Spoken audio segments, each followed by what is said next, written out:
As always, Casanova, and joining me, Grandfather Rumel, the new card from the Targon expansion. Very excited to be casting with him today. How are you doing, Rumel? I'm doing great. I'm not quite Grandfather Rumel yet. In 80 or so years I will be, but we're not quite there yet. But I'm doing great. I am super excited for this event, not only to cast it, but to just actually watch it and see all the new cards being played. Yeah, me too. I mean, I'm super stoked to see a lot of the new decks that people have brought out. Plenty of new cards in the deck list today I'm seeing, which makes me very happy that players have decided to go the route of more innovation. We do see some old decks, but plenty of new stuff sprinkled in. But very first, let's go ahead and kick things off with the format, Blevins. Why don't you break it down for us? Yeah, let's take a look here. Of course, double elimination bracket with 16 invited players. This, of course, is a reckoning event, so the big boy. 16 invited players. Notably, Casa, every single winner from every other Giant Slayer event is in this tournament right now, as well as many other top players from other events and Giant Slayer events. Every single match is going to be a best of 3, and the players brought 2 decks with no region overlap. Of course, all the new cards are legal. We're going to be seeing a plethora of new cards from the Call of the Mountain expansion. And to win the match, players must win with both decks. So, Casa, normally I would be saying now this is a $1,000 prize pool tournament, but I would be wrong in saying that. We have a $2,000 prize pool event here, Casa, with the players playing for their share of that 2K. And Casa, let's take a look at the players that we're going to be seeing today. Yeah, I'm super excited for this bracket. Kicking things off in the first round, we have Nolagold versus iannogueira. Nola won the previous reckoning, and Ian is the previous Fight Night champion. That's going to be a great match. Nola Gigas also won our most recent Legends too, right? Ian did. Ian Ian did. won You're Legends. right. Nola won the last That's reckoning. right. Now we got Agigas and Freshlobster, Glop and Princesspowerful, Sudrakon and Cephalopod, Swim and TheBlackBoss, 4LW versus Gvuardya, Szerro and Hyped, and of course, I saved our featured matchup for last. We have the Battle of the Gods, BruisedByGod versus Winding God. Oh yeah. Only in Reckoning do you get this in the first round, and I am so incredibly excited to be casting this match between these two titans in the Runeterra scene. Yeah. Hey, Casa, we, over the last couple of weeks, we've been talking with a lot of different players and casters in the scene about who's in their power rankings for best players. And undoubtedly, there's a couple of differences in the number, but in the top 3, you're going to see Winding God and BruisedByGod for top tournament players in almost every single person's top 3. And we're getting to see them match up in the very first round here. When BBG won Fight Night Legends, we actually asked him, who does he want to see? Who does he want to play against in a fight night? And he had the called shot. He said Winding God. And here it is, Casa, very first round. He said Winding God. We brought Winding God back to Legends, but BBG dodged him in bracket. They didn't play against each other. And now we get them here at Reckoning. We get to see the match. And I can't wait. I mean, honestly, if you're thinking about, hey, who are 2 of the winningest players in all of Runeterra right now, you would definitely have the names Winding God and BruisedByGod. This could be a preview of a final in any given tournament, and we get it in round 1 today. Yeah. I can't wait. But let's go ahead and maybe talk a little bit about the decks that these 2 players will be bringing. They both are playing unique decks to each other. Neither of them have the same list, so we won't see any mirror matches in this first round. But I'm mostly interested in these new Targon decks. I'd like to take a look at Winding God bringing Diana Soul alongside his Ez Karma. We've seen a lot of this Diana Aurelian Soul from Alan ZQ, taking it to Master on the ladder. I played this myself up to Diamond on day 1. This is an incredibly powerful list that uses Diana to stabilize the early board before scaling up into the Aurelian Soul and utilizing the Celestial cards to close out the game. Very, very powerful list. super excited to see how it does. Yeah, I mean, this deck is just like, it's a very good. It feels a lot like well, not old, the Twisted Fate Ezreal decks, where this can really be sort of an aggro deck. You've got the Diana and the Nightfall package in there. I mean, you've got all of the those Targon cards that are just so good early, but you've got mid game as well. You've got a lot of really great spells, and then of course you've got the late game with Aurelion Sol and all of the Celestial cards. I mean, this deck and how Invoke works really just plays to all points in the game and is very, very strong because of it. Yeah, for sure. On the flip side, BBG has brought an Aurelion Sol list of his own, but instead of this Shadow Isles splash, Mhm. BBG actually has a Demacia splash running Radiant Guardian and single combat that'll help him deal with any aggro lists that are Yep. running around. Radiant Guardian does great into that. He's also playing the Solari instead of the Lunari with Yep. Leona instead of that Diana, which again is a stronger mid game card compared to Yep. Diana, helping out in the very early game. I'm not sure which list actually does better in the mirror. I would have to imagine that Diana will put on some good early pressure, but it should be stabilized in the mid game by Leona, and it will come down to Yeah. whoever's got that Aurelion Sol online. Well, one notable difference as well, excuse me, is that BBG's running the full package of hushes. He's got 3x hush, which can really kind of be a catch-all in some cases, but it can also be awkward if it's not lined up properly. So that could be a key there. And then also we look at the bottom of the curve for BBG, and we see 3x Infinite Mind Splitter, which is a card that I was not expecting to be super great. I mean, we talked about it as sort of a more expensive Yone. But man, has this card, at least against me, overperformed and just been crushing me. Yeah, Mind Splitter has been great. I think that is going to be a bonus in this matchup, Yeah. going up against Winding God, whose top end caps out on Mountain Scryer other than the Aurelion Hmm. Soul. But I've seen this matchup a fair bit, at least Soul Mirror matchups. And a lot of times it just comes down to those invokes and Yeah. what you can pick up off of those searches, seeing if we can get things like the Great Beyond or the Destroyer to give Hmm. yourself some more of that aggression at the top end. Maybe that can help you find the win.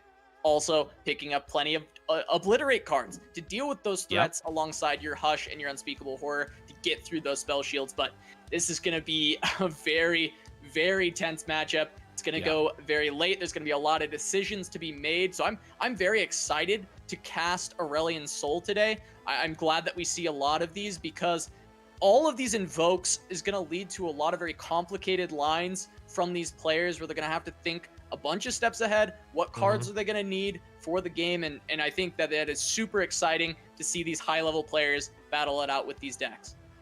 Casa, you mentioned you're super excited to actually cast Aurelion Sol, but are you excited to cast With Aurelion Sol, because he's here on the broadcast today.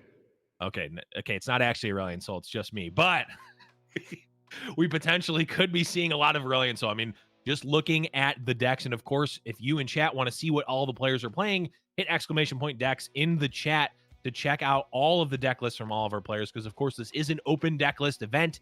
Every player will know exactly what they're playing against. There is no mystery here, except for what cards they pick off of Invoke, Casa. Yeah. There's going to be a little bit of mind gaming there because it's a small pool, right? So it's not completely random, but it is somewhat random as to what could be presented. So there's going to be, I mean, a lot of the times I have been getting blown out just because I don't know what the pool is, right? Or when I first started playing a couple of days ago, I don't know what the 4, 5s, and 6 are. I do now. But Casa, Yeah. we're getting word that we're jumping into the game here.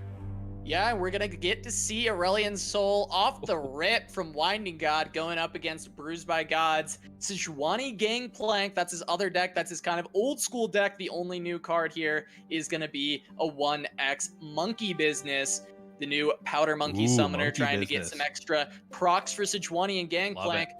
Winding God's other deck is Ezreal Karma, so that's what he'll have left after this Aurelion Sol Diana list if he finds the win. But I'm excited to see Aurelion Sol in our first game of the night. reckoning beginning now with Winding God versus BBG.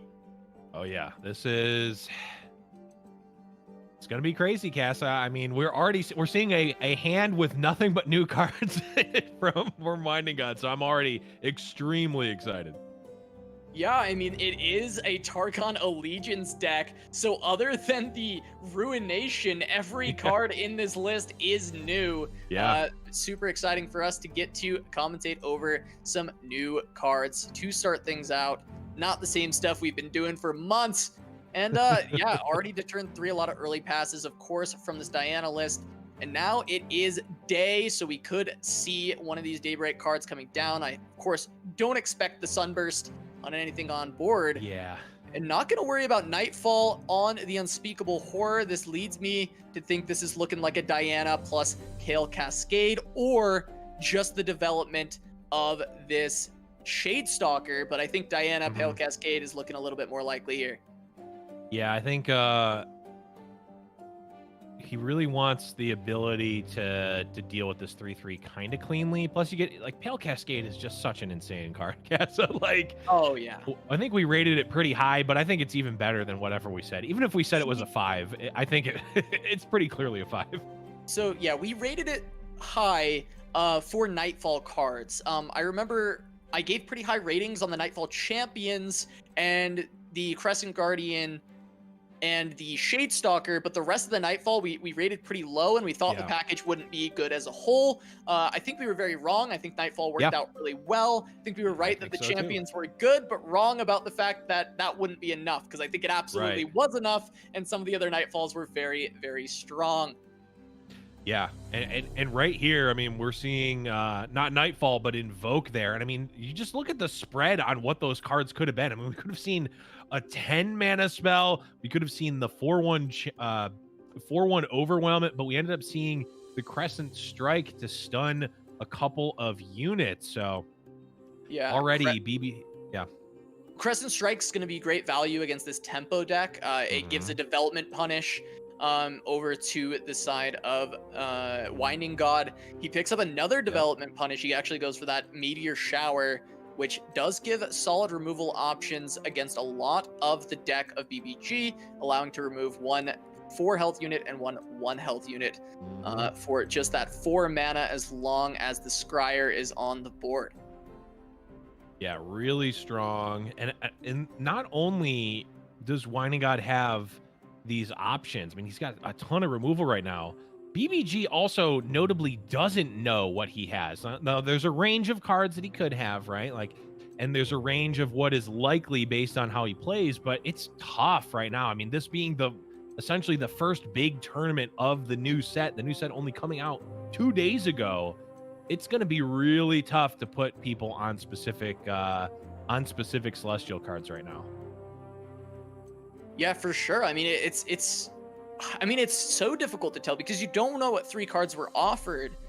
And then past that, it's hard to tell what they pick. So at a certain point, do you just expect that they have the worst card imaginable for you? Or can you kind of not play too heavily around what these invokes are? I mean, to a certain point, you have to play around it, but it becomes very difficult. And Winding God has the option to just Crescent Strike and try and fog this attack a little bit, or continue to invoke and just set up blockers. Maybe even considering just banking spell mana here.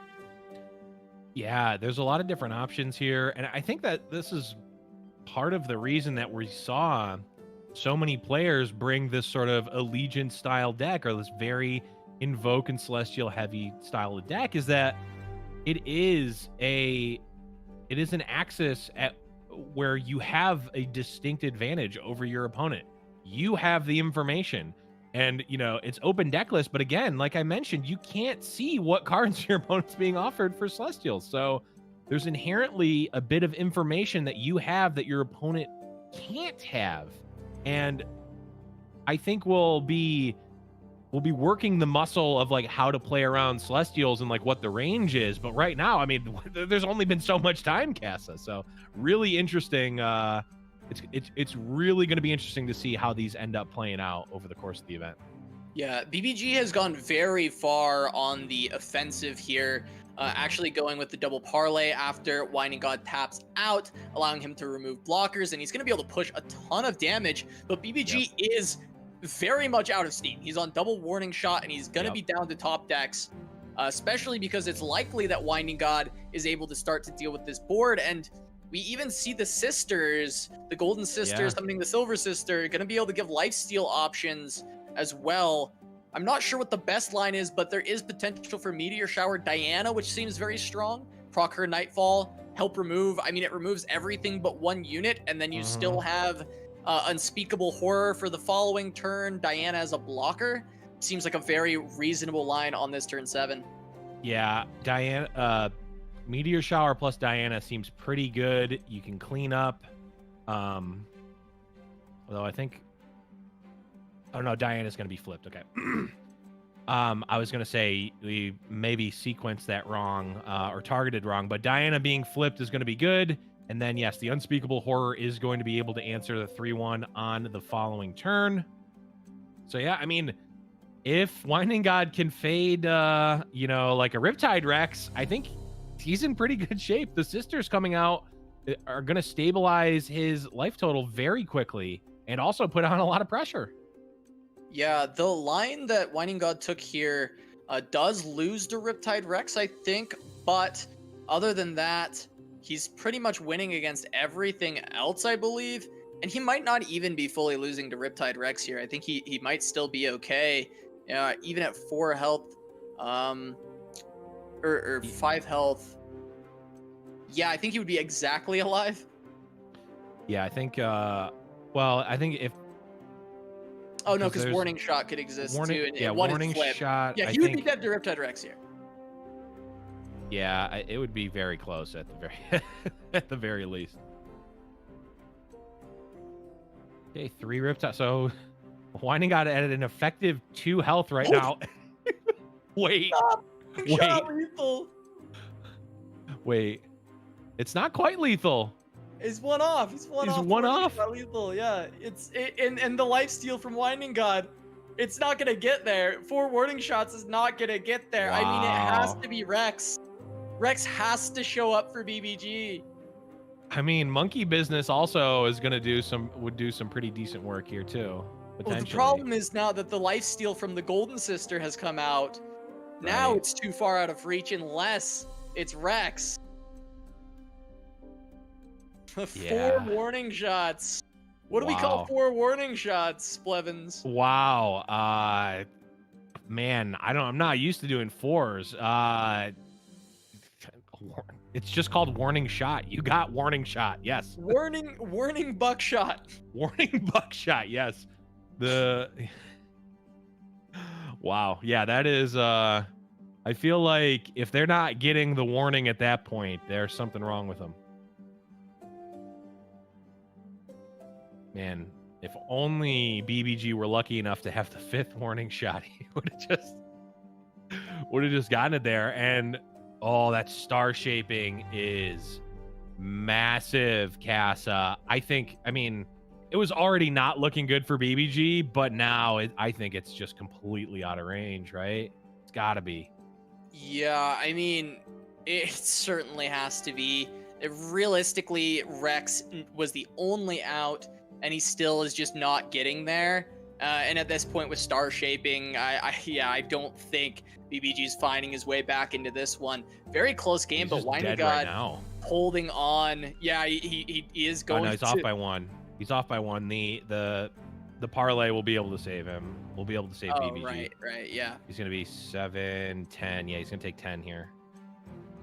Yeah, it's exactly 11 on board, but parlay will delay for 1 more turn. Even at this point, though, I think that Rex isn't enough, especially because Winding God has responses, so the Rex won't get a swing in.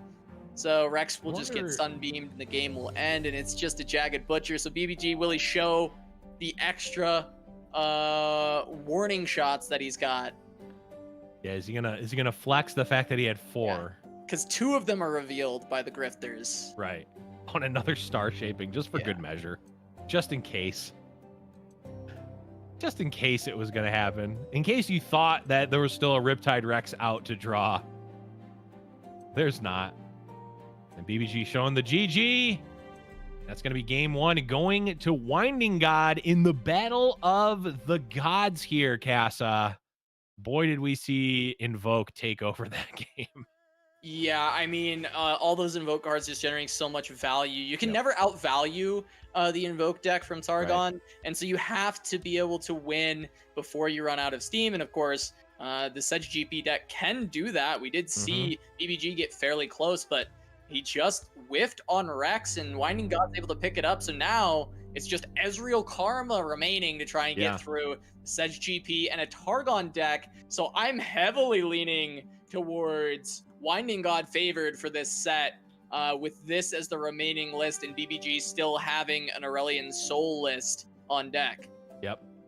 Now, Casa, do we reveal to chat the secret tech that Winding God has, or do we just wait until it gets played? You know, I think it's worth the reveal, because we may not see it. An important card to consider. Chad already saw it too. It's not Chad, like it's not really hidden. It's not really hidden. You can use exclamation point decks to see it yourself. But it's like interesting, you know. It's okay. So the hidden card, the very secret card that none of you were aware that Winding trap God card to be activated by you into this deck is 2 copies of Singular Will, the new Ionia card, 10 mana, choose a unit, recall all other units on the board. Very excited to see how this works out. I think it sounds quite good against the Targon decks in theory. Might be very good against the Trundles and Swains running around against all those Leviathans and Swains on the board. I think Singular Will has the opportunity to be very strong, and I'm just curious to see how it plays out. It was a card that I thought sounded like it could be good, but I ended up rating it very low because I just couldn't figure it out. I wasn't sure what spots it was going to look good, and Winding God's like, this is a spot it looks good.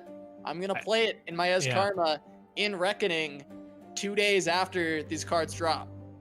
It makes a lot of sense for you to want to play against it, because it's actually a card that is pretty good against what the Targon deck is putting out, right? Like, there's so many times where the Targon board has all these, these 1/2s and 1/1s and 2/1s, and like their board is full and their hand is full of big 8, 9, 7, 8, and 9 drops, right? The sisters as well.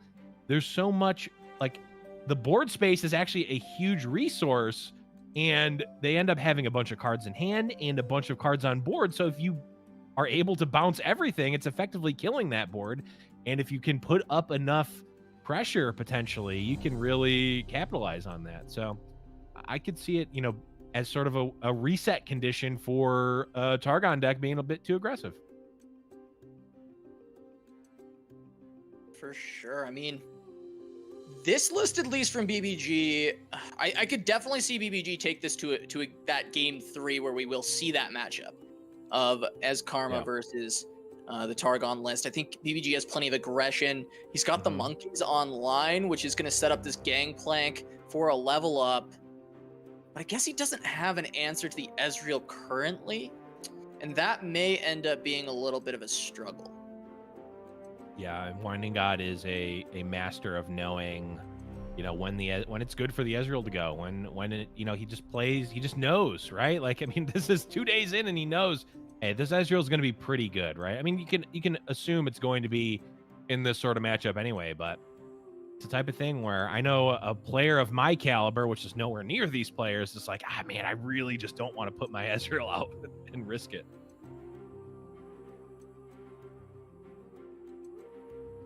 Yeah, and right now, Winding God's going to get the trade into this Prowling Cutthroat. He does seem pretty safe at 15 HP, but BBG does have a lot of pressure. Thermo on this Monkey Idol is going to hurt BBG, but it does tax the Thermo for his Gangplank, which I think BBG is still fairly happy with that outcome. Yeah. Granted, Winding God has 2 concussive palms to stop the Gangplank, at least from attacking. Or, well, not to stop him from attacking. Potentially to stop him from attacking. Wants to use it now. Gigas. There isn't actually an answer to this keg for Winding God right now. So this Make It Rain has potential to be kind of a massive blowout. If it can hit Ezreal and hit the concussive bomb, he's going to guarantee the Ezreal hit. I like this. I like it. Yeah. Yep. Not going for the RNG play that's a larger blowout, but going for the one that guarantees the Ezreal kill. I think this is very smart from BBG. He needs to get that off the board. It's kind of his only chance to do so. And he's set up his monkey business guaranteed if he wants it, which is another good way to continue proccing damage to the face and also setting up this gangplank. Because if Winding God lets these go through, that's 6 damage. He'll go down to 6. So it's likely that he's going to have to lose something on the board or at least tax this jury rig to stop these. Yeah, I mean, getting any amount of resources for a powder monkey is just, it's just got to be exactly what you want, right? If you're BBG. Okay, he gets the double burst block. At least the potential to do so. Just going to use the jury rig, though. Okay, so Winding God is able to generate a Dragonling here. Gets the block with the jury rig.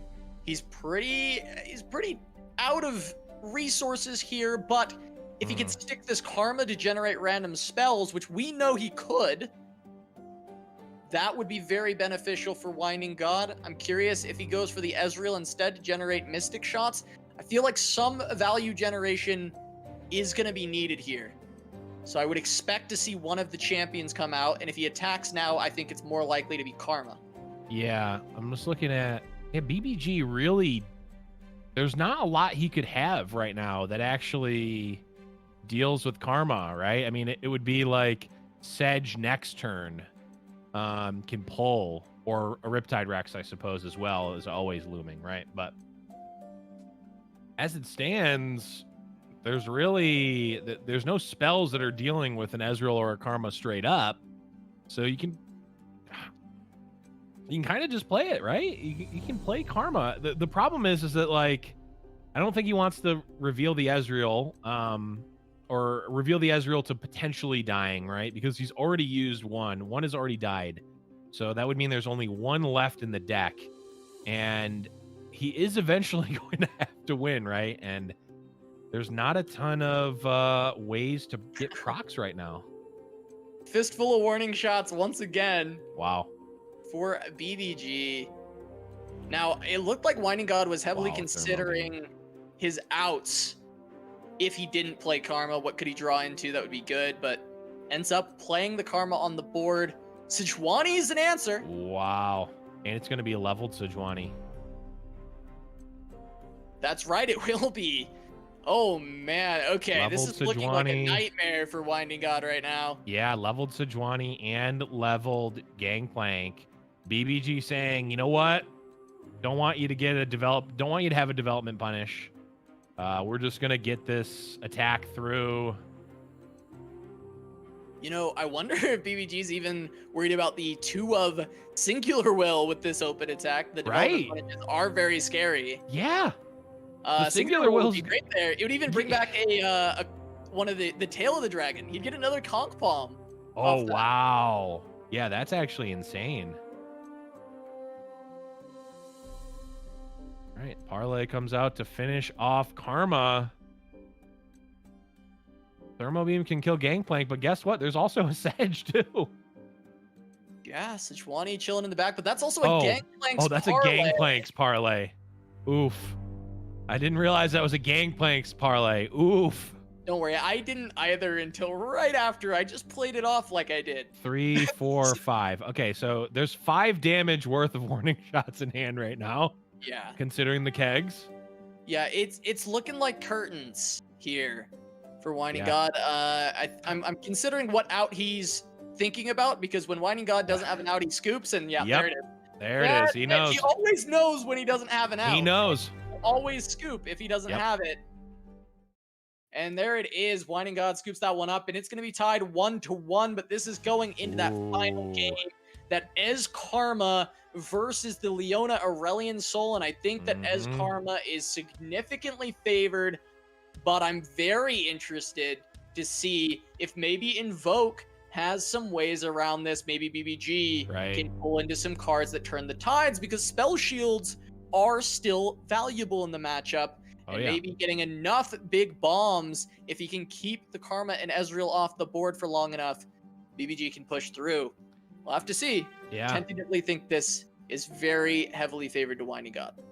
Well, Casa, if you're to believe the, the pre-release opinion, it's that Hush counters Karma Ezreal. There's 3 Hushes for BBG, so therefore he must be favored, right? I mean, I know that you're memeing. I am absolutely of course, memeing. Hush is quite good in the matchup. It can be. BBG is on 3x Hush. Yep. Which is crazy to me, but he is on 3x Hush, which actually does significantly help him here. Because it can stall out turns and prevent him from dying, but still the same thing happens if you have Karma and Ezreal both leveled on the board. You don't have time to hush them at burst speed if they have the initiative, because they will just play everything. And this is a Hush being taxed very early on to kill off Ezreal. I think this is totally fine for BBG. He's on 3 of them. Oh, absolutely. So I'll trade one for an Ezreal in the early game. I think that's great. I'm actually kind of surprised by the attack from Winding God there. That seemed like, when BBG's running 3 Hush, right? Like it is a known quantity that's happening. I mean, maybe he just doesn't care. He can go long enough to, if BBG has to put on the pressure, right? So if he doesn't have it, I don't know. That attack seemed a little bit loose, but we also have caster vision, so.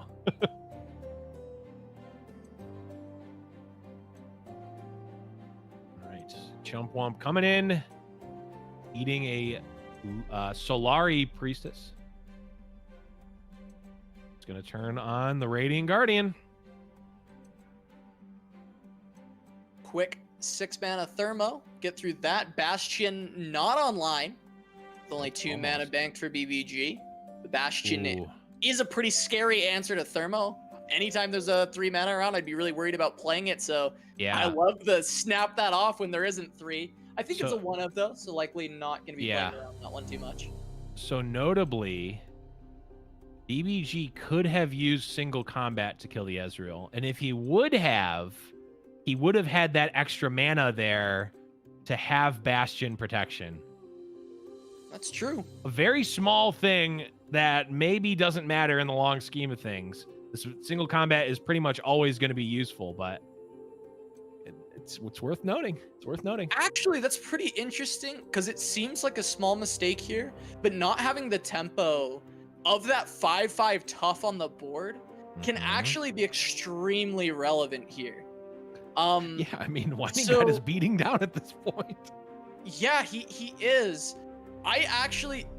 It looks like a small mistake. It may not have a big impact, but I think it might end up being a huge mistake in the grand scheme to not do that. And it's a new deck. It's hard to make these proper decisions. There's no way I'm making that play. See if that actually is 100% the best decision. BBG probably had a reason in mind why he wants this single combat around.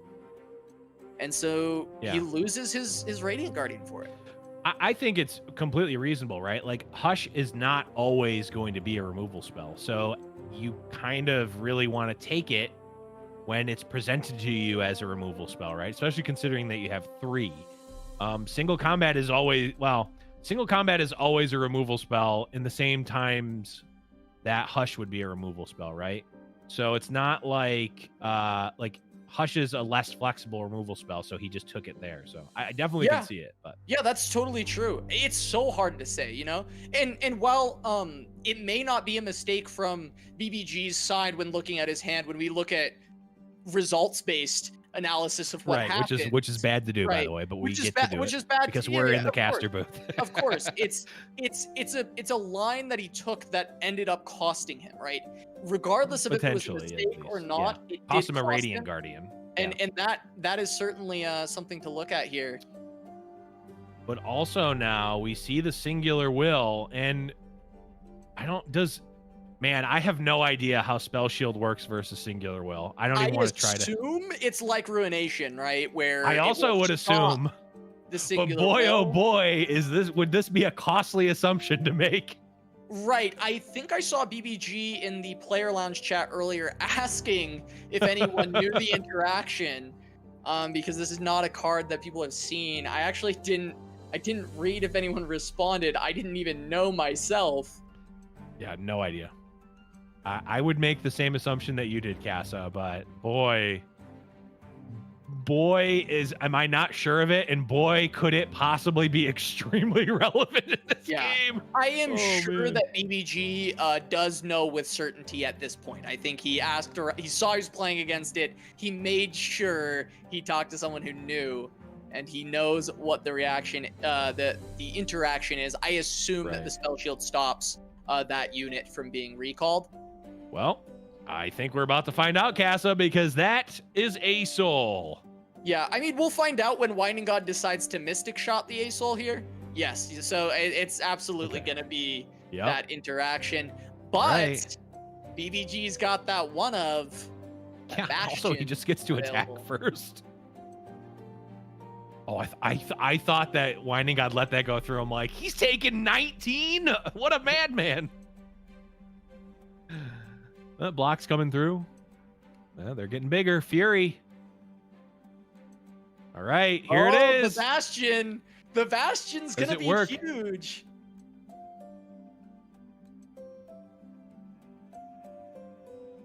Oh, he's not going for it. I'm surprised. I'm curious why the single combat counter it if it counters the target? I doubt it. I also doubt it. I think that for sure is still recalling everything. Right? I would think so too. I mean, if it were, man, I don't know. I wonder. Am I wrong? This card has to be awful if it doesn't work like that. It certainly has to be risky. No, there's no way he's unironically playing this card if it would be fizzled like that. I mean, I just want to see if Spell Shield works, to be completely honest. I'm sure Spell Shield works. The single combat, there's no way that works. Yeah, there's the Spell Shield on the Bastion. The Bastion on the A-Soul, and he won't go back to hand. You think your pathetic 10-mana spells work on me? Oh, that was a very funny interaction. The claws just coming back into play immediately. Yep. As is the second spell. Oh, that is funny. Yeah, just went back to hand and went back into the play. He just jumped. Yep. See, A-Soul is so strong that he can penetrate the stream. He jumps out of the game and actually casts a little bit when you try to use pathetic 10-mana spells on him. Have you read the flavor text for Aurelion Soul? Not yet, no. Oh my gosh, you need to read it. I can't remember the exact wording, but essentially on the original card, the unleveled version, he's like, just write something about me being magnificent and strong and intelligent, and it's like quoted as Aurelion Soul thing it. BBG got BB beat down by the Ezreal Karma deck. Casa. Oh no. What happens when Ezreal Karma just says, I don't care about my Ezreal or my Karma. I'm just going to play. I didn't think he was going to die there. I thought we were safe. I also thought so. I thought we were safe, but BBG played a very large unit. Just got stunned again. Yeah. And he gets mowed down by the aggressive Karma Ezreal beatdown deck. Right. I mean, as you know, Casa, of course, Karma Ezreal known for being the beatdown matchup. Wow. I mean, heads up from Winding God. I mean, you could tell he was sort of planting the seeds of like, yeah, I'm just going to keep attacking, right? I'm going to play these Chumpwumps and get in there. I'm going to play these Claws of the Dragon. I'm going to be playing aggressive concussive palms and just getting in there, and we caught him. He kind of caught him with his pants down with playing the infinite. It's very tough. I thought BBG was good. He had some healing. He had the single combat available. Looked like he might be okay, but goes for the big play. Gets caught up by the double stun. Gets caught slipping, and Winding God's going to advance winner's side, but BruisedByGod has a chance to come back through the losers. We've seen Winding God do it before. Yep. We've seen Glop make a big run during the last Reckoning. We've seen players do it in Fight Night time and time again with Seth, with Princesspowerful, with Winding God himself.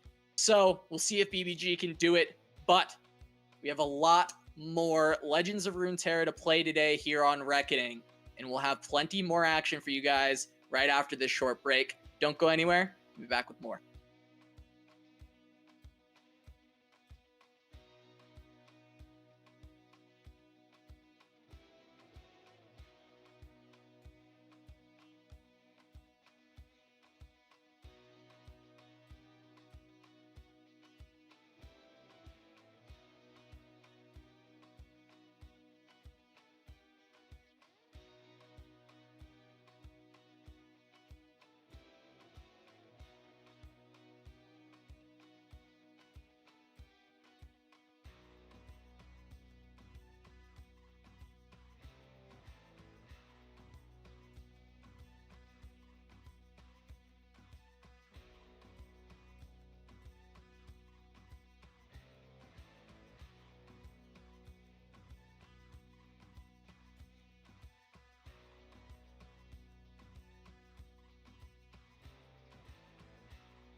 All right, we are back with more Giant Slayer TV's Reckoning.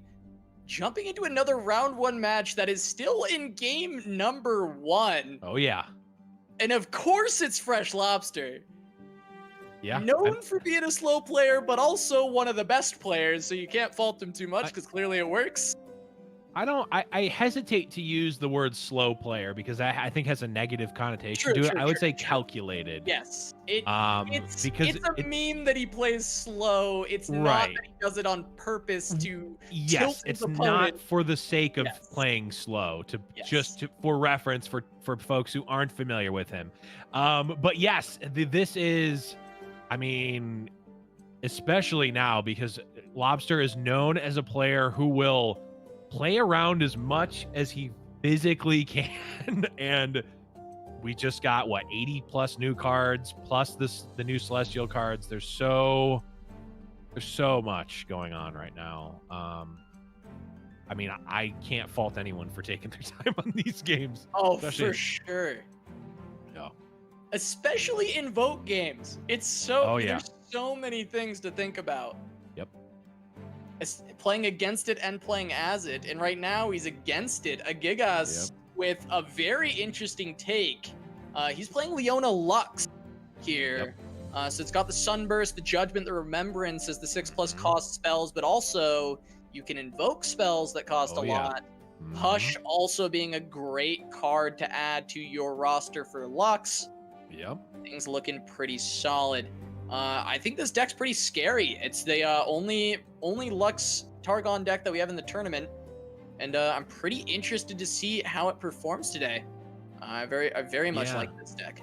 It's a very interesting concept. Lux is the type of deck that we generally see, 2, 3 to 5 weeks into a format when it's kind of got back and forth. Lux, obviously a relatively reactive card.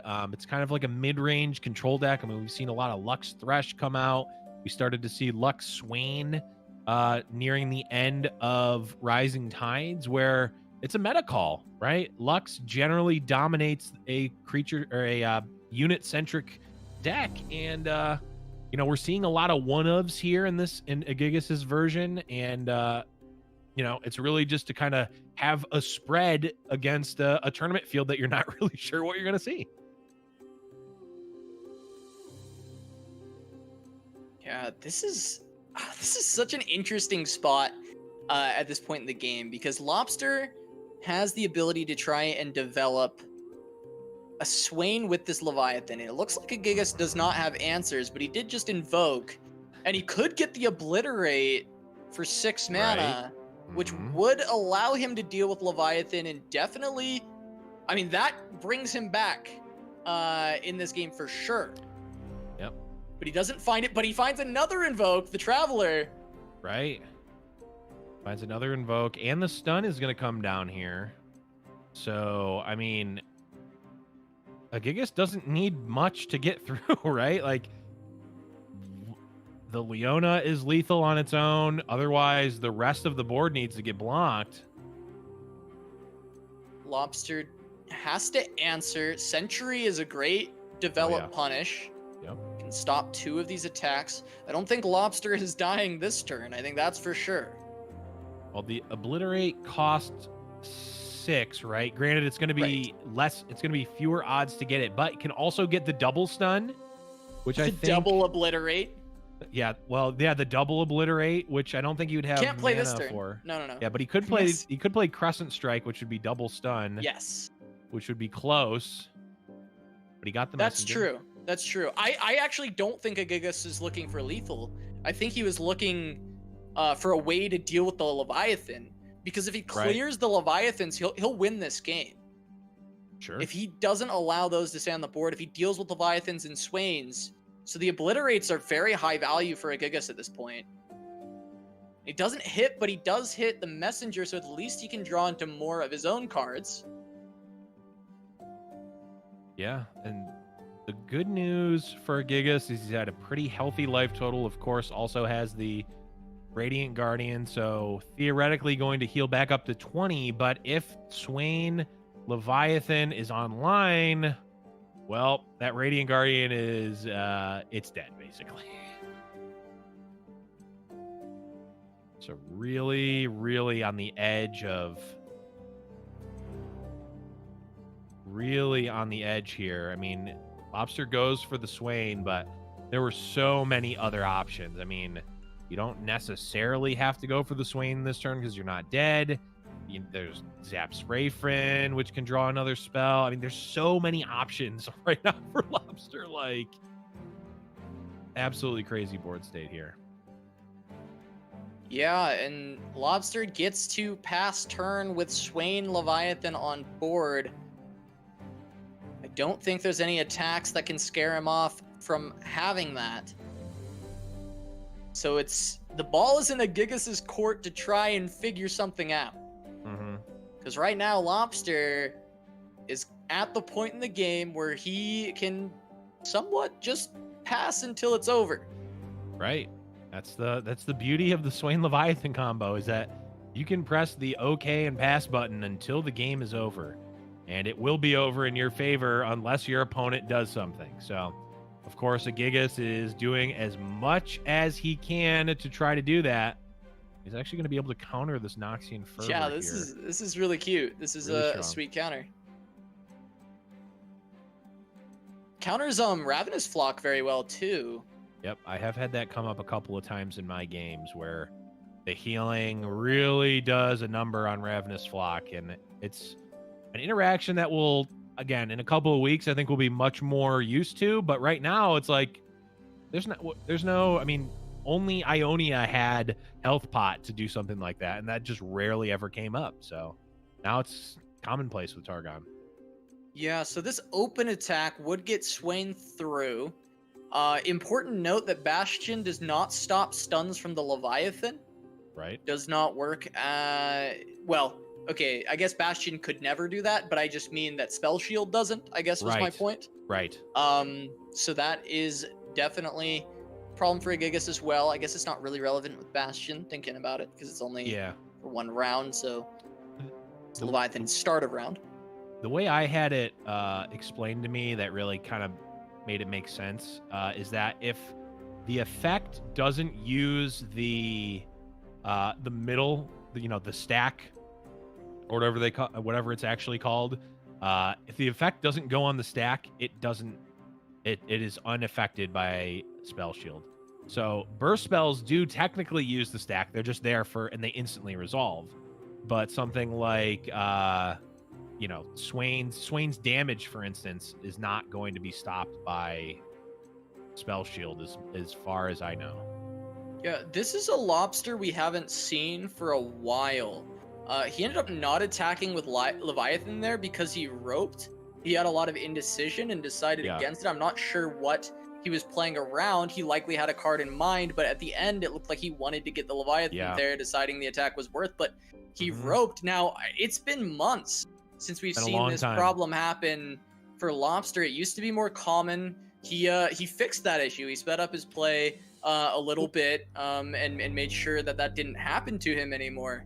And new set. I get it. I get it. It's a pretty different scenario for sure. I do absolutely get it.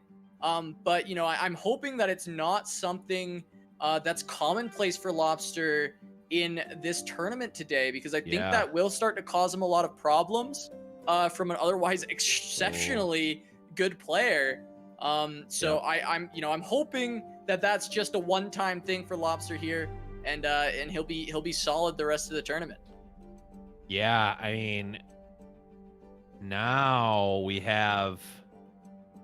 Okay, so the Ravenous Flock theoretically could stop all of the Radiant Guardians, right? Because right now it's going to be Leona, Radiant Guardian stopped by the Swain Leviathan combo. So if you can deal with one of them, it will effectively stop all the Radiant Guardians. But as it stands right now, one Radiant Guardian could still get through and attack, which is going to throw things off a bit for Lobster.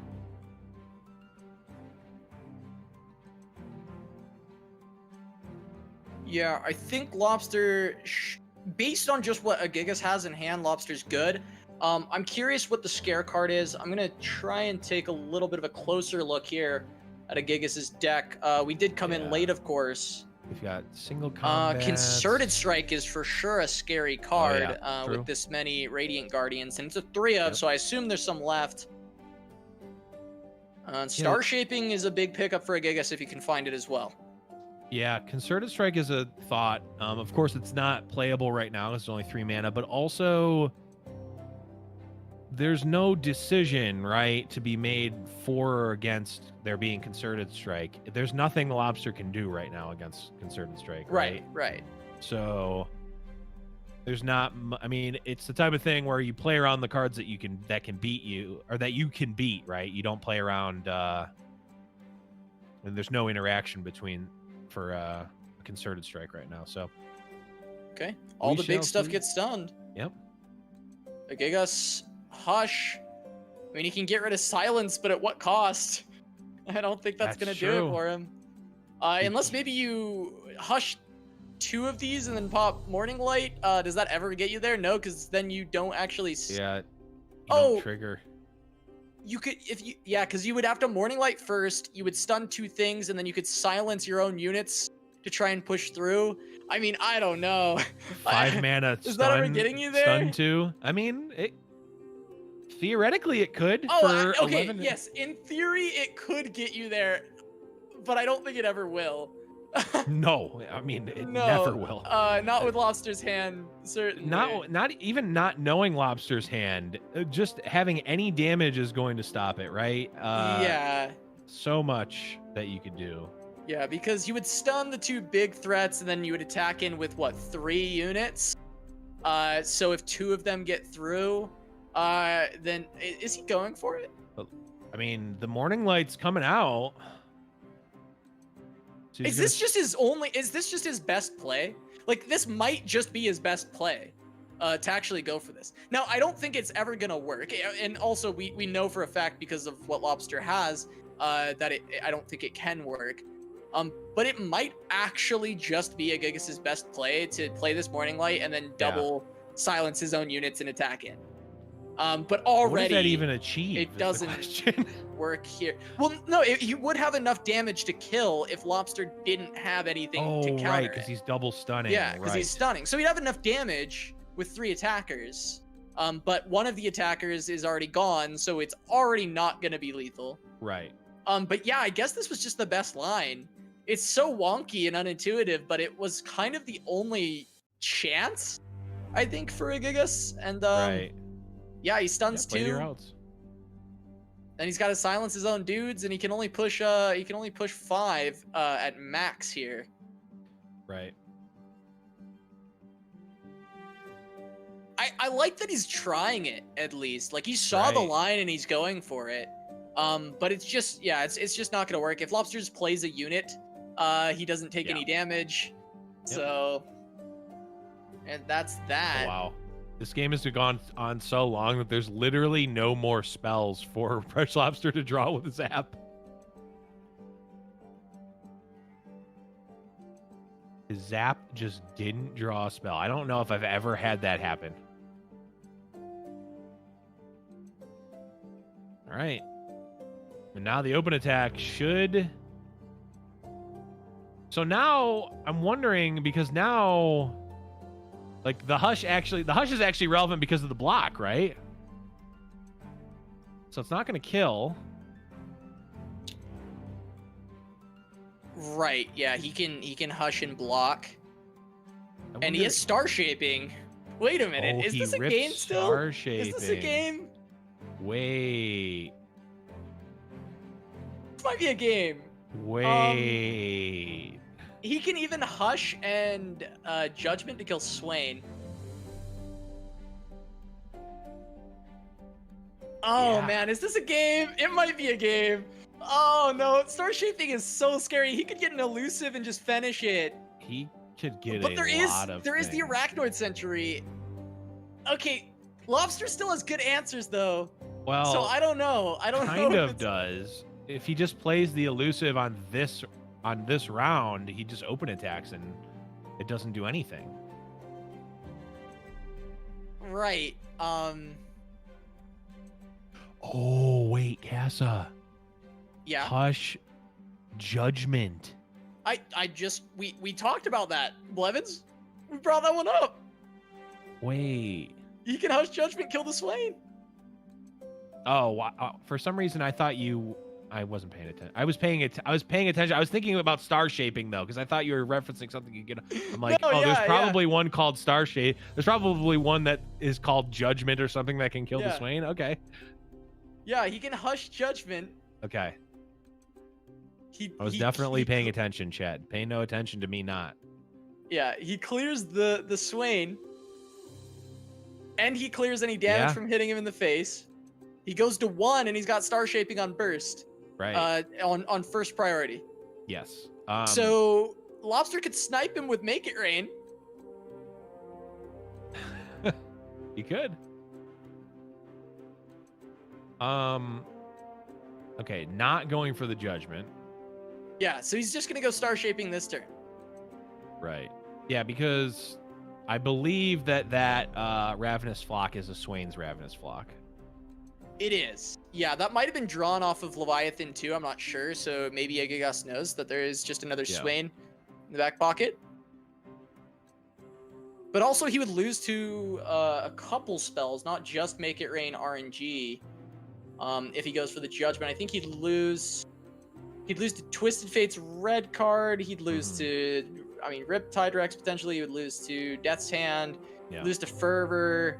Yeah, there's plenty of things that he could lose to in that case. So star shaping definitely makes a lot of sense. And I mean, we'll see if he finds a hit that can save the game. Oh, which one is that, Casa? 9 mana. That's got to be something spicy. That is the double obliterate. So that is massive because oh, no, it needs to be Hold the Celestial. I was going to say, don't you need a Celestial card? So he does. So he's banking on an out, but Agigas, there's not that many cards left in his deck. I can't imagine. I don't think that there's very many cards in either player's decks. So does he know that he's got a good chance to hit, or does he just know that that's his kind of only option is to hit? Right. I mean, depending on the cards that he was offered, that might be the only out, right? Because there's so many that are just nothing. Right, that was perfect Make It Rain RNG. Yeah, for sure. Getting that face hit, get a clear, not hitting the tough unit. Mm-hmm. Okay, perfect Make It Rain RNG coming through. I mean, what does he have left? Does he have another star shaping? He wouldn't be able to play the 9 mana card though, and that is kind of what he would need to play. There's a draw and a heal. Touch. Gives him a little bit of breathing room, except not really. I mean, it gives him he doesn't die to pass the turn. That's good. Leona not gonna do it. I think, Casa, this one was looking... I mean, I don't think a Gigas can get back here. Unless... he needs exactly Solari Priestess. But open attack. But he's also dead to open, even with any draw. Yeah, I think that. Yeah, he's just star shaping. No, that's not enough healing. There's no way. And it does. He can't play the card. He can't play the card, Blevins. It's 7. In my mind, the opportunities are infinite. Okay. Okay. It's not possible. If you don't know what cards you can get off of the Celestial pick, then it could be anything. But it has to be 7 or more. You only have 6 mana. That's true. That is true. So, Freshlobster. All right. Wins game 1 of round 1. And boy, oh boy, that was a crazy match. I mean, we only saw... I was going to say half of that match, but that was probably only about a quarter of it. Yeah, this is looking like it's going to be quite the reckoning today. It looks like it's going to be a long one, but we'll keep things flowing as we always do. Make sure we get this done as timely as possible. But What that does mean is there'll be plenty of Runeterra action for you guys to watch today. There's going to be a lot of crazy stuff happening. Let's go ahead and check a bracket to try and see where we're at so far. It's like Nola and Ian are tied 1-1 going into game 3. Yep. We just saw Freshlobster take a game over Agigas. Start out that series strong. We'll see how that finishes up. Glop took down Princesspowerful. Cephalopod took down Sudrakon. So we'll see Glop versus Cephalopod in the quarters. And Winding God awaiting his opponent between Swim and TheBlackBoss. Ooh. Bottom side, Szerro took down Hyped, while 4LW has a game lead over Gvuardya.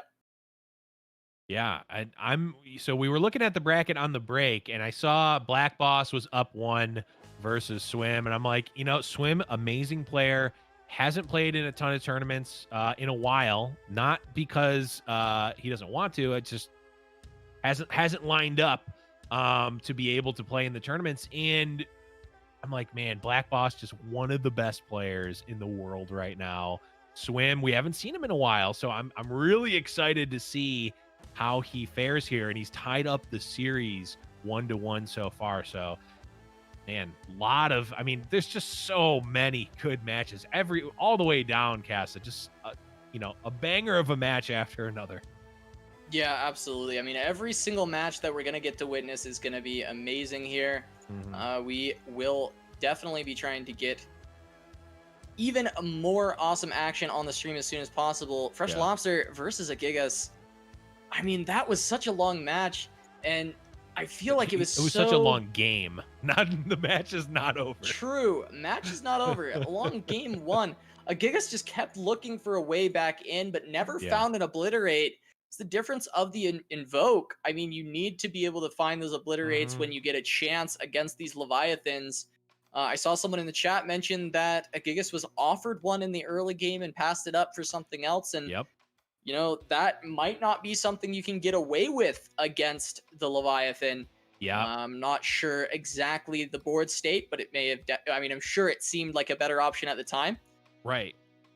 Yeah. We'll see if he can find the win with that Targon deck later on. But first, he's going to queue up as Karma into Freshlobster's Targon deck. Yeah, Lobster is running the Leona Soul deck. I can't even say similar to BBG because there's so many differences. I mean, he's running the splash of a Freljord here actually for Kindly Tavern Keepers and Troll Chance of all things. So we're just seeing a whole smattering of different cards here. Really, really excited to see how this one plays out. Yeah, they're both very strong cards. I like the splash. I think pretty interesting is just seeing the main deck behold the Infinite from Freshlobster. That's one I haven't seen a ton of, but just really taking into account how strong Invoke is, looking for more chances to pick up those cards. I don't mind it. I'm pretty interested to see how it performs. Of course, as a 2-of, not running the full suite of those. I think it's a card that increases in value the more you know about the metagame and the specific matchups, because, I mean, like chat was saying, in that specific matchup, maybe you need to take the obliterate spell super early, even though, it's like I'm not gonna be using this for another 6 or 7 turns. But if you know the matchup, you know what you need and you know it's important. So I definitely could see Behold the Infinite increasing in value, as we progress in this meta. But right now, I mean, you just gotta kind of go off your gut, right? Ooh, okay. This is pretty cool. I think Lobster's like, okay, 3 mana. The Charger is either taxing something or I'm dealing 5 to the face here. Not worried about something like Static Shock on 3 mana, which we know Agigas has in hand. Right. Oh, man. Even he's going all in. He's like, 3 mana, you don't have good answers. Right. The Tipsy Owl is open for business right now, and the Tavern Keeper is not liking it. He's gonna get eaten, but 5 damage still coming in, and a Thermo Beam taxed. I mean, that's great value for Lobster here. Yeah, it is, but Lobster already kind of low on resources. Well, as I say that, he picks up a Solari Priestess. That's gonna be great. I think the best card for him to pick right here would be the Traveler. to continue just value generation and putting more threats on board. So if we can see Lobster hit that here, I think he's going to be very happy. Yeah, I mean, we could see the Traveler. We could see, I mean, Sisters is always good too. Gonna go for the Leona, and this is the type of play that I have shifted towards making. In that, yes, it's gonna be good value to play the Solari Priestess there, but Lobster doesn't know what he wants, right? Like, you could just take a generically good card like Sisters, but also we've seen so many times where you need a specific answer, and if the threat is not presented yet, you don't know what to look for. So I really like the tempo Leona. It's keeping the pressure on, and it also leaves the option for Solari Priestess to grab something more targeted later on in the game. Yeah, for sure. I mean, I agree. Always more information is better when you're looking for something from these invokes, unless you're just playing a purely proactive deck, in which case you just take units and slam them. But just me smork, me go face. Yeah, I do still feel that with this hand state, Lobster actually really needs the Traveler. I think that's like the biggest hit for Lobster right now, and I'm very interested to see if he'll find it, and if he does find it, if he picks it, because right now he's on double soul. He doesn't have a next turn, right? The thing you want to do with your invoke is pick the card that will be available for your to fill out your curve, right? You need to plan ahead a lot of turns when you play invoke, and I think that if he doesn't find Traveler, Lobster is strictly just on his top decks for the next few rounds. And yes, he'll find potentially a play. He could find a 6-mana play. He could find the Sisters. It wouldn't be bad. It'd be aggressive. There's the Traveler and there's the Sister. Both. He's all right, Casa. Which one's he going? I really think that Traveler is still better. Now, Sisters is a turn 6 play, so I could see him take this. Yeah, I totally could see him take this. But I think that you need the value and the aggression of playing Traveler and then picking another card from the invoke and continuing the consistent pressure versus just putting these 2 4/3s on the board. But I mean, looking at Agigas' hand, it's not that he deals with 2 4/3s amazingly. I mean, he's got Mystic Shot and Static Shock, which are pretty good. He'll deal with 1 and the Leona, which I mean, honestly, I guess that does answer it fairly well. But it's still another 4 damage to the face coming in. Yeah. I don't know. My bet is that Traveler is still better here, but I understand the Sister pick because, like I said, you're looking for a play to fill out your curve. You're going into 6 mana with no plays. Sister is a good play. Sister is still a solid play. And Troll Chant is actually an amazing pickup. Yeah, potentially could save the Leona here. And this is big because it's like, do you save the Leona, who really, I mean, as it stands right now, is just a 3/1 for the foreseeable future. And you can, but the thing is the Sisters, like, you want to protect them, but like, it's not, Troll Chant's not great if the opportunity isn't presented, right? To actually save them. I don't know. This is, and I know Szerro's not here. Szerro is playing right now, but if you were watching the cast last week, we were constantly making a bird in the hand is worth two in the bush references. I heard. This is actually a time where that would be relevant because, like, a Troll Chant that's saving a Leona now is worth, saving 2 Sisters later potentially. That almost works. So, I mean, if he baits this Mystic here, Lobster essentially just wins the game. I mean, he wouldn't quite have lethal, but yeah, it would have been big. Yeah. Instead, he's gonna play Sisters. Gigas has the concussive palm to stonewall this attack. He'll still take 4, but it's a very good answer to stop the next turn's attack. He can still play out and wait on that Conch Palm. The attack token is, of course, on Agigas' side, so goes for the Mystic on Leona, waits to Conch Palm until the following turn. I wonder if we even see an Ezreal to try and slow this down, or if it's just a pass and play to your outs.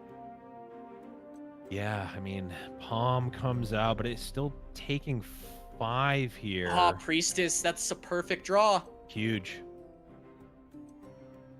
You have to open attack, right? Well, so nah, yeah, you have to open attack. I was gonna say you could like theoretically punish the Conch Palm by hushing your own unit like we saw last time, but I don't think that's what you want to do here. Yeah, I think likely the develop is not good enough for Lobster. There's so many open punishes in the Ionia deck with Conch Palm, Steel Tempest. Yone's in this version. But Yone is a development punish, and in this case, Conch Palm is scarier as a develop punish than it is as an open punish, even though it is still, of course, an open punish as a card. But yeah, I agree with this open from Lobster. And he can still set up Solari Priestess, which I think was one of the best draws he could get. And once again, I think we're looking for the Traveler. Unless he can find a large spell shield creature that curves in, but this is Priestess. This is 4, 5, 6. Yeah. Yep. No, you want Traveler here. Yet again, I think you want Traveler. Yes, but I mean, I don't know if I'm not taking another sister cast. Like, Traveler's good, but here it's not close, right? Yeah, I mean, it's probably just sister because you're so close to just finishing the game.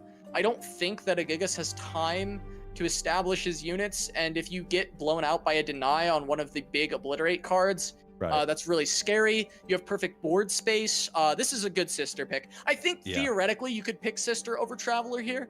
On the second one. I think the first one was even reasonable. Personally, I'm just a big fan of picking Traveler, especially when your hand was the way it was for Lobster. But yeah, sisters are looking very good here on this turn as well, just setting that up. Having that elusive threat to finish the game. It's looking mighty fine. Yeah, and he can actually just set it up perfectly. Would be threatening exactly lethal with just the elusives. Of course, we see the Whimsy, plus Static Shock. I don't know if that's enough to stop the rest of the board coming through as well.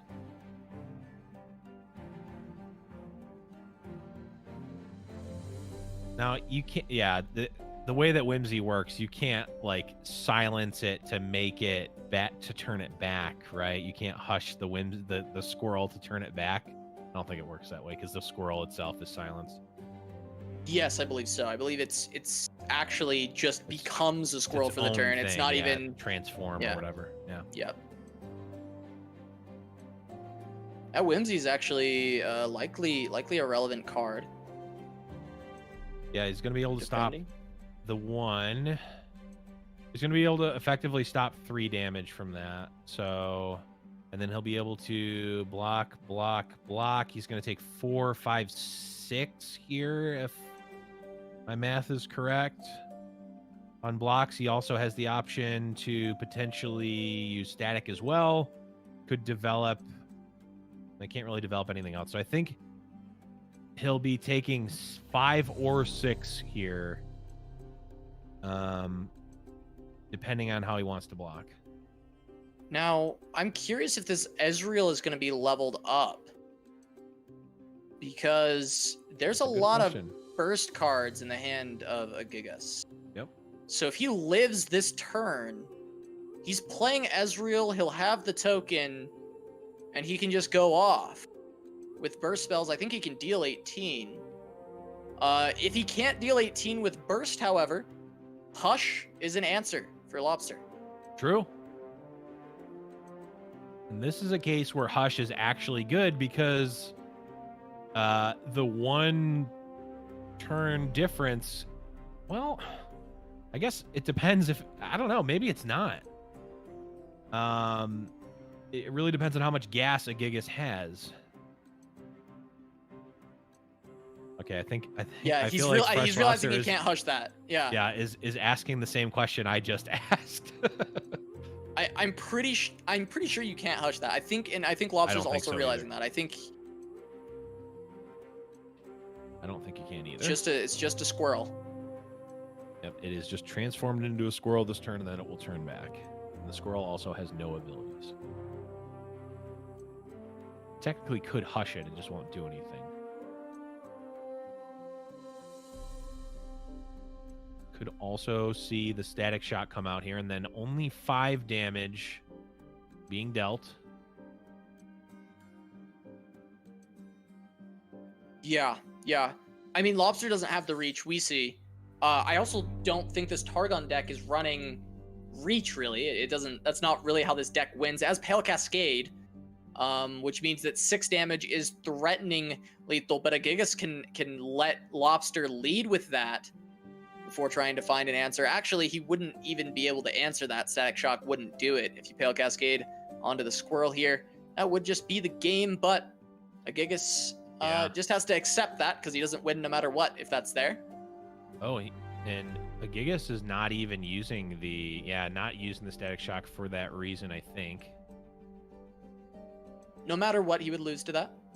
Yep. I think Lobster might be dying here. Yeah, Ezreal's leveled.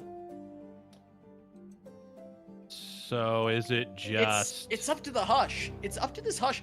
I don't know if there's enough damage at burst speed because Lobster can stop the fast speed. Right. Well, yeah, Ezreal's leveled, Karma's not, so it's not going to be a definite. He's got, what, 2, 4, 6? It's going into the next turn. That's the problem here. Oh, it is? Oh, okay, yes, it is. The Karma is going to be leveled up. I saw the 8 and didn't realize that there was a pip missing there. So, yes, it will be Karma and Ezreal, and he's going to have 2, 4, 6, 8, 10, 12 in bursts, right? Right. If Lobster spells. If Lobster ends round, then Agigas first action plays Ezreal, and Lobster can respond with the Hushes and live for another turn. But then he won't have Hush anymore. Right. Okay, that's what happens. Did he get a deep med off of the Karma? Or did he draw a Karma? I think he got a deep med off of draw the deep med. Star Shaping could also be an answer if it's not burst spells that are killing him. Or could at least put a dent in it. There's the Ezreal. I mean, this is what Hush is for. Right. Don't think it's saving Lobster because Agigas can just wait. Right. Agigas just goes, okay, I'll take the pass. Asol, I don't think does anything. I mean, if the Hush doesn't come down, it's definitely over, right? Like, especially with the deep med, I have to imagine it's probably deterministic or very, very close. Yeah, I think Lobster's lost. I think we're going to get a third game in this set. I mean, this is why the Hush is there for this matchup, right? Like, this is what you're trying to do. It's just now we're seeing whether or not that's actually good. Yeah, you need it on your attacking turn because you need to be hushing and ending the game. Right. Because this is so many burst spells available for a Gigas. And all he has to do is he just says, okay, I'll pass. And unless Lobster has another Hush. Right. Which he does run 2, so he could top deck it. Yeah, he absolutely could. He could also play the Scryer to try to get a messenger to try to get another draw at it. Right? Yeah. I mean, he could. He could find Meteor, but we know Agigas has Deny. I think that might be Lobster's best bet is to try and search for Meteor. Yeah, I feel like I mean, at this point, I feel like you have to develop something because it's with Karma and with Karma out, it's unlikely that that your open attack is even going to win, right? I like the Mountain Scryer. Try to find something to draw another Hush. I think that's your best option. There's the Obliterate. I mean, you just have to try. Like, it's good. We know it's getting denied, but you have to try. That's the only way you're winning.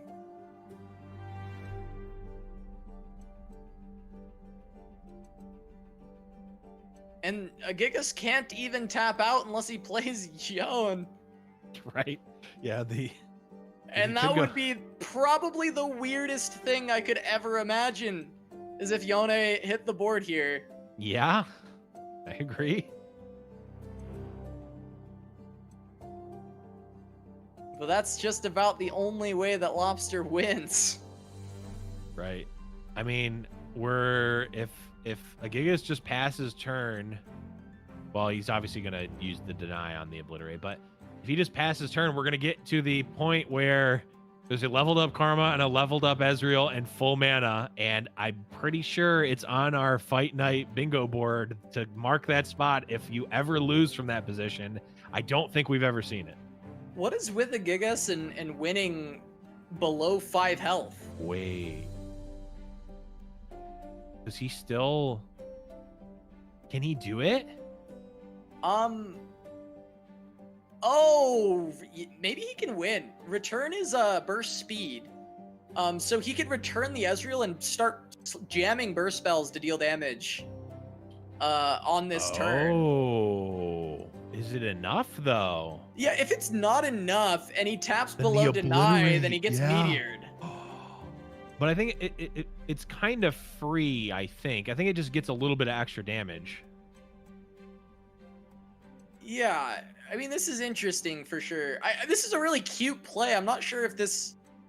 I'm trying to grasp exactly like the reasoning on this play in particular. If he calced that he needed a little bit more mana in the following turn to really go off, I feel like this was likely not needed. Right. And the other thing, Casa, is that now the star shaping could actually be relevant. If it's not lethal right now, the star shaping all of a sudden gains life. It does, yeah. And is he gonna go below deny? No, there's no way. So did he just kind of do this cute play to add? I mean, it also adds hand space, which is not irrelevant. Oh, okay. He keeps the mana with the tune. Yeah, remember. Keeps the mana with the tune. Okay. I did it for a second too, Blum. I was had like, wait. Okay. Excuse me. But no, of course he still has the mana, so he's keeping deny up. But yeah, this does bring healing online. So was this a throw? But does it actually bring a healing online though? Because right now the elusive sister is just winning. As it stands right now, star shaping into elusive sister into just open attack is still winning for Lobster, I think. I'm saying, because Agigas, instead of being able to kill now because he split his damage up, star shaping interrupts it. Yeah. Oh boy. I'm very confused. I mean, this is always just the new set blues, because this play works against like it works against 90% of decks. It works against a lot. But also Lobster has to see it. Oh, I'm sure he's going for the comet. Does he go for the comet or does he go for the healing? This still might be fine though. Yeah, well, this gets denied and he takes another 4. 4, right. But then he open attacks with star shaping heal, and then this comes down to some level of RNG. Yes. Because there's 2 burst spells. Yeah. Oh, you're right. He only takes 2. Because Agigas can find burst lethal. Right. But he doesn't necessarily have... Okay, he has it. 2 mushrooms. All right, well, he won. Oh wait, no, star shaping, right? He has to open attack plus star shaping, and then 2, 4, 6, 8, and then. I mean, if he hits any burst spells, Agigas is gonna win. 2, 4, 6, 8. Most fast spells do it too. Yeah, and I think he just has it. I haven't fully mapped it. It's 8 from burst. The fast spells. Yeah, it's probably just game. it's probably just game with the static shock. Yeah. I don't even think that Lobster can get And in the has the damage stun. to actually end himself. No. Yeah, he should still be able to win this. Unless Star Shaping can get some sort of crazy card that I don't know about. You're doing that thing again, Blev, where he's got 11 mana Wait. and he's playing Star Shaping, which costs 5 mana. And then it gives you a... Oh, wait. If he had found a 7 mana card, he could play it. You're right, Blev. I'm so sorry. Yep, Because I was definitely factoring in the Mountain Scryer. I definitely knew that reduced the cost. That was me knowing that. Yep. Got there. All right. That should be it. Gigas is going to send it to a game number 3. And I think we not only have our grand final set up, but we've actually seen a winner already from Fight Night Reckoning. This is just an alternate timeline, I feel like. Oh man, this is definitely a long one between these two competitors.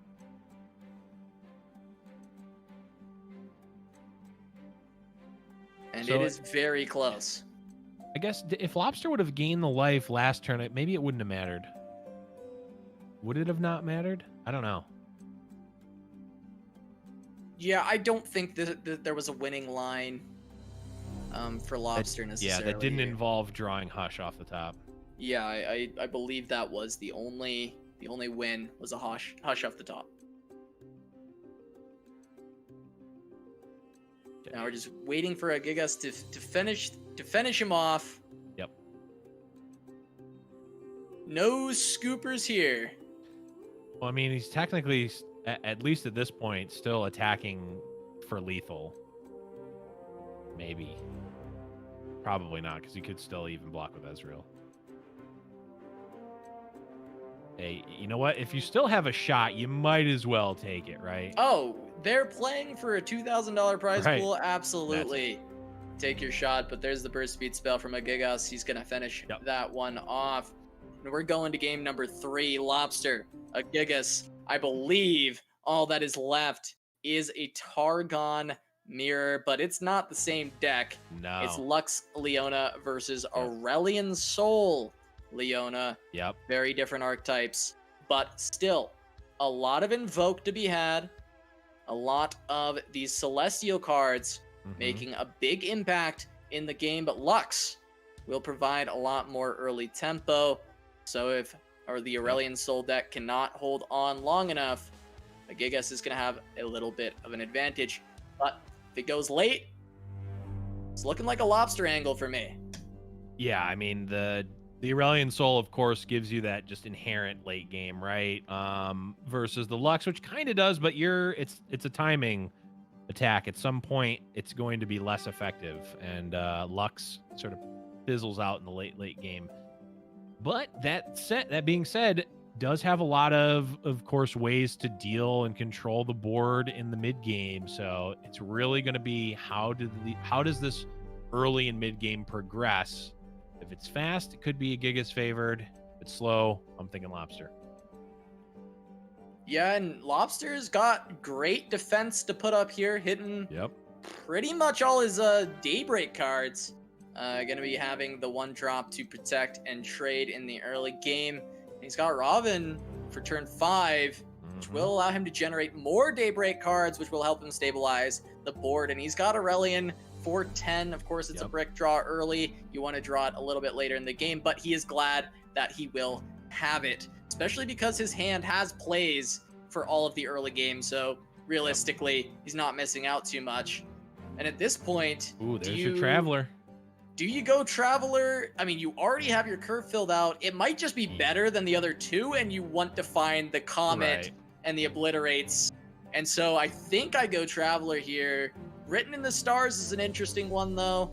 If it hits Leona, but if it hits Aurelion, it's really bad. So it's pretty redundant. I'm liking the Traveler here. I like the Traveler as well. If you didn't have 2 Ravens, I would consider it. I'm looking at a Gigas's deck, and there's not even a ton of really good challenge targets. Okay. That was unexpected for me. I did not think he was going to go with the warrior. Now, it does answer Leona, and it does answer Robin. And maybe those are his considerations, because, I mean, that does make sense if you think of it in specifically that context. Answers Robin is a little bit of a stretch, because it just trades 5 for 5, and they drew a card, right? Right, right. But this was a card that you generated. I think in Lobster's position, since he's trying to just stall the game to this Aurelion, I would consider it an answer. It's like a clunky 5-mana Thermo Beam. Yeah, it's not your favorite thing. It's not your favorite thing in the world. And you could argue that the Traveler is still better, but if you go Traveler and you go to an Obliterate, then it's more steps and then high mana for the answer, while as Warrior is like, I can play it next turn and respond to this Leona, for example. Warrior's pretty good against Leona, for sure. There's an Obliterate. There's Comet. Golden Sister. It's always Comet against Lux here, I think. You need... if you destroy the Luxes, you win the game. I'm pretty sure. There's only one Bastion. Okay, in the deck. There's the Comet. Yeah, there's only one Bastion in a Gigas' deck. Okay, Robin comes out. Notably not triggering Leona yet because she's not leveled. Right. There's a Robin of his own for Freshlobster. Now, I don't know. I'm assuming that Agigas is one Daybreak trigger away from leveling Leona. And he has another Robin as well. That's going to be brutal potentially. Now, when she levels, it doesn't trigger her stun, right? Inherently? I don't believe so. I think it's after she's leveled. So this warrior is going to be pretty decent. Unless Agigas wants to... Well, he does have Concerted Strike, and he also has the Leona spell as well that he could use to save... Well, actually, the Leona spell would do a lot here, but... But also, the Leona level up puts her out of range of dying to the warrior at 6 health. So, I do think that playing a Daybreak card is very likely out of Agigas. It's just which one does he want to go with? I don't know. Which one are you liking? I think I want to, just at face value, I want it to be Robin, just because I want to use the Leona spell on my attacking turn, obviously to try to push some more damage. But Gigas actually just says, I'm going to go for a Lux, so that when I'm casting these spells, I'm actually going to get a little bit more value out of him. And I don't hate it. Is he going to save his Leona with this Prismatic Barrier? Yep. I think it's likely. And gonna do it. Halfway to the Lux level up. Can get it on burst speed with Star Shaping on the next turn.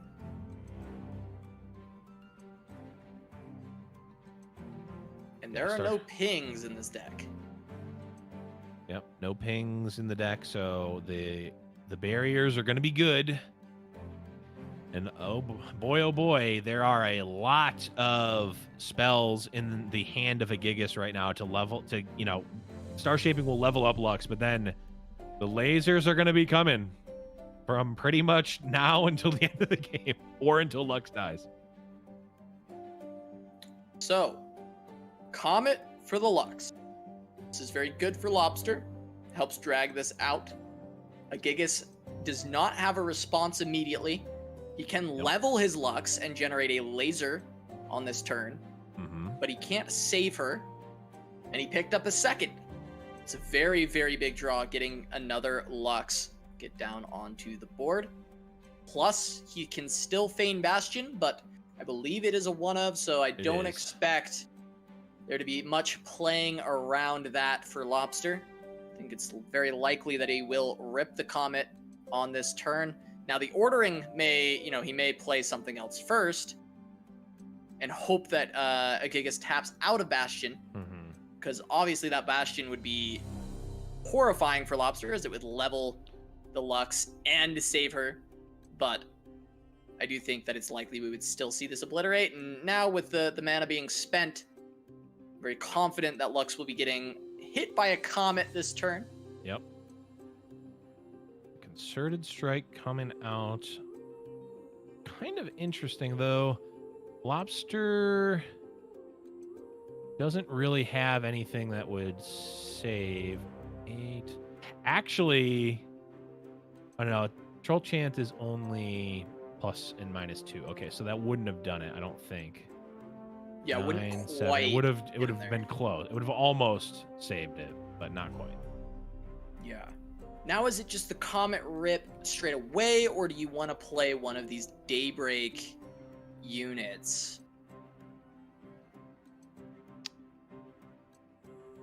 Well, the laser... Yeah, laser right now is going to go on the warrior, so Lobster wants to heal up the warrior to put it out of range. I like this. The problem being that the attack can just come in, which I guess Lobster's kind of okay with. Yeah, his block with the warrior is quite good. Onto Leona.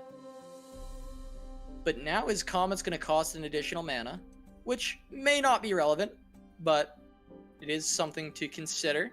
I mean, we saw 1 mana be super relevant in the BBG game, game 1. So, very possible, but Comet comes out, hits Lux, and now...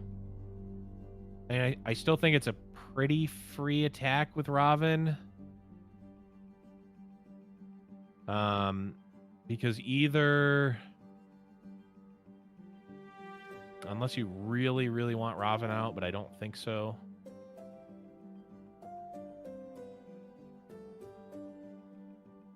Lobster taking the chump block just to gain 5 life. Really can't ask for too much more out of the 1/2 at this point.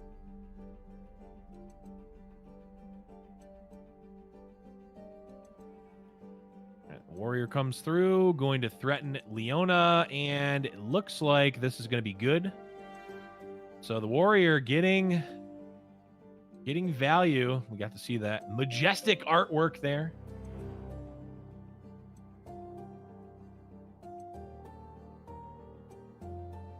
Lobster has his own Leona as well, leveled, I believe. And Casa, we're quickly approaching Aurelion Soul turns. Yeah, I mean, Agigas has not really been able to push through. Lobster has had all the early answers, and eventually you just get to the Aurelion Soul, and there aren't too many ways for Agigas to deal with that.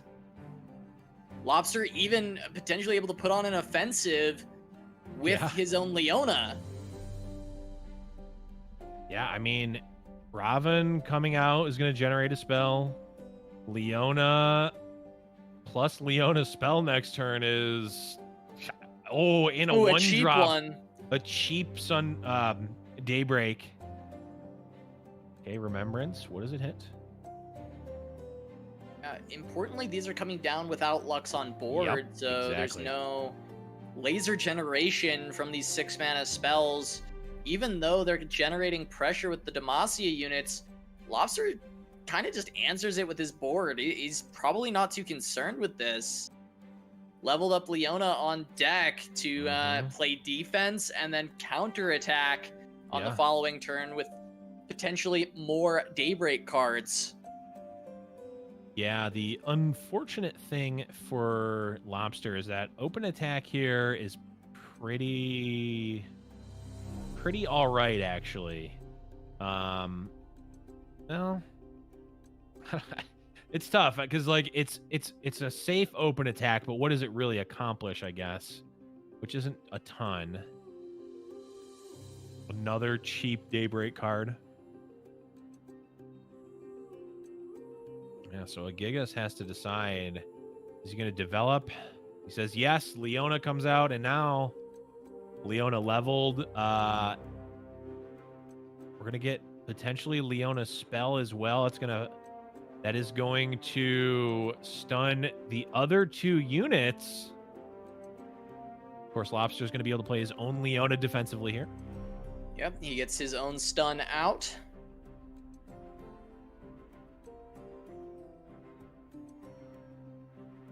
They can either, you know, Agigas can look for the attack straight away, but I don't know if the attacks are looking that amazing for him. You can try and go for something like Morning Light to stun the rest of this board, and it'll just get responded in the same way by a Lobster. Yeah, the Morning Light is only gonna stun. Oh no, yeah, it'll stun. Stuns 3. Yeah, stun 3. Yeah. Yep. So it would stun the rest of the board, and that's pretty good. But the Morning Light from Lobster would essentially counter it. Could also just play one of his cheap Daybreak cards to stun 1 unit and block, which is not terrible, I don't think, in this scenario. I'm wondering if it's like ever right to go for this Morning Light because it sets up lethal, but I just assume that, you know, he's got to be thinking Lobster probably has some kind of answer. Like, even as you said, just a cheap Daybreak unit will respond. I guess the thought, the Gigas has to decide, does he have the ability to wait? And he says yes, he does.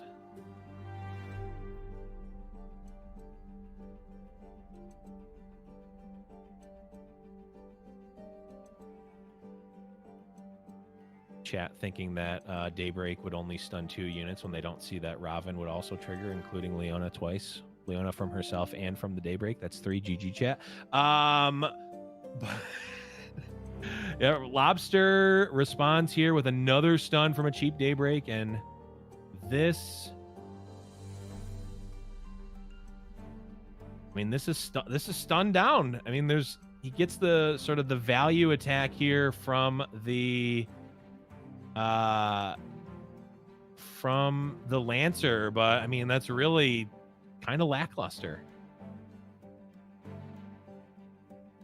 Yeah, I mean, he's just not getting anything at all, and I think that this is just going to be a slow grind to an Agigas loss. This is an Aurelion that's going to be able to come down, and it's just gonna get leveled. Is better than the Lux at all levels in this matchup. Now, the Lux has a lot of better matchups against a lot of other decks, but in this matchup, as long as Lobster doesn't brick his early game, and as long as he can hit like 1 Obliterate, it starts to get almost impossible for Lux.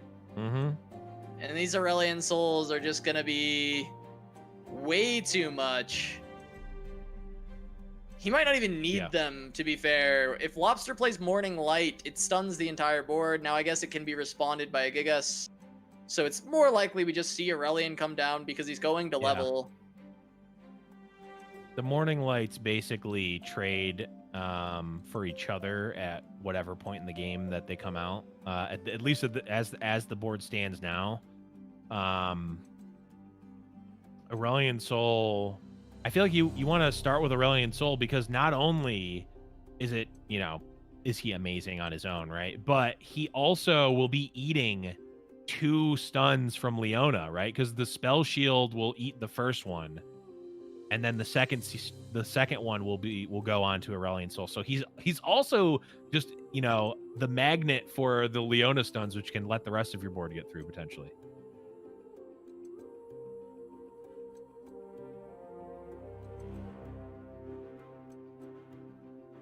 Now, could just go for a silence here. Just goes for the Obelisk, the Tormentor, aka the Scourge, aka Baron, aka Barno.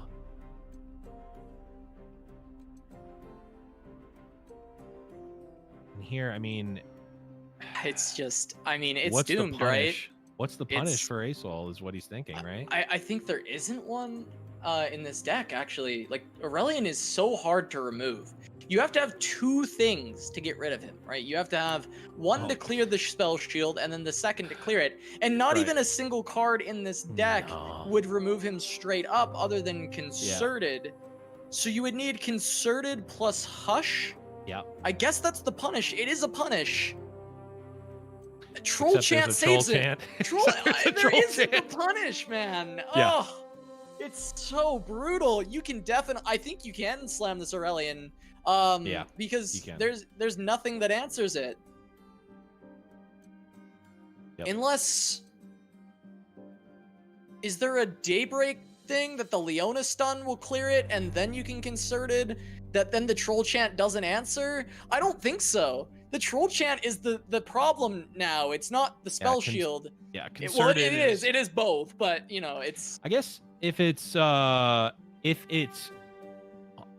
Well, we know that Agigas doesn't have the Concerted, right? But it could use Leona's spell into Concerted, because that would make the unit big enough. Right. So Yeah, that would work. Okay. Technically. You're right. There is that. No, that absolutely is an out. That absolutely would have been an out. It's probably much too late now. Aurelian gonna level. Also second Aurelian again. Yes, I was about to mention the Skies Descend on the left side there will just completely decimate Agigas' board on the next turn. Yeah. And while that may cost all of Lobster's mana, he can still play 17 mana worth of cards due to the fact that he has leveled Aurelian on board and they are free to play. Yeah. You don't need mana when you've already won the game. I mean, this card is insane. It is crazy.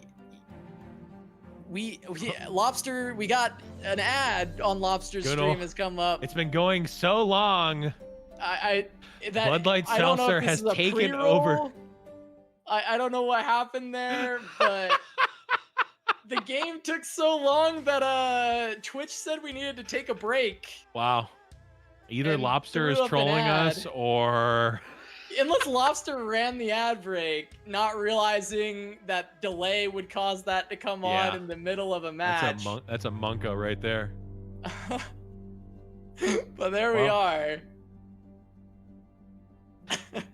You think I want your pathetic Bud Light Seltzer?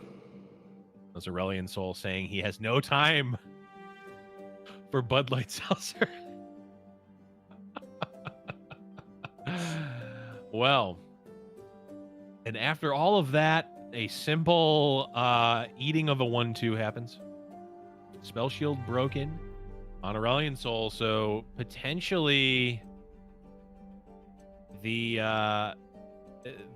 ability to answer a soul is online, but also it needs to happen, right? It needs to be there. And what if you just gave all of the cards, all of the units forever +4/+4? What if that happened? So yeah, with the Concerted pickup, like you said, the answer is there, but guess what?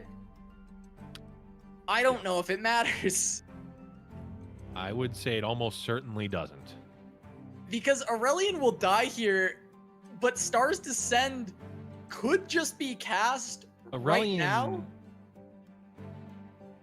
Yeah, and I feel like you've gotta go for it, right? Right, and like, even though, yes, Lobster could be like, okay, well, you'll kill my Aurelian, and then I just have another one. What if you just wipe Agigas' board here? I feel like that's winning. What do you care? Yeah, if you kill the Aurelian. It doesn't matter if Agigas doesn't have a board. Just play the Scourge. Exactly, the Scourge with your board should finish the game with the Overwhelm. There's a couple stuns too. Chat being right, of course, because leveled Leona doesn't have her own Daybreak effect. Okay, so chat was right. Okay, I can see. Chat with the huge brains. The massive brain. The Skies Descend onto this board, and Agigas, what do you do about this one, buddy? Do you kill Aurelian with Concerted, or do you hit the settings key at the top right corner and find your way to the surrender button? Because it looks like Lobster should be moving on to the next round in winner's side after a grueling first round. Targon is delivering with the long matches. Wow. But we will make sure that we keep things rolling fast enough that we aren't here until the end of tomorrow, and that this does end eventually. But at least the games are good, and it makes us not want it to ever end, as we would love to cast Runeterra content forever. And we still have plenty more ahead of us when we return from a short break. Don't go anywhere. More reckoning when we return.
Welcome back to Giant Slayer TV's Reckoning. We had a very long round one, but we've been keeping the games going in the background. Normally we'll have players waiting a little bit more for broadcast to catch up, but everything's going to be running just fine.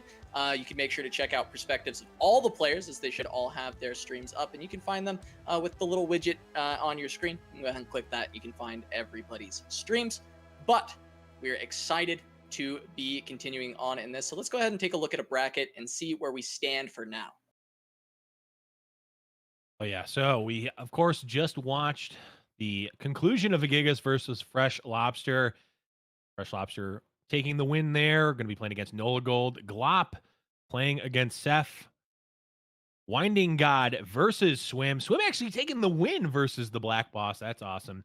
And Gvuardya playing against Szerro here on the winner's side of our bracket. And we're actually going to be jumping in, Casa, into Nolagold versus Freshlobster. So let's take a look at those players when we get a chance. Yeah, Gonna be- Nola and yeah. Lobster. Now, this is a matchup we've seen a fair bit throughout tournaments over a long time, but not much in Reckoning or Fight Night. We have seen Nola versus Lobster plenty of times, though, indoors and other Yep. tournaments. Nola, the previous Reckoning champion, so he's looking to Yes. defend his title here. Mm-hmm. And I believe Nola is on Swain TF and Trundle Soul. So looking pretty similar to Lobster's lineup, just a different Soul deck, but also running that Swain TF. Nolagold, another one of those players that'll make a lot of people's top fives if they were to power rank players in the Americas, or at least people who play the Americas tournament scene. We include a lot of EU players on that list because they play in everything in the Americas. Right. So Lobster, another one who would be in that top five, and I'm excited for this matchup. It might be a long one yet again, but I think it'll be worth it. The high-level plays between these two, it's going to be very, very exciting.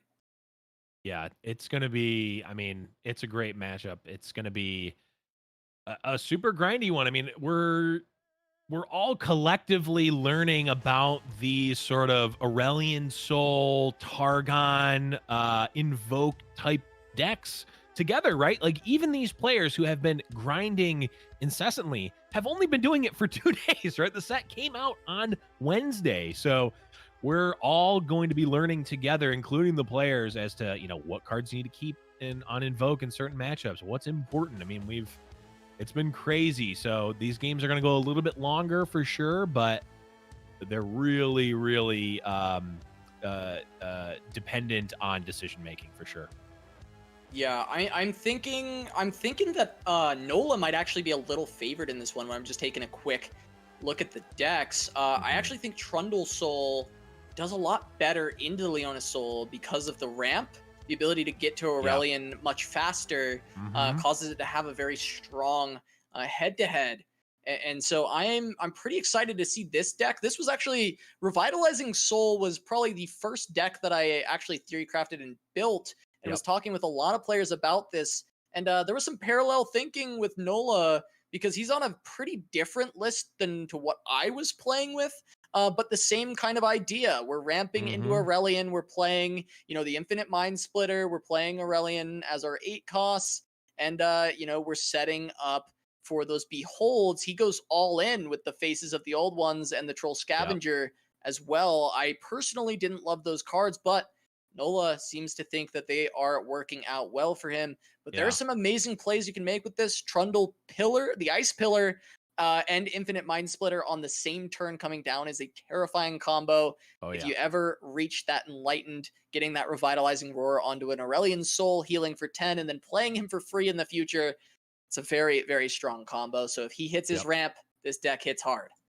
Yeah, and the cool thing about the Troll Scavenger and even the Faces of the Old One is that if they're not good, if you're not beholding them, or if you draw them later, you've got the Spacey Sketcher to actually pitch them away. Like, you're actually still getting a little bit of value off of those, even if they don't pop off. And of course, they do give you that sort of really high ceiling for explosiveness for this deck, and that really can be the difference maker in this matchup for sure.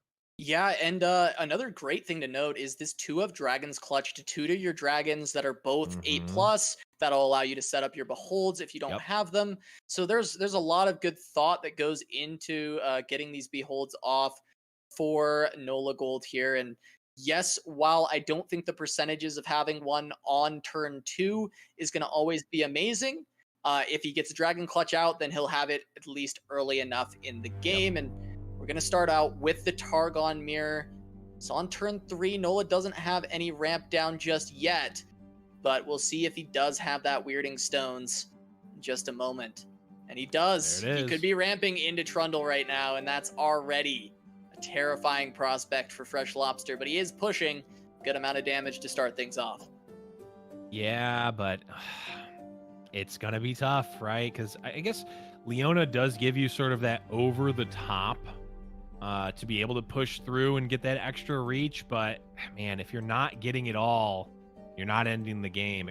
Nola really doesn't care about his life total all that much, and he is going to at least have the ability to be playing threat after threat after threat. You know, starting as early as right now. Yeah, I mean, this can just be Trundle. We unfortunately don't have his hand right now. We'll see if we can get it. We may not be able to. It's generally caused by a desync of the two streams, caused by the delay. Just a problem of not having spectator mode. But no, it's additional ramp. No Trundle just yet for Nola. I imagine he would have slammed it had that been in his hand. So likely did not have it. Ooh, Cosmic Rays is a little bit interesting here because it does deal with the ramp as soon as turn 6 for Lobster. I don't know if that's soon enough or if he wants to draw with the messenger. Yeah, Charger is certainly pressure. That's Cosmic true. Rays, it might be Charger. Cosmic Rays just seems like such a low impact card right now. Yes, it does kill the Weirding Stones, but man, he needs to get another Celestial and spend 8 mana just to kill 2 Weirding Stones. Yeah, I mean, it feels very bad to be doing that. But that's the pick. Oh, he can play it. He can actually play it next turn. No, he can't draw Celestial. He can't play it. And there's the Beholds picked up. Now we know for a fact Nola has. We know he has Aurelion for if he ramps into it. He has Mind Splitter if he ramps into it, and we know he's Beholding if he has any of those units. So 7 mana for Nola. And while he may be taking some damage yet again, also if he has Revitalizing, he can just heal for 10. He can heal quite a bit if he wants to with Revitalizing. I am wondering, is there anything in Lobster's deck that actually does like errant damage? I don't think so. I kind of like just blocking there. Of course, if he's planning on Revitalizing, then it makes sense. Just gain your 7 now. I think Nola wants to ramp into 8, and he's worried about Pale Cascade, which we do see is in Lobster's hand. Yep, Pale Cascade is the answer. Yep, okay, makes sense.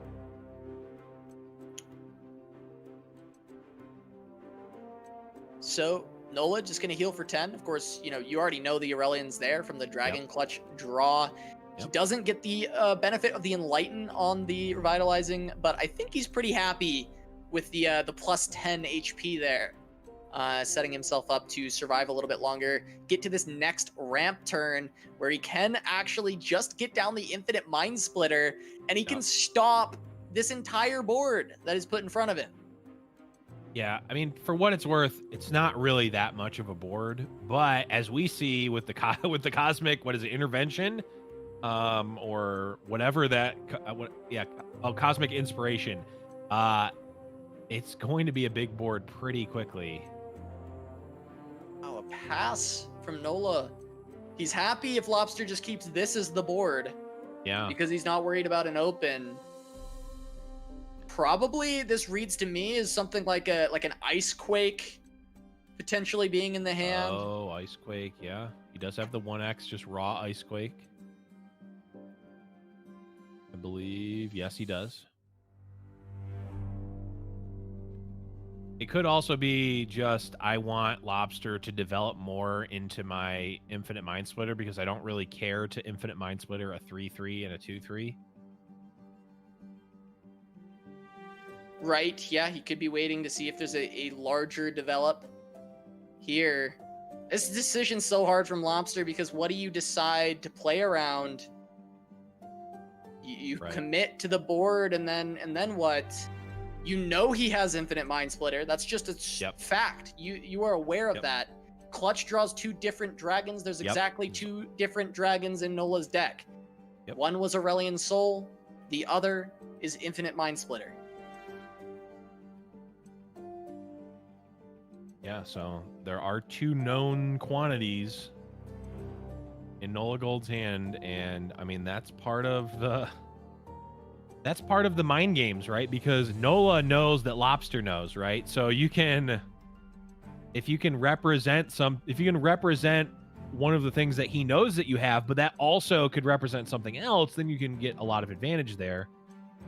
Of course, that's not really what ends up happening here. The Infinite Mind Splitter comes out going to get a little bit of value, but Lobster is now able to play his Cosmic Inspiration, which is going to make everything big from now on. Yeah, the rest of the game, Avalanche and Icequake are dead. Right.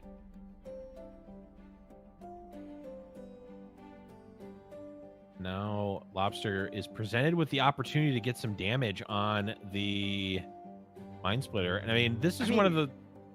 Go ahead. No, please. I was going to say, I feel like it's a free block, right? Because they're stunned from the Mind Splitter anyway. Yeah. I was same point. My brain immediately wanted to say that point so much that I just cut you off. But yes, absolutely. Like it just makes. I actually don't really like this attack because. Right. Lobster always just takes this block with one of the stun units. It's always good for him to do this. Right. Because he has units to refill his board. It's not like he's starving for units to have, and plus those aren't really units because they're always dead. Plus you get damage on the Mind Splitter, so maybe you free up this Kindly Tavern Keeper down the line. Right. I'm not really sure what the attack was. Like what is the value there for Nola? I'm looking at the list. I'm not seeing it. But I guess we'll have to wait and see. But the Mind Splitter is stunned for now.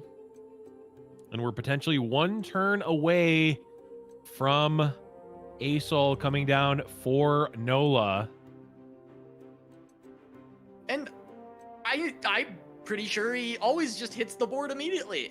The only concern is... I would think so. Is Hush Obliterate. I guess maybe you have to play around Hush Obliterate. I see one possible reasoning for the Infinite Mind Splitter attacking is that it gains an additional power, which makes Asol a little bit closer to leveling up. So I don't know if that one power is relevant, but that is at least a reason to think about doing that attack. Yeah, no, I mean, I think that's a very good point. I think, it's possible that Nola needed that in order to get himself to the Aurelion Soul level up on play. Because maybe it's not right to do Aurelion on 10. You really want to play him when he's going to level. Right. Well, you're still generating spells every turn too, so it's not terrible just to run him out. It's certainly not bad. He might just play it anyway because of that exact reason. Of course, the Celestial cards are incredibly strong, and if he does level it, having more of those in your hand is certainly not a bad thing. So I guess realistically, if Nola thinks it'll stick, he'll probably play it. Mm-hmm.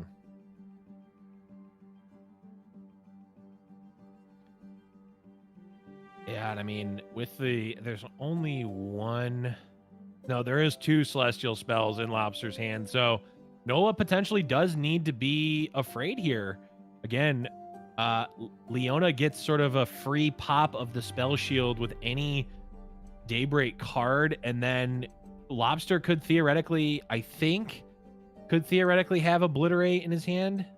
No, actually, it can't be Obliterate. It could be the double Obliterate card, I think, because it was from a Star Shaping, so it would have to be a 7+. So theoretically could be there. Wait, sorry, for which player? It was Lobster, the cosmic, the 7-mana Celestial card in Lobster's hand could, from Nola's perspective, be the double Obliterate spell. Right. Well, yeah, it could be either, right? It came from the Scryer, right? Or am I wrong? Maybe it did come from Scryer. I don't remember. I could totally be wrong on that. I don't remember. It's very hard to track these things. If he hovers the ray, we'll see which one made it. Right. Regardless, it could be an Obliterate spell of some sort. Absolutely, so yes. Nola certainly could be putting him on that. Yep. One thing I do kind of wish, just from a player quality of life perspective, is that I wish there was a little bit of an indicator that, like, hey, this was a generated card in the opponent's hand. Obviously, you're not revealing what it is, but like, hey, this is a Celestial card that was generated, and you can see where it was generated from. Because it's technically open information, right? It's not like that's Right. hidden. What the card is hidden, but where it came from and the fact that it is a celestial card is not hidden. So I feel like they could give us a little bit of a Some reminder indication. Yeah, that could be interesting for sure. We'll see. But Nola loses out on all his ramp, and now the Aurelion Yeah. is actually offline Right. for this subsequent turn. Yeah. And Trundle was nowhere to be found this game, which I Nope. think he is a very high impact card in this matchup. I think you really want Trundle in this matchup, and he never hit it. And while ramping is great, if you don't really ramp into anything, Right. you're gonna lose to the more mid-rangey version that Lobster is running because his board is filled, and he hit, I want to say, a perfect card from his Invoke to give this buff on the board so that Icequake is off the table, Avalanche is off the table, and there's just so much pressure that it's impossible for Nola to really stop this, at least at this point in time. Right. Yeah, the inspiration is just so good. Oh, well, that's a big boy. The Great Beyond. We said that there are only 2 dragons in Nolagold's deck, but he can still find a third one potentially there. The problem, or the benefit of the inspiration is that it turns all of these early game value generating units into actual threats, and it just makes Lobster's deck actually be able to contest with a lot of this. Of course, they're not contesting with the Great Beyond here, but I mean, this attack from Lobster potentially could be pretty big. Yeah, I've seen Nola win from some pretty scary spots with this deck. I've lost to him myself while he was playing this when I was running the ladder yesterday and the day before. There's so much healing. He has a second Revitalizing Roar. Yep. If he's able to pull that off, he'll be enlightened next turn. He can actually cast that on Aurelion, heal for 10, play Aurelion for free, and maybe there's a chance back in it. Right, and Lobster, I believe, is pretty much, he's definitely priced into developing, right? He would only be pushing in, if he open attack, he's only pushing in 7, 9 with the Pale Cascade.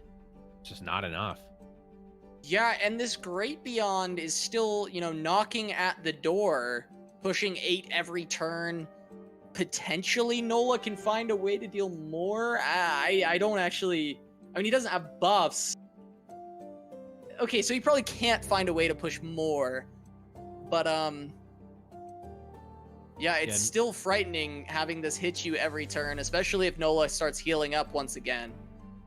Yeah. Luckily for Lobster, he gets to play Star Shaping of his own. Well, get another Cosmic Inspiration. It certainly doesn't seem bad. It increases the clock once again, even if Nola heals.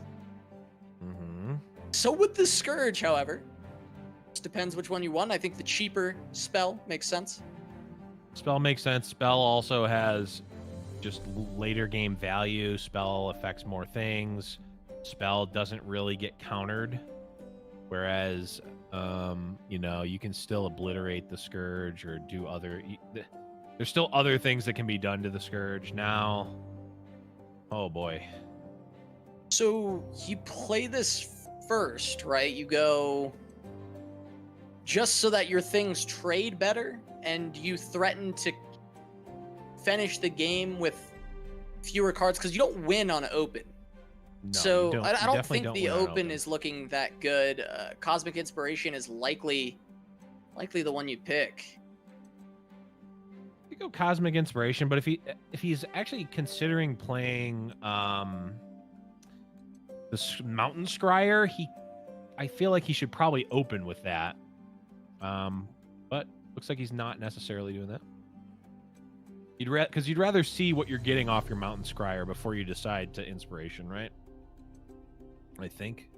Right, yeah. If you're thinking you're playing the Scryer, which I think I agree with you likely are, then yes, it'd probably be better to do that first, invoke, see if anything is a better option. Right. Potentially you could get the 6-cost obliterate, and that might be better to play here. Maybe not. Maybe. Even The Great Beyond also has Spell Shield. That's the problem. It's got it's hard to tell because it's just enveloped in all sorts of shroudy goodness, but there's Spell Shield and Elusive on that unit, and Fury, by the way. Yeah, of course you'd have to play it on the Mind Splitter, and then I'm not sure if that's even good enough. You do refill your spell mana by playing the cosmic buff. Yeah. Oh, that's right. And so it really only costs 3. God, that card's insane. Yeah, it's pretty good. Pretty good card.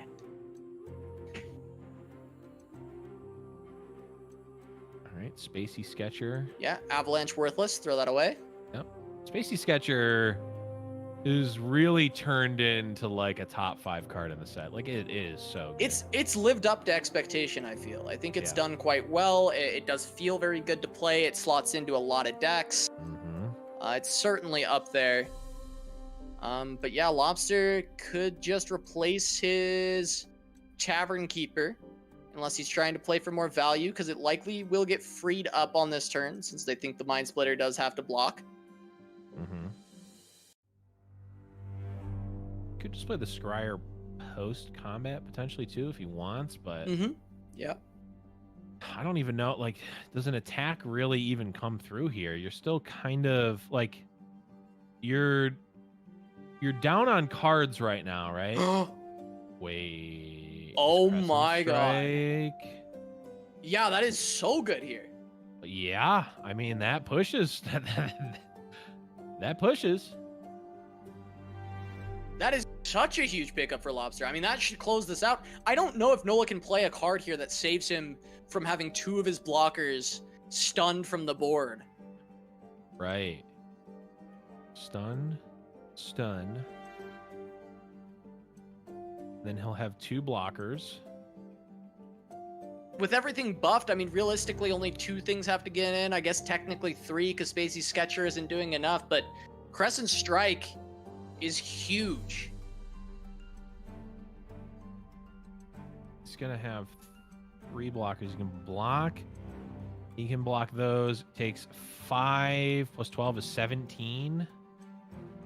Potentially.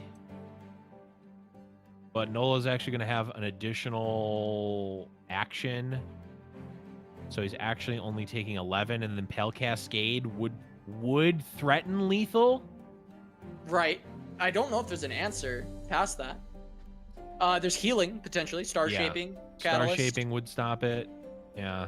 Catalyst would stop it. I kind of think you have to go for it, because here's the thing for Freshlobster. Yes, his units are buffed. His units are buffed up, and they're better than Nola's overall. The problem is that he's down on card economy, so every trade that he's taking is actually a net negative for him. No, and while both Lobster and Nola have Asol, Lobster also kind of has a dead card now with this other cosmic card that's not actually doing anything. This is a crazy one, Casa. These Targon mirrors, boy, they are silly. Yeah, I mean, they take long, but I'm not bored by them, which I'm loving. No. You know, we're not having, some of those long mirrors that you always know what's gonna happen next. I love these Targon mirrors so far, especially because a bunch of new cards, a bunch of different lines that the players get to take because of Invoke. Yeah. I do enjoy the keyword. I know some people don't love it because of the random generated part of it. But it's 3 options, and I think that it is very skill testing to pick the right option. Absolutely is. I mean, you need to, especially in a matchup like this, like the card that you pick on turn 3 with your Solari Priestess but has the potential to not be played until turn 14, right? Like, you need to know the matchup, you need to know like the board state, you need to think, like, there's so much. But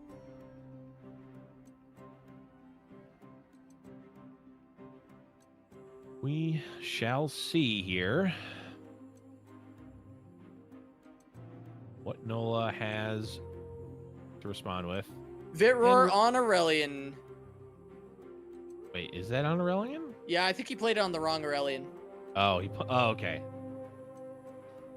Unless.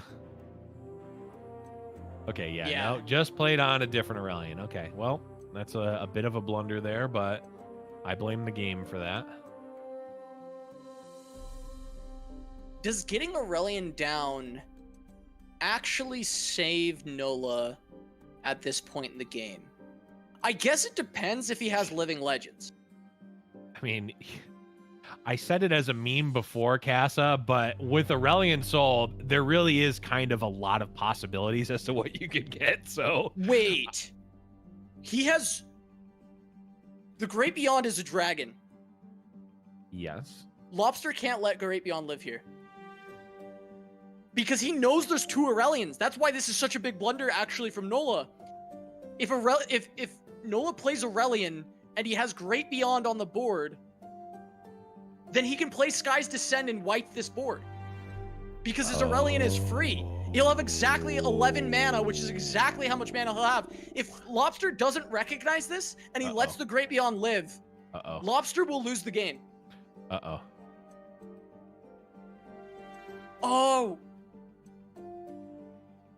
No, yeah, no. I'm still, yeah, I read chat, and I almost thought I was wrong, but no, I'm still right. Yeah, it costs less for... Because it doesn't matter. It costs less for dragons. It has nothing to do with his level up.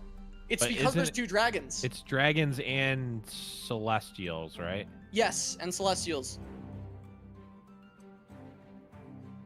But he found it. Lobster saw it too. Lobster saw it too. Well, I mean, it could be that, or it could also be that he wanted to kill the gigantic elusive threat that's beating me down. But it is important. He had to kill it. Yes. Because he would have lost this game. Yes, I agree. I mean, does he still? It's still possible for Nola to find a way to get this Sky's Descend out and win. I'm just saying he guaranteed would have lost if he did not kill the Great Beyond. How much does it cost? Okay. Lobster doing us a great service here. Yeah. For each dragon or celestial. So, yeah. It would have been 11, and he'd have exactly 11 mana. Yeah, and he's not going to have enough now. Now, yes, you could definitely argue that no matter what, Lobster is going to kill the 8/8 elusive with Spell Shield when he gets the chance. But yeah, maybe. Regardless, it is important that he did. Is it possible that... Oh, no, because... yeah, Nola had to block like that, too, because he couldn't go any lower, or else Pale Cascade would have just killed him. Yes. All right, and the Cosmic Rays served as an 8-mana trigger my Celestial Behold cards and a discard fodder to give me a between 0 and 3 cost Celestial card. Yeah, give me a better Celestial in this scenario. Give me the Messenger. Yeah, give me Cosmo.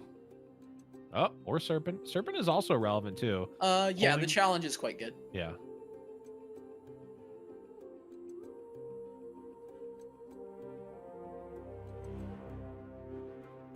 Okay. Passes over to Nola, and again, I was memeing before Casa, but the pool is quite gigantic in terms of what he could get from a random Celestial card. Let's see. What can Nola even have here? He's played both Vitroars. There's a Celestial. He's trying to get to his Star's Descent. Does he have enough Celestials to get there? Because that's still game-winning, if he does. He would need another 1 mana or 0 mana one, right? Because it costs 2 less for each. So in order to generate a mana towards it, he needs to play one that costs 2 or less. I have no idea if he even could Living have Legends. One. If you think you're gonna level your Aurelion, that's always the best one. Right.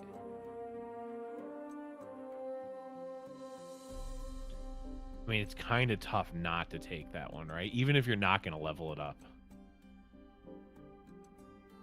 it's just free, right? Like you play it and you fill your hand with stuff. And... Right, and then you get to decide what you want. It gives you all the options. Yeah, I mean it's always good. Great Beyond. Okay, that's not enough. No, it's not game. Because it's only 10. Hush can't come down, but there's nothing else from Nola. It's just 10 damage. Yeah, he couldn't quite make it to Star's Descent. He didn't have another 1-drop Celestial. But he was only on 10 mana. But he will have it this turn, though. Right, so Lobster is priced into open attacking. Because he knows that Star's Descent just gets played if he doesn't. Because of the mistake from Nola earlier. Now, Lobster may have played around it regardless, but because of the mistake from Nola, Lobster knows he exactly has to play around this Sky's Descent. He has to. And I think that Lobster might have played around it either way. Yeah. But there's a chance that he wouldn't have, and I think that it is still, it's obviously, I don't want to harp on this as like a crazy mistake. Like, it's very easy to mistake which one you played it on previously. Right. But yeah, this might hurt a lot. Okay, we're getting a bunch of kind of trash for Lobster. Not open attack comes out. If Nola can live this,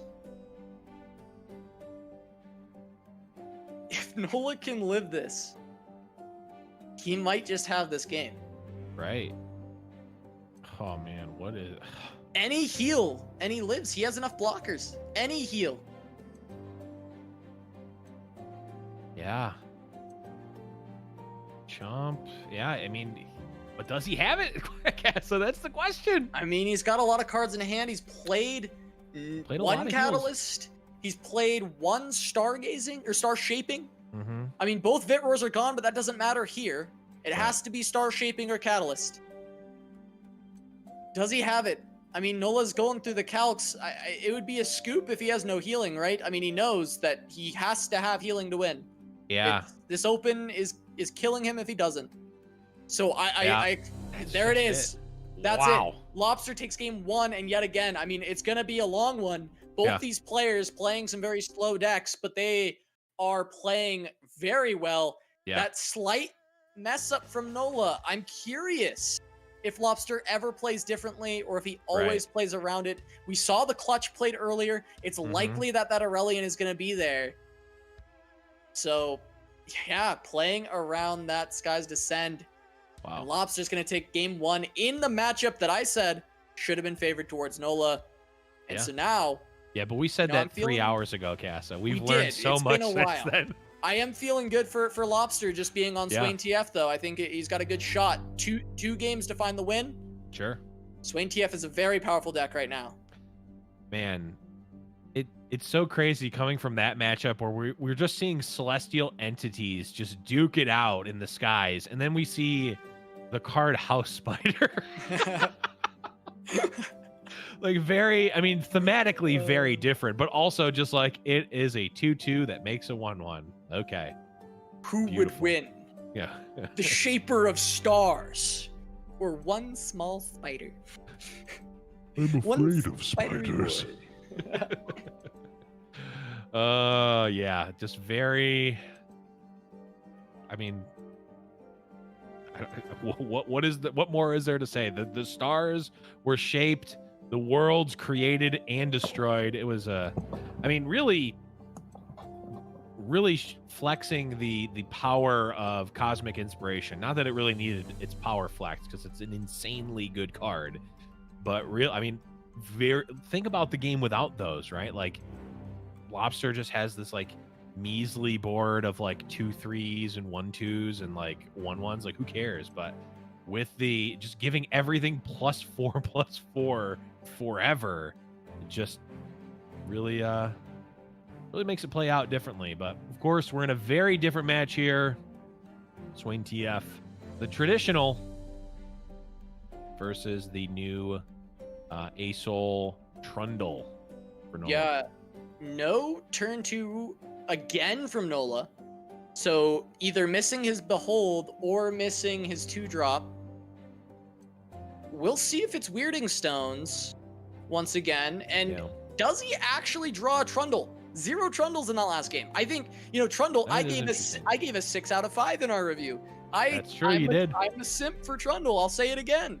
I think that card is incredible, and I think it could have helped stabilize that board in the early game if he had found it. But he ramped very hard and couldn't quite get there this time around. Avalanche, that's a great response. Yeah, that's avalanche. Huge.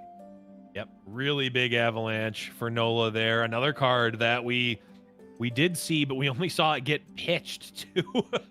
We saw it get thrown away, actually, not actually cast. So got to be useful to get value there. I mean, it's very possible that Nola had a Trundle in his hand at some point in that game, but just never had the chance to play it, because those last turns, it was just Celestial into gain life, into like the end game was really dictated by a lot of that that late game prowess and dragons, and Trundle just kind of doesn't really he does not belong up in the stars. No, not necessarily. There's the Dragon's Clutch once again for Nola, so we know he's got his Acel, and he's got. I mean, this card is it's clutch actually in this in this deck for bringing those out. Yep. But yeah, the only times in the previous game where he could have played Trundle were actually on the turns where he had 5 and 6 mana respectively, and then after that, there was not an opportunity really to slam that trolley boy down. But this game, there he is. There's that turn 5 Trundle. That's exactly what you want to see.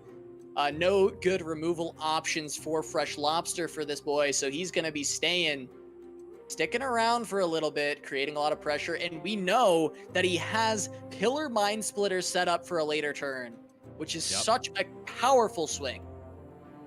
Yeah, and I was going to say, there's really no good answer for Trundle at all until Riptide Rex, and even then, it's only possibly a good answer. Right.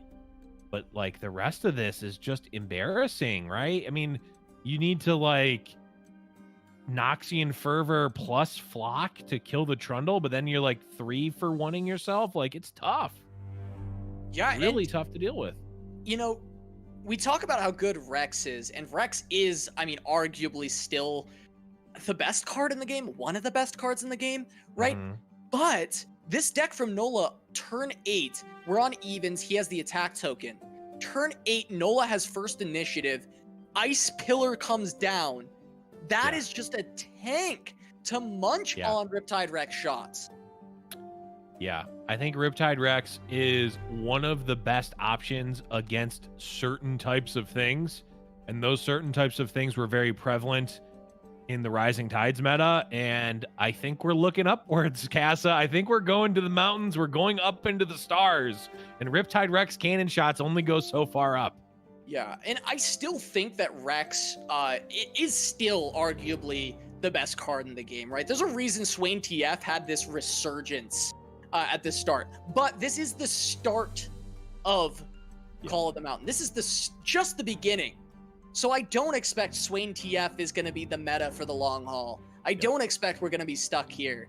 But for now, Riptide Rex is a reason why it's here, and why Swain TF has found its way partially up this mountain for the call. It's one of the decks that is ascended alongside these Targon lists that we're seeing in tournament.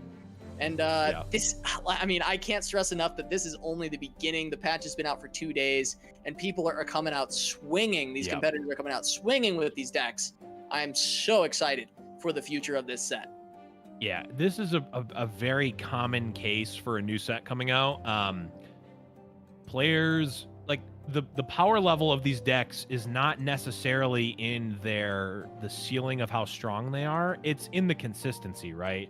These decks have been built and refined over months at this point. So when you're playing on the ladder and you're going against, Timmy No One like me, who's trying out these like stupid Taric decks and the J Medarda gem deck, like, yeah, the the deck that is consistent is going to crush a lot of those. And it's to a lesser extent the case here as well in the tournament, because even these ASOL decks, I think they're going to look very different in the next couple of weeks, just through refinement. But you bring something like Twisted Fate, Swain, and it's very consistent. It's going to give you a baseline. And even though these Targon-based decks may be more powerful later on, the consistency really pays off a lot for, you know, a deck like this. Yeah, and as much as we laud the consistency of Swain TF, because it actually is a very consistent deck, even the most consistent decks can sometimes draw bricks. Right. And taking a look at Lobster's hand, Well, especially in this matchup, I will caveat, Yes. because there are matchups where this would be fine. yeah, think about But- if this was the aggressive Nightfall Sure, deck. Like, this is Great. pretty good. awesome. It's not, though. It's ramp Trundle Aurelion, and these Make It Rains, these Noxian Fervors, they're not doing you any favors. Now, Culling Strike Right. on to the Ice Pillar is pretty nice. But that's about all you've got. And wow, what a great pass. I love Pillar Pass. It's so good, actually. Yeah. Because you Pillar Pass, your opponent is now given initiative, and then you Oh, get it's to like, respond. Did Nola disconnect? That would suck. I was a little worried myself. I was trying to just hope he would play. Oh my, that behold, Wait.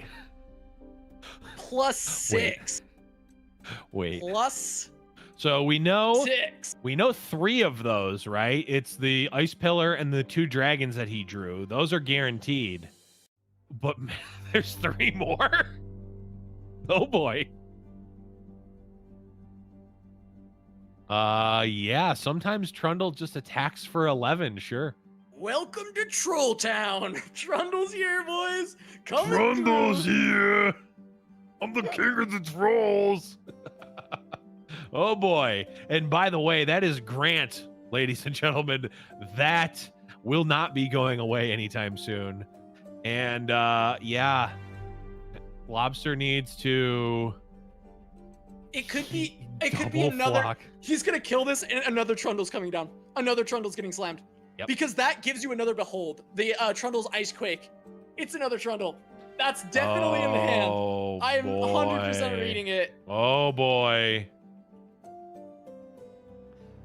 Yeah. Oh. Could He also gets- be a star shaping as well. Could save it. Or Right. yeah, right, star shaping right. would save it. It could heal it and just save Oh it. boy. Oh, that would feel so bad. Oh boy. Oh. All of it feels bad. All of it feels Everything. bad. It's all bad. It's all bad. I think Nola's probably deciding, does he want to star shaping this, or does he want to just- slam the second Trundle? Slam another Trundle, right? He's like, I guess this has 11 attack. I kind of like 11 attack, but do I need 11 attack? That's not really. You can get 11 attack next turn, or I guess maybe only 10. And the answer is star Ah. shaping. Okay, but now Lobster responds with the Make It Rain Okay. on the top of the stack. And I think that Works. still works. It should. So actually, consider keeping that in mind. I actually think maybe the star shaping isn't right here if you have the second Trundle, right? It might I be think fine, it's fine though. because you still Yeah. get to play the second Trundle. Yeah, here. yeah. It's probably fine. The second I was Trundle like, I doesn't go said it. away. Yeah, I said it, and then I was also like, you're just 1-for-1ing another card, and you're creating a card in your Yeah. hand. Like, is it Yeah. even bad? It's not. And I'm Yeah. so confident there's another Trundle. Actually, I'm too confident. Certainly likely. I hope he doesn't have it just to strike at my ego, because I'm too confident that he's got another Trundle. I mean, I could pull up Nolagold stream and check, but I'm not going to. Don't do it. That's no. cheating. That's Just cheating. Just let me be wrong or right here.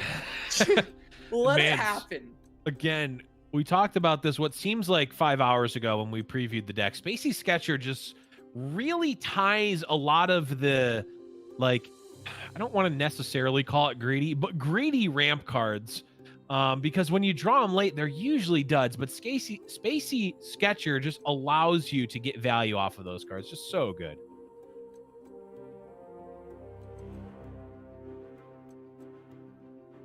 Oh, man. All right, Swain drawn. Are the off of trolls TF. going to war or not? That's the question here, Nola. Is that what's happening? Well, it's a spell, so it's not happening yet. Sunburst. Sunburst. Gonna deal with Twisted Fate. He Here's doesn't the want thing. any funky business. You don't need Trundle on defense. Trundle no block. Trundle go face. Yeah, true. We don't have orcs, but we do have trolls. Me no block, me go face, me trundle. That was my Trundle voice I was using on stream yesterday because I hate Trundle.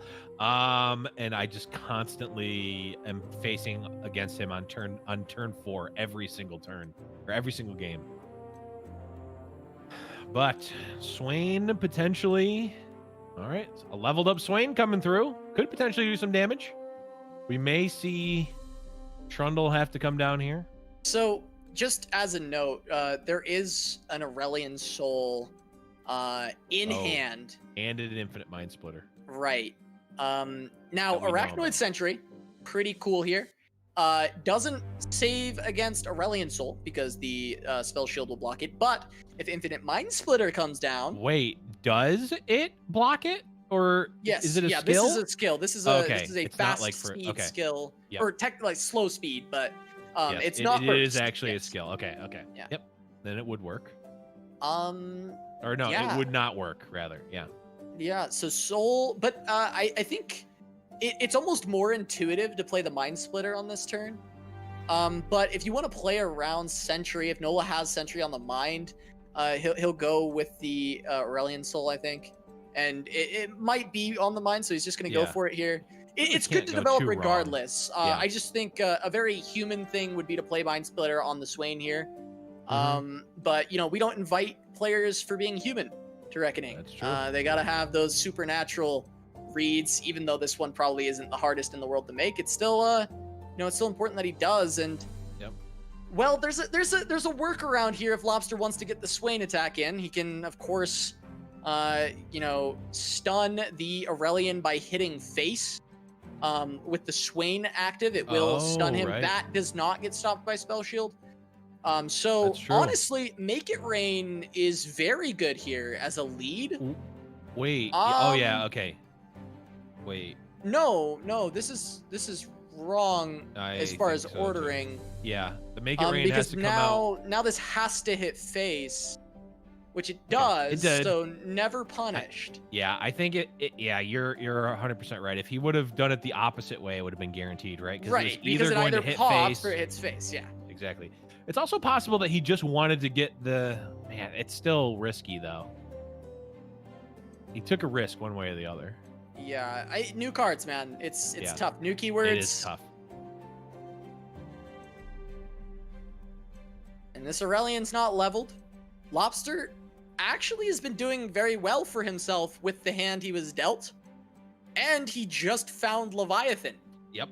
Also, So this game has yeah. gone from maybe unwinnable to very much looking kind of good for Lobster, provided Nola doesn't have Yeah. any obliterates, which I'm not confident that Nola doesn't have any obliterates.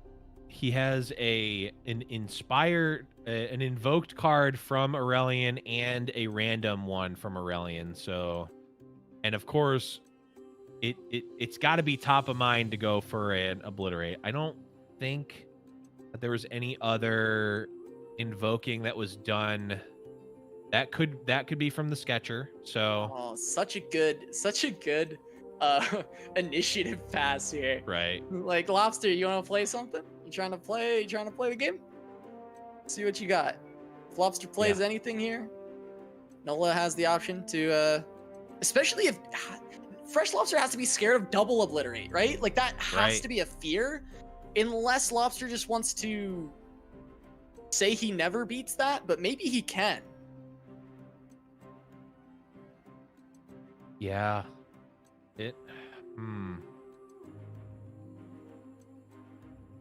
Could theoretically...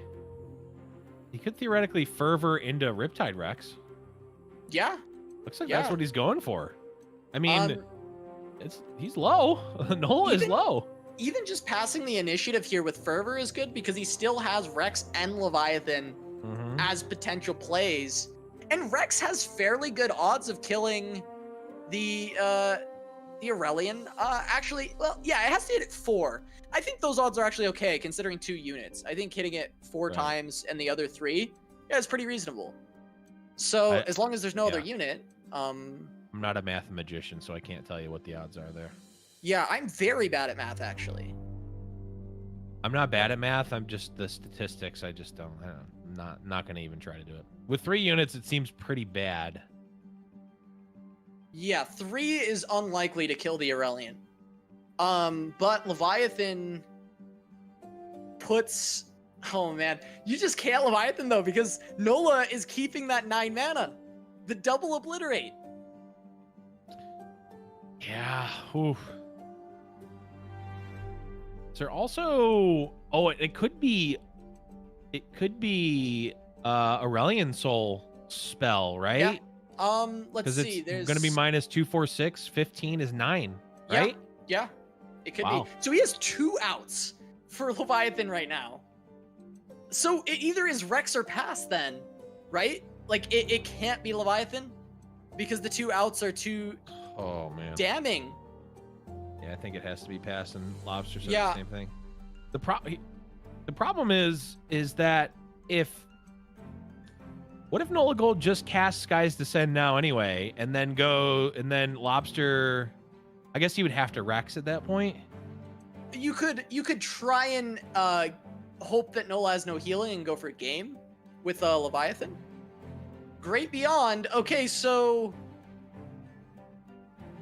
Rex will stun this. Yeah, Rex will probably stun this. Rex is so good. Unless you want to guarantee it, you just go with the Fervor. Yeah, Rex is... I feel like Rex has got to be game, right? Because if either hit, it's either going to kill... If it kills the... Man, it's... But you could get... If you get... What happens if you get really bad Rex?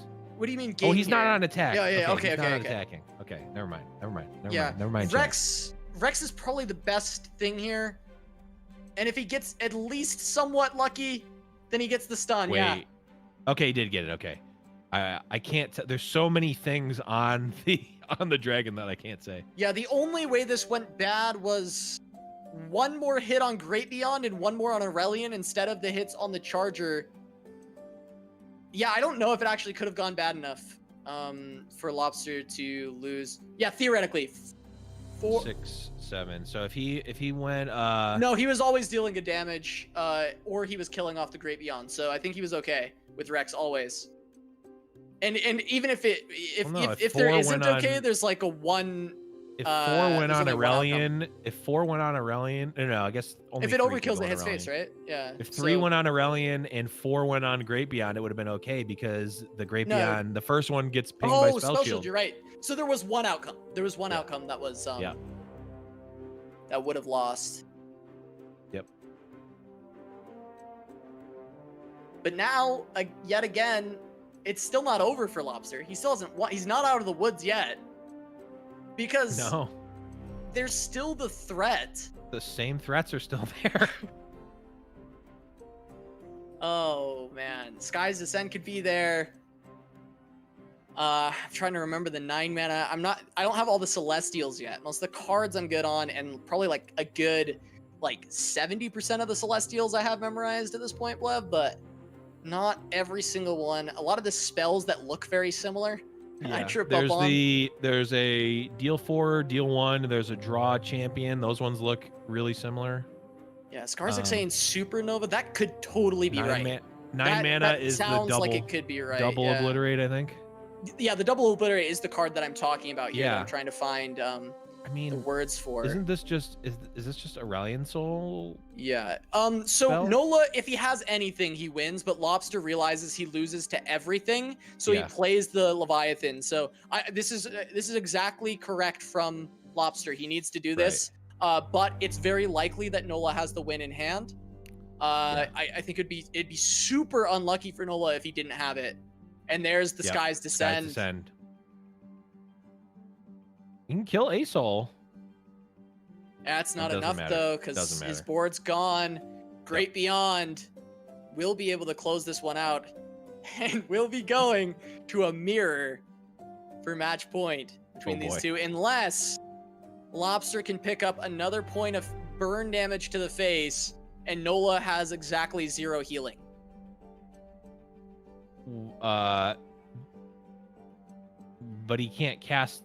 He won't be able to cast the fervor though. Oh, true. You're right. He can't get a Yuna on board. Open attack. Yeah. All right, it's done. Open attack. Yeah, it's done. Good point.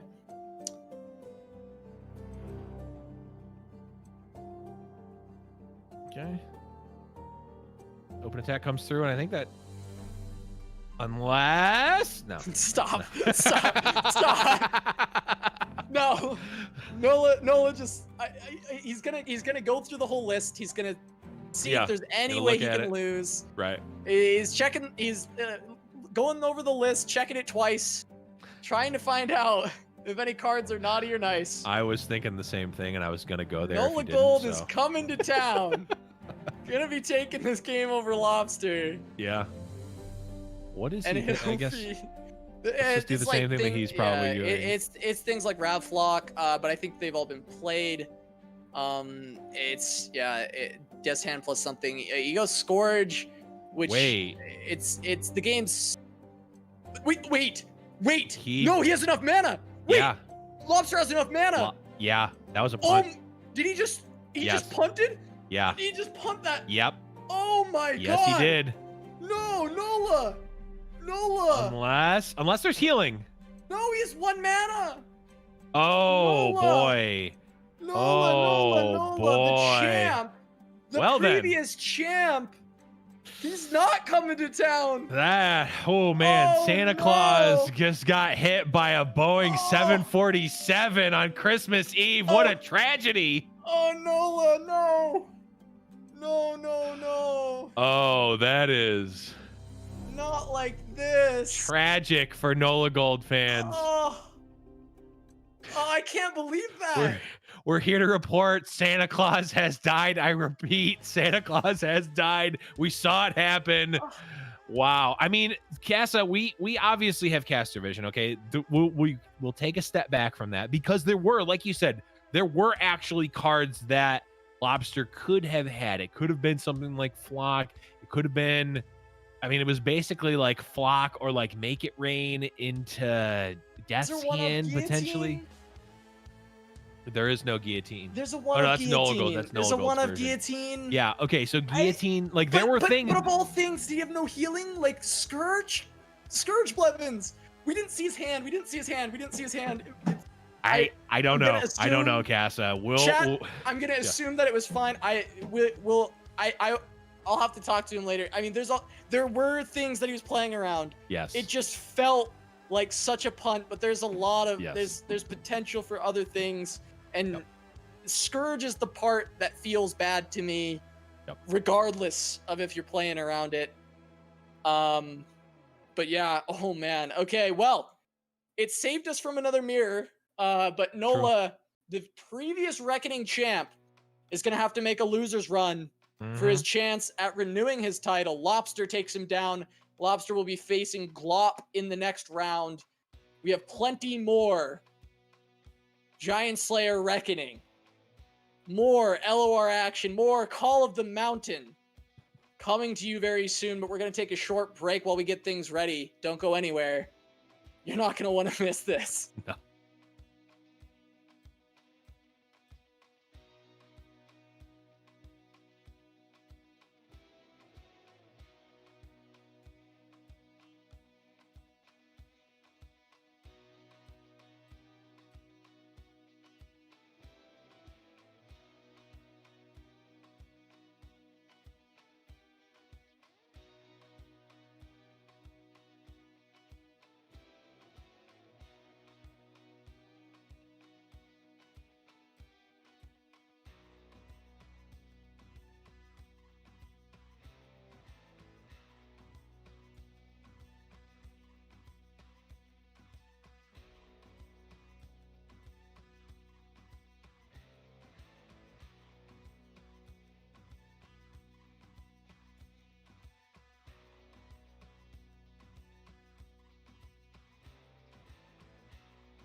Welcome back to Giant Slayer's Reckoning.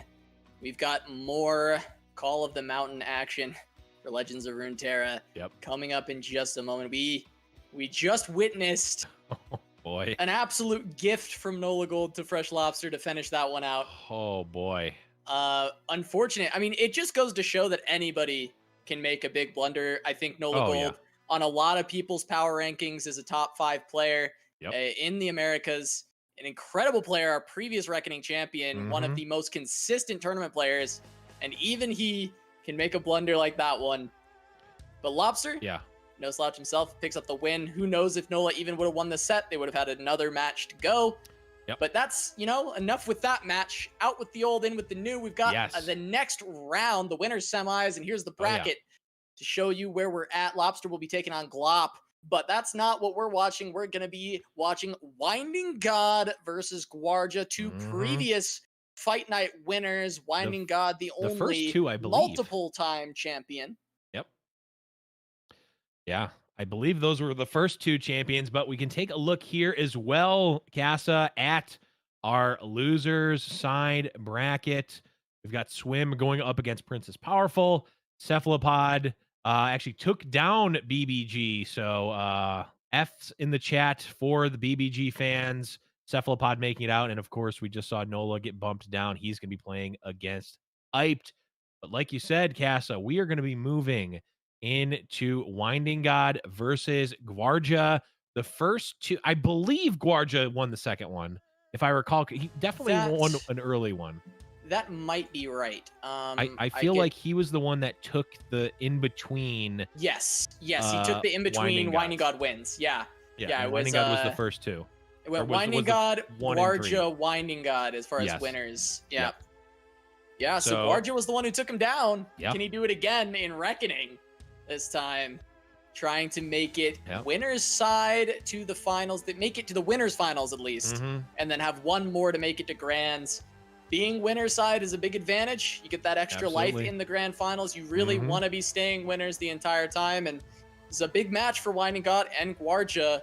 They've faced each other countless times, and Gvuardya, I believe, has the slight upper hand over Winding God, at least in Giant Slayer tournaments, but I don't know how many times they've matched outside of that. Really tough to tell. I mean, Gvuardya, of course, actually probably not a lot, right? Because Gvuardya generally plays the EU side, I think.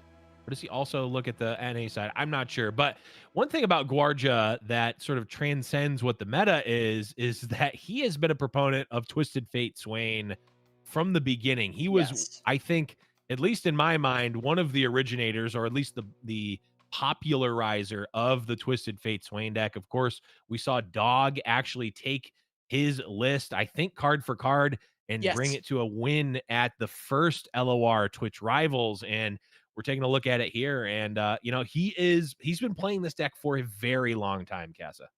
Yeah, and he's actually back to the single Rex triple Leviathan. Now, the last time Gvuardya won his fight night, he was on 3 Rex, 1 Leviathan, actually. So pretty interesting to see him back to this form. I do think Leviathan's super good in this meta, so it does make sense. You do need those stuns. But, we've seen a lot of this Swain TF. I'm more interested in Gvuardya's other deck because he has brought Ezreal Vi with Targon. This is the gem Ezreal. This is personally, I don't love this, except for the fact that Teal Red's been grinding it. I was going to say, this is a Teal Red special. So I stan. But there is, I saw Teal Red playing it originally. I saw Swim was messing around with it on stream yesterday. Swim kind of went off the rails with it, though. He cut the Vise. He cut a bunch. He was running Recombobulator or whatever the new PNZ spell was instead of gotchas. He kind of went off the rails with it. I think he was trying to bamboozle the competition, though. So I really applaud Swim for going for that. But this is a really interesting list. I mean, Teal Red was pretty much maining that deck the last couple of days, and his performance of it has been a treat to watch on his stream as well. Yeah, so I personally, in theory, don't actually love Targon with Ezreal. because I just don't feel like it gives great support. I think gems are like a cute way to get some burst damage in, but overall, I like, you know, Ionia bit better. But I'm very interested to see Gvuardya pilot this because, I mean, he hasn't lost in the tournament yet. Right. As far as a set, he's lost games both times, 2-1 wins, but he's made it to the winners semifinals in a very hard tournament with this. So clearly it's doing a little bit better than I expected. Yeah, I think it's the type of deck that, like many teal red decks, right? It gets way better the more you play it. I think if you just no life this deck, I think that you'll get very, very good with it. The triple hush is really good in this deck because obviously it procs Ezreal triggers. It's just a good hedge against a lot of different things. And it's also a burst spell to do damage with Ezreal. So we'll certainly be seeing how that plays out. But we're jumping in now, and we're going to start with the Swain TF on the side of Gvuardya and the Diana Asol deck or Winding God. Yeah, we saw it earlier from Winding God in our first match, and it looked great when Winding God was playing it. This is one that's been popular on the ladder. I think popularized by Alan ZQ, was the main person that I originally saw it from when it was picking up a lot of traction. And yeah, I think it's a great deck. I think it has a lot of good matchups. I think this is pretty winnable. But that's a Swain Leviathan opener, and that's exactly what Gvuardya does want to see. He wants both those cards every single game in this matchup, and he's going to have them. Yeah, and the beauty is that while normally that might be a little bit clunky against an aggressive deck like Winding Gods, or at least a potentially aggressive deck like Winding Gods, the rest of Gvuardya's deck is very much set up to stem the aggression and be able to deal with these small threats. Yeah, and well, there's some Daybreak cards available for Winding God, but gets no value on this turn. Could try and develop the Nightfall instead with that Shade Stalker. Yeah, I don't hate it. You know, again, just given the texture of Winding God's hand, he really, I think, just wants to be aggressive here. He's going to be able to generate a invoke spell with the Solari Priestess, which can be quite aggressive. I mean, the sisters are good. The Wanderer, is that the one, Casa, the invoke one, the 3/4? The Traveler? The Traveler, sorry. Yeah. Yeah, the Wanderer is the earlier version of it, I think, the 2-mana one. Before they've been transcended. But yeah, I mean, you can generate a decent amount of pressure with the celestial spells from Solari Priestess. So, you know, Winding God has the ability to be quite aggressive here if he wants. Yeah, it starts to slam the aggressive Shield Bearer. Yep. Basically, it just can't be blocked or removed. Like, you're gonna take 3 from that thing. Yep. When it hits the board, trading into it feels really bad. Why it's found its way into a lot of aggressive decks. Just 2-mana 3/6. Like, I'm getting 3 in. That's happening. Or else you're giving me a very valuable trade. Yep. I'm kind of curious about that card because it seems like in this case it's pretty good, right? Like, but the problem is that the upside is it's just like a slightly better 3/2 for 2. And it gets 1 turn of value, and then now it's a 3/2 for 2, right? So yeah. I'm wondering if I feel like that card is one of the first cuts from these decks. Absolutely agree. It will be one of the first to get cycled out, in my opinion. Yep. I think it is quite good at first glance and early on. Like, it's certainly not a bad card. I don't think it'll get cut for being bad. I think it'll get cut because there are better options. Absolutely. It is. It's one of the. It's the type of card that sees a lot of play at exactly these points of time in the meta, right? Where it's like, I don't know exactly what I'm going to play against. Let me just generate a bunch of stats for 2 mana and see if that's good, right? Yeah. Like. So I definitely like it here. I think in this deck it's less cuttable than it is in the aggressive decks. I guess we were talking about the aggressive decks while Winding God's actually playing a control one, so it does seem a little bit better here. But in the aggressive decks, it's like, okay, it's always getting 3 in, or usually getting 3 in. and then it's less useful. But the ability to fog attacks with the 3/6 is really, really strong for the defensive decks. So I think it is a little bit better in these versions, and maybe we'll see it hang on a little bit longer. But I still do think it is a possible cut from these decks in the future. Yep, I agree. It looks like Winding God took the... I'm not even going to try to say the name of the spell. Written in the Stars. Written in the Stars, and grabbed a soul. So now has a 9 mana 12/12 Asol in hand. Yeah, that's definitely scary. I mean, if you're not running the ramp version, well, this is a good way to at least ramp one turn ahead of schedule. Get your Aurelion.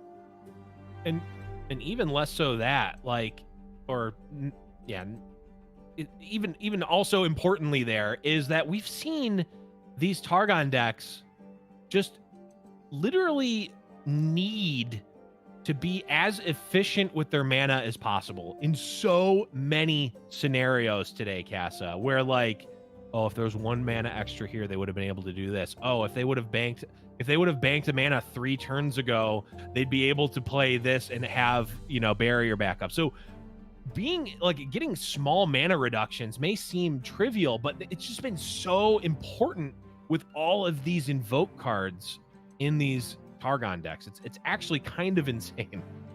Yeah, for sure. If this Swain comes down, Gvuardya's gonna be pretty sad. Sunburst is a beautiful answer to Swain. Pay 1 extra mana, but it's a spell to get rid of that unit. And Gvuardya maybe considering double 3-drop. He could put a lot of pressure on with Petty Sentry. And I think this is generally going to be better, especially considering you know that Sunburst is a consideration in this deck. And this is really just putting the pedal to the metal with Anoxian Fervor available. Yeah. Ooh, and not quite our plucky Poro, but still a good Poro boy nonetheless. Yeah, and it's unlikely that the Poro is the one that you would want to block either way. Plus, Gvuardya can stun this blocker right now. Yeah, if he wants to. Oh, man, it would be good here. We do know. But we know because we know Winding God's hand, so I think Gvuardya is probably considering a couple options of what cards could be there. Star Shaping. This should come down after the attack, right? He loses 1 point of healing here. I was thinking the same exact thing. I know. I see why. He has Pale Cascade in hand. He's going to play it to proc the Nightfall. Drawing a card is definitely worth the 1 HP here. I agree. That's why this is Winding God. He sees it. Not that that was too complicated of a play, but take 2 seconds to see the Pale Cascades, and we'll realize that we were wrong. But that's a little too much work for me, Cass. I don't do that. I don't do that. Winding God is in a great position here because he's on Supernova. He just has to find a Celestial because he can always deal with this combo when it hits the board as long as he doesn't just die to the small stuff. Right. As long as he doesn't die to the small stuff, and as long as he can get the Celestial and actually have the time to do it, right? We're getting a little bit of pre-vision from Winding God and seeing the Sunburst getting Windmill slammed down. It's like... Yeah, he can level... Oh, that's big. Swain, keep it alive, gets past the Sunburst, sets up an open. He's using it on the zap. Oh, okay. Unspeakable. Wants to play around Unspeakable Horror and then just wants 3 damage. In the deck, okay. Yep. I like it. Yeah, the zap makes a lot of sense. Oh, there's only 1 mana. Oh, never mind. I disagree. I don't get it. Yeah, I'm not. I'm. Oh, he might have. Yeah, I think he. I think he realized. I think he. Yep, he realized. Also, the Unspeakable Horror still deals with the Swain, so it's not really that big of a deal. But this Swain is actually getting in. Wait. Yeah. Oh no. This is probably game. I think it's absolutely game. Yes. We see it as. Yes. Yeah. Gvuardya being able to keep that Swain alive was everything he needed to pick up this first game. Yep. It absolutely was, and now he can play. Oh man, he actually can't play Leviathan because the Ruination would just absolutely dominate there. Yeah, Gvuardya just playing it slow and methodical as always. Yep. So what could it be? You just bait Ruin with Leviathan. If Ruin comes out, you just throw the Fervor to face, and that's the game. Yep. You know, pretty cookie cutter, straightforward. Gonna pick this one up. And, you know, always this has to be Ruin from Winding God. So was the fact that he used the Fervor on did he just miss lethal because he used the Fervor on the zap? Yeah, he did, right? Like, he's off by 1. I'm just now realizing that.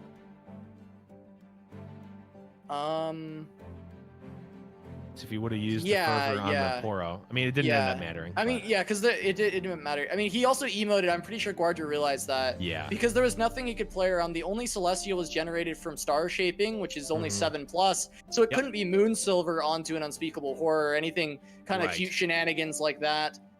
Which may have been, you know, what he was playing around, and then he realized that wasn't a possibility. Yep. So Gvuardya, I mean, he's playing clean as ever. Just a small mistake, but it wasn't a mistake that really mattered. Minuscule, and he's you know, picking it up already. Yeah. Up a game on Winding God. I mean, okay.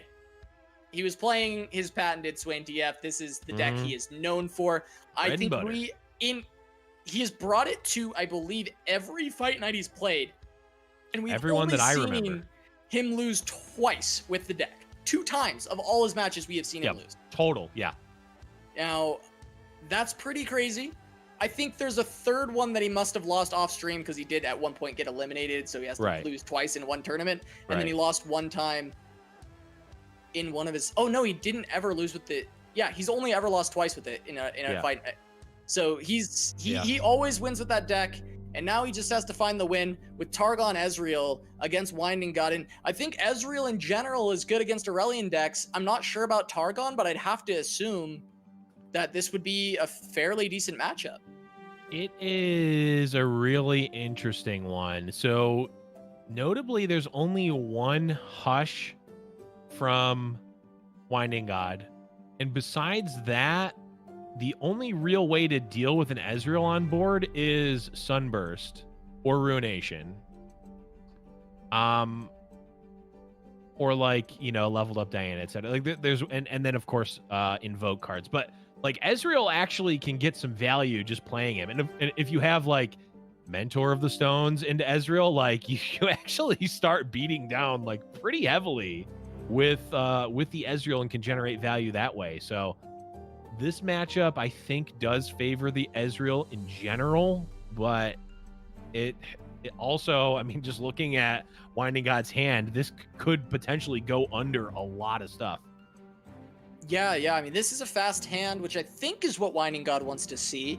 I'm sure he wants to get a lot of pressure down early, but if he doesn't convert into finishing off Gvuardya's life total, he's going to be feeding the fire that is Ezreal by playing all these early units. Now, I think it is the strategy he needs to employ in the matchup. He has to go fast. This is absolutely proper and correct, and everything about it is probably the best way for Winding God to win, but it also is going to feed the flames if he cannot convert.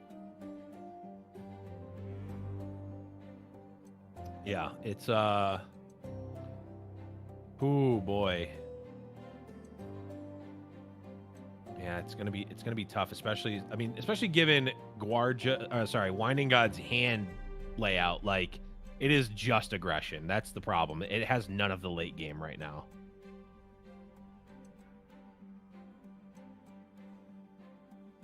All right, Sketcher into Dog, be able to pick up some more. The Messenger barking into the hand, gonna be able to pick up some more card draw for Winding God. He's actually got decent card draw here because he has Pale Cascade as well. That's going to help him keep up the steam. But there's a lot of good answers for Gvuardya, and he's got his Vi to Stonewall on turn 5. This is looking really good for Gvuardya. I like his position. He's got Vi to Stonewall, which will buy time to let him play Progress Day. If you have time to play that, I mean, you are winning a lot of games in the spots where you get that Progress Day out. Yeah, I mean, it's really, I mean, unless you're under a ton of pressure, it is going to be really tough to beat the Progress Day, or to lose when you cast a Progress Day, just given just how many answers that Gvuardya could potentially have. Unfortunately, here it looks like Mentor is going to be on chumping duty here.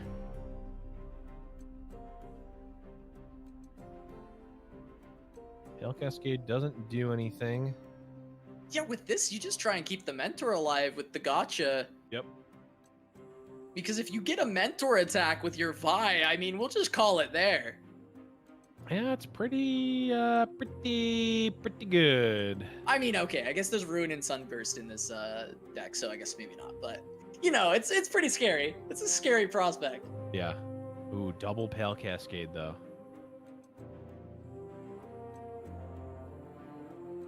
Okay, Diana's kept alive. A lot of draws happened, but that's a lot of damage that did not notably go to Gvuardya's face. True.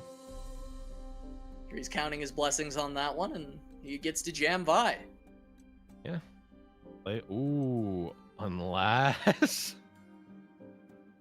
I mean, Ezreal's kind of free here. Yeah, it kind of is. You might be worried about a burst speed spell or fast speeds. Well, no, it would have to be burst. I don't actually know if there's any bursts available. There would be, I think, the 4 damage. It could be, yeah, Hush. Oh, that's true. The 1x Hush would yeah, Hush or Pale Hush or Pale Cascade into exactly the elusive, which yeah, I could see the Ezreal, but jamming Vi when you have 3 gems in hand, I think generally feels pretty good. Seems pretty all right. Okay, Gvuardya. Maybe checking the Diana count here. What are the chances he has another Pale Cascade? Not that, I mean, Pale Cascade doesn't actually do anything here. Wow, that was Ruin thrown away by Winding God. Makes sense. I mean, yeah, definitely makes sense. Ruination, I don't think, is going to be the axis that you want to attack this Ezreal deck on, especially when you are pretty much the aggressor here. Yeah, the only reason I'm a little surprised is there actually aren't answers for saving your Ezreal or your Vi from that Ruination if it comes down. Unless there's Bastion. There is one X Bastion, yep. Yeah. Okay, finds the Sunburst. That's important. Yeah, very important. Yeah, this Vi was troublesome, meddlesome. And actually, I mean, 4, 6. I mean, this is almost 3/4 or yeah, this is gonna be 8 of 12 here. Oh, this is scary. 2, 4, 6, 8. This is 8 damage. Granted, there is the jury rig to come out and block, but yeah, this is certainly scary. We might see Ezreal plus jury rig or something of the sort. Try and defend this. Rummage makes a lot of sense here. Mm-hmm. Yeah, you find some better options. You can actually just replay this Vi now. Yep. And retake control of the board.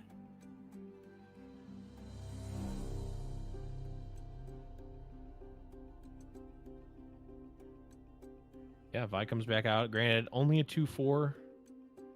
But still, that's good enough to block everything that it would be able to block normally.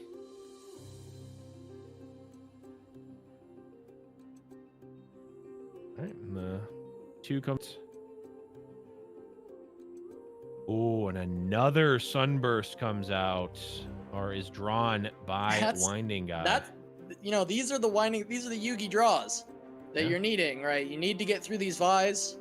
Yeah, I mean, there's a reason you play the cards in your deck, right? And we talked, Casa, about you know, this being an easy level up for Ezreal, but it's at 2 of 8 right now, I believe. Right. And, well, I will say that that's been my problem with this Targon version. Yeah. I actually feel like it's horrible at leveling him. You only have really the P and Z stuff, and then Hush is kind of cute, right? And he's got great ways to finish if you fill your hand with gems or whatever, but getting there to me always feels difficult. But this deck, I do feel like Vi synergizes really well with a lot of the cards you put in your deck, and I'm curious if Vi really carries the deck right now. Yeah, it might. I mean, Vi is just the thing about Vi, and it's always been the case, is that she's not the most like stunning card, right? She's just a big unit. She's got challenger. She gets really big and can do a lot of damage and threatens a lot of damage, but she's not doing the cool thing like Ezreal, and she's just a really, really solid unit. And but I mean, that's always good, right? Again, that's sort of the consistency versus like high end argument. But I don't know. Vi probably is carrying the deck, but I think Vi's in a really good spot in the meta right now.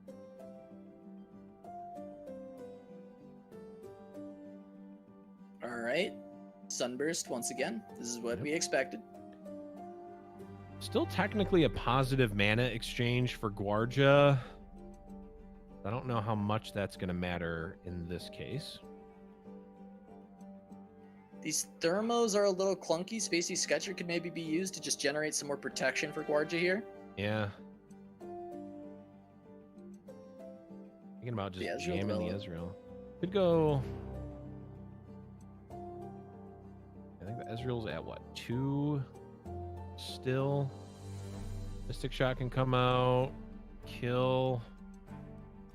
Yeah, you probably used one of these thermos with this line. This line definitely looks like you're trying to get these Ezreal stacks. Yep. So you go thermo on the 2-1.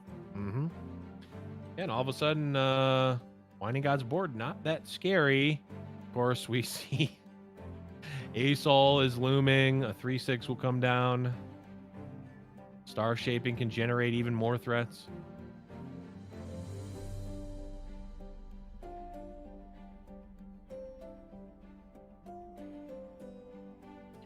Spacey coming down, getting full value with the jury rig. Yeah, I mean, these chumps are working out really well. Winding God is getting to that Aurelion turn. It's actually next turn that Aurelion can come down using this Moon Silver. Yeah.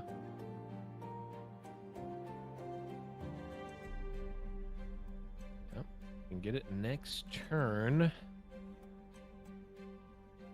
But open attack from Gvuardya, well, it's not going to stop Asol from happening. It's not going to be lethal, but it is potentially going to be pretty...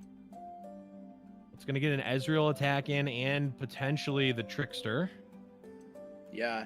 Pale Cascade, actually, the pickup off of that Unspeakable Horror. That's a really good pull from that. Yeah. I don't think it's the best pull, but it was certainly a good one. Because the card draw is definitely going to help in this spot where Winding God's kind of running out of steam. He's not out of steam because he has Aurelion and Star Shaping. So when I say running out of steam, take that very loosely. Yeah. Because he's got plenty. It's just, it's still nice to be able to get a couple more cards and options in your hand, especially because you want to be pushing this Aurelion to his level up.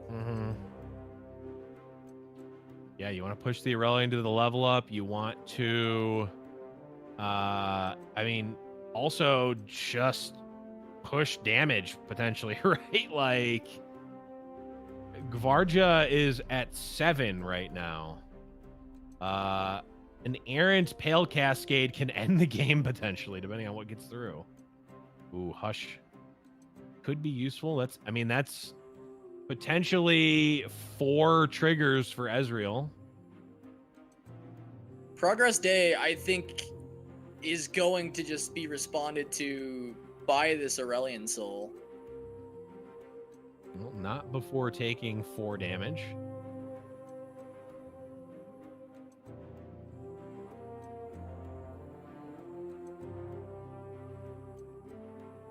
Okay. The Moon Silver. on the Aurelian Soul, and there he is. The big boy. And, ooh, I believe, Casa, that's a double obliterator. Oh, it is. Yeah, it's Supernova. It is Supernova, That but it is is- a Bastion. Oh, the Bastion's huge, though. Yeah, That's it's a great. 2-mana Bastion. Not that that makes a huge difference, but it could. Yeah, Bastion. Keeping this potential. Ezreal alive is definitely massive. This is going to be 5, I believe. Okay, Pale Cascade keeps the 3-2 alive here for Winding God. Not a big blow to Gvuardya, because of course that was the Mystic shot that was generated from Ezreal.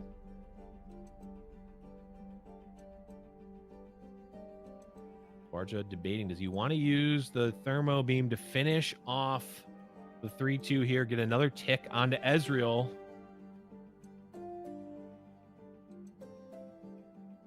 Says yes. We'll put Ezreal up to 6 out of 8. So Hush technically can level up Ezreal at burst speed.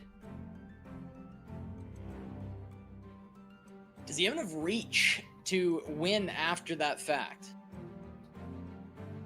I mean, I guess it depends on the draws here. Oh, man. And Cosmic Rays does the same thing as the Obliterate, except it costs 1 less mana. Bastion's still going to be able to stop.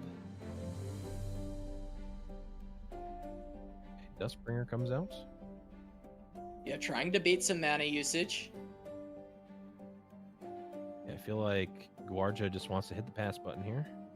Gvuardya has to, I mean, he has to know that he's going to be taxed of his Bastion on this round. Yep.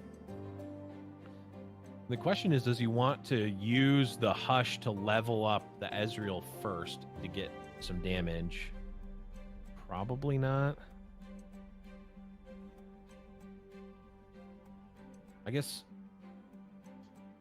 So There's the Supernova Supernova. comes out. If you go Hush, Hush, Bastion, that's 2 damage to face. Jury Rig is another 2. That would put him to 12. An Ezreal hit would put him to 10. Mystic Shot is another 4. That would be 6. Pale Cascade would be another 4. That's 2, and then just another Mystic spell. from Generation. So he'd have it. He'd have it. Yeah. Oh, and he has another Mystic Shot. Yeah. But So there is a Star Shaping in the hand of Winding God. yeah. Which But in certainly- Gvuardya's eyes, he can get Well, there. Yeah, I don't know if you're ever really able to play around the Star Shaping. I think you No, just are no. probably dead to it anyway. Yeah, you're always going to try and put forth the lethal damage. Right. That's always happening here.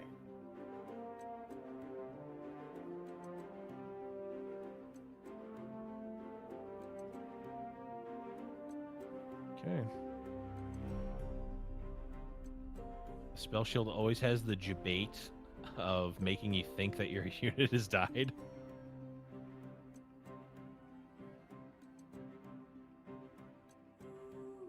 Okay, the gotcha goes through. Another 2 damage. The Winding God, A Soul comes in. Jury Rig. Yeah, Comes this out. is big. It's a block. Now the question is Gvuardya going to be able to find extra damage? Because he actually needs quite a bit here. Oh, boy. That is a second Star Shaping. That's gotta get him out of reach, right? I mean, unless these Pale Cascades really do a lot of work. And he's not even going for the double draw. I mean, I could see why he wouldn't. He doesn't think he needs it. This is just attacking for lethal.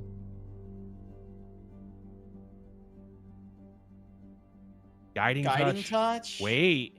Unless it's- Casa? can he draw? He can't draw. Well, What if he'd he have to draws hit more another guiding Pale touches? Cascade? Or guiding touches? Yeah. Yeah, I guess he could have gone guiding touch into guiding touch into guiding touch. I mean, it could have happened. This threatens it. There are 3. Or he could have hit Rummage, or he could have hit other bursts. Like, yeah, there were other burst Wait. spells. So Winding God is gonna, he can gain 10, go to 14. He's gonna take 6, go down to 8. Yeah. Oh, is he dead to Double Mystic? Oh, wait, yes, oh, he's he dead is. to Double Mystic. Oh Okay. my god, Gvuardya actually found it. Oh, I thought the Right? star shaping would be enough. Yeah, that's exacties, right? Because he's gonna go up to 14, he's gonna take 6, go down to 8, and then Double Mystic is 8. Double Mystic. Wait, Double Mystic. Gvuardya, Oh, wow. wait. I can't believe he found that. That guiding touch. I mean, But also, I mean, just the Pale Cascades, 2 Pale Cascades. It's Yeah. so much damage from just the Ezreal swinging in. Yeah, and Gvuardya goes, okay. Guess what I have? Take a guess. This one's going upstairs, and so is this one. Wow. And Gvuardya just does it. Wow. He is sending Winding God into the loser's bracket once more. He's done it before. He's got a great head-to-head against Winding God, one of the few people to have such a good head-to-head with him. Yeah. Able to take down the perpetual champ, the multi-time Fight Night winner, Winding God, and say, hey, I'm looking for my second win. Moving himself on to the winner's final one more, and he secures a spot in Grands. And we'll be seeing Gvuardya versus the winner of Glop and Freshlobster soon enough, as soon as that other set is done.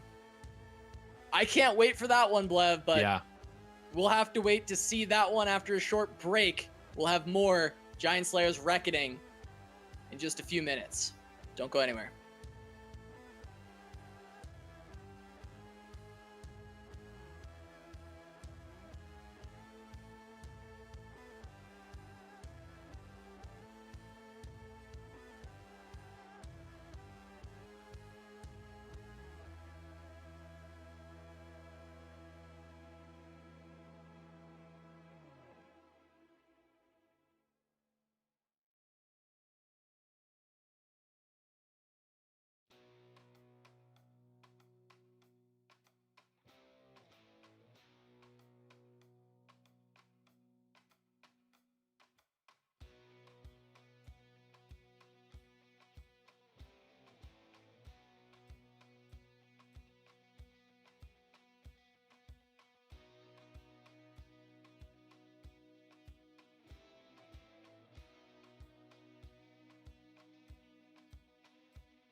Welcome back to Giant Slayer's Reckoning. We've got a ton more high-level LOR action coming at you right now. Yep. Got Glop versus Gvuardya, winners final. Whoever takes this gets a spot in the grand finals winners side. Gvuardya has won a fight night in the past. Glop has had many good performances in Giant Slayer events and consistently is at the top of the ladder. But first things first, Blevins, let's go ahead and just refresh everybody and show anyone who's new to the stream what's happening here, what the format is for Reckoning. Oh, yeah. Well, you can see the first things first, Casa. There's a big old 2 in front of those 3 zeros for what the players are playing for tonight. If you thought this was just a showcase of the new cards, it kind of is. But also $2,000 prize pool that the players are playing for here. So this is not kitchen table peanuts here, Casa. This is the big bucks, as they say. Of course, it's a double elimination bracket. So if you've seen your favorite players lose in the last couple of rounds, unless they were already in the losers bracket, they still have a shot. You need to lose 2 to be eliminated. And of course, we handpicked 16 players that are the best in the world right now. We got every single winner of a Giant Slayer Legends of Runeterra event in this tournament, along with other top tournament and ladder players. Every match is going to be a best of 3. The players have brought 2 decks that have no region overlap, and to win the match, they need to win with both of those decks. A couple of other things to note here, Casa. Of course, all of the new Call of the Mountain cards are legal, of course, so we've already seen a ton of Targon. And also notably here is that the players have open deck lists. So when you're playing against someone, you know exactly what is in their deck. So there's no surprises from that side, Casa, but there has been a lot of surprises with the Invoke mechanic. Yes, Invoke has caused a lot of confusion for players, at least when hand reading. It's hard to tell exactly what's there, but I would say it's been pretty impressive how people have played around a lot of the Invokes so far. I mean, just the level of competition is so insane. Yeah, it has been an amazing run so far, Casa, but let's take a look at this run and what's been going on. Of course, you can see here Glop has made it through to the winners finals, beating players like Princesspowerful, a fan favorite, and resident Maximilian Pegasus, as well as playing against Cephalopod, and just took down Freshlobster in 2-0 fashion. I mean, we followed Lobster at the front of this tournament, Casa, and he has been playing spectacularly. Gvuardya, of course, had no easy road himself, beating Szerro, former champion of Fight Night for LW, a top player as well. And of course, arguably a lot of players #1 on their power rankings, Winding God. He beats in 2-0 fashion. But now we're here, Casa, in the winners finals, Glop versus Gvuardya.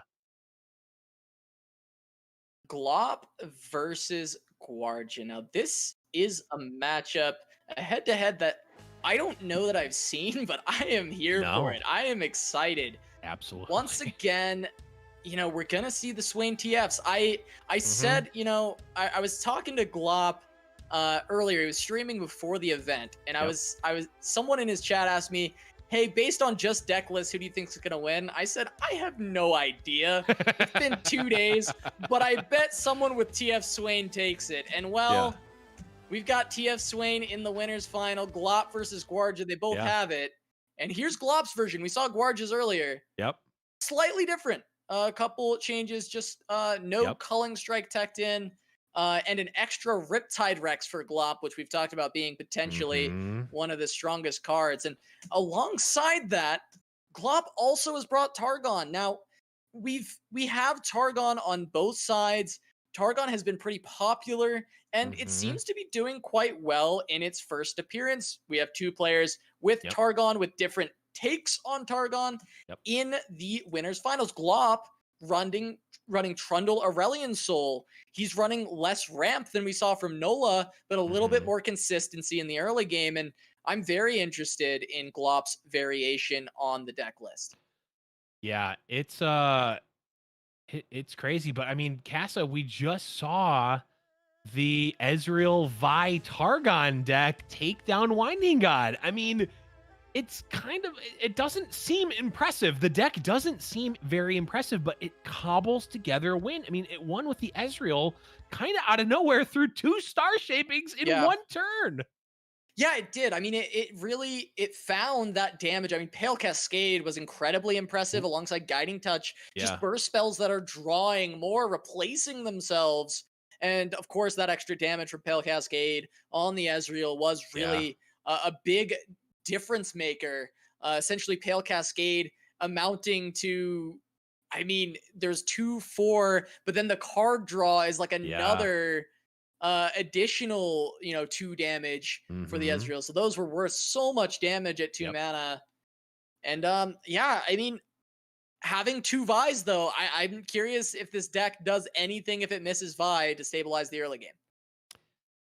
Yeah, it's tough. I mean, it's got some answers. I mean, of course, it has Static Shock and Gotchas, and it can use, of course, its Mystic Shots and Thermo Beams as well to deal with some early threats, but they don't always line up perfectly, you know? If there's not a lot of 1 and 2 health units, then a lot of those answers are just not great for Gvuardya. So I do believe he is going to be heavily leaning towards mulliganing for Vi. But one cool thing about this deck, Casa, is that it actually can use the Ezreal offensively as well. We saw that quite a bit, and we were actually going to see the Targon matchup here. Glop versus Gvuardya, winners finals.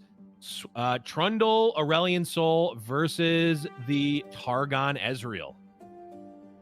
Yeah, Broadback Protector, pretty interesting start here. He's got Trundle and Ramp, so this is exactly what Glop wants to see. Pass to 3, play Catalyst, play turn 4 Trundle, start to take control of the board.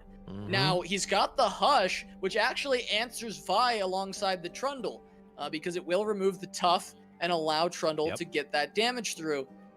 But I don't know. I'm still very curious how this matchup's going to play out. I do think that I like Glop's start. Picks up a second Trundle in case his first one gets removed. So, seems pretty reasonable. Yeah, it seems reasonable. A notable thing about Glop's deck is that it is another really sort of raw Ezreal light deck in terms of interaction with it. So, he has like avalanches, and he has this, Broadback Protector, which are certainly a meta call for different decks, but it's really just the Hush in conjunction with attacking Ezreal that can deal with the raw Ezreal. So it's possible Gvuardya might be able to find a spot to stick in Ezreal and get some value. Here we are, Messenger. Going to be the pickup for Gvuardya off of his Spacey Sketcher. Get some extra cycle. Here's going to be the turn for Catalyst from Glop. Gets hit to the dome for 4, but not a big deal. Heal 3 of it back up with Catalyst and set up for his Trundle to take control of the board. Yeah, it's man, Catalyst such a strong card, especially in a situation like this. I mean, Glop just gets to very, very safely just take these early hits, which normally might be, kind of threatening, because we saw, I mean, Gvuardya can put out a lot of damage rather quickly, but the Catalysts are not only getting you that early Trundle, they're also healing you back that 3 life, and just this all goes directly into Glop's game plan. Yeah, I mean, he's got the ability to ramp in additional time here with this Catalyst. The Broadback Protector is going to keep him topped off. Yeah, I mean, I like Glop's position right now with all the ramp, and he's got the ability to top deck into some very strong options going forward into this game. Hush answers that Ezreal beautifully if it swings in, which it's likely it will. Yeah, it definitely makes me think it will. And then, Trundle's Ice Quake as well. Oh, yeah, I didn't even... I wasn't thinking about that, and it does look Neither do I when I play against Trundle, and boy, oh boy, have I gotten blown out by it multiple times.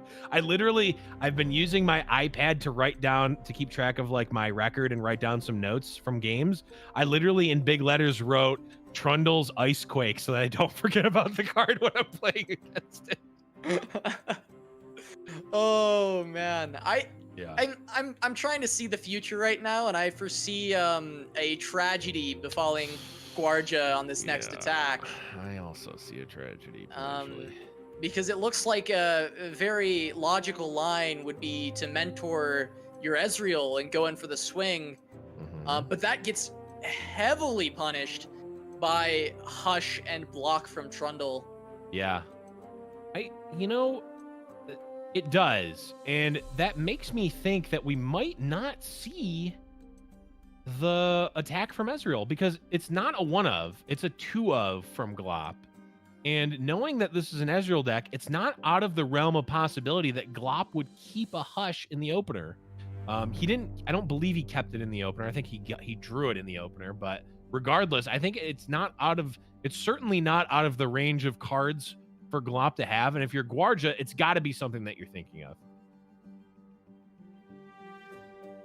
Yeah, it's a consideration for sure. I mean, certainly so. Mentor also could just go on a different unit and try and put some pressure, like spread out the pressure, make Glop have to think about where he should be putting his block.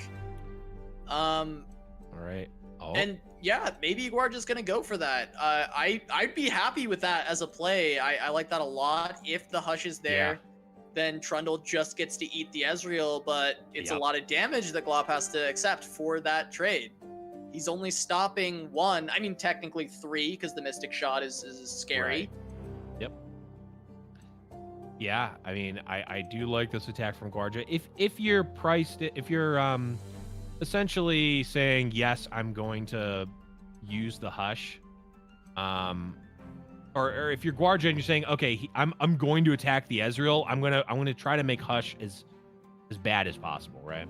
Yeah, and the thing is for Glop here is now Troll Chant just looks a little better. Deny the Mystic Shot from the Ezreal. Yep. Get a good block. He's keeping his Trundle out of Thermal Beam range by blocking the Messenger instead of the Jury Rig. And he's setting himself up for a very good Icequake on the next turn. Yep. And I think that's looking like the best line for Glop in general. I'm really enjoying this play out of Glop. Setting himself up really well for the rest of the game. Yeah, Troll Chant was a brilliant play here from Glop. The Hush was there, and yes, you could have taken it, and if I'm gonna be honest, I probably would have, because I'm greedy, but Glop understands that he needs the Hush for the right turn, right? I mean, we saw Lobster kind of fumble with the Hush in a previous match where, yes, he had the Hush to stop the Ezreal for 1 turn, but if you're not killing on that same exact turn, it's much less powerful. And like, you can deal with the first Ezreal, but there's still going to be more. So Glop, I think, correctly seeing, you know what, I'm going to save this Hush. I can get basically the same value out of a Troll Chant right now, and that's a pretty good spot to be in. Yeah. Glop ramped into Icequake, and he can even pillar to try and bait, any other cards being played. Yep. Levels up his Trundle. Yeah. And this Icequake hits hard here. Yeah. Yeah, that's the other thing, too, is that you don't need to use the Hush to kill the Ezreal, because Icequake just does that for you. I'd also like to point out that Glop is using the only Guardian besides Cosmo that's acceptable, the Nightshade Gromp. Just want to point that out. Top tier Guardian usage from Glop. Not just top tier play, top tier Guardian. Now, I will point out that the Pale Cascade can keep Ezreal alive. Yep. But this Trundle is going to be hitting pretty hard. He's kind of a beast. Yeah. He is hitting pretty hard, but also, so Icequake comes out, Pale Cascade can come out to save Ezreal. Oh, another mentor was drawn too. Ezreal's also going to be hitting pretty hard here, Casa. I'm not going to lie. There's going to be 3 gems and another mentor. A mentor is going to come down here. 3 gems can possibly go on Ezreal. I mean, wait, how much is? Oh, but hush. That's right. I forgot. There's an anti-fun aura in the game. It's called Hush. I forgot. Never mind. He's held on to the bad. My bad. So he still got it. Glop just did the smart thing and kept the very important card of the matchup. It didn't blow it early. I get it. I mean, smart. It's probably why he's in the winners finals. Yeah, he's doing pretty well, and yeah, the Trundle is gonna have his attack reduced by this Ice Quake, but he's still gonna smack. Gonna get it ramped up. It's still getting granted some attack. Yep, it's gonna get what, 1, 2, 3 additional attack. Yeah, he'll go back up to 5.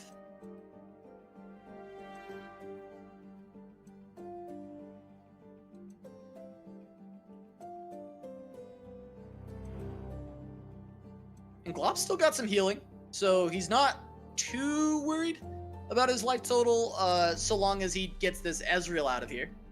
Right. Well, yeah. The Hush really, I think, gives Glop a lot of flexibility in terms of what he can do. He can play kind of, I'll use the technical term here, loosey-goosey with what he does, because the Ezreal's not really ever threatening, even with the gems. If anything, Glop wants the gems to be committed because of the Hush. Right, yeah, of course. And it's not like Gvuardya can commit them in response. That is the caveat of gems, is you have to play it before you really do anything else. It can't be played reactionary. And it might be very logical here to go for a Vi.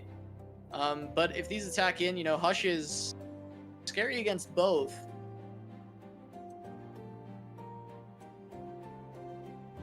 Does Gvuardya have Vi? Am I missing something? Yeah, he's holding it right now. Oh, okay. Yeah. I'm like, I don't see a Vi here, and I didn't remember seeing one, but I guess I just missed it. Okay. Yep, there's the Vi. I mean, the thing is that yeah, this is going to be tough because Gvuardya is kind of okay with a Hush being used preemptively, especially since his Ezreal is going to die to. Oh, yes, actually, it's not going to be vulnerable next turn if Vi is the Vi would be vulnerable, of course. This is a very tricky situation because I do think Gvuardya is putting Glop on Hush. I think it's pretty reasonable for him too. So that is, I think, the certainly, if not the number one thing, a very likely thing that is going through Gvuardya's mind right now is how much can I play around Hush? Am I able to? And what is the best way to do so? Yeah, because if not, I mean, Glop is just going to be taking him to Troll Town, so he doesn't have a lot of time to play around this. And at a certain point, yeah, you just kind of have to go for the swing. Yeah, double Hush lines up pretty nicely here. Yep.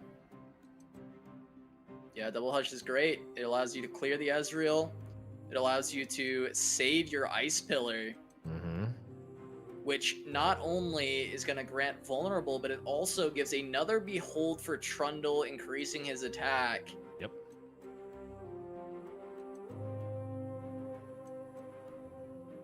And also, even if Pale Cascade was played in response, Glop could Moonsilver his Hush. Crazy.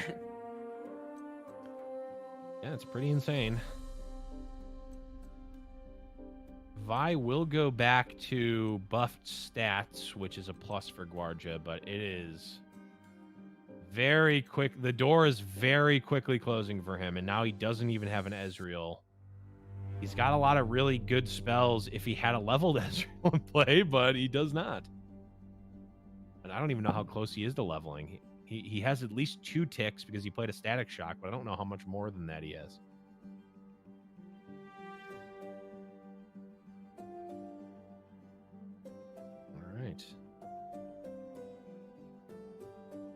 Glop's just Oh. gonna try and push for the win. Well, I guess it's not quite the win. The jury rig will already just by itself protect him. Yep. This Oh, way. This way. This A way. little greedy. A little greedy. Yeah, you will be losing your pillar. I guess he doesn't really need the pillar all that much. No, at this point it's probably redundant. Probably doesn't Also, need to be around. Pillar being able to attack is pretty flavor fail, I think. I think the I the like it. I flavor think police. it's part of Trundle's attack. Is how I see it. It's an extension of him. Okay. He's using it to attack, right? He's creating an opening by pillaring off the blocker and going in for the swing. You know what? You I have love it. You have just flavor lawyered from the flavor judge. Flavor judge rules in favor of Casanova and Ice Pillar. Yeah. All right, Yeah. I'm in. I didn't like it. Now I do. Now I actually really like it a lot. Take you to Flavor Town, man. It's all right. Hey, you gotta. All right, Guiding Touch keeps Gvuardya alive for now, at least. The unfortunate thing for Gvuardya is that after all this happens, Aurelion Soul but Aurelion Soul or Infinite Mind Splitter can come down. Could also see Broadback Protector. This is technically, if an Ezreal came out for Gvuardya, it could be a little bit scary for Glop, actually. Yeah. I mean, absolutely. I think Glop is just like, hey, please don't kill my Trundle, man. Hey, Yeah. just don't kill my Trundle, and he kills his Trundle. Yeah. But this does just leave an open board for Aurelion or Mind Splitter to come down on. Yeah, I think it has to be Aurelion. I think you want to keep the Mind Splitter for Ezreal potentially. I think.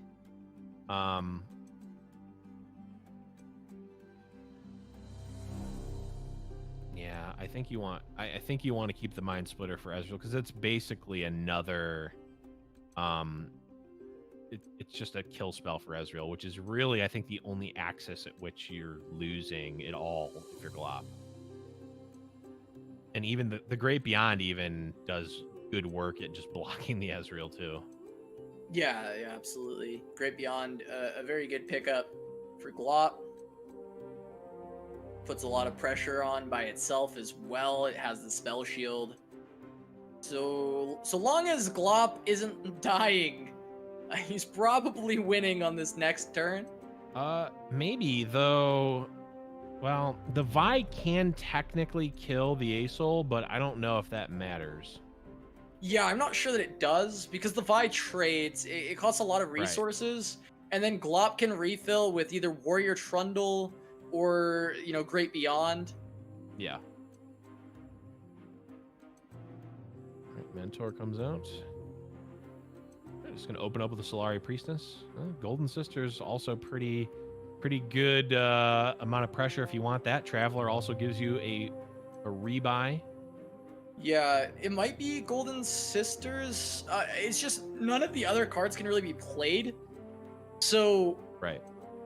Yeah, because I don't think it's Traveler here ever, right? It's always Trundle or Warrior. I don't think Traveler's being played. Yeah, I don't think so either. I'm trying to think if you can like Moon. What is it? Moon Shard. I don't know. What is that card called? The 0 mana one. Moon Silver. Moon Silver. Okay, I was kind of close. Moon Shard is kind of close to Moon Silver. There's not really a good way to get through to like force in like a 2 of the 5 drops right now, or like even a 4 drop and a 5 drop. It's just one spell now. Okay, so Aurelion's dead here. Mentor gets blocked by Solari Priestess. Glop plays Trundle, I presume. I don't know if okay, he does just block it. Like the gems are not nothing, right? The gems are potentially more than 1 damage, so it's possible that he wouldn't block here. But the gems are outrageous. Truly outrageous. That was the most original joke made ever. Yeah. I think, at least on this stream. Yeah, definitely. I mean, that actually is true. Okay. And Gvuardya valued the mentor being alive so much, they actually used the Mystic Shot to keep it alive. Okay. Yeah, I think Ice Pillar is also going to be great for Glop because it allows him to set up Ice Pillar into another big threat. Yeah. The open attack, is open attack safe against this deck here? Would he just win? There's some healing. There's like Guiding Touch. Let's see. He's already played one and possibly 2 Guiding Touches, so let's just say he's only played 1. That could put him up to 8. Trundle is there's no way to kill this Trundle. Unless it's like what, like 3 Mystic Shots and or like well, 2 Gotchas. Yeah. Can't be 3 Mystic Shots because 1 just got played. Right. Could be like 2 Gotchas and a Mystic Shot if actually that would do it. Yeah, or like Pale Cascade to buff the HP of the unit. I don't think there's ways to actually find the out, but Glop is, I think he's just unsure. It's tough. There is no Celestial yet. Oh, yeah, the Hush doesn't really change anything. Oh yeah, Hush would get rid of Overwhelm. So oh right, Hush does get rid of Overwhelm. So that's a good yeah, that's the stop. That is the stop for sure. But the thing is that the Overwhelm doesn't matter because it's getting pulled by Jury Rig plus Hush, which Gvuardya happens to have. Yeah, that's true. So Glop playing around it. Love it. He's playing around a lot here. I mean, yeah, very well done. Kind of afforded it, right? Like the worst, I mean, what's the worst case scenario is like the scariest thing is that there's some Ezreal play, right? Right. The thing is that Ezreal's not leveled. And even if it was like, man, I guess if it was leveled. Gvuardya's actually alive here. He goes Hush Jury Rig on Trundle and plays Guiding Touch on his face, and he lives on 1. So this game isn't over. It's also Progress Day in hand. I don't know if he can afford to play it. If he can get it out with get an Ezreal down and find the level up. Wow. This is insane. I mean, is this yeah, this is not over. This is insane. I mean, I think Glop put as much pressure as could be put on, right? Like, I don't think you want to commit. I don't think you want to really commit under your life gain spell. I don't think you want to do that. So I think this was correct. And we see Ezreal in the hand of Gvuardya now. Yeah, I mean... Wait. Likely that Glop plays Broadback Protector and just tries to heal up as much as he can, because his next turn, he should always win. But it's a matter of can he live to that. And he does have Star Shaping, and he does have Broadback Protector. Right. And maybe he just looks for a way to remove Ezreal and says, hey, you won't have your Bastion. Right. But what if he draws the Bastion, though, Casa? That would be... I mean, he could. He's got Progress Day. Yeah. I mean, all bets are off if, like, the Ezreal lives going into Glop's next turn in a Progress Day has been cast. All bets are off, I think, especially, like... How close is this Ezreal to leveling now? I don't know with the Hushes being played. Oh, just missed it. Oh, 5 of 8. 5 of 8. Okay. So Hush would be 6. He can play Hush twice. He just goes to 7. He just plays it for pings, and then he just needs 1 more. Mm-hmm. Because that's Gvuardya's out. Right.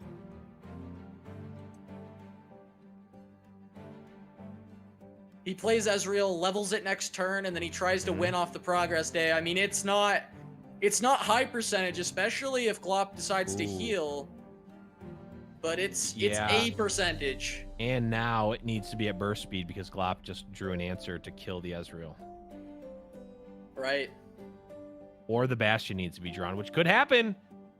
Oh man. I thought this game was over 3 turns ago, Casa, and Gvuardya is pulling the Agigas and just saying, hey, 1 ain't 0. If I'm not dead, I still have a chance. Yeah, 1 ain't done for sure. Gvuardya's still living on 1, and Moon Silver Meteor Shower is going to close it out. Most likely. Yeah. Most likely going to close it out. Huge play from Glop. Yeah, that was just massive brain from Glop. Like, holding onto the Moon Silver for so long. There were a couple of spots he could have.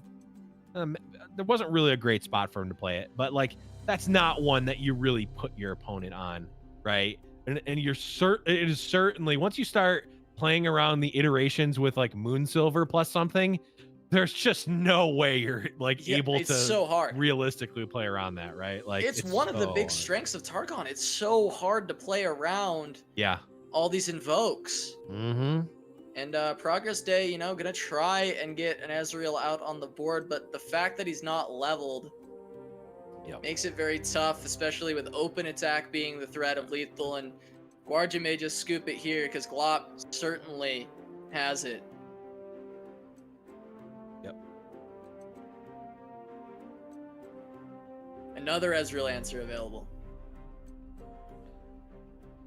Yep, another answer available. I mean, this is just Glop just going through the motions at this point, just playing as safe as possible. But this one, I think, will be done. There's not even like another miracle progress day Gvuardya could have because there's no more progress days.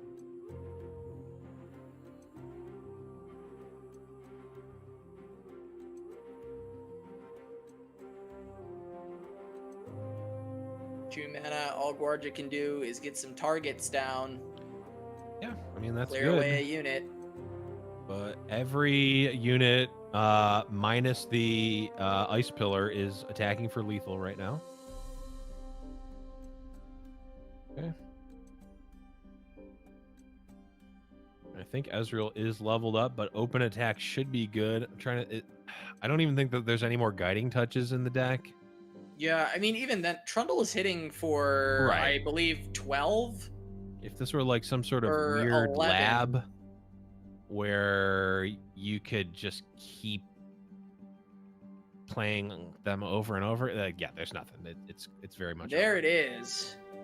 Glop gonna take game 1 of the winners final. He is 1 away from being your first finalist of this reckoning. Yep. And I mean, he's been hungry for this one. Yeah. Glop has had some very good performances, but he has not made a final. Mm-hmm.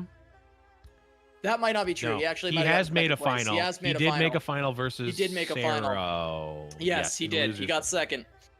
Glop may have the highest percentage of like top 3s or like top 4s if you're counting reckonings. Maybe, I don't know. Yeah, he's done very well. He's done very well. We'll get some stats going at, we'll get some stats running. Forever the bridesmaid, never the bride, Glop. But looking to secure his spot on the winner's side of grand finals, which we have not yet been able to see someone get dethroned from the winner's side. But Casa, we're jumping in here. Glop needs one more. He needs to be able to beat Gvuardya with Gvuardya's signature deck. Would be a feat in and of itself. Yeah, he's got to find the win with Swain TF. Gvuardya looking for the win with Ez Targon. We saw it win against Winding God, but this is going to be an uphill battle. Swain TF has proven to be kind of the deck of the tournament. Mm-hmm. Yeah, I mean, it's not super surprising that that's the case, right? Like it's almost like transcended metas, right? Like I think it's always been good. It's just whether or not folks have wanted to actually play it or not, right? Like it does take up your Bilgewater and your Noxus, which we've seen played in other lists, but I think it's just always been good. It's such a solid deck. Yeah, it's been in the tournament meta for so long at this point. I mean, dating back to Good Day Mavericks $500 tournament, the first Twitch rivals that we had for Runeterra, both of those having amazing success. And it was a deck that was experimented on very early in Rising Tides. I actually remember day one, Alan ZQ playing TF Swain. It didn't quite have the same cards included, and it was definitely refined quite a bit over time, and Gvuardya kind of bringing it to the forefront of tournament play. Yep. But this is an old deck. It still checks out. It's an old deck, but I was gonna say you can teach it new tricks, but it really hasn't needed to learn any, honestly. Like Swain Leviathan, it's a pretty good trick. You don't really need to do much more than that. And then, of course, you know, toss in some Riptide Rex as well, just for good measure, and I think you're going to be in a good spot in a lot of matchups.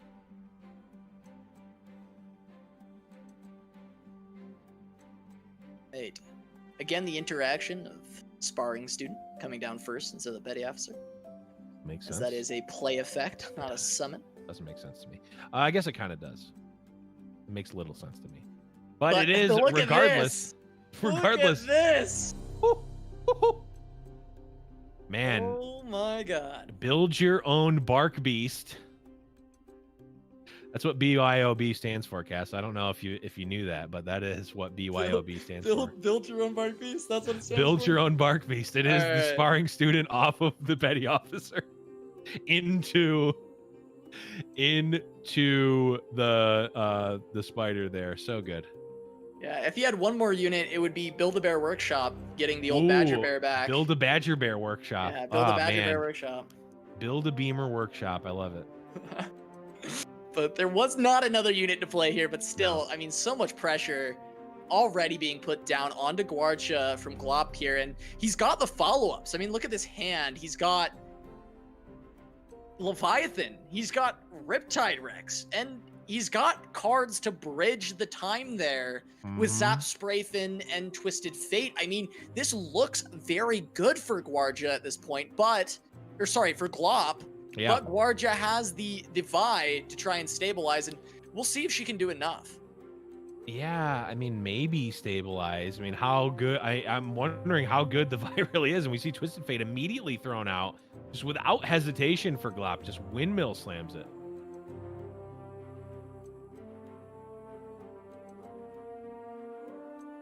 Yeah, I mean, why not, right? Like, this Vi is coming down to stabilize, and you're like, hey, I don't want you to stabilize. I would like to escalate this aggression. Yeah.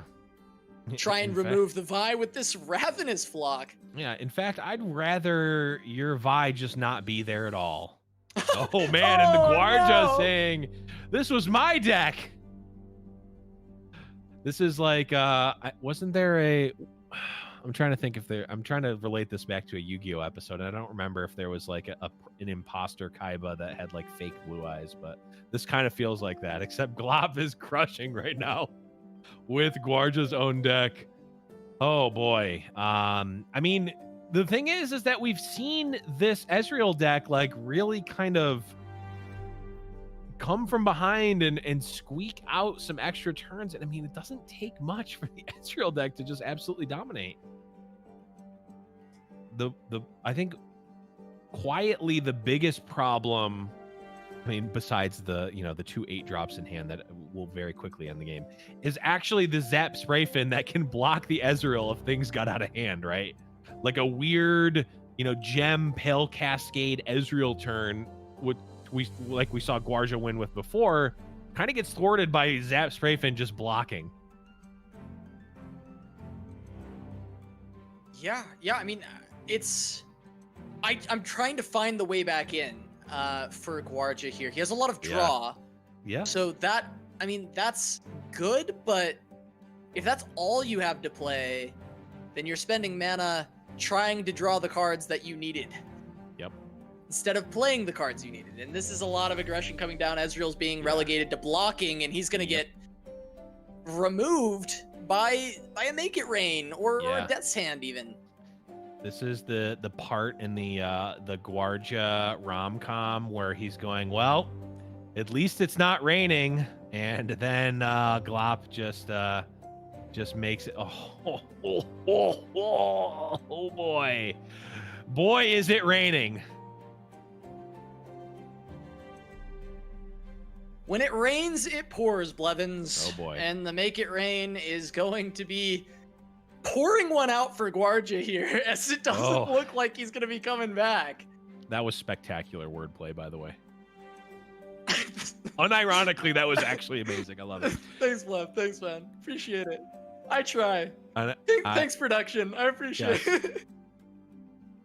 I mean, I know Szerro wishes that it was a 2 8-drops in the hand are worth a Twisted Fate in the bush, but that makes no sense whatsoever.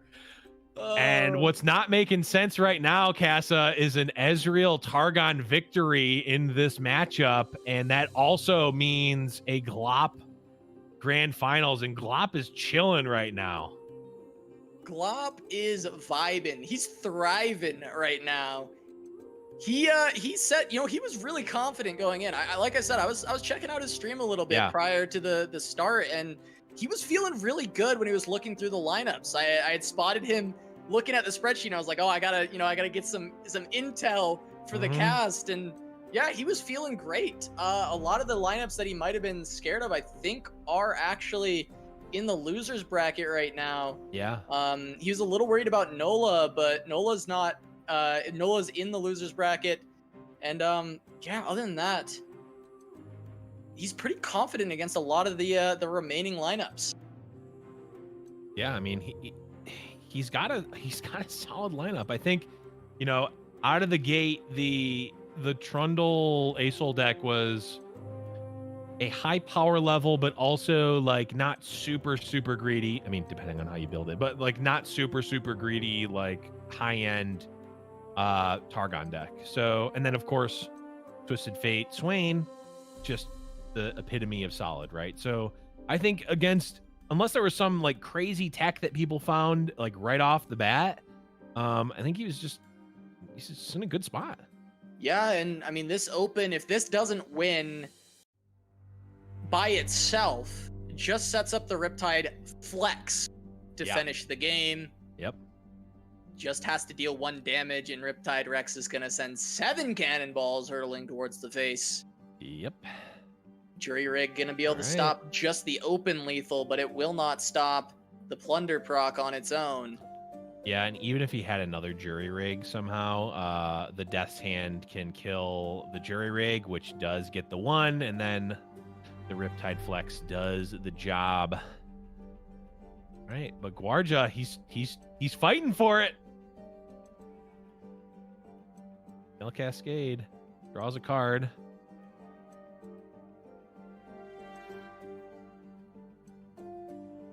Yeah, I mean, unless he has a lot of healing at very cheap.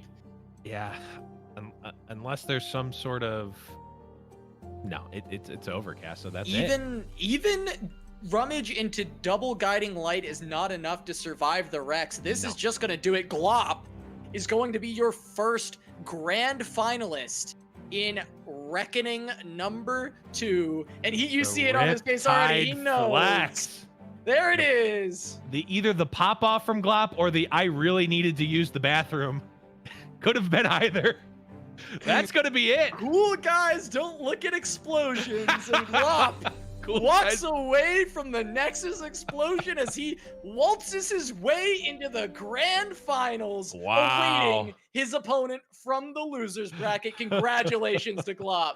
Yeah, absolutely insane match there. I mean, 2-0. I mean, we saw were both of the last 2 matches from Glop 2-0s?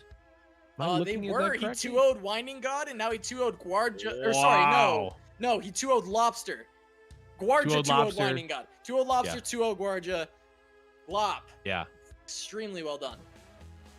Yeah, absolutely. Well, let's take a look at the lower bracket as the top of our bracket has concluded. We'll see who's still left in contention. Looks like we've got currently Agigas versus Swim in their game 3. Cephalopod a game up versus Nolagold. The winner of Agigas and Swim is going to be playing against Freshlobster, and the winner of Cephalopod versus Nolagold is going to be playing the perennial end boss, Winding God. So, still, I mean, there is never going to be a bad match in this tournament, Cass. So that's how we made it, right? We set this up so that every single match was a finals caliber match, but boy, oh boy, has it been insane so far. Yeah, I mean, it has been absolutely wonderful. I am so excited to see this losers bracket. We got losers quarters coming up for you, but we're going to take a short break. We'll see you guys in just a few with some more Giant Slayer Reckoning.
We are back with some more Giant Slayers Reckoning. Here we have a lower bracket match. Losers round 3. Swim versus Agigas. It is tied 1-1. Winner moves on. Loser goes home. And Swim has TF Ezreal, an old but gold deck, still very, very strong against Karma Ezreal. This is very favored for Swim, and he has the Rex. Yeah, he's got the Rex. Also, did we go back in time, Casa? Is this Targon? Oh wait, there's a Whimsy. Okay, there's a Whimsy. Yeah, in there's the a Whimsy. hand. There's a Whimsy. Which I will say, I was pretty much 100% correct about Whimsy. Everyone said the sky was falling with Whimsy, and I'm like, it's an okay card, and it's been exactly that. Yeah, it's like a great slot in as like a 1 of, maybe a 2 of, in like as Karma or like some of the more controlling Ionians. Yeah. Like, I think great is a strong word. Well, I think for me, it's like it's pretty good. Yeah, I think it's like it fits really well, and it's not OP by any means, and it's not underpowered by any means. It's pretty. It's a good card. I like it. I'm a fan. I think it's okay. In terms of power level, I think it's very flexible, but we're seeing here could end up being all right here. Maybe. This deck is not really one where you need to get a ton of value or are looking to get a ton of value out of something like Whimsy.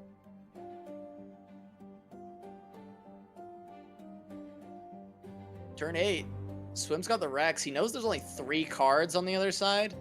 Now, normally you're not going to expend your Rex until there is a champion on board, and he may still stay that way, and just find alternative methods to kind of deal with this board right now. He does have the Thermo to help deal with the Yone, especially because he has some good options at 3 mana to actually set up for this Thermo to be very strong. Yeah, the thing about the Riptide Rex is that, like you said, it's not actually taking out a champ, which is not really where you want to be. And also, like, it's not pushing necessarily a ton of damage either, I don't think. It's not a Gigas with the Monka Ez and the Quinn thinking, and then just the juicy.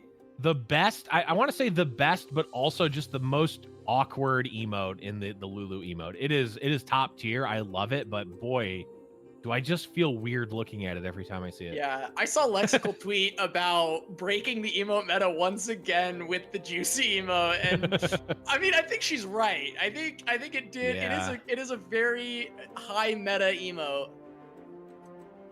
It's pretty good.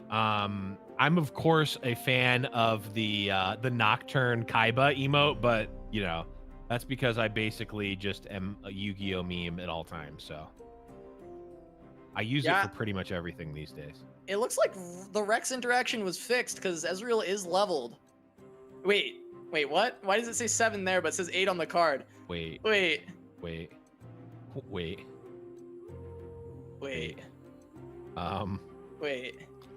Well, I don't want to say that this is going to be potentially game determining, but it absolutely could be, depending on what Ezreal actually is. I think Swim is going to be moving on here. Like there is only shrooms and 1 stun in a Gigas' hand. So he's got to hit kind of perfect draws from here on out to maybe come back. He has to stick a Karma and get a Rummage. Right. Okay, and also now... It's even always the fake, leveled, even the fake leveled. Ezreal, the imposter Ezreal should be leveled. Okay, he is. Okay.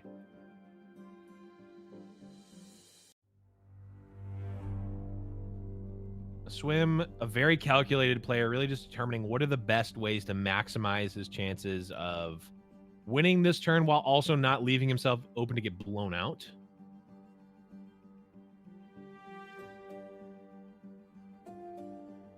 And I mean, there's a lot of iterations to go through because deep meditation is drawing you 2 cards, and you're not used to doing that with this deck.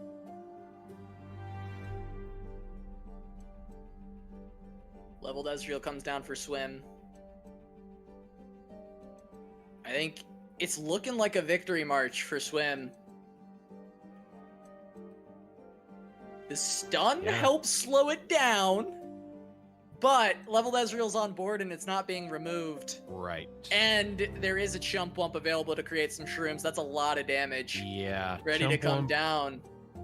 Chump Pump is 4. Deep Meditation is 6. And that's not even counting what Deep Meditation draws. Again, Swim is just going to play this about as safe as possible, and he absolutely should at this point. It is absolutely his game to lose right now. So no reason to go too crazy. Yeah, I mean, he knows Gigas only has 1 card. Like, this is, you know... Right. It's just a walk home. Yep. Plays the 2 mushrooms to get the cheap deep med next turn. Warning shot, I think, is that just game? That's 2, 4, 5. He's 1 off of having burst guaranteed lethal. Deep med needs to get exactly any burst spell. Okay, that doesn't do it. I mean, 2 thermal beams doesn't guarantee it, but this is it. Yeah, I mean, this is just so much damage. And Swimothy, Swimmy boy, gonna be moving on. I'm so impressed. Swim coming into this insane hard bracket. I know a lot of people discredit some of Swim's bigger achievements in LoR because Twitch rivals that he's had success in and played well in have been considered kind of weak lineups as far as the players are concerned. Right. But there is no denying how well he has done here today with his run so far. He's made it all the way to losers quarters, and he's gonna have a crack at Freshlobster, who is considered one of the best tournament players in the game right now. Mm-hmm. Swim looking really strong on a lineup that he was very not confident in and said he threw together last minute. Right. But it has been looking good for him as he moves on to face off against Freshlobster in the losers quarters. Swim, congrats, man. Yeah. I'm excited. I'm excited to see if he can go even further. Yeah, I mean, this is the start, right? Like, this is the start of the run. I mean, we've seen many really great losers bracket runs.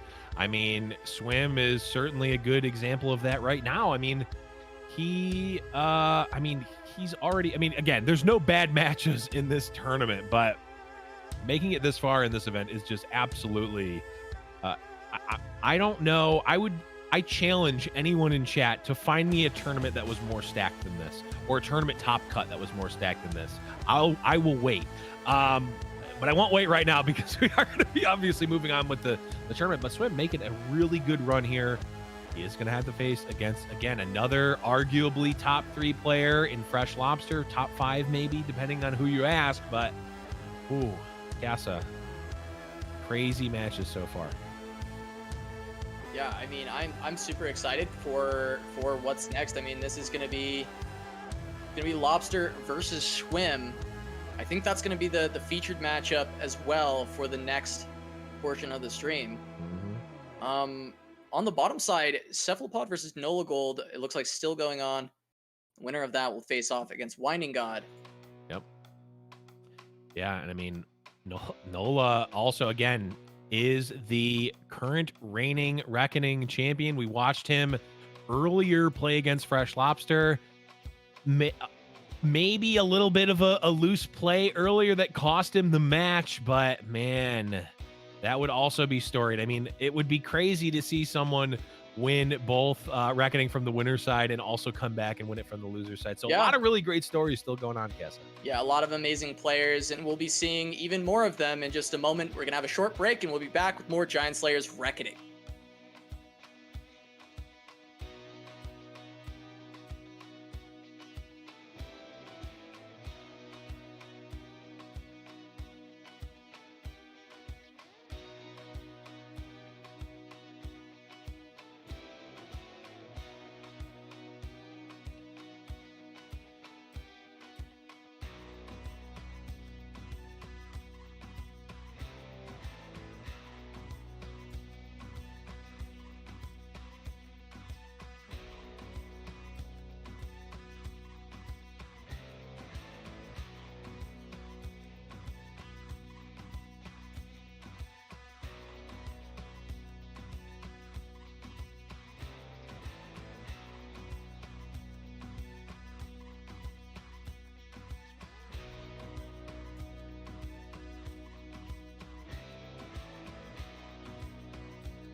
All right, guys, welcome back to Giant Slayer's Reckoning. We've got a very special guest to close out the rest of the cast with us. Riot's Rubenzu. Welcome to the stream, buddy. How's it going? Hello, it's going great. I'm really excited to see the tournament with the Call of Mountain cards, and it's just going awesome. I think the meta's really interesting to see where it's going and seeing what people are doing. It's been super exciting so far. I've been really hyped up on the amount of people that ended up bringing Targon. I was a little worried we'd be light on new cards because it is, $2,000 tournament. People might be playing what's comfortable, but no. Yeah. Everyone came out swinging. The only boring one is Swain TF, but I understand it's been doing really well in this meta. Yeah. It's fit right in. But Blevins, why don't you break us down on the bracket and talk about how we got to where we are at this point in the tournament. It has been a storied fight. I mean, you can just take a look at the 16 players that we invited, Casa, and these are all top cut players. We have every single winner of a Giant Slayer LoR event in this tournament alone, plus other top ladder and tournament players. So just an absolutely stacked lineup. And let's take a look at Glop's run here. Of course, started off against fan favorite and just like absolute like joy to watch. Princesspowerful wins 2-1 in that first one, and then just goes on a tear. Doesn't lose a single game since then. He beat Cephalopod, beat Freshlobster, and we just saw him beat Gvuardya 2-0 in all three of those matches. Absolutely crazy run for him, and you can take a look at some of the other matches that have happened. But as we go down to the lower bracket here, we see many other it's tough, and I've said this multiple times, Casa. Every single game that has been played in this event has been like a finals of any tournament caliber match, which has just been an absolute treat. But we're taking a look here into Swim versus Freshlobster. We're going to, we followed Lobster at the start of the stream, saw a lot of really back and forth control matches. Now he's going to be playing against Swim, who's playing a little bit more of a control deck, Casa. Yeah, so Swim going pretty aggressive. He's got the Endureless Endure, as it's been coined. Running that Mist Wraith back into the new Risen Mist card alongside Doom Beast, which has been a very interesting surprise of the set. I think most people rated it fairly low, but it's been doing extremely well in the Diana Nocturne list, and it looks like it's been doing really well for Swim here. And then alongside that, he's got Ezreal TF, that tempo list curving out into the Rex. But still, kind of the most interesting deck list of the match, in my eyes, is still kind of this Aurelion Soul list from Lobster. It's pretty common that it's being run at this point, but, Leona as the champion has allowed Lobster a lot of mid-game improvements, and we found Leona spell Morning Sun to be incredibly powerful for him. I don't know, Ruben, what do you make of this deck list? I mean, just taking a look at it real quick for the first time. Yeah, it's obviously a deck full of highly powerful individual cards. He has a lot of healing and Hush to sort of make sure that he can stay alive for a long time, and just has a lot of generic units. Like, we have a lot of units without many keywords, and we're just trying to sort of own the board for a long period of time. What'll be interesting is specifically if he's up against Swim's deck. Swim's deck kind of has the sort of fearsome package, and I think that we'll see how some of these cheap day units kind of line up pretty well. He really just wants to be able to survive and not let Swim get a big wide board. So I'm excited to see how it plays out. It's basically just a stall to Asol deck with no synergy outside of like Leona day package. Yeah, I mean, certainly so.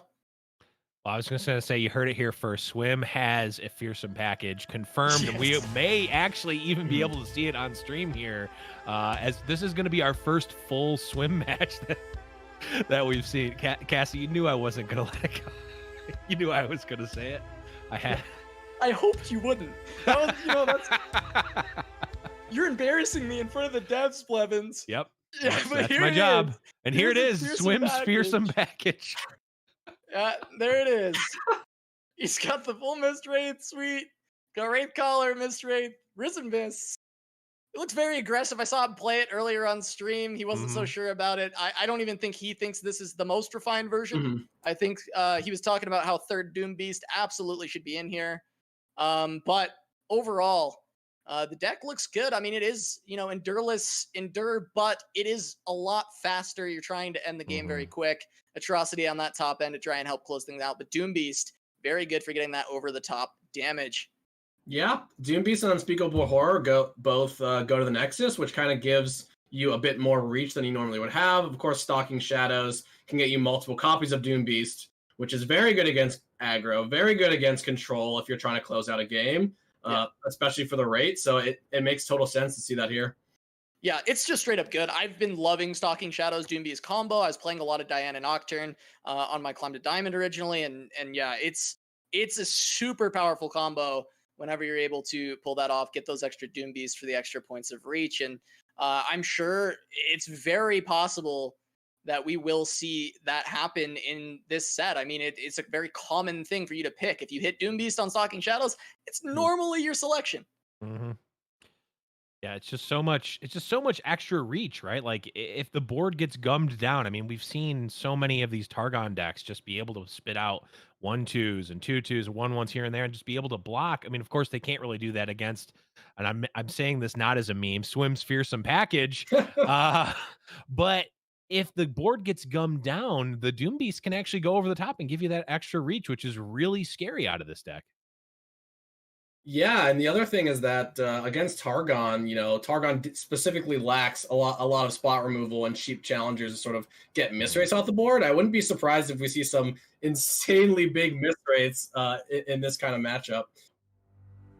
Yeah, I could expect to see it, but first off, we're gonna see the Bilge matchup. We're gonna see Ezreal Twisted Fate going up against Swain TF. The battle of the Riptide Rex card has been proving itself mighty fearsome itself in the current format and in the previous format, and we'll see if he remains as such a beast. But I expect it to happen. I think Riptide Rex is just solid. I don't think he's going anywhere. Yeah, and we have Swim kind of trying to figure out his mulligan. It looks like he might be keeping Ezreal in the opener. Oh no! Just as I say that, he's going to be mulliganing it. Because I was going to say, yeah, it's an interesting decision point. Like, you want to be pretty threat heavy against a deck like Swain TF because they have a lot of removal. At the same time, you need to be able to deal with really annoying curves of like House Spider into Petty Officer. I think that one of the reasons that the Swain TF style is so strong is that it can play aggro in a combo-ish matchup like we see here.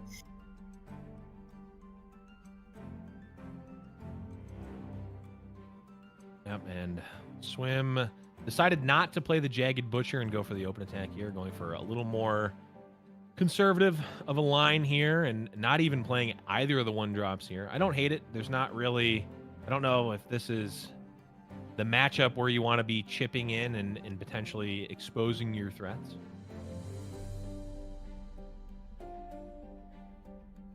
Yeah, Swim has some opportunities to play here. I think it looks like a very good make it rain into this board. He wants to wait for the attack, but also passing opens him up to a pass from Lobster, which I honestly would expect Lobster to snap past this back if Swim ever did. Yeah, what's kind of wild here is in a vacuum, you assume that Hapless Aristocrat is actually good, but the fact that it'll give Swim a free extra target second time is actually might actually be kind of a tilter here, because if Swim wants to, he can double Make It Rain, get 4 targets on his Ezreal, and play a Jagged Butcher to own the board. I don't know if that's going to be his play. He might want to get the Black Market Merchant down while he has Plunder. But yeah, he's going for the double Make It Rain. He says, all right, kind of low road here. I'm getting 4 triggers and a Plunder trigger. He'll be able to open attack and get another Plunder trigger potentially. So yeah, really good start from Swim. Yeah, this is really nuts. And it's probably Butcher, because Butcher has higher odds of proccing this Plunder for the Black Market Merchant on the following turn. But if he really values that card steal, he could go Merchant here, just assuming that maybe Culling or some other form of removal will be there awaiting his Butcher. But I like the Butcher a lot. I like the Butcher too. It's better against TF, and I think it's also better against Death's Hand, and probably other reasons, but we see the Black Market Merchant. Black Market Merchant is really good because he could hit something like a Petty Officer. Oh, 7-mana Leviathan is pretty huge. That's just a good card to play. Like, It Yeah. could be anything. It could even be a boat. So one of the big weaknesses of the Swain TF deck, which is one of the most powerful decks, is that it doesn't have any healing. If Swim can just keep chip damaging him, he'll be able to finish him off, you know, with Riptide Rex, warning shots, mystic shots, etc. So that Leviathan will be huge. And it'll probably be a surprise, right? It'll probably be able to sneak that in at a good time, I imagine. Yeah. I mean, it can come down on the board on turn 7. Lobster likely will dump his mana on 7. Like, he's going to want to aggressively play units. You're not really afraid of Riptide Rex instantly. This is... Oh, it is Swim attacking turn on 8, though. So yeah, Lobster probably wants to get as much threat as he can on that 7, and it just gives Swim the opportunity to get this down. I do anticipate that this Leviathan will come down at a free time. I completely agree with you there.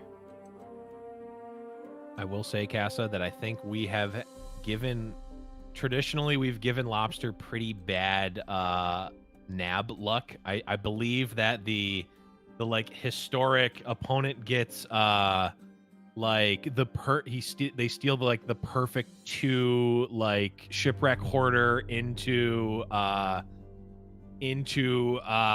jettison hand. I think that was when we were casting him. So we're not the best luck for Lobster. It was, yeah. we have seen the lowest lows from Lobster when it comes to getting nabbed from.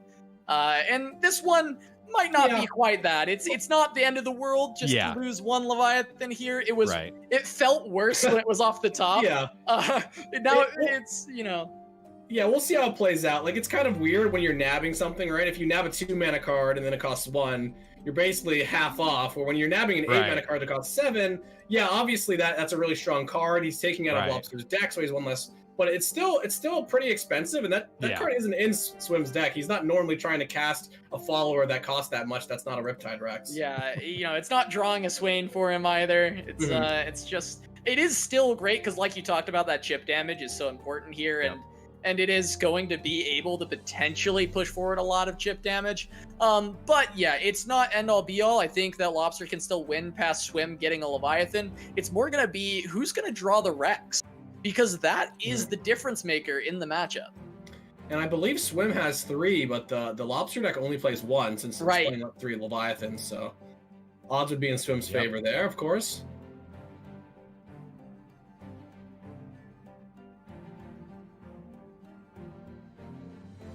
Stick onto the Petty. It's another target. I mean, this Ezreal's already quite close to leveling. I think that's 5 of 8. He only has 1 more target in his hand. I mean, he can try to use the Ezreal maybe as like a tempo Ezreal. Okay, all right. There's the Rex, and there he has the warning shot. So he's got it set up. He's got a beefy turn 7, turn 8 set up. If Lobster can't put much pressure on him. Though, interesting to see. I don't actually know if Swain... It's going to be pretty relevant if Swain is leveled up. I don't think there's any way it is. No. Oh, certainly because we have not. a Thermal Beam for 6, and we have a Swain, which, of course, if it's leveled up, it would have 7 health. Yeah, I'm curious if Lobster tries to dodge the Thermo here. It is pretty reasonable for him to not want to play Swain on this turn strictly because of that card, but also it's a pretty human play to play the Swain on your turn 5 attacking into a board with no fearsome blockers. But I do think that it makes more sense for Lobster to try and go a little bit wide. Yeah, I'm guessing he's going to do double 2-drop here just because he wants to put a bit of pressure on. Could be just wants to get enough damage to threaten Swim before like the Riptide Rex starts coming down. Yeah, and that's Treadway deckhand first. Threaten the barrel for any development that Swim wants to have. Yeah, and we'll probably see the Spider as well into an attack. Yeah, I couldn't imagine it isn't. Lobster, I mean, he has the Culling Strike. I guess the consideration is that if he plays the Spider, he allows Swim to develop Ezreal. But, I mean, I don't think he has the luxury of playing that slow. I think he does need to start putting this pressure on, and we are going to see the Spider come down. I'm not sure if Swim even wants the Ezreal necessarily, because his Riptide Rex is going to level it. Yeah, it's kind of interesting because he might want to wait till later till he can guarantee damage, because the Swain TF deck, won't really have that much damage, but he is definitely thinking about it because he doesn't want to get way too behind, because let's say he doesn't draw something to play, he might have to just play the Ezreal next turn if he has nothing else to do. So he's really weighing on it, because that'll also potentially give him a cheap Thermo Beam here and go into more of like a tempo game plan, because he's got the late game. He's got the 7-8 guaranteed here. So he could go Ezreal, you know, threaten a block, maybe Thermo Beam something small. It'll leave him without an answer to a card like Swain, which could be problematic. So I think he's going to pass. Yep. Makes sense. Gets one trade with the Zonite Urchin, and he's going to take 5, but taking 5 here is not really feeling that bad for Swim. I think he feels pretty comfortable. It's pretty unfortunate for him that he doesn't have a play for this turn other than Ezreal, and he doesn't have a turn 6 either, so I kind of like the Ezreal. Yeah, it's just weird because he doesn't actually have an answer to Barrel, so both Twisted Fate and Death's Hand would both actually just answer Ezreal really cleanly right now. But I think Swim kind of identified, I kind of have to get this Ezreal down because I have nothing else to do. And Pilfered Goods, solid draw. That'll give him some action for this turn. Yeah, but the Culling Strike is threatening to kill this Ezreal.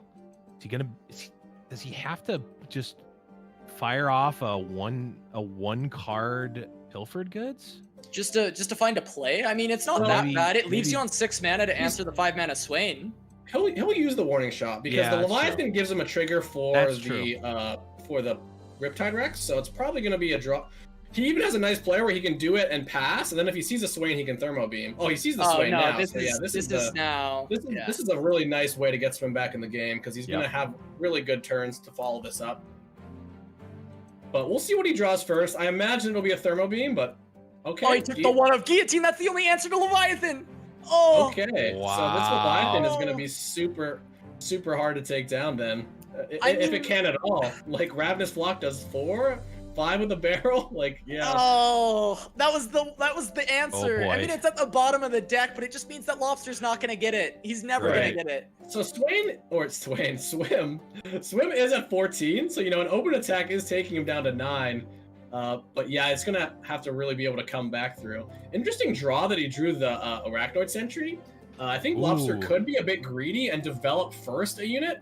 And then if Swim does play something, then he can Sentry in for a large amount of damage.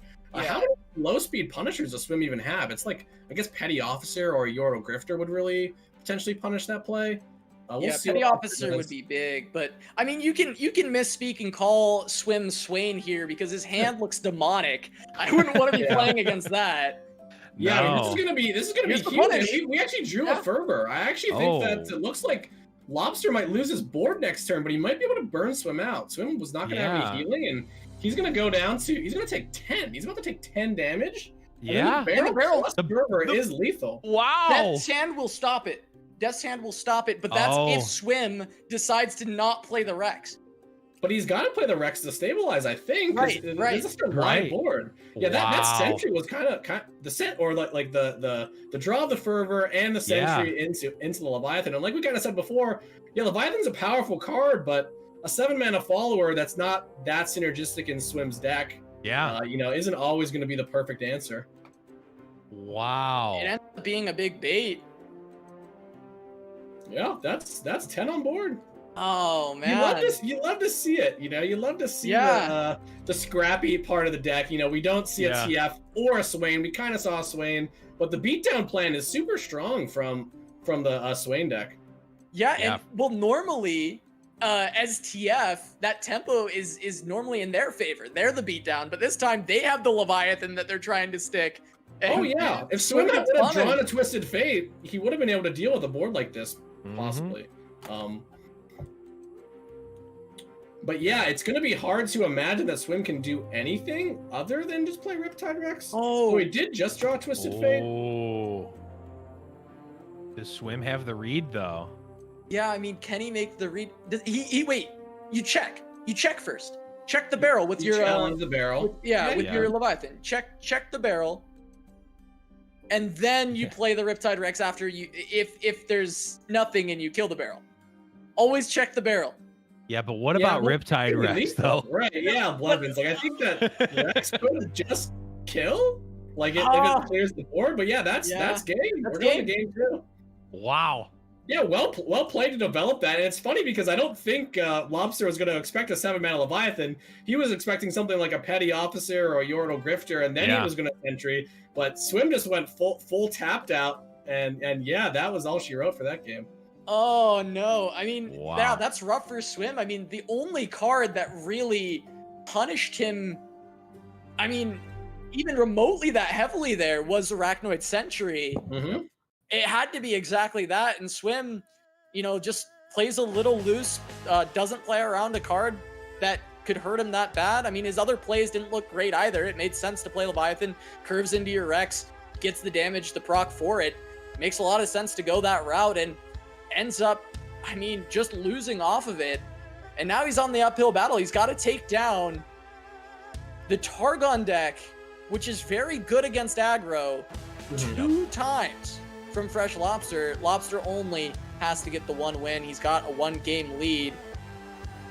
He's trying to make it through the loser's quarters here, try and go on to the semi to play the winner of Winding God versus Nolagold. We'll see if Swim can stop him, if Swim can make the run back, get the reverse sweep. Yeah, I mean, I think the good news is that, like, Ezreal in particular might be pretty strong against the Ace Leona deck. The interesting part, though, is that Lobster is playing, like, Star Shaping and Kindly Tavern Keeper in his deck. And when we see the sort of Twisted Fate Ezreal decks, those don't tend to sort of burst you out like you see with Karma, or you see with even the newer Targon versions that are bursting out and putting out a ton of damage. This deck doesn't do, Swim's Ezreal deck isn't going to do that much damage at once. So we could see cards like Star Shaping and Kindly Tavern Keeper, which might be kind of mopey cards in the matchup, actually just being able to keep. He might just face tank through an Ezreal. He's got a lot of stats, and a lot of stats can tank a lot of the Riptide Rexes. If you have a Ravoon in play, a Leona, that Riptide Rex is not gonna be nearly as effective as against a smaller board. So I'm pretty interested to see how this plays out.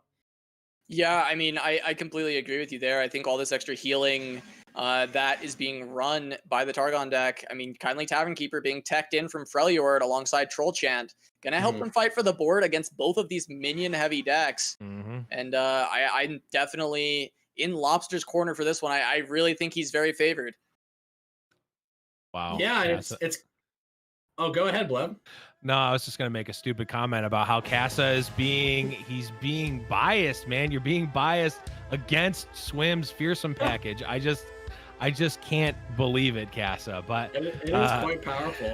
But he'll have to win with the Ezreal deck too, right? So that is true. That is true. No, I mean it's really tough for a couple of reasons, because we're obviously just now seeing these Targon decks come online, so we don't know all of the iterations yet, but we've just seen so much flexibility out of it, and played by a very careful and calculated player like Freshlobster.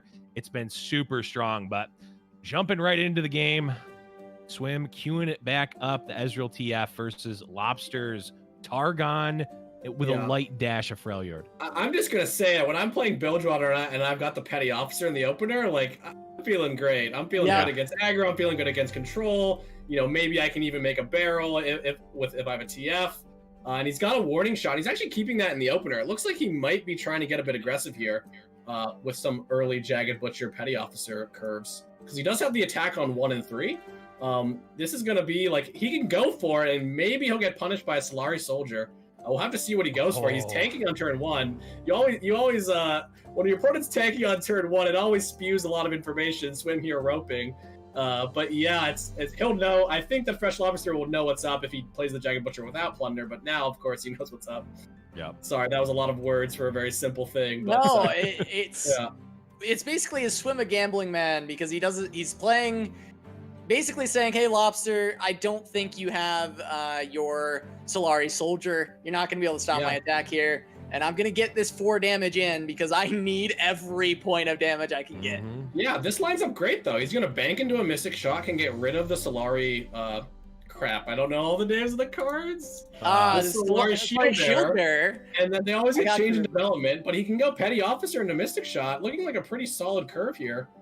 He even just drew a Twisted Fate, which is, Targon definitely doesn't have that much spot removal, so getting one Twisted Fate down early could potentially be a win condition here. Yeah, if he could ever level this TF, I mean, that's a way to win. If you can get that TF level, that can certainly get you there. Yeah, so he's got some interesting plays. Like the Ezreal is the best value play. The Petty Officer into Mystic Shot is the most aggressive play. So we'll see how Swim wants to play this here. I guess he's going to go with the Petty Officer because there are like Troll Chance and Hush kind of shenanigans if he tries to go with the Ezreal. This is just a much more consistent line.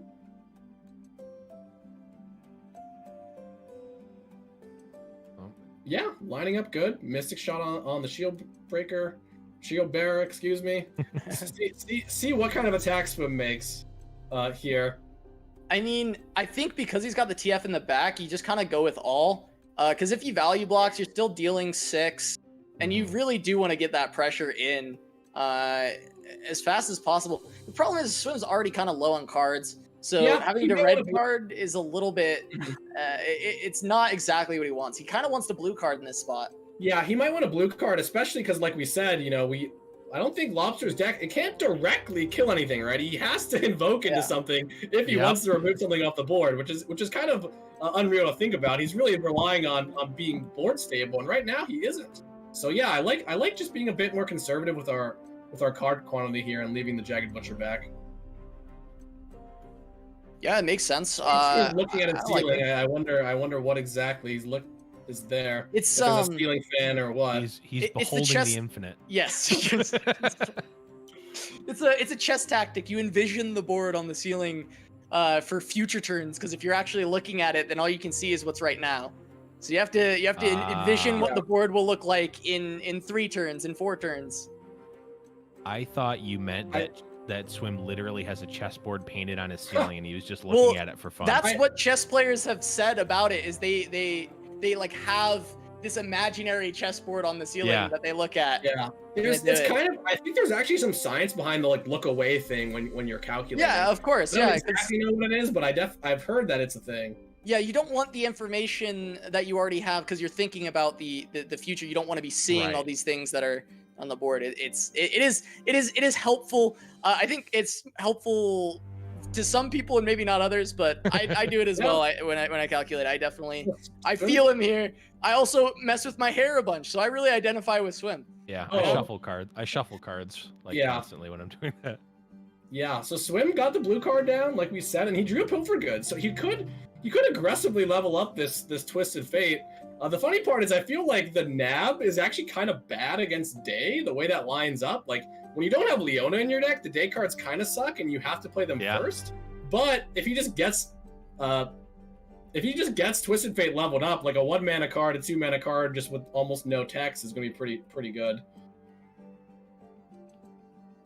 Yeah, I mean, the TF definitely looking like leveling up is a very big possibility with this Pilfer online, and the fact that, like you said, I mean, Targon doesn't have spot removal. This is essentially mono Targon. The splashes are not avalanche. They're not threatening cards to trade. And because of that fact too, Swim has the opportunity to potentially go wide with Petty here. Unless he wants to go for Thermo, it's just up to his read. Even actually, because same reasoning, the fact that there's no spot removal, Ezreal could be a good aggressive. Yeah. I like I mean, he's just gonna maybe go wide on like, hey, I have 2 different champions that both of them will win if I level them up. So he's really tanking here because I don't think. Okay, it looks like Petty Officer. Yeah, he's gonna just go pretty wide. See what Freshlobster does. Leave his options open. I like that. He might be able to get Plunder this turn without having to use like a Mystic Shot on the face, which he might want to save for a better spot. Yeah, I like that he took his time with this one because I think both Petty and Ezreal were pretty reasonable plays here. And I think going wide is always going to be good because Lobster is generally playing expensive cards. And if he had things like Solari Soldier and Solari Shieldbearer, you would have expected them to have been played a little bit earlier unless he top decked them. So you're safely not thinking about playing around them too much here and instead looking to go wide and potentially find some good damage. Yeah, we got the Mountain Scryer. Looks like Lobster wants to get the Divinate train or Invoke train rolling, and then he's going to have Pale Cascade to potentially have some tricks here and trade up. Yeah, Pale Cascade is a really scary card. I think this has been one of the big shining stars of the set so far at the beginning. It has really popped off in quite a few decks. It's being played in both control and aggressive lists. It's just the combat trick plus drawing a card advantage so important in this game. And I think that's been the big driving force behind this card being so successful. It's just high value. Yeah, and Swim is thinking about this attack, talking out loud. He's probably almost certainly on his radar that it's gonna be a Pale Cascade. How does he attack? Because maybe an obvious play would be to Thermo Beam the 2/3, but he wants to keep his options open in case there's a Pale Cascade. Maybe he uses the Mystic Shot. Maybe he just accepts and uses Pilfered Goods. Both seem to be pretty good for him. Yeah, I think I'd like just taking the Pilfered Goods here. Yep. The Pale Cascade, of course, is got to be on his radar, but also like the Mystic Shot play doesn't go away, right? So he can use it potentially later. Of course, the Leona could level up. Interesting. So now you can Mystic Shot Thermo Beam all of a sudden. Yeah, that looks real good actually. Lobster has another Leona in his hand, but I believe he's only played 2 day cards this turn. Or sorry, this game. So yeah, Swim might change his plans. The problem is this leaves him without a plunder trigger. Yeah. And the way he's been playing it, I think he wants to save his Ezreal against a potential Hush or something like that. But yeah, he's gonna go with clean up the board. I mean, the Mountain Scryer is really scary to keep on the board. So let's see if he can either kill the Scryer or maybe just save the Thermo Beam for another Leona or a big Celestial that might come in. Yeah, it's actually interesting because right now, obviously, Swim knows there are no Celestial cards in hand, so it's not doing anything right now. But that can very likely and will likely, based on Lobster's hand, change very quickly. And we've already seen in multiple matches, like literally every single point of mana for Targon decks has mattered massively. And maybe it's just that we're paying attention to it, but it seems like even more so than in the past. Like literally just playing like a 3-mana spell versus a 2-mana spell, like 2 turns later is panning out in a favorable or unfavorable way. So yeah, and Swim's decision kind of got paid here because now he does have the Make It Rain, which can both potentially deal with the Scryer. Obviously, there might be a Pale Cascade while giving him that plunder that he needs. But yeah, he's gonna have to hopefully hit the Nexus with this Make It Rain in order to have some gas here, because it does seem like his early aggressive start. Cool. It's pretty good. Pretty solid. Probably. Well, I want to see what Lobster does here. Of course, he can save the Pale Cascade, but he has 2 in his hand. So, and he also has a invoke for a 3 or less unit. So it would make sense that he go for the Pale Cascade, then maybe go for a cheap Celestial card off of the. Forget the names of everything. I'm sorry. The Spacey Sketcher. Spacey Sketcher. Yep. I always think of shoes when I see her. That's why I remember Sketcher. So yeah. So the petty officer gets stunned, and now Swim has to make a decision. He does. The shields are down for Leona, so he might go ahead and do that again. But the Pilfered Goods just gets a bit more awkward every single turn that goes by. The good news is I believe Swim could potentially just swing with everything and against the Targon deck, at least Lobster's deck, that would guarantee him a plunder trigger. Yep. Obviously, things might get tricky with some sort of a heal on the 2/3, blocking the Twisted Fates. So it's gonna be interesting. The far right card, the Troll Chant. Oh, an answer to that play. That tech from Freljord that Lobster has, the Troll Chant, could stop that from happening. Yeah, honestly, I like how Swim's playing it. He's making sure that Lobster has a small board. He's not getting pressured basically at all. And, if he does draw Riptide Rex, eventually it'll be really good. He's not letting the Leona stay on the board, so he can't get kind of combo killed. And just waiting, he says, eventually my Twisted Fate or Ezreal will level up with these play patterns. I don't have to really rush it, especially with a deck with as much healing as Lobster has. As we see, he's got 8 mana worth of healing. And yeah, he does hit the Serpent, which will totally take down this Twisted Fate. That's brutal for Swim. That's really rough. This was one of his main points of pressure in order to find this win. And, he only has 2 cards in hand, and he has to hope that his steals from this pilfered goods are good. He has to hope for something that can help him. Swim really wants to draw another Twisted Fate because now we have a perfect board setup where his Twisted Fate is going down.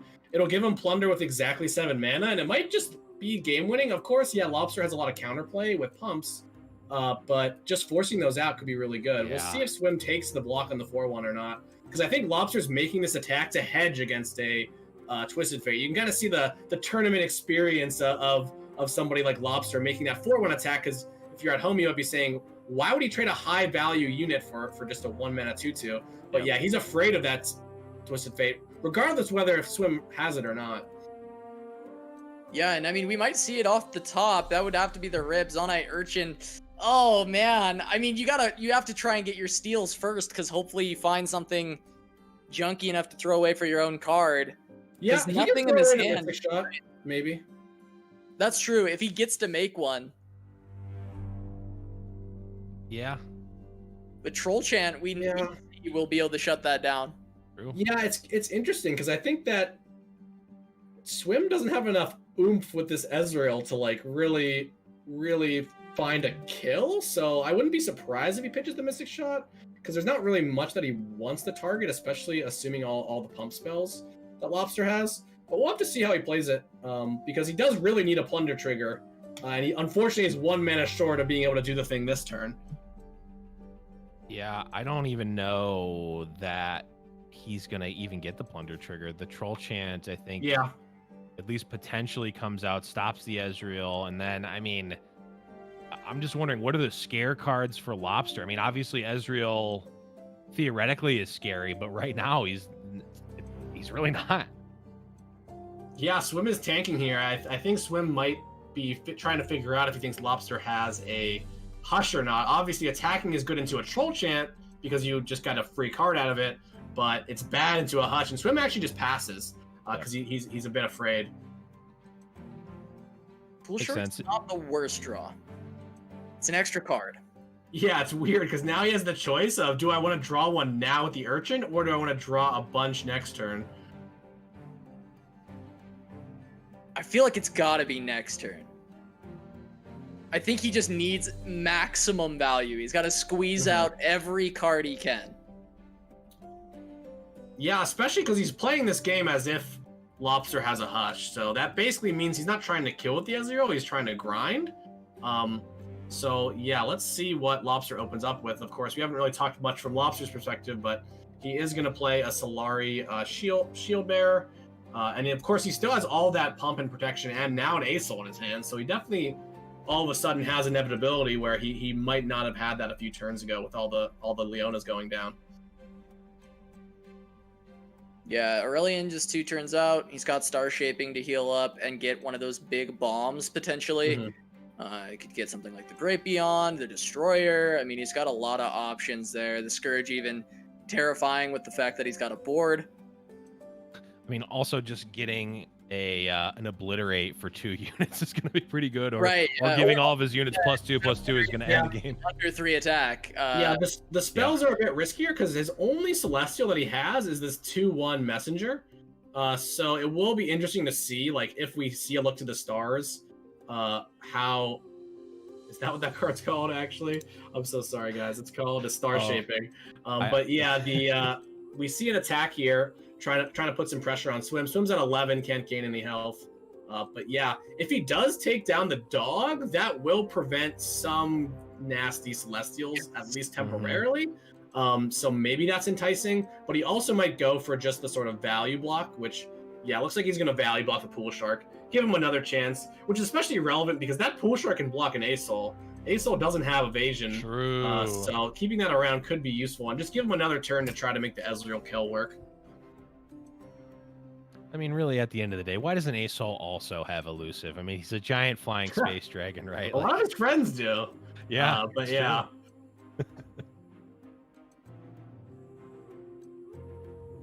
Pale Cascade gets out this Pool Shark. I'm sure there's some joke here about like Zinc Elemental like creating the Aesol Ghost deck. I mean, and then creating a elusives name with it.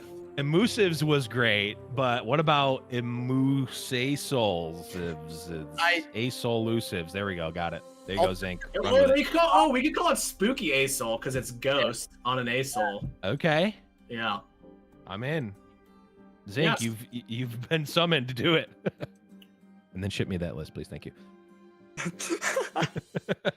Okay, we see a troll chant. Yeah, this troll chant has been in Lobster's hand the entire game. Yeah. So at this point, he just wants to get that down. I think the hush now makes him feel a bit more confident about shipping that troll chant.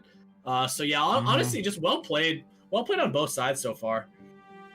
Okay, there's some champions, so he Resources. can Ezreal. Oh, and a Mystic Shot. And an Ezreal's Mystic Shot. Wow, that was an insane 2 drops. He just drew 2 champs. He is super, super low and is going to be facing down a Destroyer where I believe we played at least... I'm trying to test my memory skills. I think he's played 2 dogs, unless this is the same dog. It might be the same dog, but I think he's played a couple. I think it's 2 because I'm tracking he's played 1 Spacey Sketcher and 1 doing deck checker on my own and 1 of the 2/3s that divinate invokes. Oh right. Yes. But anyway, it's going to be more than lethal, I think.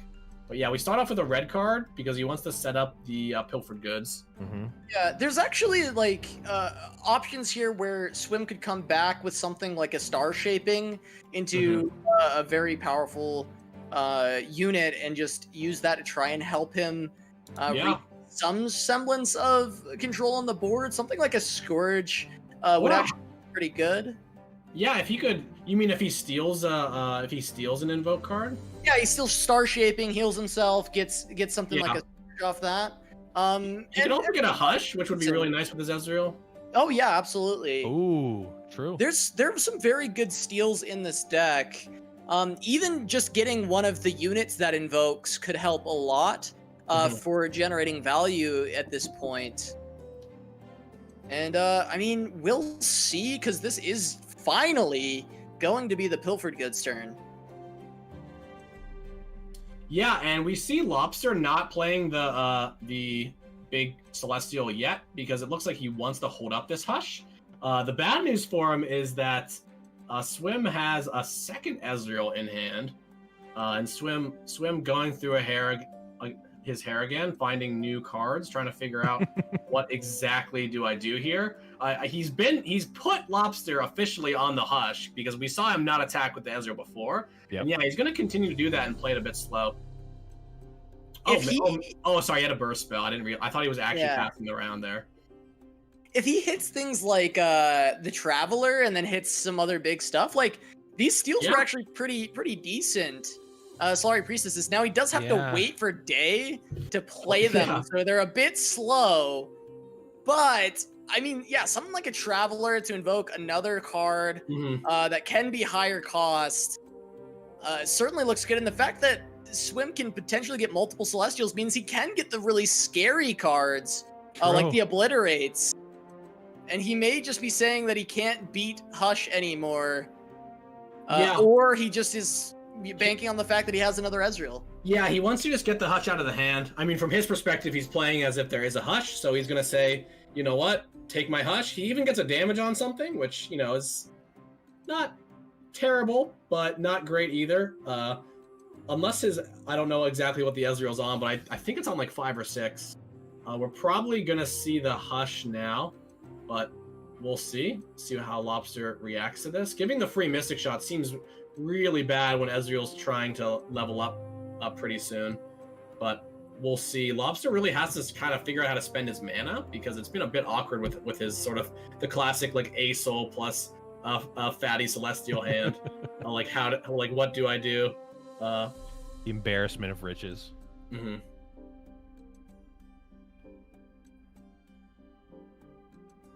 A lot of options for both players here. The Hush does come down, and the block.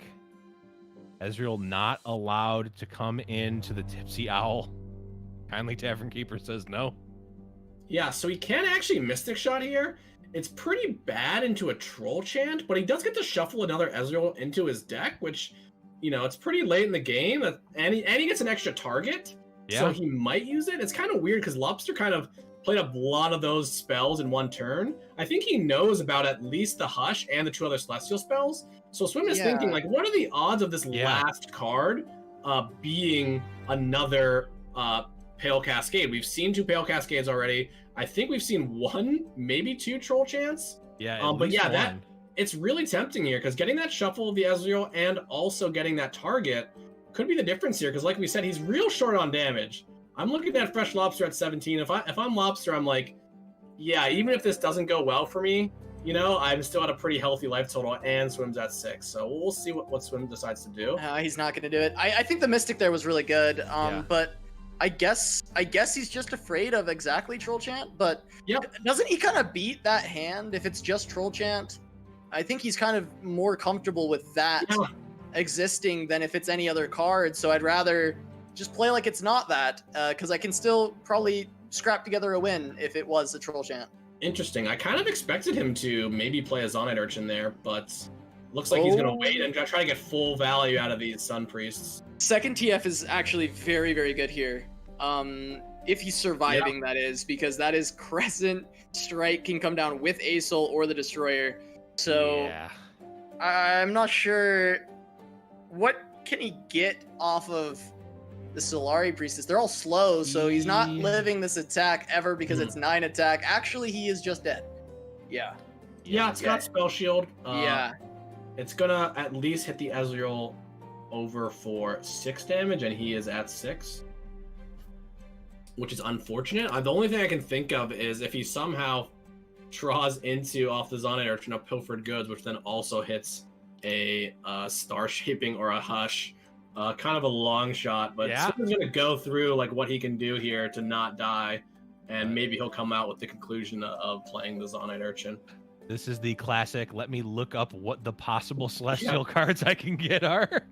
Yeah, he's looking right now, I think, at a second monitor. It's kind of fun to have these face cams and see how the players react to stuff. Yeah, that's definitely the face of what are the 4, options? 5, and 6? What is this better than Zonite Urchin? That it's not there. There is a Troll Chant in Freshlobster's deck, which would grant something health that blocked. But yeah, he didn't draw Pilfered Goods anyway, so it's good beats. All in all, though, honestly, I like how Lobster played. Like, pretty conservative at first, just kind of getting the dudes out there. Focused on keeping his Hush mana up instead of tapping out for Celestials. Never actually played the Asol, even though it's like maybe round 10 or 11 now. Yeah. Didn't really need to. He opted for the Destroyer here just because it has the Overwhelm and it kind of guarantees a kill in more situations. Oh, yeah. Lobster just going through the possibilities. What could Swim possibly have? Because he also has to think about his deck now too, because he doesn't know what was stolen. Lobster might be thinking about pitching the Asol to the Spacey Sketcher. Like he might be able to guarantee lethal with a Charger or with any cheap Celestial. He might literally be able to guarantee lethal, though there always is a possibility of a Rex or something. So yeah, I like playing the stun first, because then you'll see what Swim taps out for, and we see the Shen emote. Glad that is still on Swim's tier list. That's something that's useful because we will see him dying here. Yeah, Swim is gonna fall the Lobster in losers quarters, actually, making it very, very far through the tournament. Swim with an impressive performance, but not quite enough to get past Lobster, who will be moving on to face the winner of Winding God versus Nolagold, which is the other losers quarterfinal going on now. I mean, this tournament is so stacked. We have amazing match after amazing match, and just more to come. But you know, we will have more reckoning action right here on GiantSlayerTV after a short break. Don't go anywhere.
Welcome back to Reckoning. We're jumping into our other losers quarterfinal match in progress. It's Nolagold versus Winding God. It is tied up 1-1, and we have a Targon mirror, except for these decks are very different. This is going to be the ramp Trundle for Nolagold, and on the other side, it is Diana Aurelian Soul for Winding God. Yeah, and we see Nola with two fat trolls in play, which kind of is stumping Winding God's attack. Winding God, unfortunately, looks like he's got a Night Stalker in play without elusive. That's a little bit sad here. And yeah, this attack is sort of a free roll attack because of the plus buff on the shield bearer, but immediately there's kind of a punish with the Pale Cascade. It's weird though, because there's a lot of tricks with the different Nightfall spells to sort of get up. So I don't mind Nola not blocking with the Trundle. That's like lost it. It's like the classic it's the classic chump check, right? Like it's a free attack, free block. Like, well, I guess also it's not as free in here, but also presumably we might be able to tell, like, he might have another Trundle in hand. Oftentimes that Snow Slide is just so good that he might be not blocking because he's thinking, okay, like I want to make sure that I can Snow Slide. Yeah, so he's got one Icequake main decked, and then he'll have two other from the Trundles. Sorry, guys. Yeah, you got the pre-production names. It's all right. You know, it's really bad. It's called Jumbo Avalanche. So everyone that was here, if you were here in the Giant Slayer TV, you're getting to learn all the development names for cards. Yep. Like, for instance, Swole Squirrel, which apparently sometimes just makes it right into the set. So. Yeah, we actually I talked about that on my podcast with Saucy. Like, that was probably a development name that just made it. That's awesome to find out. Beamer as well. We learned last Reckoning Beamer was also a development name. Love it. Yeah, the other really famous one that is my favorite is the Wumps. The Wumps, you know, is the name of somebody that is a friend of Alex Lee, the lead game designer on the Rising Tides expansion. And when he was making the sort of like mushroom Teemo rats, he just named them Wumps, and then the narrative team kind of created what Wumps actually were, the sort of like raccoon rats of Zon, the Wumps. So awesome. It's really cool to see what our team can do with and without some of the narrative beats. Oh, that's awesome. Amazing. But so Nola goes in for this attack, and we actually can see we can do a little bit of hand reading alongside Winding God. Only one pump onto the Trundle, so that is just going to be the Ice Pillar that he beheld. And so there are no 8+ mana cost cards in Nola's hand, so no Icequake, no Aurelian, no Mind Splitter. Okay, so I got to correct you. It's not beheld, it's beholded. Sorry. Thanks, Blood. Thanks, man. Just had to make sure we were grammatically correct there. Yeah. Sick. But on the other side, this Invoke, picking up a Meteor Storm, gonna be able to take down the Trundle potentially if there's no Troll Chant or other potential protection for him. And we know there isn't another Trundle in Nola's hand. There are no 8-drops in his hand, which is kind of good information here. And he just full passes. It seems like Nola, I gotta look at this deck list. I wonder if he's just kind of full of cheap spells. What does he got? No, he's got some big boys and a lot of ramp. Yeah. He's got a lot. I mean, he's running the faces. He's got the troll scavengers, those stones. Yeah, maybe he has like a revitalizing roar in there. But he doesn't have terrible blocks here. I mean, he's going to 8. Trundle is of course going to regen back. See if he develops here. I wonder if this is a situation where he's just okay with the board state, so he's not really doing much. Yeah, I mean, also, Nola has a ton of healing in this deck, so he's not too worried about his life total. And I'm expecting, I'm reading a Revitalizing Roar is likely in Nola's hand. He's just waiting for a big unit to play it on. And there's the big units. There's 2 of them. There it is. Dragon's Clutch. And for those of you that haven't seen the deck list, I believe the only dragons are the Mind Splitter and Aurelian Soul. So he's going to have 2 more pips on the Trundle attack at least. And then the Revitalizing Roar, maybe he's okay just chilling, because we're going to see a Roar on A Soul or Mind Splitter, and he's just going to go back. But yeah, looks like a meteor shower into Unspeakable Horror looks to take down the Trundle. And I don't believe we don't have any troll chance, so I think that Trundle's going down. Yeah, it looks like it will, but now Nola has ramped into turn 10. I'm assuming that Revitalizing Roar is there, and he just picked up Aurelion Soul, so that's looking pretty good for Nola to start setting some very big plays up. Yeah, I mean, we've got two different decks, Aurelion Soul decks here, but the Nola deck is much more on the, like, oh, I'm going to play Aurelion Soul and win the game with it, whereas Winding God has the kind of, like, I've got Aurelion Soul in my deck as a value card, you know, maybe I Divinate an Eclipse, maybe I grind the game out, and then just finish with Aurelion Soul over the course of a few turns. So it's going to be interesting to see how this double A Soul showdown plays out. Yeah, we saw, I think it was Nolagold. Oh. Could we see the illustrious, elusive Aurelion Soul that we were talking about before? Already happened That is before. actually potentially huge. Is Aurelion Soul down with the Cygnus is the real question. Yeah, and you see there, Winding God did not play the 2/3 elusive, probably because he just wants to sort of maybe, you know, not play into an Ice Quake and sort of mask how much elusive damage that he could have. I was getting confused. I didn't realize that Winding God was not quite at 10 mana yet, so that's my bad there. There's the ramp from Nola. The ramp is down there. But Aurelion Soul Cygnus, you know, we might get that, we still might get that elusive dragon at some point in this game if Winding God can hang on for a number of turns. But interestingly enough for Nola, this is, okay, so this is Trundle. And then if he still has Revitalizing Roar, it can still come out onto the Soul, and the Soul can come down. Oh, wow. Yeah, it's going to be close whether or not that is 20 power or 19 power. Like, it's going to be based on how many Behold targets there are, because it's a big deal if he's got 5 total. I think we know about 2 dragons and 2 pillars. 3, 4. Yeah, he just needs one more. He just needs one more. Yeah, so we might... It will be big here. If Nola can force out a Hush this turn, it'll probably be helpful later just to get that out of the board or out of the hand. There it is. We were right, Ruben. We're good on our hand reads today. Yeah, right before it comes down, we're gonna see that face up Aurelion Soul 0 mana on the house, and yeah, we're gonna get another. And actually, the Aurelion Soul coming into play is gonna give a 7+ spell. So if he can hit an 8+ spell, which I guess that's actually guaranteed. Sorry, I'm learning things every day. Aurelion Soul is going to guarantee him at least one option that has 8. That which gives him a should level up. Exactly 20 power. Maybe he's got 21 if he drew, but we'll see. It looks like a pretty well played sequence by Nola.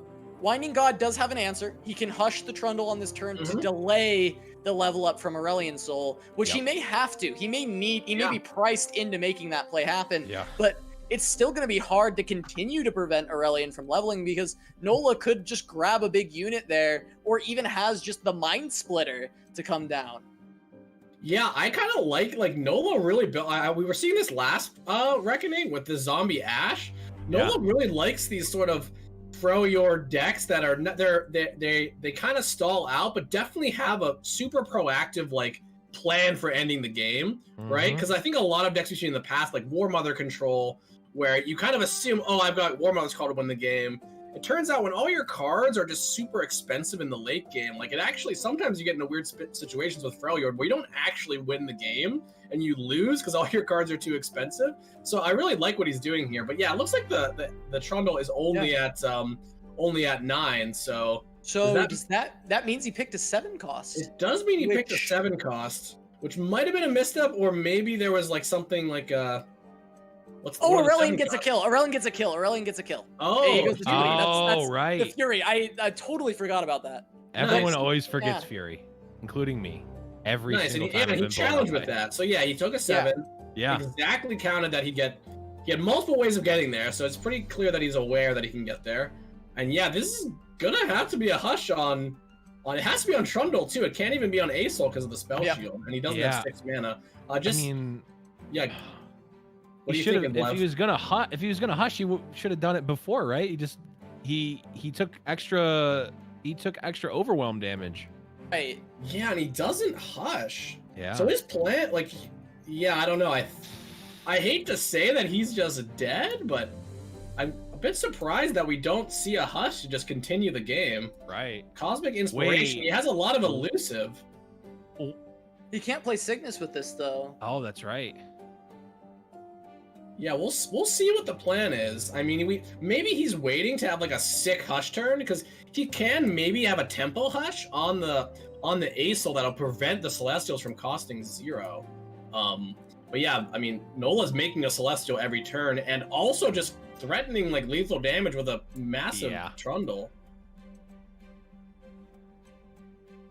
Yeah, and also there's just so much. There's so much already known information in Nola's hand. It's like it's not even like the illusion of there being a chance. It's like there's an infinite mind splitter. There's a specifically 7 cost Celestial in hand that's free now. Yeah, plus other random ones. Yeah, this is looking pretty tough. I mean, I think if the Hush did come down, it's still an uphill battle, and I understand the idea of like, oh, I want this Hush to blow him out at some point. Which makes sense to me. I mean, I think Winding God, he probably sees a line where this Hush wins the game, and what he determined is if he hushed the Trundle, he'd still lose the game. So I think that's kind of where Winding God probably was at.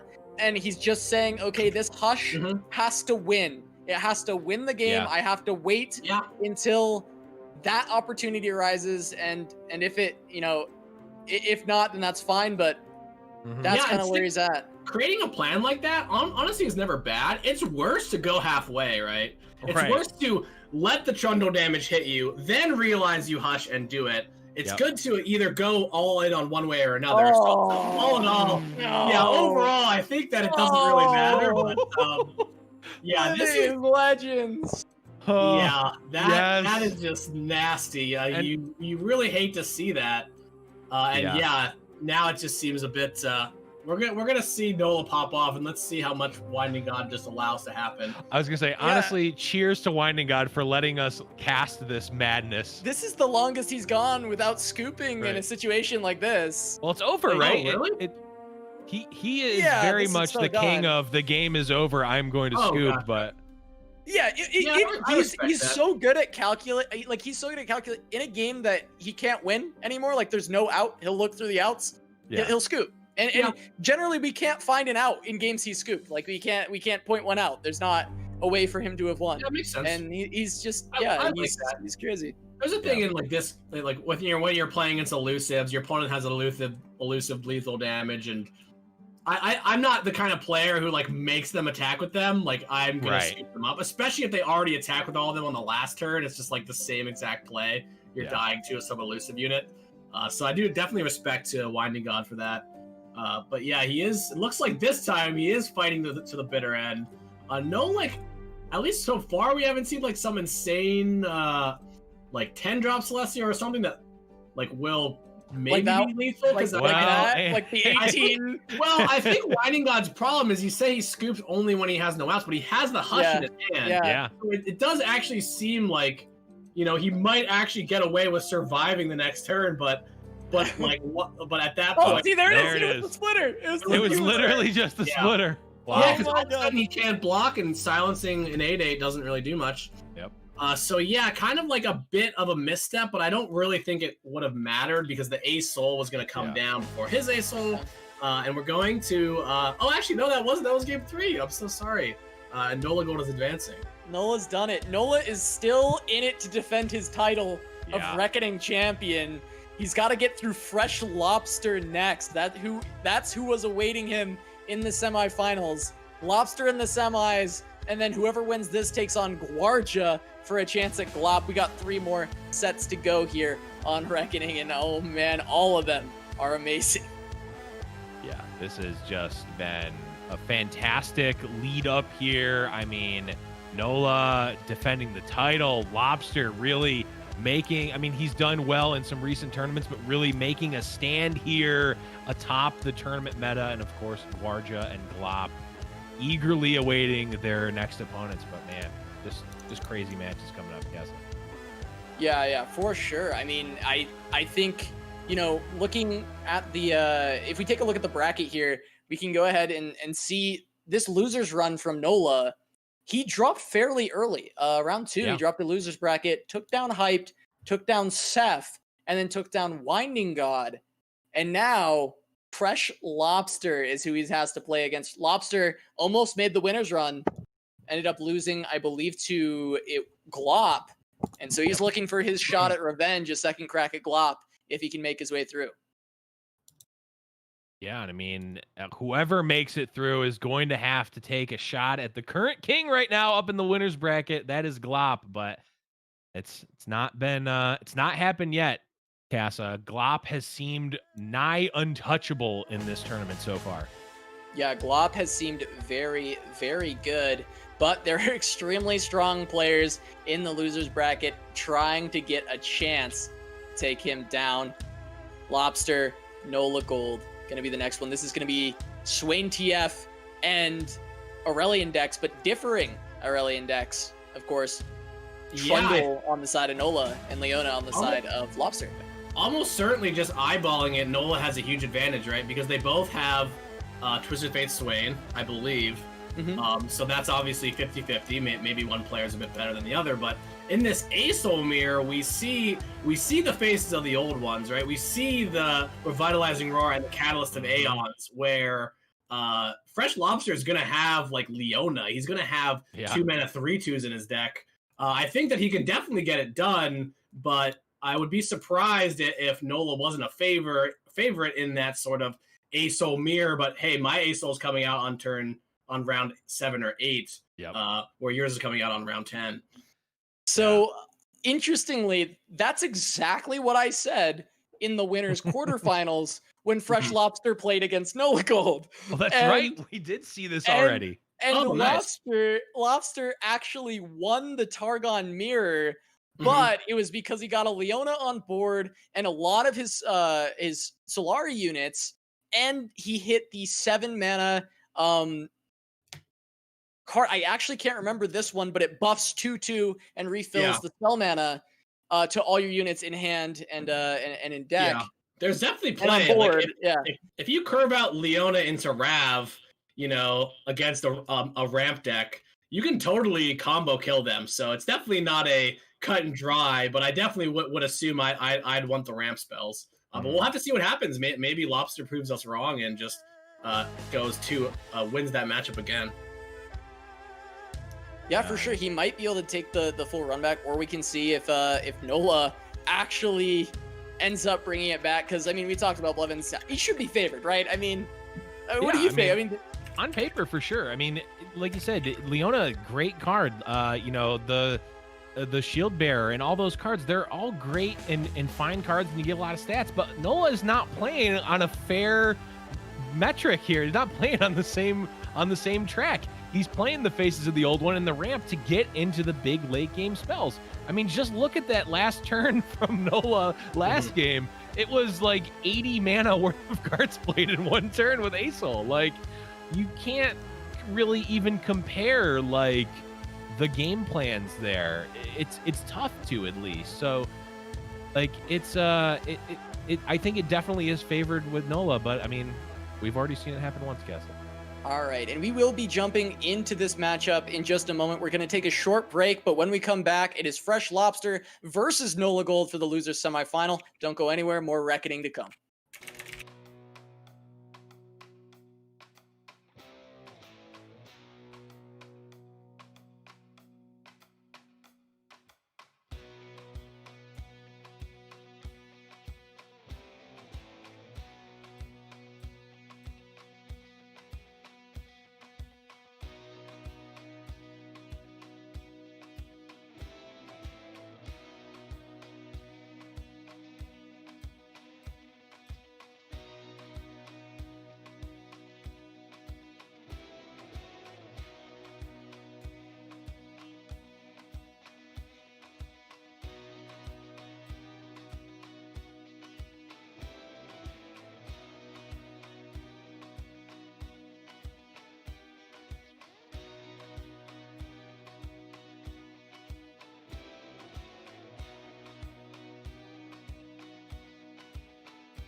Welcome back to Reckoning. We're jumping straight into the game. Nolagold versus Freshlobster. Nola on his Trundle ramp deck, going up against Freshlobster playing Swain TF. We had a PC issue with Rubenzu. He'll be joining us in just a moment, mid-match, to continue casting with us for the rest of the day. So just bear with us with that. But you still got me and Blev. You got some old friends. Good old Blev. Good old Cass hanging out. You've got Bertrand and Beamer right here casting for you live, and on occasion You've also got a soul, but I'll be showing up later in the match. yeah, sorry, had to do it. But we see the classic Faces of the Old One into the Troll Ravager, just like you draw it up when you're building the deck, Casa. Yeah, and the fact that he is beheld means we may be seeing Asol sooner rather than later for Nolagold, because he is continually generating that mana. He's ahead of the curve, and we know he plays even more ramp than this. The Poro Fly getting in there. I think that's the first time we've seen it be generated from Petty Officer here. Not going to be super relevant, I wouldn't think. Still nothing compared to our Plucky Poro. I mean, Poro Fly only survives one hit of Make It Rain, where, I mean, Plucky Poro survives an infinite number of them. All right. Petty going down, considering the powder keg for the Make It Rain to try and get rid of this Faces of the Old Ones. I think that makes a lot of sense here. Yeah, I mean, one of the old adages of Magic the Gathering is a line called Bolt the Bird, which refers to using the card Lightning Bolt, which is essentially a 3 damage Mystic Shot, to kill the bird, which is Birds of Paradise, which is a ramp creature. Bolt the Bird, or Make It Rain the troll statue. Sorry about that. Yeah. Yeah. Welcome back, Ruben. We're just jumping into this game with Nola and Freshlobster. Nola's ramping up, and it looks like Lobster has put forward a barrel to try and make it rain this face. And Blevins, you were making the reference about Bolting the Bird. Yeah, Bolt the Bird. It's Bolt the Bird or Make It Rain the troll statue thing. I don't know what you call it, what it actually is, but yeah, it's the same premise here. You don't want it's pretty much always you want to kill the ramp creature as soon as you can. And there's the potential for Swain on the following turn for Lobster, which can be very aggressive in this matchup, but Nola does already have the Ravager on board for blocks. However, there's still significant pressure from Lobster's board currently with the double Petty. Yeah, and I mean, Weirding Stones is going to continue the ramp, and also it can gain, it can gain you 3 here if you really want it to. Just depends on how much Nola values the health on the Weirding Stones, and he says, I want it all. I care not of getting little bits I care not of gaining 3 health. I want my health on my Weirding Stones. Yeah, for sure. And Nola just still trying to ramp into, he obviously has some high cost units, as he did Behold earlier, so there are some 8-drops around that he's certainly looking to get onto the board, and he definitely wants to be ramping into those. He doesn't want to play those on 8, he wants to play them on 7. Yep. Potentially even earlier, if he can. Yeah, but Lobster has an 8-drop of his own in the Leviathan, and of course gets through Spell Shield, gets through a lot potentially with the Swain Leviathan combo. He's just got to actually be able to get there. Still pretty healthy at 20. Of course, going to go down to 17 here. Yeah, not blocking the regen. Seems reasonable, though. The Poro Fly, I don't know exactly what his plans are with that guy. It's just too precious. He couldn't bear to see it die. Yeah, it survives Icequake. You know, maybe he wants that True. value. Actually true. You got to keep the pressure up. So if Icequake comes down and clears the board, you know, you got a 0-1 remaining. Actually, no, it'd be a 1-1 because it stopped everything. Yeah, one reason is I suppose like it's a really safe thing to use Fervor on, but the Targon Freljord deck isn't really doing that much to disrupt a Fervor. But anyway, he can always chump block something bigger later. Like for instance, one common play pattern is to get like 2 infinite Mind Splitters down and then have a nasty attack. Having like a wider board than a 4 is really important into the Mind Splitter, because I think I've been surprised how fast Mind Splitter just kills people. Like that dragon just murders people, which I don't think I had realized in development how strong that is. So having the extra 1/1 that can't be messed with is super nice into that. Yeah, Mind Splitter, definitely a surprise that has come out and been a very effective card. I think when I was initially deck building a kind of ramp Trundle Aurelion Soul deck, we slotted it in just because there wasn't an 8-drop that we liked better, and then it just felt really good to play. We're like, wait, this is actually just good, because we liked it for the Dragon Clutch. It was an 8-drop you could play with Pillar, and it just, the more you played it, it was like, wow, this was actually just a very good card. It's not just good because it kind of fits. It's just actually good on its own. Yeah, the first time that you get beat down by it, you go, "Oh, okay, yeah, no, this is actually where I want to be." And also the like it almost like sounds like an old like Pokemon Red or Pokemon Blue like Pokemon cry when it comes into play. So I think it's really cool. Swim, I think it was the other day when he was playing his Targon deck, he had the block voiceover happening, and he just was spamming the block. You know how you would with like an Elna, because you just kind of want to hear the Elna go over and over again. Yep. But yeah. Oh man, but we do know that Nola is on an 8-drop, and he's about to ramp into this next turn. I'm curious if it will hit the board, or if he's got some other things to back it up. This is another match with no Trundle, which we saw was the problem that Nola had against Lobster earlier, actually, was that he just wasn't hitting his Trundle, and it's so important in this deck. It's so incredibly powerful, that champion. Yeah, so here, like, what we're seeing is, of course, one of the reasons that I think Swain plus Leviathan is so strong in this meta is just against these greedy Targon decks that play expensive units, that combo is just completely game-ending, and of course, cards like Sunburst, don't even kill either half of it, of that combo. So, and the chat, some silences, can maybe temporarily work, but yeah, that's a really gross combo. So we'll see if we can get, the goal for Lobster is to just get his Swain and his Leviathan in play leveled up. Ooh. There it is, Cosmic Inspiration. That's the card I was looking for earlier. Ooh. Yeah, so he definitely has to fervor something. He needs to figure out, do I fervor the Regenerator or the Elusive unit? He's reading Behold, so he thinks maybe he can fizzle it by killing the Trickster.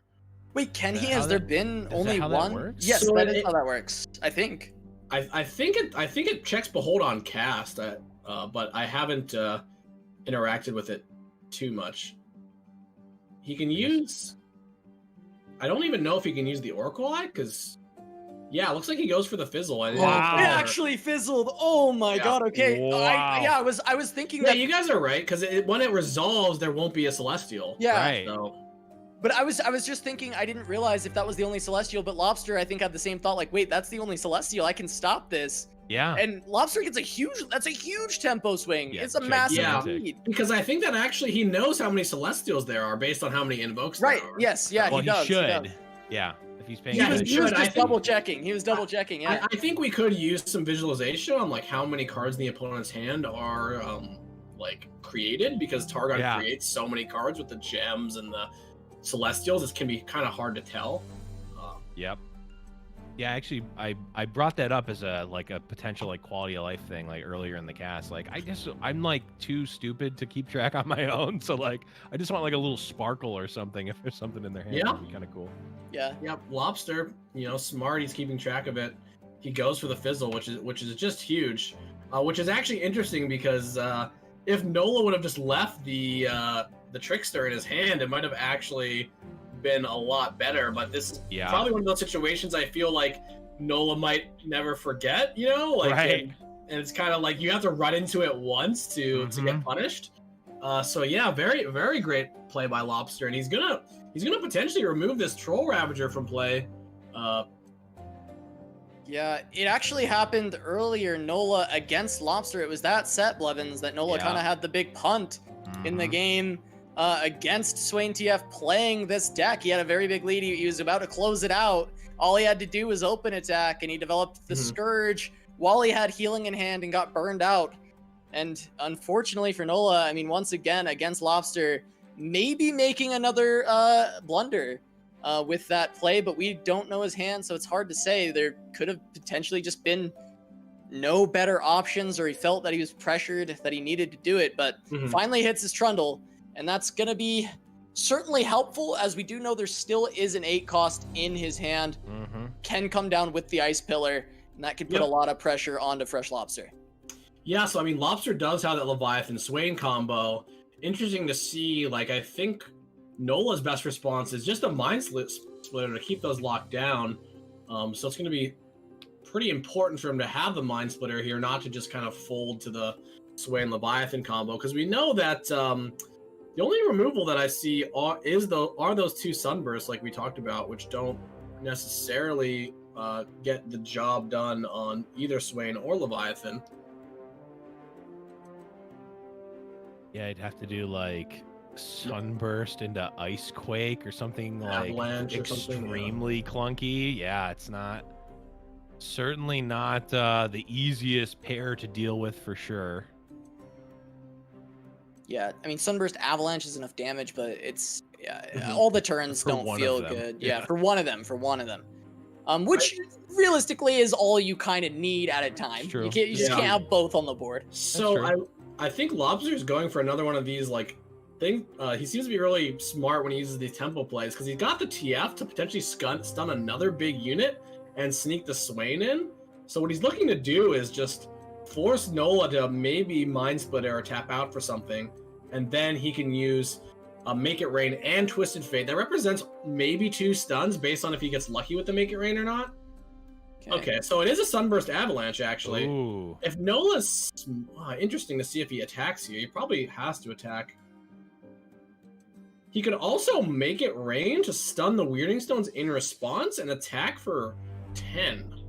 Because this is obviously an Avalanche, right? So that attack would be 13. Oh, no, you're right. The silence. The Swain will be silenced. Yeah, so you're right. I think I can Make It Rain. I really think he can Make It Rain, but I don't think he sees it.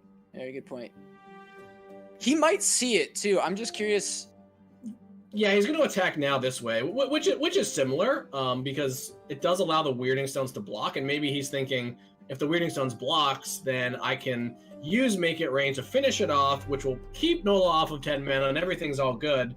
But we're kind of giving Nola the option here. Normally, you don't want to give your opponent the option, but I think it's probably a fine play, because you know, the Make It Rains, as long as Swain is in play, the Make It Rains are really good against A Soul or Infinite Mind Splitter and stuff like that. So he doesn't need to end the game right now. And we know that Nola has a metric crap ton of healing, so it's not like he can steal a win. So I think I'm coming around to Lobster's play, where he's being a bit more patient and keeping his options open.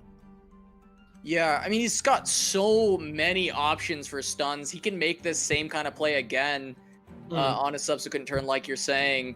And he's got the ability to draw a new Swain to play with these as well with this Leviathan. So this position's looking pretty solid for Freshlobster. Yeah, but I'm just assuming Nola has an Avalanche. Like, the Sunburst makes no sense. Right. Maybe he doesn't, but like after the Avalanche, you know, we can Swain to get Freshlobster another copy of Swain that'll then have full health. So he can get back online, you know, even if there is an Avalanche. Yeah, I mean, it really does look like an Avalanche angle. That will open up Lobster to clear away the Trundle with the Ravenous Flock. Wait, unless that's Swain's Ravenous Flock. I think that's just a vanilla one, though. Oh, he could just play it first anyway. He can just play it now. Oh, right, because Trundle is stunned. Yeah, it's pretty strong. Yeah. Interesting to see. Now, like, has a weird option where this deck very rarely blue cards a TF. He could do that if he wanted to. Probably more likely we're just going to see the spider come down. Yeah, I think keeping the option of the gold card seems quite good against Nola's list that's only going to be playing a few creatures to the board. Yeah, but the Avalanche is a blue card.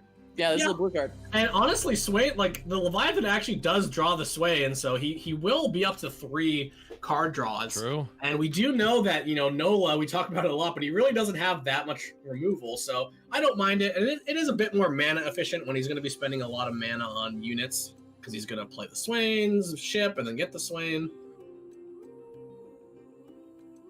Casa, that is the one of Guillotine that theoretically Nola tried to play around in the last time that they played and ended up costing him the game. Yeah.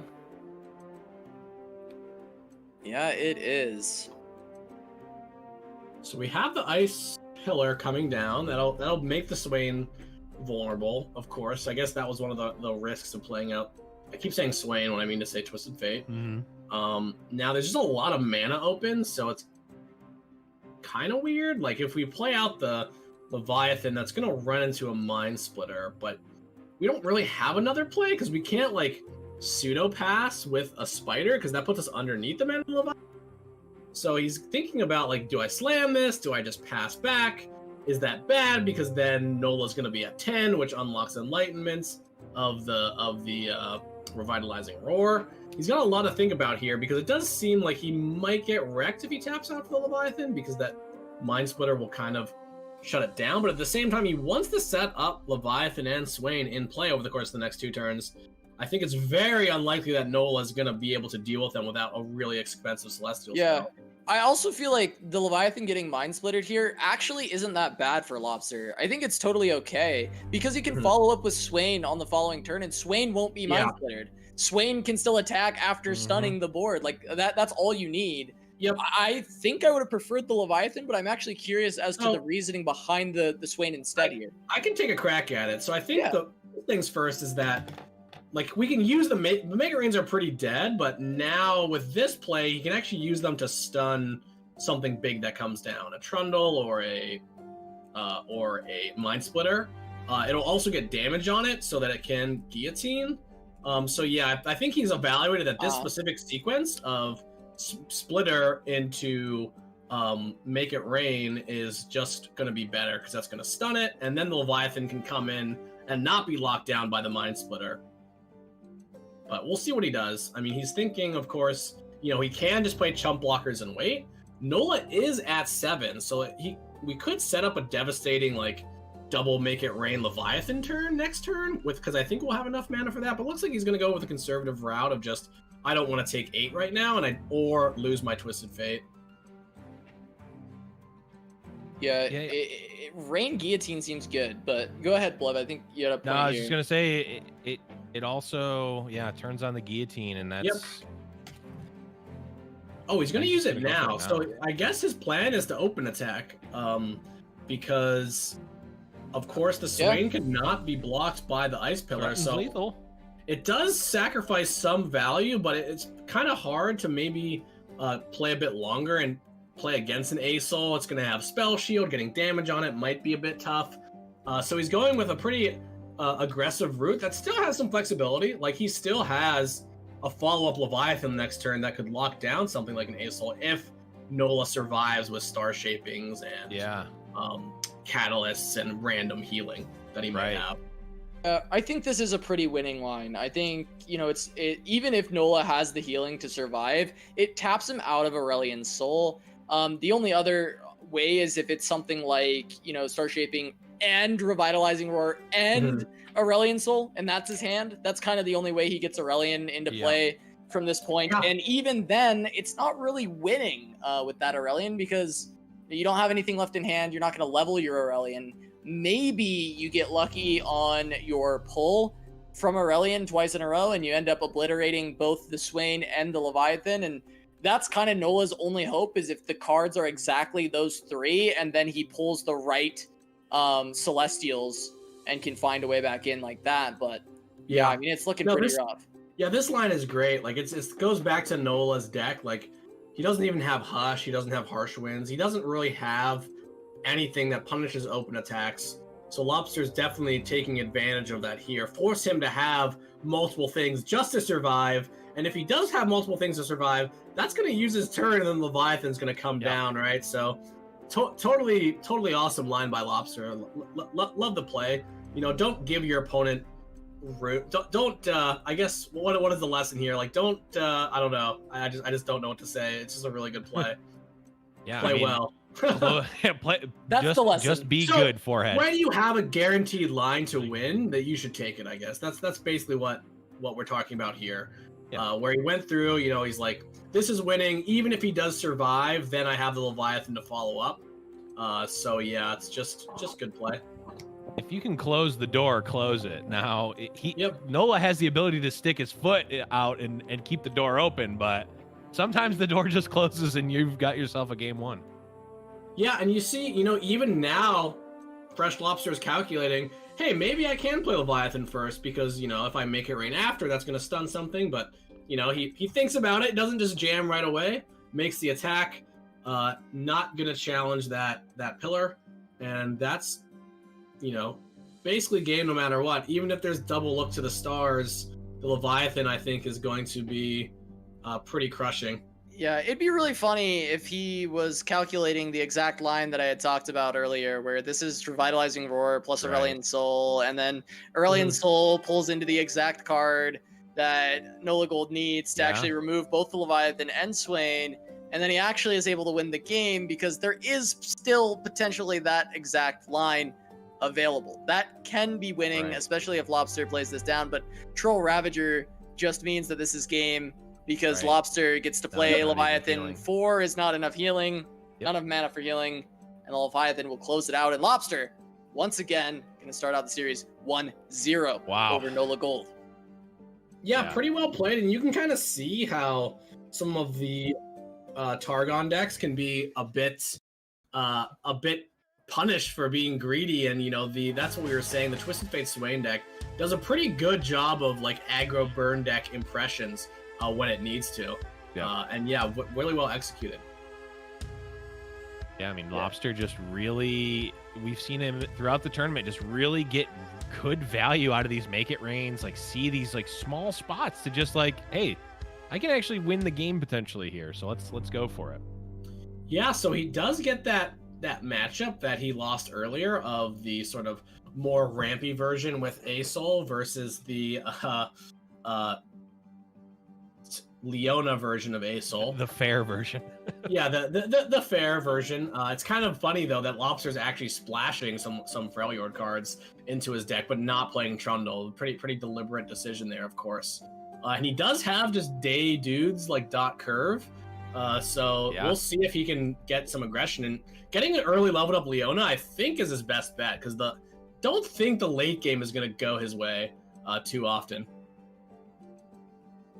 Yeah, really wants to put the pressure on, and he's certainly the beatdown in this matchup, at least at face value is. Now the game might shape up to be a little bit different and that not be the case, but certainly at this point he is.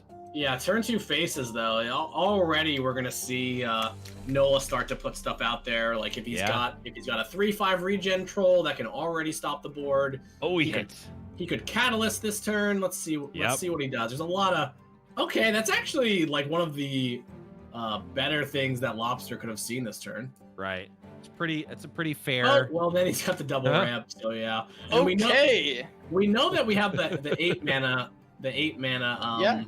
card somewhere. We don't know exactly what it is. But he hath beheld at this point, so we know that it is there. Beholded. Right. And so he either has not looking fair.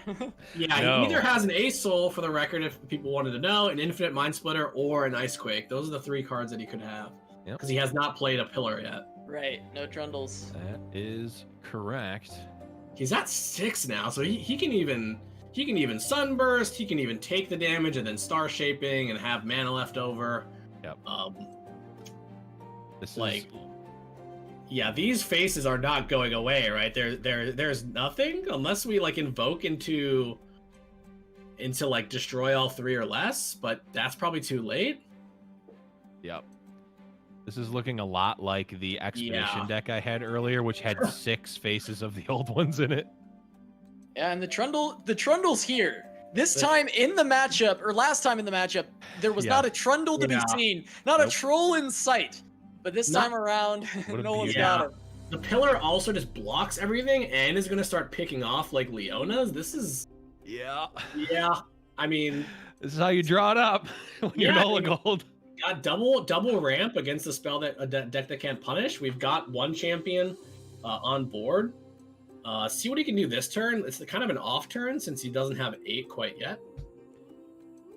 Yeah, and this is really sort of showcasing the, I don't want to say like deck building flaw, but like just the sort of clunkiness of these, like, it's kind of a mid-range deck, but also has ASOL to finish the game, is like, what if you just draw 2 ASOLs on turn 5? Like, yeah, I mean, and the big thing about Targon is, their cards at face value are like very well statted. They give you value back. They do all sorts of stuff, but there are no keywords. We don't have elusive. We don't have challenger. Lobster's literally not playing the game this game. Like he literally is not going to be able to do anything, I don't think. Oh my god. Oh man. Yeah.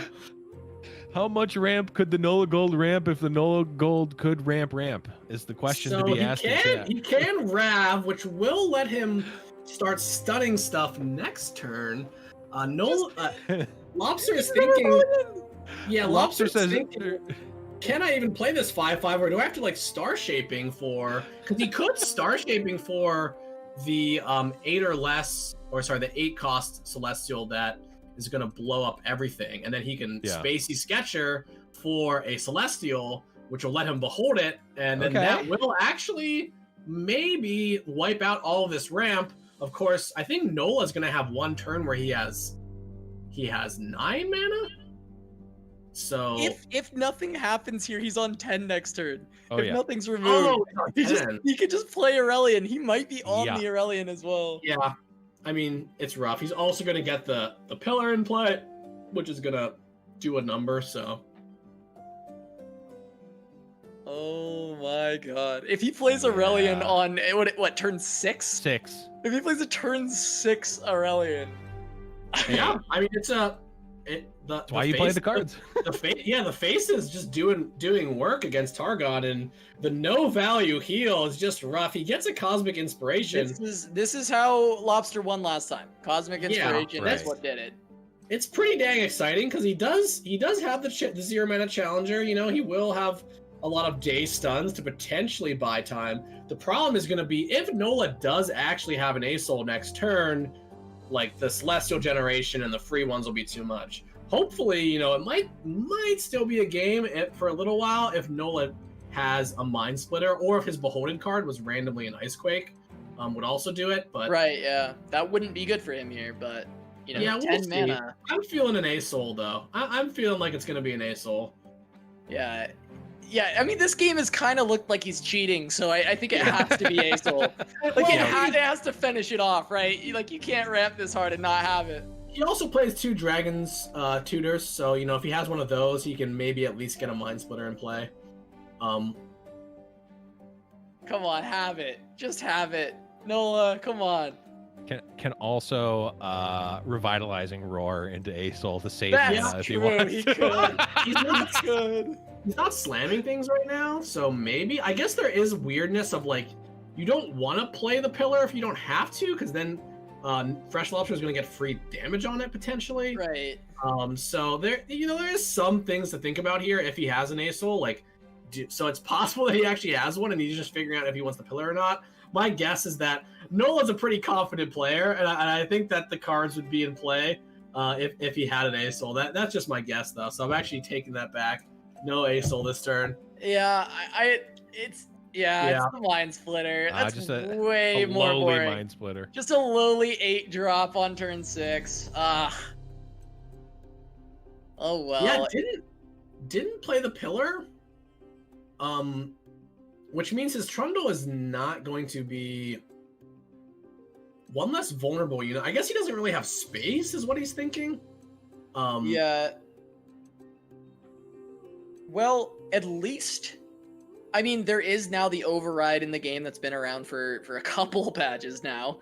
For a quick minute, we've been able to override cards, so he still can get this pillar down.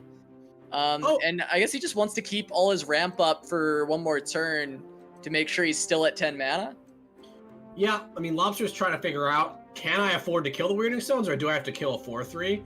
I mean, Nola's going to be capped mana and has a pillar already, so I don't think it really matters, but I like being a bit greedy when he's in this position. Because there also is potential that I think Lobster wants power in play, because one of his, like, outs would to be, like, you know, Ravoon, and then Leona's Morning Light, and potentially have some sort of sick play. And just having 4 power in play, he could try to go for some sort of OTK or kill over 2 turns, because he kind of knows that at least there was no ASOL. The problem is, like, Mind Splitter is almost as good, maybe arguably better, assuming that the ASOL wouldn't maybe not be leveling up here, because I only see 9 other power. So yeah, we're gonna see a Spacey Sketcher. Let's see if Lobster opens up that combat log to show us what was discarded or not. Kind of. It was a Faces of the Old Ones. It was a third Faces of the Old Ones. That's what's nice about Spacey in the ramp decks. It's a good blocker, and also like gives you card selection, which ramp decks don't generally have. Yeah, and the stun's coming in, still 10 mana. If he ever hits that Aurelion, things are looking brutal. But even just this Mind Splitter is doing work, and it can't get in. It can't be destroyed really by Freshlobster. He doesn't really have any ways to do it unless he invokes, which he could invoke here, of course, with Scryer and potentially find something. Yeah, I can't help but think I don't love the sequence from Nola of like waiting on the troll, because he could have potentially given, because now he's giving something vulnerable that's already stunned, and you know it just costs him an action that potentially can be used by the Leona deck, because Leona deck loves extra actions, right? Because we get to play out more day stuff. Because for example, if Nola has another unit he wants to play pre-combat, all of a sudden with this Rav, you know, we can get a day stun trigger off. But you know, it's just a small thing, because at the same time he didn't want to take free damage on his troll pillar. But yeah, not too much to dwell on. Yeah, certainly so. And now, I mean, like you said, he can go Raven, and it is day, but I guess the Scry, he's considering he just wants to find a way to respond to this infinite Mind Splitter. Decides against Raven for this turn, just goes for the 1-drop 5/5 as a blocker here. Yeah, I mean the inspiration is really, it really allows Lobsters, you know, he has these 1-mana units, it's like a 3/3 and a 5/5. It's like kind of insane that he can actually just rebuff these attacks by Nola. So I actually, you know, it actually is seeming winnable, like because there is no ASOL right now. Yeah, I mean, you know, Nola ramped fast, but Lobster has the Aurelion. So if he gets to turn 10 and plays Aurelion before Nola plays his, Lobster's still gonna win this game. Yeah, I mean, we are 3 turns away, but Lobster has plenty to kind of do in the meantime. But yeah, we're gonna see attack with Trundle. We're gonna see attack with the ASOL. Great. There's one more. So he's got one more in hand. Yeah. Could be a Trundle, because I feel like a lot of other plays we would have seen pre-combat potentially. Yep. Notably, he also, I mean, it's probably, I don't know, there's at least a thought to killing the Leona here, right? Because she is going to stun she's going to flip eventually. Yeah, that's, I think that's a good point, Blab, where it's like, yeah, what can he even do about that kind of challenge on the Leona? Because you're kind of guaranteeing value with your regen, instead of like giving him the option. We're just killing the best card, which is going to start stunning things.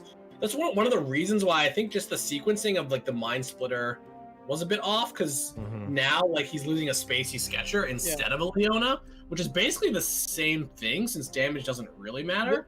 The problem for Nola here is Pale Cascade, so he has to be careful of that on the Leona, taking out his Trundle. That's Now, true. if he has second Trundle, you can play a little bit more loose with that, but it is a definite concern that he probably was playing around. And now, what a pull from the Scryer here. Meteor Shower can actually free up Leona or clear Trundle. I think you're freeing up your Leona, though. Yeah, no, don't click on the Scourge. He's got multiple 10 drops in hand, my dude. Yeah, he's got Aurelion. He doesn't need the big ones. He needs the small one. Yeah, Aurelion only gives him the big stuff. stuff. I've seen this happen so many times. Don't get your eyes too wide. But yeah, I mean, the Meteor Shower is really clean here. He's going to kill probably the Mind Splitter and even the Spacey Sketcher here. So yeah, we kind of saw one of the like fundamental things about rampant CCGs is sometimes you have a bit of an inconsistency, right? Like he drew 3 faces of the old ones this turn, or this game, but didn't have that powerful of a follow-up. Like, we had Trundle into Mind Splitter, but he's got 12 mana and he hasn't done anything this turn. You know, he's basically he's pretty much giving up all the advantage he got earlier with the ramp. So yeah, we'll see if he's got another Trundle as a possible read for the 8 mana card. But yeah, I think Lobster is like just objectively winning right now. Yeah, oh, absolutely. We're gonna start giving a ton of stuff vulnerable, which, you know, can help him get back in the game. Does feel like it might be a bit late for him to start challenging the vulnerable units. And we will see a Rav coming down, which will level up Leona. It'll give us another day spell. It'll just put beef on the board and really set up for ASO in a few turns. Nola does, of course, have outs. Like, he's playing a ramp deck. You try to draw your boom booms. Like, he wants to draw an ASO. He wants to draw Dragon's Clutches. Those are probably still both winning. But every turn that goes by, you know, it's very amiss of the sort of like Noxus PZ burn deck when you're just like your opponent's at 3 and you're getting that one draw and you're like, wait, this has to be every turn it gets worse and worse, you know. So yeah, interesting Zenith Blade. I don't believe Freshlobster plays Zenith Blades in his deck. Came from Robin. Yep. So it's pretty bad, but he can use it to give something overwhelm, which is not terrible. He can use it to maybe make his snake able to kill the 3/3 for free and not die. So it's not ideal, but yeah, Zenith Blade is definitely okay. Yeah. I like this too. It's a cheap spell that triggers Leona for the stun, right? Because it is day, and so that's still, you know, I think that's still good. Ideally, it would have been just like the 1-drop, right? You know, keep your banked mana, play something to the board, but I think Zenith Blade works quite all right. And the stun will come down, and the challengers can still take down this Mind Splitter to free up Lobster's units if he so chooses. Yeah. That will still be an option on the table. Yeah, he's definitely going to try to kill the Mind Splitter. And the reason that he does it this way is because, you know, he's not interested in the Ferret since he's killing the Mind Splitter anyway, and then he does get to take down this kind of pesky first Ice Pillar. Of course, there's going to be another one coming down. Not irrelevant, you know, like double Pillar basically means everything is vulnerable always and will make the Trundle a bit more powerful. But yeah, we've just gotten into a board state where all this ramp has been undone by the Cosmic Inspiration. Yeah, I mean, if you don't have the ability to end the game quickly as the ramp deck, eventually your opponent just catches up to you, right? Like, yeah, he's basically, has he done nothing for 2 turns? Like, he played the Mind Splitter on round like 5, I think. Yeah. And then the follow-up, he played a Trundle a few turns after. I guess we can tell what round it is by looking at Freshlobster's mana gems, right? Which I believe he's at 8. It's 8. I still can't believe Nola's just been cruising on 10 for 2 turns already. Sketcher just discarded the Ice Pillar. Yeah. Wondering what that last card is. Like, I think if it was a Star Shaping. He needs Messenger. He needs Messenger right now. He needs to find something. Yeah, it could be a Revitalizing Roar, maybe. Yeah, it's a Troll Ravager, which I feel like that's worse than the Pillar. Right. It seems. Yeah, I feel like it's worse than the Pillar. Also, too. wouldn't He's you not play even that first beholding, to behold right? before you discard the Pillar? Yeah, a bit of a mistake there, I think, but It's okay. He does have this like random elusive win condition now, which is like would be the hilarious end of this game where if you know Spacey Sketcher into some elusive action. Yeah. But yeah, I mean, Lobster is completely winning here. He's gonna be able to heal up. He's gonna be able to invoke one time, maybe play a big thing this turn, followed by a Golden Sister turns off the elusives. Yeah, gives him a lifesteal. And now I don't even necessarily think an A-Soul is gonna be enough for Nola because it'll be met by a cosmic A-Soul battle. Yeah, a bigger one. Yeah, one that's a 12-12. Yeah. I mean, Golden Sister with the cosmic insight has just got to be the pick, right? Yeah, he takes it. So strong.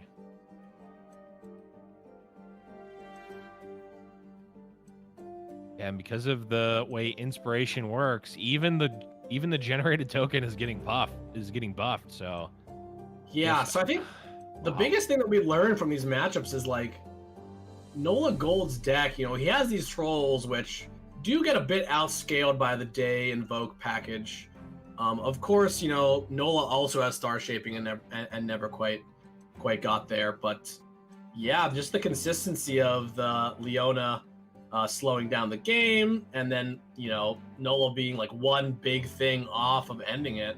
Yep. And of course, I think the cosmic inspiration, which you know was just huge for Freshlobster's ability to kind of stay in the mid game.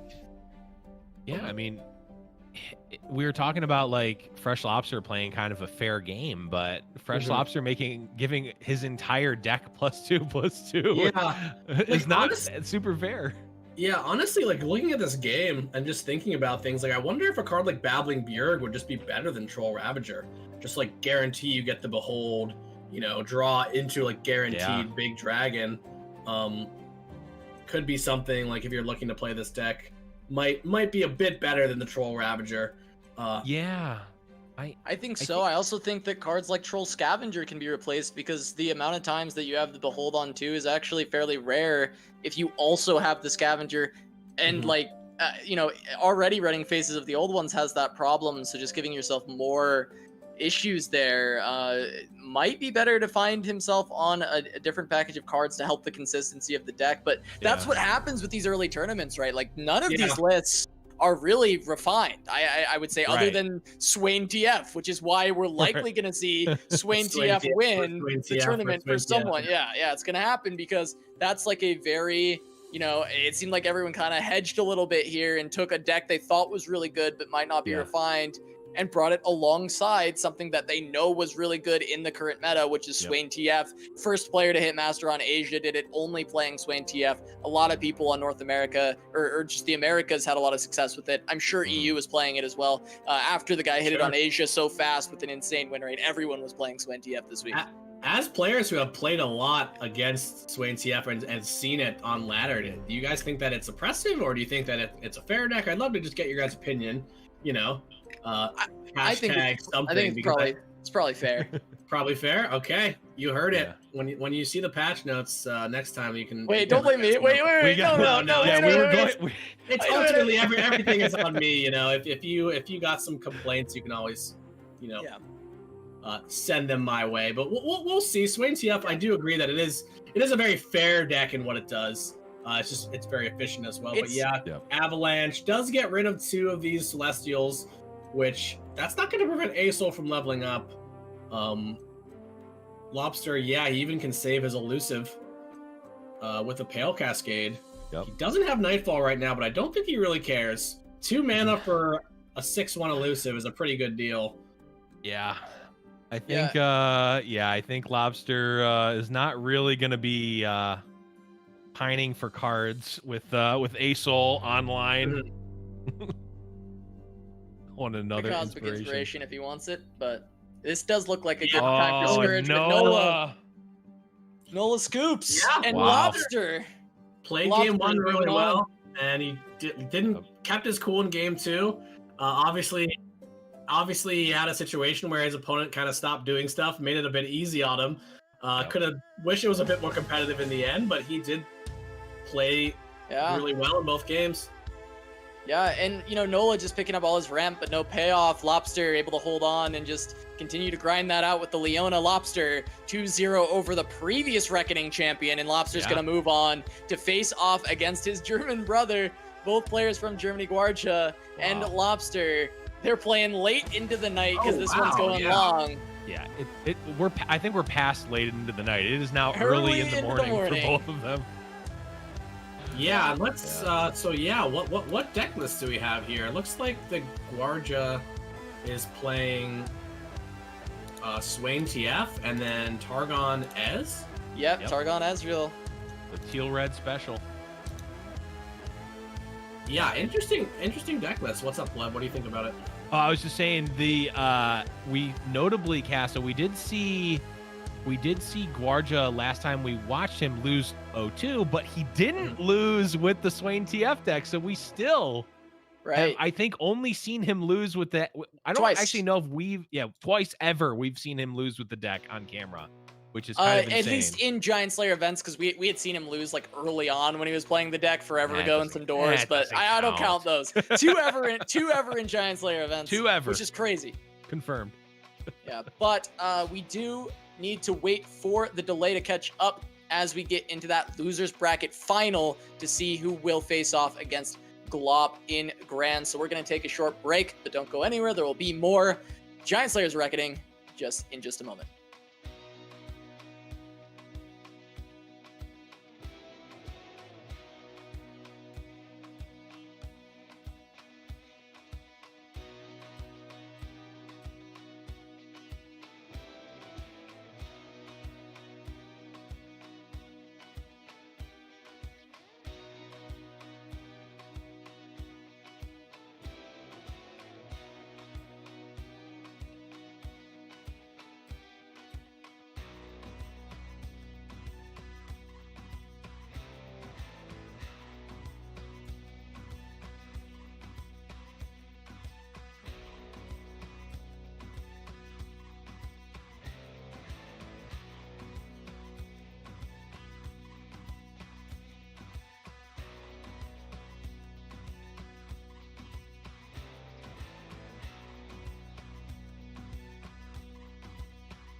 Welcome back to Giant Slayer's Reckoning. We don't have a ton more matches, but we got 2 more rounds to go. We've been going for quite a long time. This is going to be probably the longest tournament we've run here at Giant Slayer for LOR, but that's just how this format is going, and we're going to have the 2 German players who've been staying up for far too long, Gvuardya versus Freshlobster in this losers final. But before we get into that, Blevins, why don't you break down the format for anyone who's just joining us? Yeah, this has been the biggest tournament we've run in terms of prize pool. As you can see, that big 2K in the top right that these players are playing for their share of. Of course, this was a double elimination bracket with 16 players that we've invited. Notably, every single Giant Slayer event winner for LOR has, or was, or still is in this event.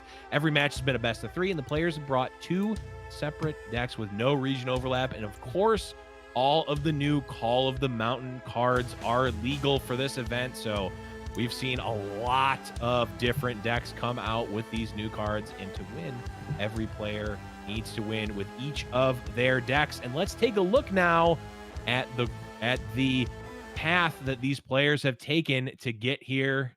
So we can see, standing alone on the winner's side of our grand final here is Glop, and has had to take out many of the actually all of the players that were in the top 4, right, were players that Glop had to beat to get here. Nolagold, Lobster, and Gvuardya. Yep.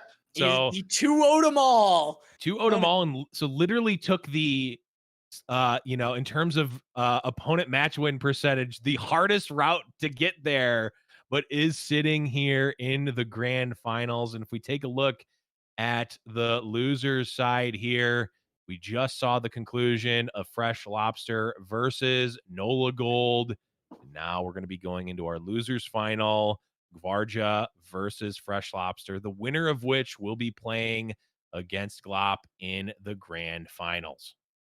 Glop is defending the Americas server right now, going up against the 2 European players in Freshlobster and Gvuardya, just awaiting which opponent it will be from the losers bracket, and he will be up a set advantage, of course, with the bracket reset available on the upper side of the bracket, as it is a double elimination tournament. But we will be jumping into game shortly between Gvuardya and Freshlobster.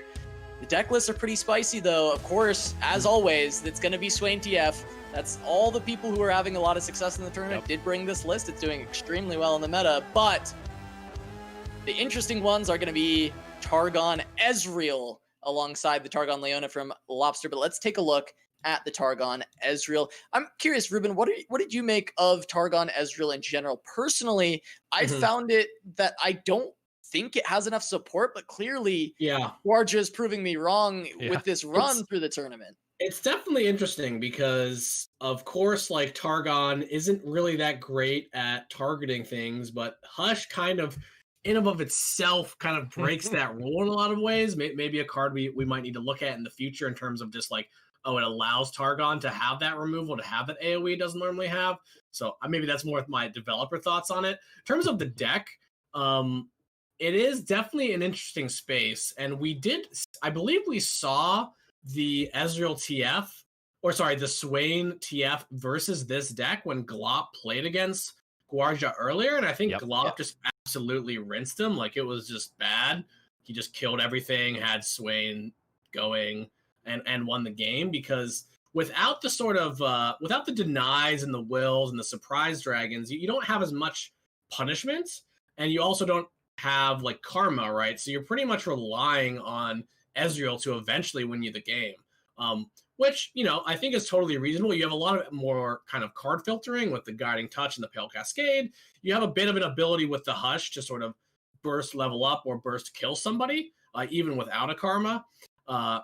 But yeah, it's definitely an interesting take on the deck. We do see that it has some sort of, very few units are being played in this deck. We see the Spacey Sketcher, which of course can get you more followers, and the Mentor of Stones, which seems really out of place, right? Because it's going to be the best when you're buffing something that wants a buff.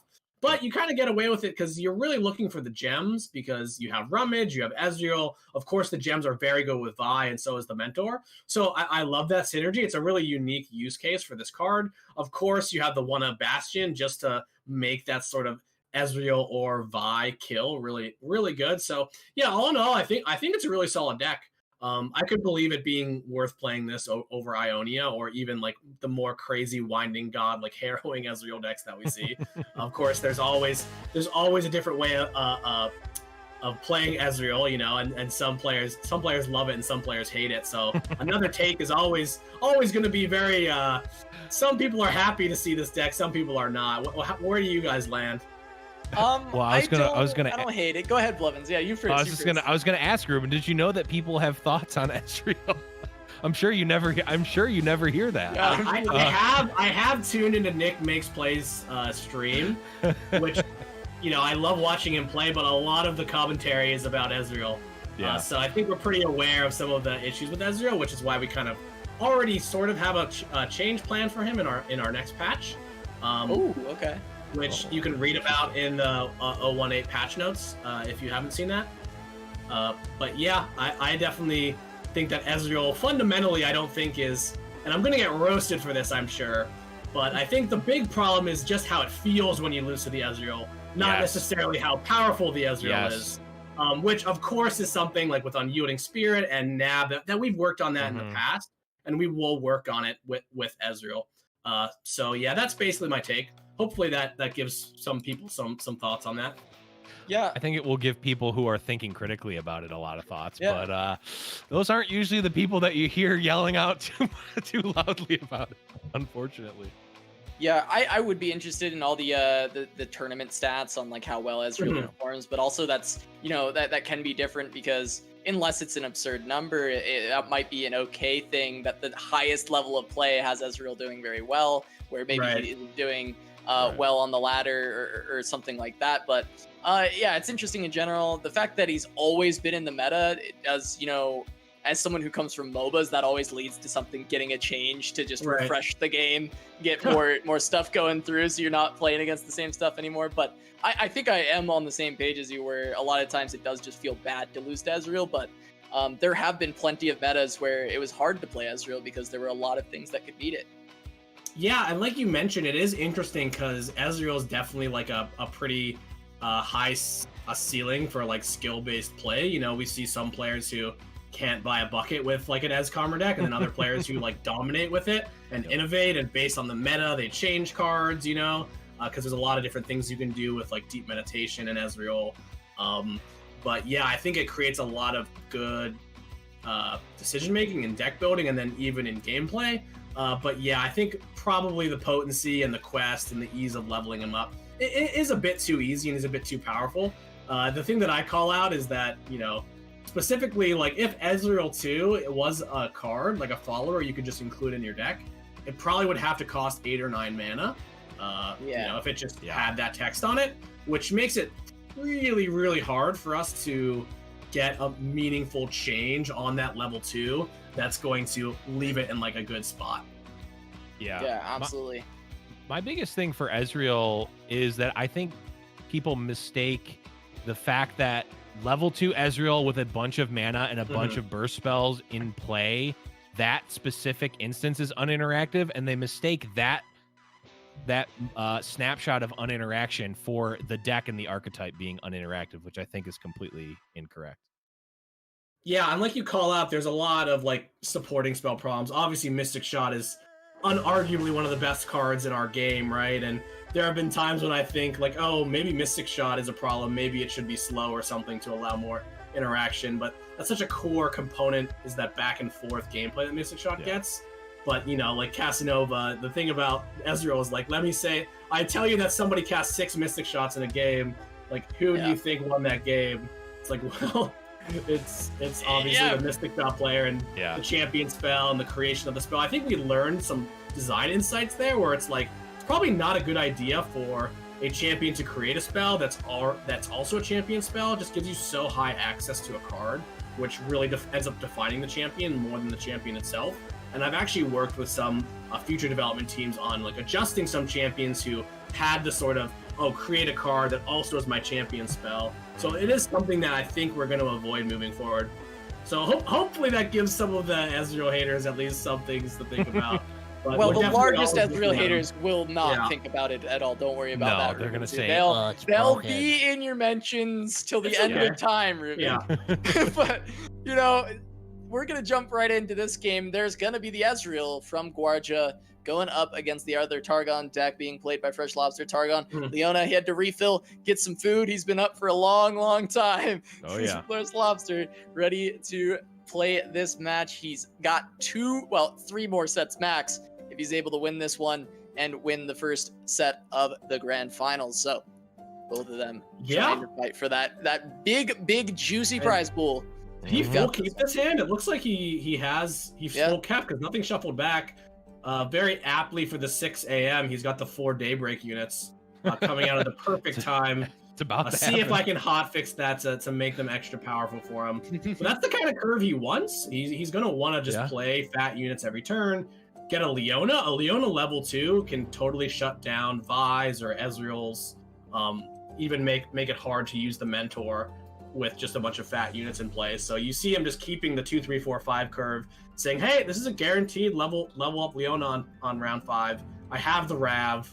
He picks up an ASO, which might not be the best draw, but he still has the curve intact.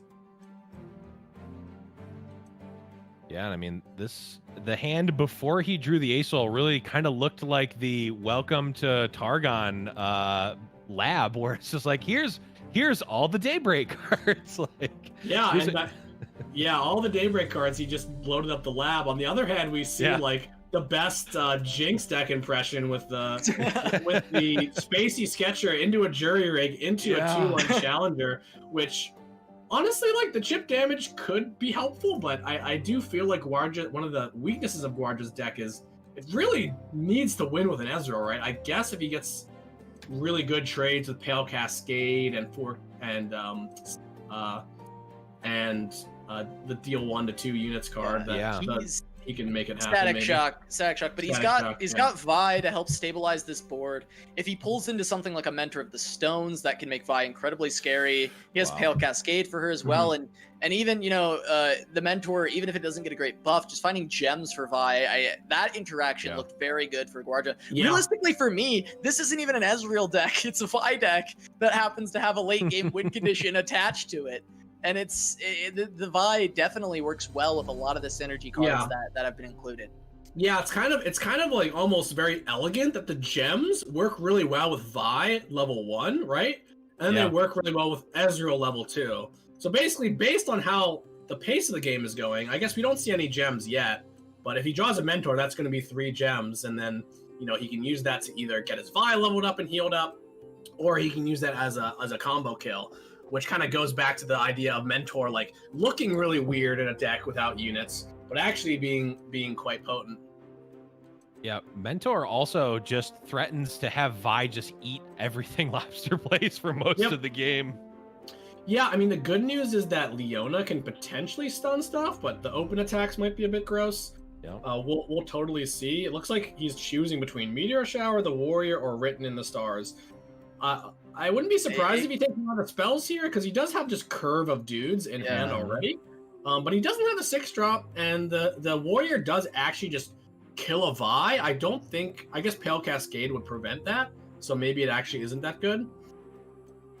No, I think that the idea that it kills a Vi, though, does make the Warrior a pretty reasonable pick, but Meteor Shower is hitting at a decent spot here, and he doesn't have a whole lot of spells to actually be casting. Like you said, he's got basically only Star Shaping in hand, so I don't mind this pickup. I actually didn't hate the Warrior idea, though, for a turn 6 play, since he doesn't have one. I think that could have been a pretty reasonable pickup, especially because Vi is realistically just the main threat here that you're dealing with. And even though, yes, you're right, Pale Cascade would answer that, I think putting that threat forward with a generated card, I think you feel pretty good about that.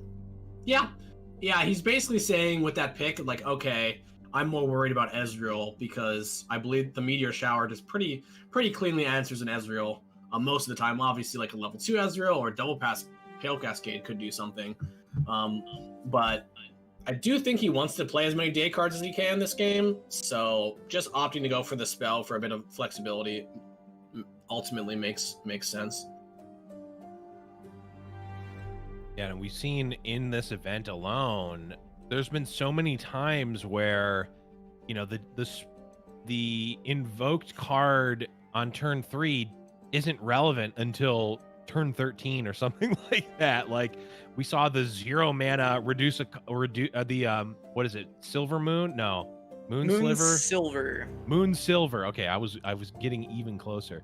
Yeah, you're doing better, Blev, each time. I'm doing better every single time. Yeah. We saw Glop really kind of blow out Gvuardya, like I don't know, 7 turns after he picked the 0 mana spell with a spacey sketcher. Like Eclipse is actually sick. It was interesting when the Targon spoilers came out. I really loved that 24-hour event. It was super exciting, and I literally couldn't go to bed. But people were really sleeping on Eclipse and how good it is, because you have so much card flow in the Targon Invoke decks that oftentimes, making your Aesol 9 or making that Meteor Shower 4, which is not something you can really play around. It reminds you of this kind of sick progress day situations where it's like, man, can you play around this reduced cost Mystic Shot? Right. But yeah, we do see the pretty curve of playing the second Leona. Ended up playing out pretty well because he does get to stun the Vi here, keep the Leona alive. He got the Thermal Beam out of the hand. For the most part, Ezreal is pretty unleveled, and we do have the Meteor Shower. Of course, double Pale Cascade is a bit awkward. But yeah, we're going to be able to Ravoon and tap down. Wow, I should work on my casting skills. And stun that. It's going to stun, keyword -stun, which will prevent the unit from attacking or blocking this round. Yeah, Ruben, you gotta get into the correct terminology for the Riot terminology. I'm doing so bad. I need to just like cast stuff without actually doing it live to practice. I'm constantly like doing a mix of MTG, Hearthstone, Legends of Runeterra, and Yu-Gi-Oh at all times. So I just embrace it. Yeah, if you guys, could I ask you guys for a favor? Yeah, what's up? Yes. So many people say flip instead of level up. And I don't know what you guys say, but I just experience it a lot. And I think level up is just one of the cool parts about our game. Yeah.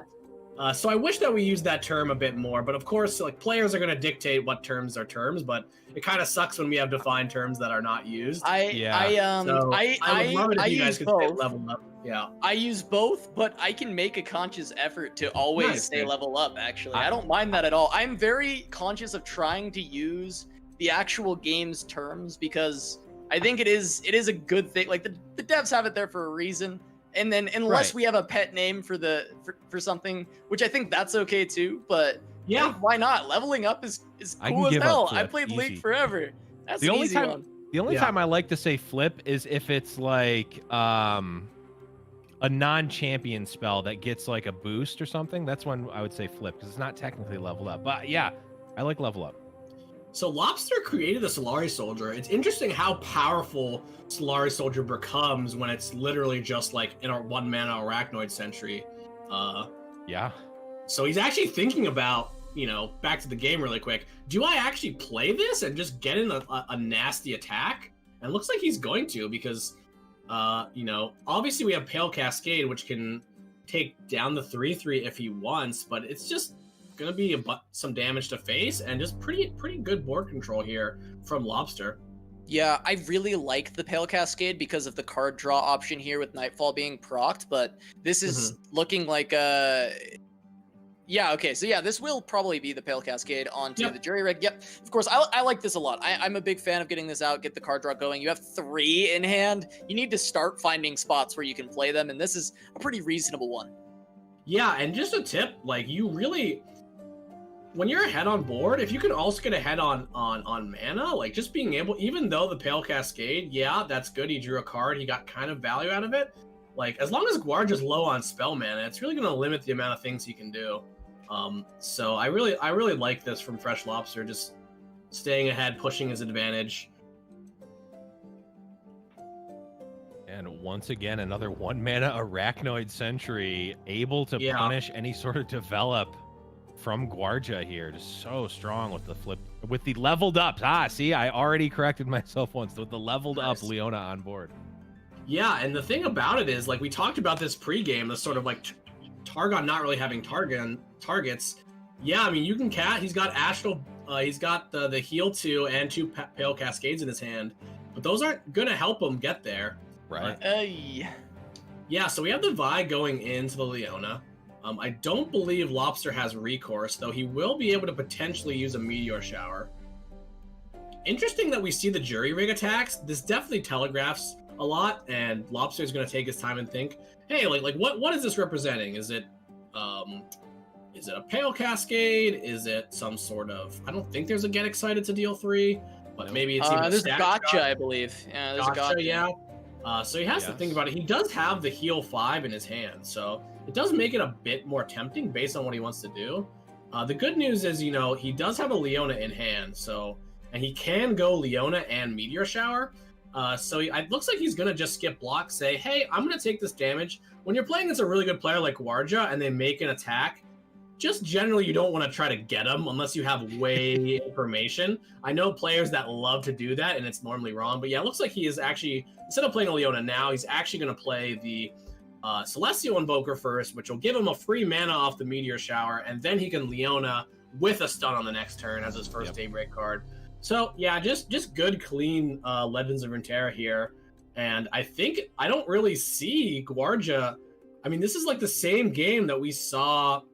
Not the same game, but this is the same thing kind of that happened when last time I saw the Ezreal Targon deck play against Swain TF, where it's like, I don't know, what is the deck doing anything? Like, he's got some Jury Rigs in play, and he's got a bunch of Pale Cascades in his hand. And I'm not here to say that certain stuff is the way it is, but I would not feel that comfortable if I was Gvuardya, because you have to level up your TF all the way. Maybe he can get like Crescent Strike off of the Spacey Sketcher. It might be a good way to counteract Day. That's probably a really good way for him to get back in the game. But yeah, I mean, Freshlobster just has it all right now. He's got the world, and even though I may be a tier 3 Traveler sub, I definitely agree with the Trickster pickup here.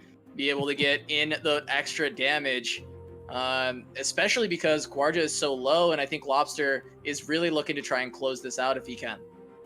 Yeah, like Gvuardya's at actual 7 life, which I just realized. I guess that the work that Freshlobster did with the level 2 Leona, just putting Gvuardya on the back foot.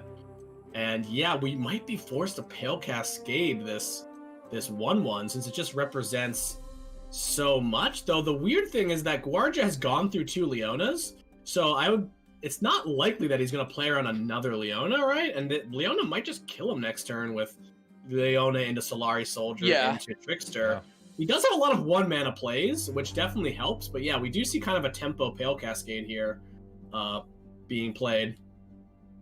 Yeah, it is very likely that Lobster's able to close this out with the Leona, but I believe that's a Hush picked up, and so that can snap come down potentially, or it can be used to get rid of the stuns in order to block. So I think Gvuardya's definitely living for an additional turn here, and I'm curious if he can get the targets with this Hush. I don't know exactly where his Ezreal's at yet. Quick hover. I didn't catch it. I didn't catch it. I think he's at 2. Like, is that 3? Leona could be a 3. Oh man, certainly not. He's a lot. Static Shocked, or did he? Yeah, he did. Oh, and wait. Leona? I don't know. Oh, I don't remember, but it could be at 3. It looked like a 3 far on there. away. And there's nothing like Rex or Make It Rain, right? We won't see like an insane turnaround on the level up. I think what he wants to do is he really wants to find Crescent Strike off these Spacey Sketchers, which will counter the Leona attacks and get his Ezreal up.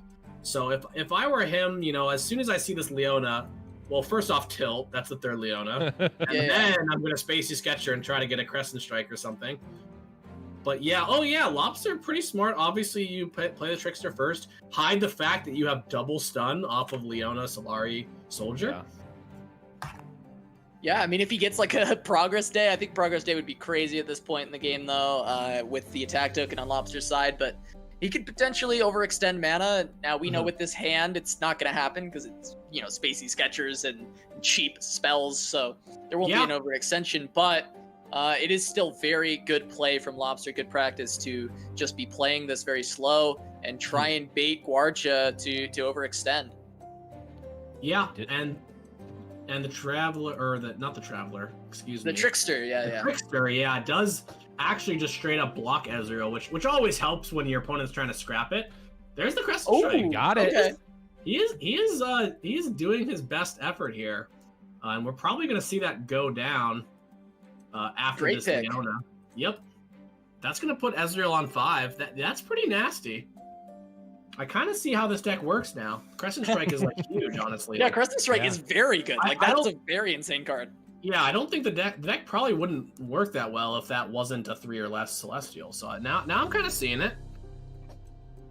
Yeah, that and then this Hush on a subsequent turn can actually enable the Ezreal, and he can start getting some damage in, because consider this, he plays Ezreal and then he uses Hush on the rip in order to stop the stuns from Leona, and then uses the second to remove Elusive from Trickster, and then attacks him with Ezreal, and he can get a Mystic shot, and he can cause the level up. He might have the juice. Like, that's a line here that is available. Yeah, so he's at 5 on his Ezreal, and like you said, like getting the Trickster is one more. He has a Pale Cascade, which is worth 4 damage potentially. I mean, we do see double Look to the Stars from Lobster, which is one of the cool things against Ezreal, is that oftentimes it's kind of weird because oftentimes decks do end up killing you with spells you can react to, but this deck doesn't, because it's gonna burst a lot. So yeah, this is actually kind of winnable here. That Crescent Strike was totally, like, he had to hit that, I think, or it was over. He does, and now we're thinking, okay, does he want a Solari Soldier now? And I think the reason that he's thinking about it is his attack isn't that great, because, you know, there's still going to be a chump on the Ravoon that's only 5 damage, and he can use the Soldier to stun a Vi, or he can use it to stun an Ezreal. But he goes with the, like, hey, you're at 7, I'm going to put pressure on him. Can't fault him for that. And yeah, he's going to go ahead and go for an attack here. And potentially Ezreal can come down in response, but there's not much more than that. Yeah, Ezreal can come down, but I mean, he could block. I don't know that you do. I think you probably don't, but just as it stands, it's 5 damage. Gvuardya would go down to 2, but I mean, Casa 2 is not 0.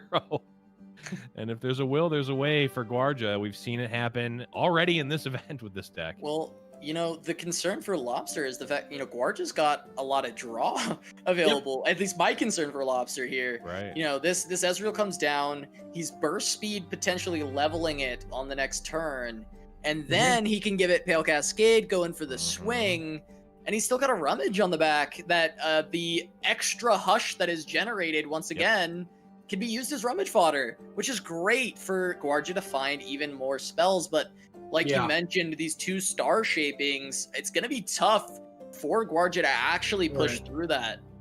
Yeah, the Hush costs a lot of mana, that's the thing. It's going to take almost his entire next turn.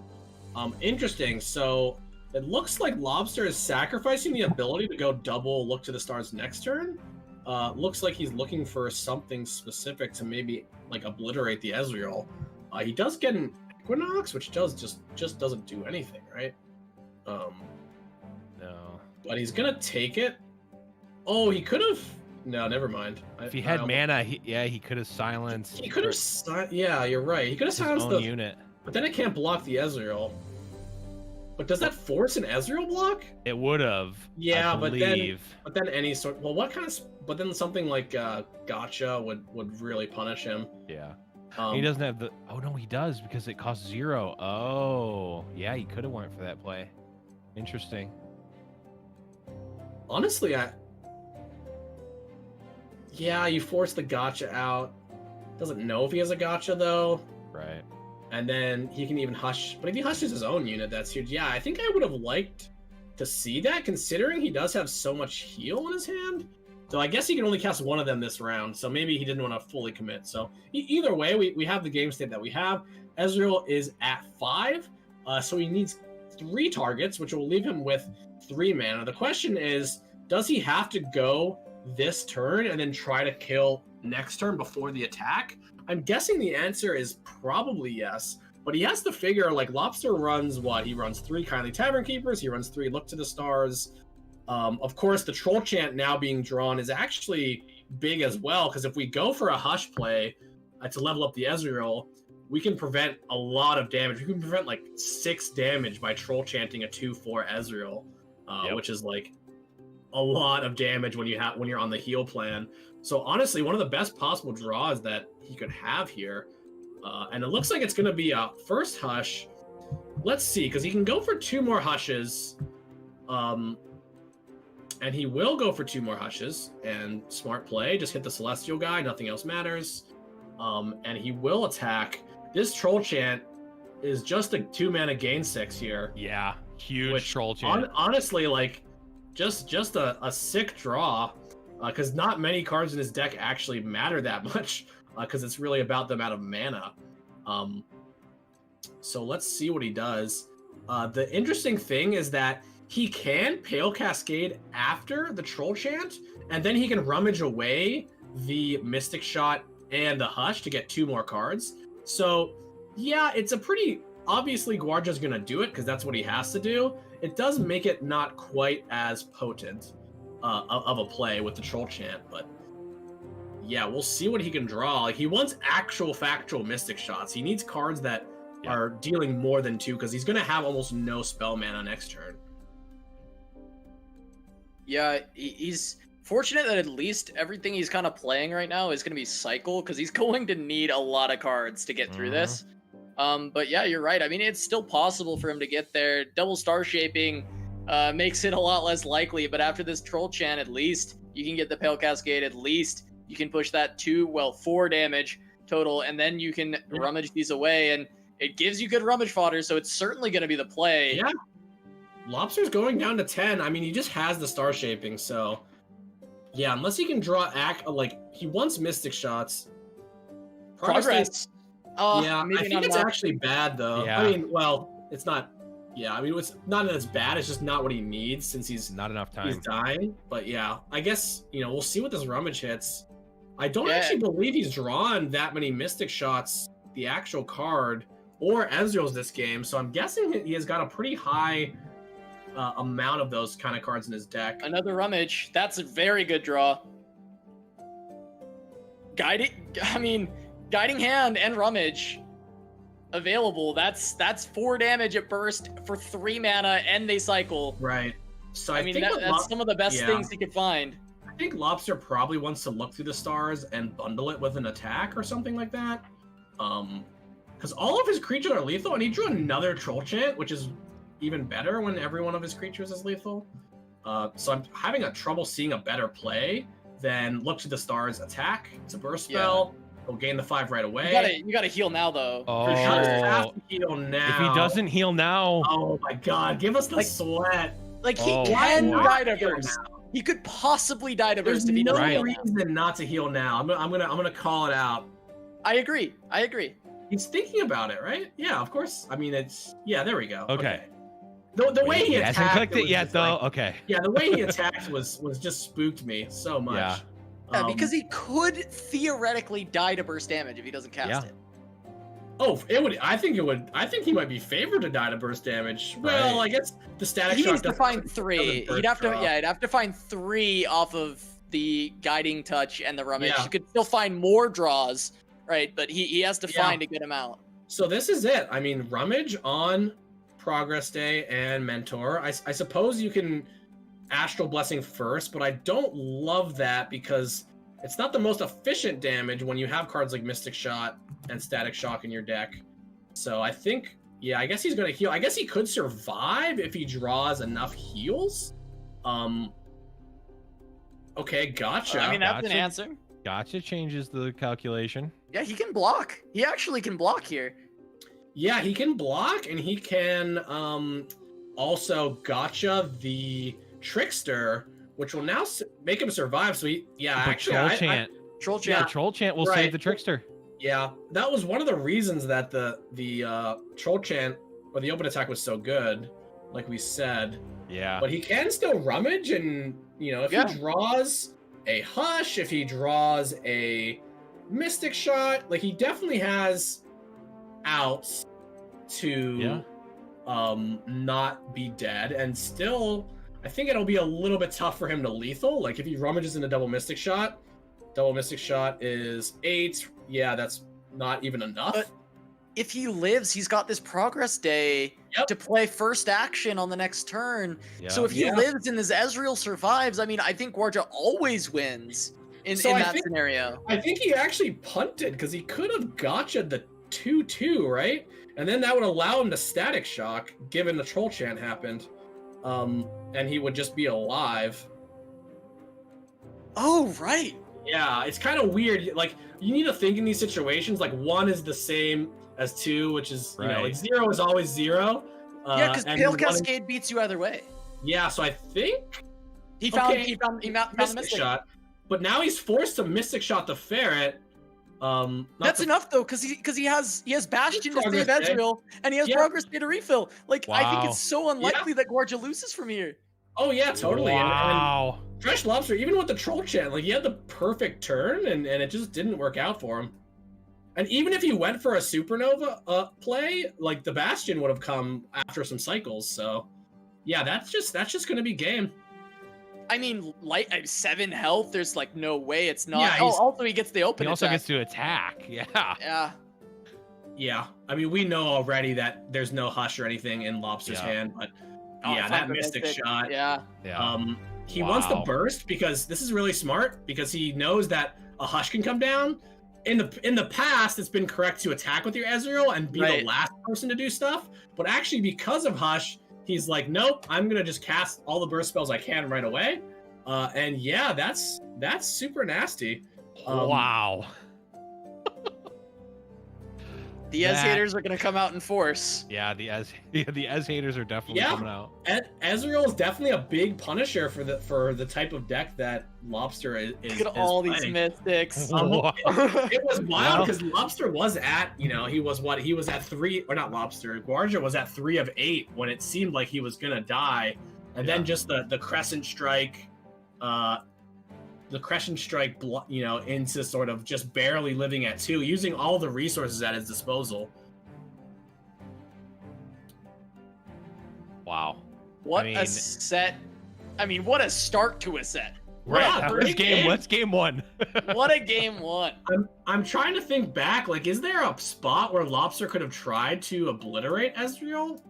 Maybe not, because I don't think it came down until the very end of the road. Killing with the Bastion. Nice. Yeah, classic.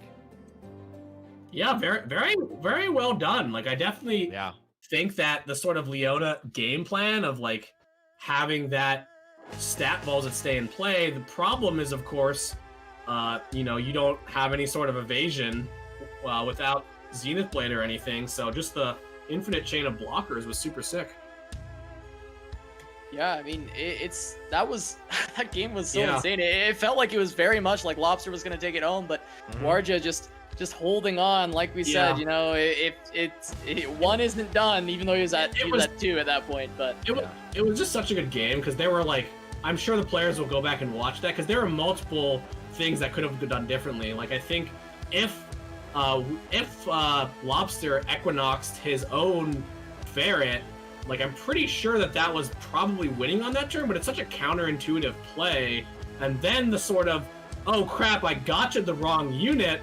I'm at 4 and I gotcha'd a 3/3 because that's intuitively correct, but not a 2/2. It just goes to show you how much skill there really is in some of these games. And I think both of those decisions could have basically did decide the game.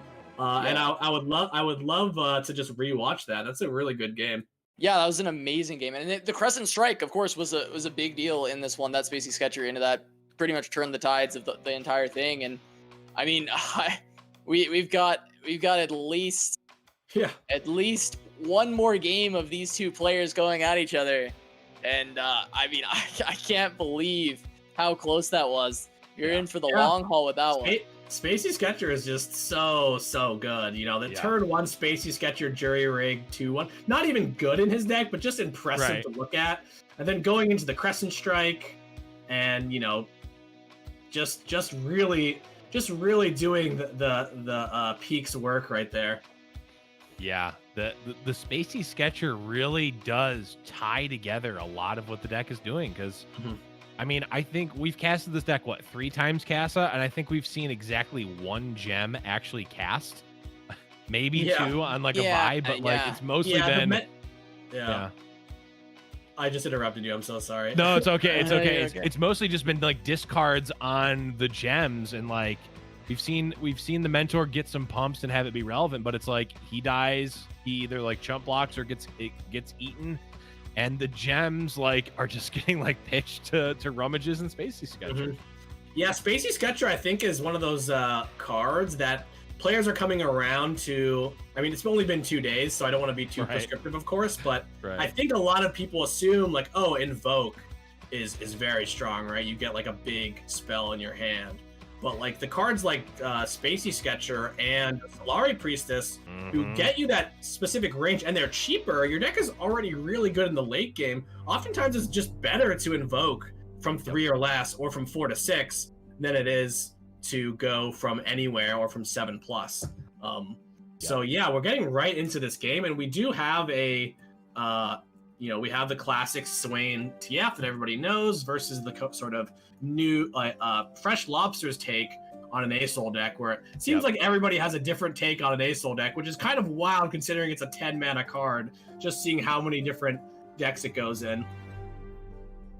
Yeah, I mean, it's certainly one of the flashier cards, right? Like, it's a cool card, but it also, it's kind of like, I don't really need to think too much about my late game. ASOL will figure that out for me, right? Like, it's gonna give you a lot of options, and it gives you a lot of reach in the late game if you need it. So we have a tank on turn 1. It's another situation where, we might be giving away a bit of information here about what we have. Right. So I think he's going to play it. Generally, you want to play the Spacey Sketcher because you can hit stuff like the Messenger, or even if you have to take like a Snake and then you have a turn 2 attack. But he might wait because it is a slow matchup, and he might want both the Ravs. He's just not sure what he wants to discard. I think he's going to prioritize keeping the Troll Chant because he's playing against a deck with a lot of pings. And yeah, he's gotten the Trickster here. Funnily enough, Moonsilver does not actually ramp you into day cards.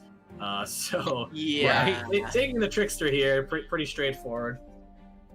You could.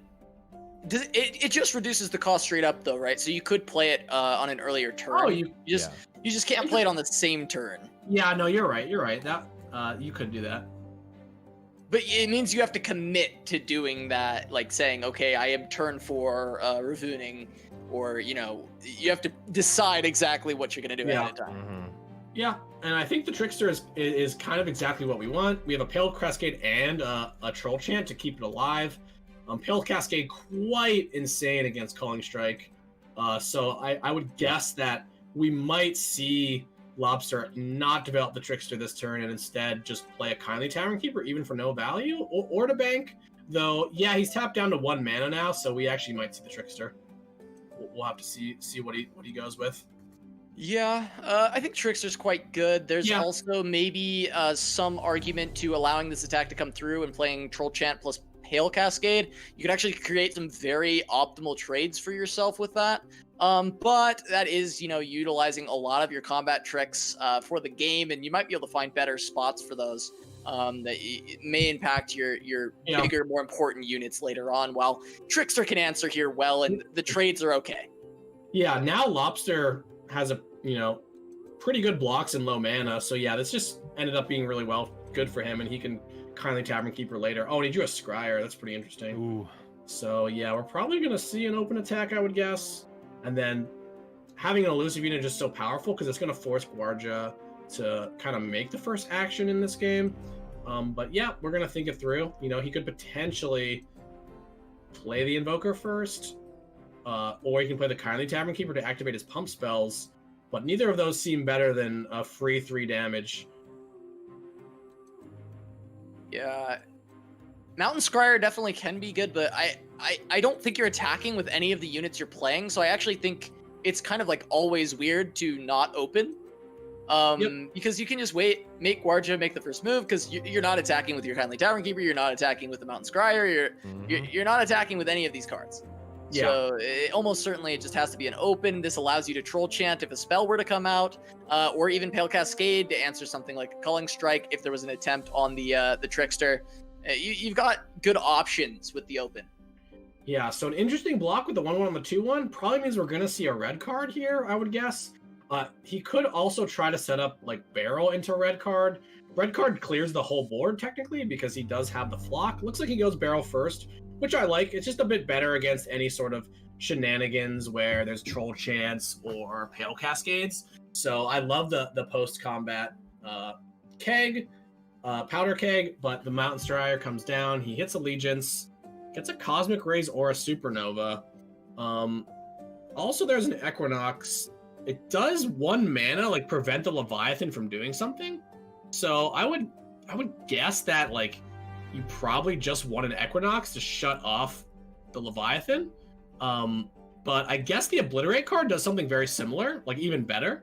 So yeah, he's gonna have to protect that Ferret because he needs the Behold. Oh, he drew another Invoke card, so he's totally good. That's very, very important because so Supernova really bails you out in this matchup. Yep.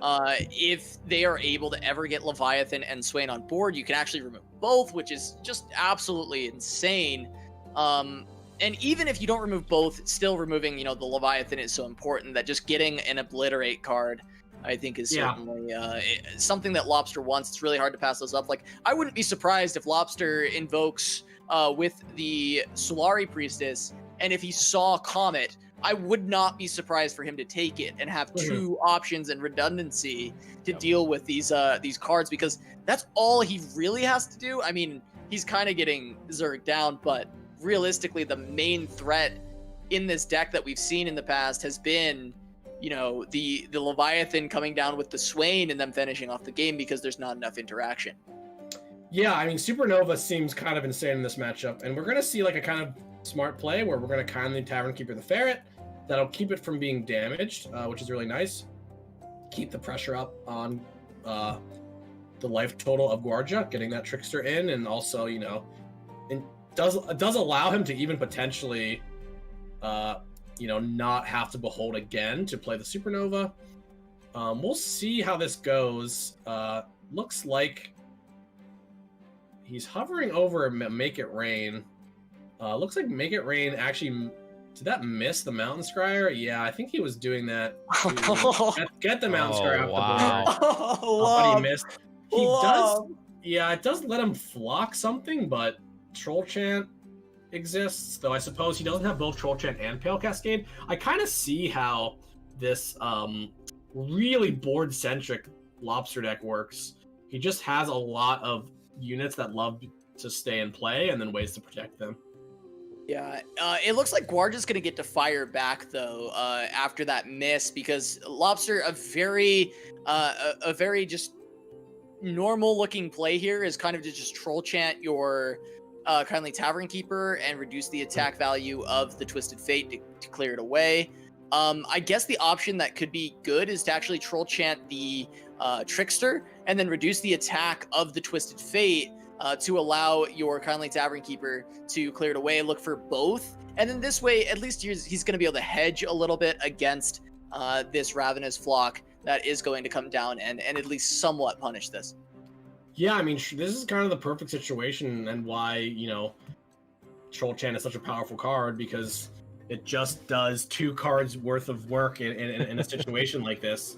And even this trade is totally fine. Like, he basically traded his Troll Chant for a 3/2 and a Ravenous Flock. Yeah, I mean, those are the types of trades that you absolutely want to be taking every time. And I mean, after all of the dust settled there and all these removal spells and combat happened, the Trickster's still alive and still proccing the Supernova, so Freshlobster doesn't even necessarily need to play the Solari Priestess yet. Yeah, looks like he's actually thinking of a Rav. I mean, the Rav is very, very tanky and will allow him to go double day card next turn, which he can't do right now. So yeah, we could see a Rav here. He is hovering the Priestess, but it's such a bad tempo play because he can't do anything with that. unless he hit like a Written in the Stars, which isn't even really good. So yeah, he goes for Wrap. He hits Solari Soldier, which is just like the classic combo of the like sort of getting the day triggers. He doesn't have the Leona yet. And yeah, Swain comes down, but it does look like this Supernova is just lining up to maybe win the game against the sort of Swain and Leviathan board. Yeah, and all the while the Trickster just getting some chip damage in, and we've seen like it's gonna get to a point where Leona can get some good stuns and just needs a couple of units to get through. Yeah, he does need to get that extra Celestial in hand, but it's gonna line up perfectly with this potential Leviathan turn. Let's see, we drew another Swain. Does answer one thing, but looks like we're going to start off with the Sentry. He might try to set up an attack where he does get a Swain in, but I think we're going to just see a Leona here, most likely, to stop those ideas.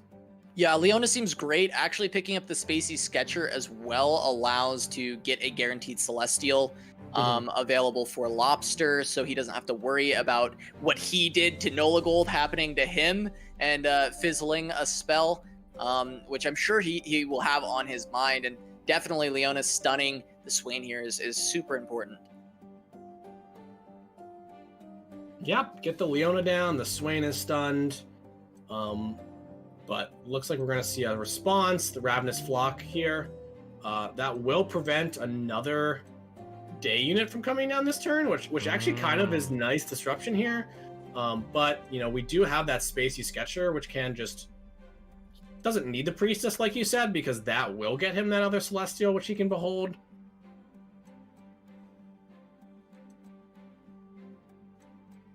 God, that animation is so clean. It's so good. It's actually so good. Like, it's kind of weird because sometimes you just get sick of animations, right? But I don't know. That's just so nasty. Yeah, this game's so beautiful.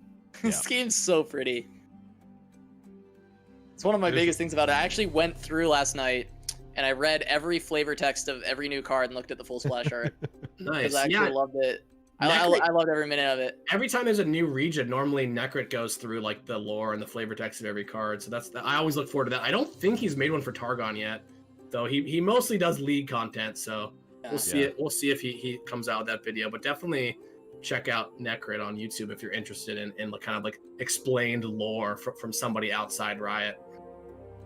But have you done one that was narrated by Aurelian Soul? I still need you to do the quote at some point, Blev, from the maybe at some point I'll make a video there with Aurelian Soul reads or something like that. But this has been the patch notes with Aurelian Soul.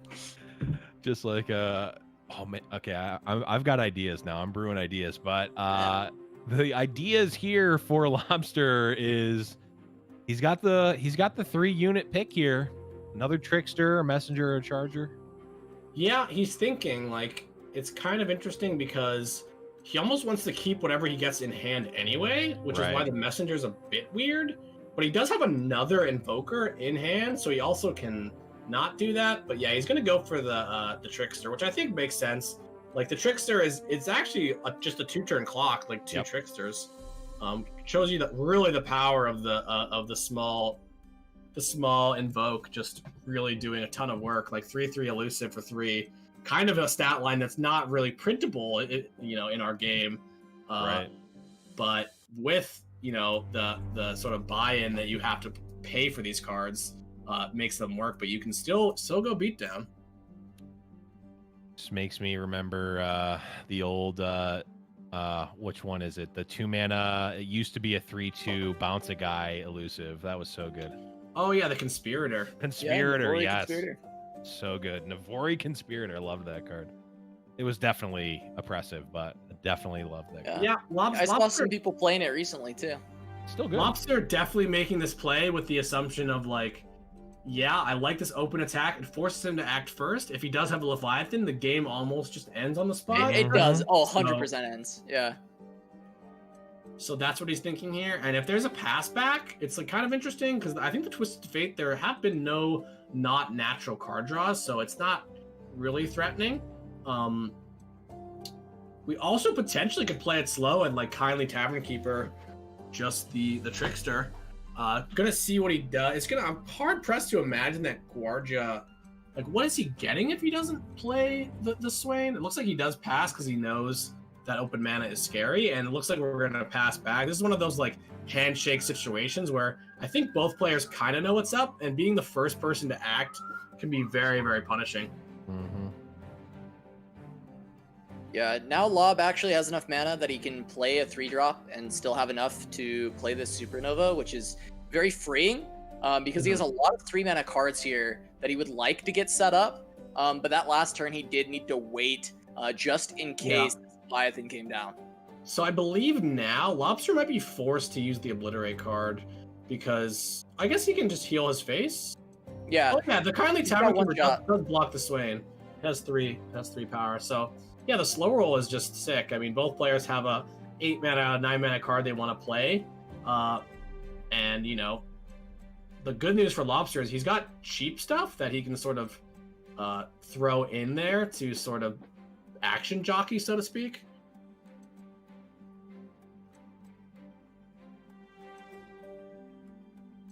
Yeah, I mean, looks good for Lob so far.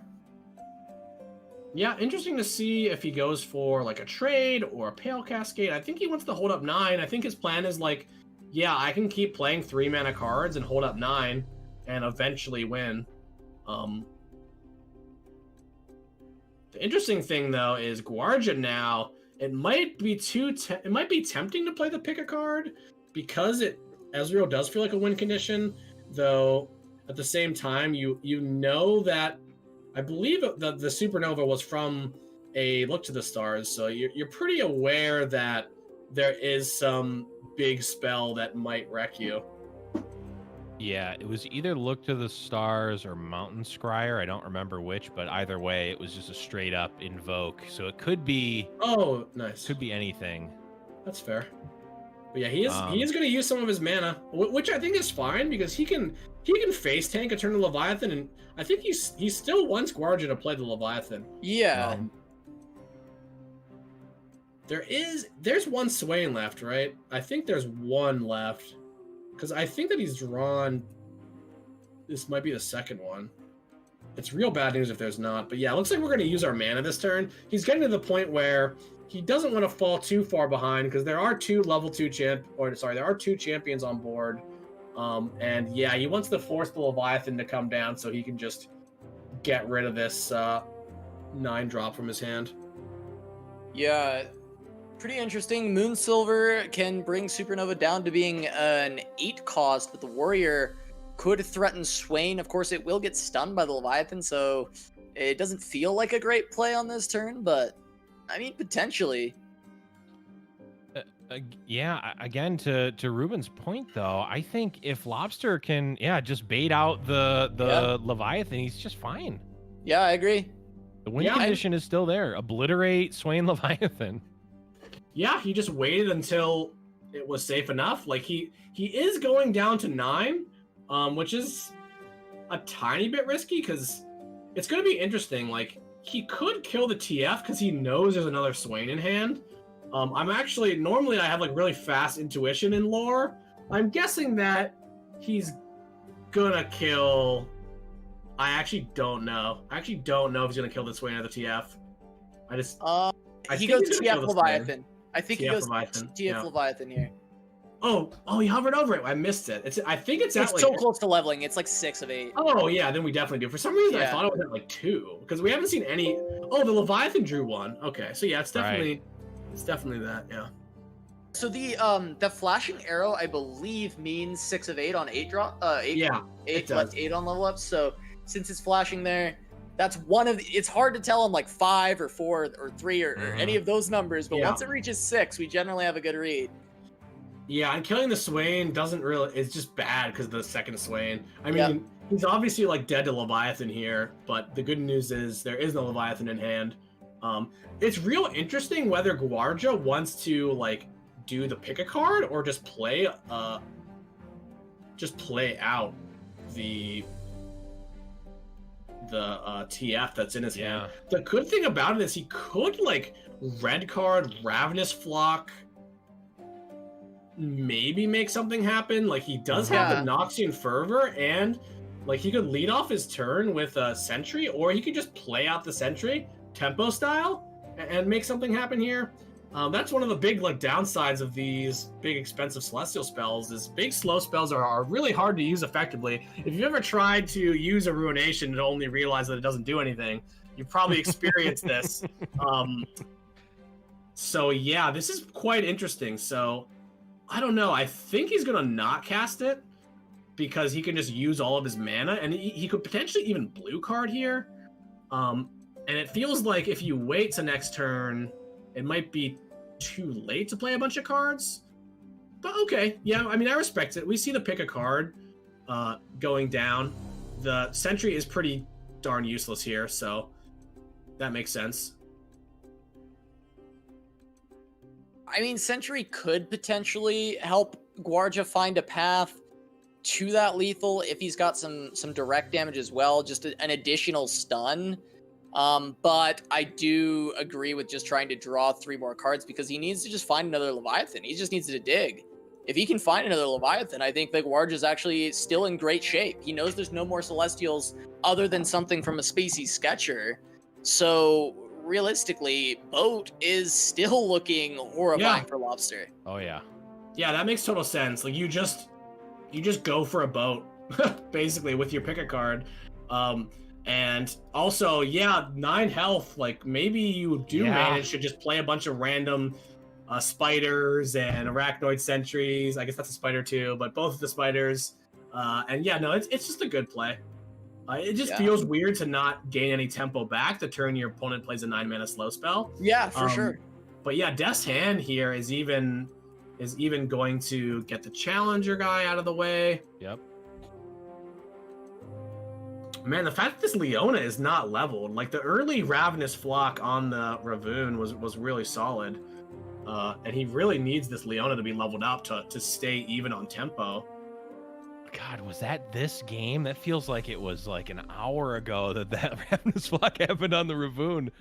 And it looks like Gvuardya kind of smelling the blood in the water a little bit. He doesn't, the other thing is that he doesn't necessarily have a ton of time or really, this is kind of his window here, right? Especially with the pick a card having been procced this turn.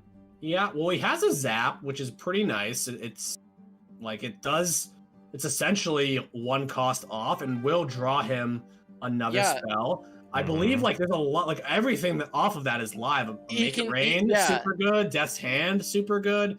Fervor is like just direct damage to the face, and those are the 3 draws, right? So I'm seeing a pretty good zap. Like obviously there is a Trickster to just block it, but he could maybe stun it, maybe he doesn't stun it. Also like that 8 life is we see no heals. We're all out of heals on the side of Freshlobster, so that 8 is kind of a more true 8 than normally it would be. But yeah, he's too behind on tempo to play the Ace Soul, so it's just stuck in his hand.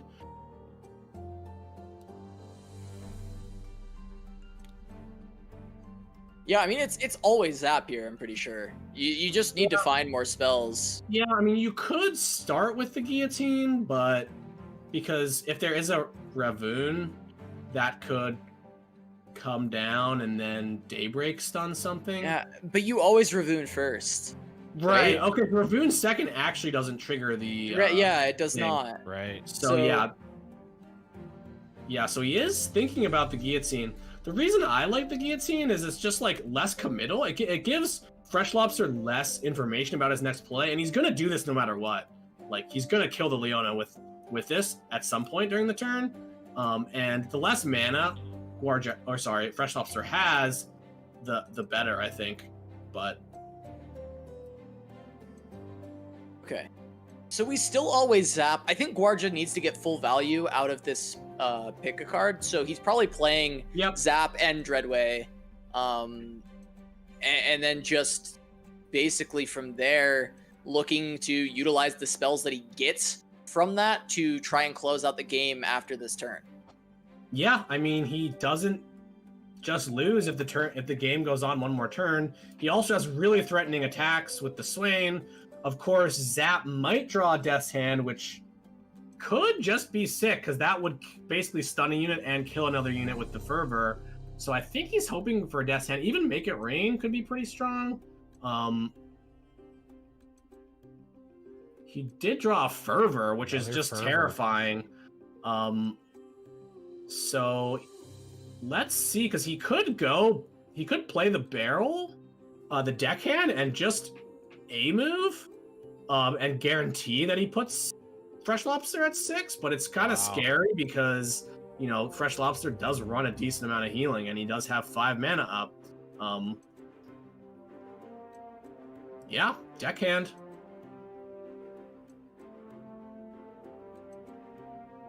Yeah, you could potentially send it all in. There's the worry of the Pale Cascade killing your Swain, but you have a second one.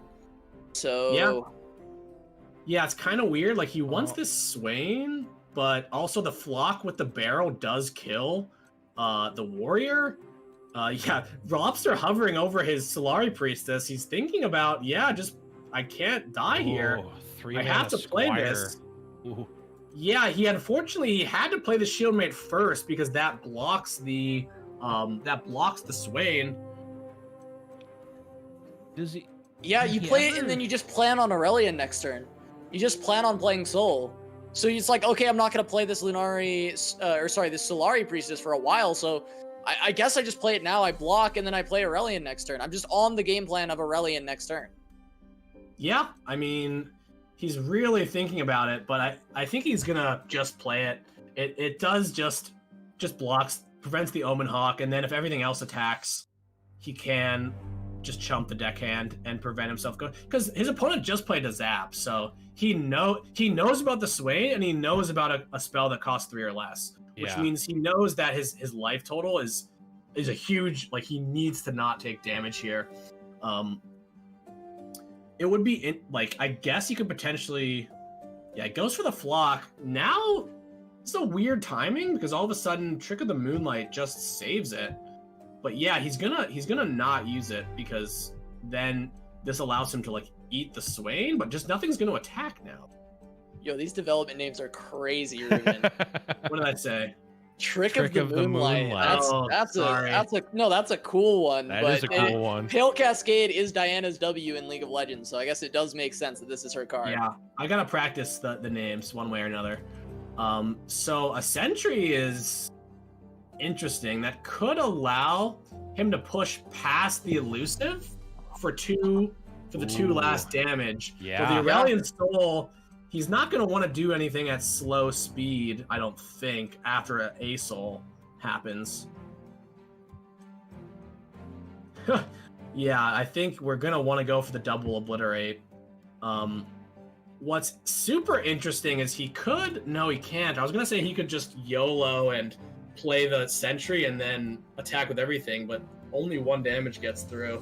Yep. Yeah, also, it's Lobster's token here. I mean, next turn, he can YOLO Sentry, look for it, but then the development punish, like you just mentioned, right?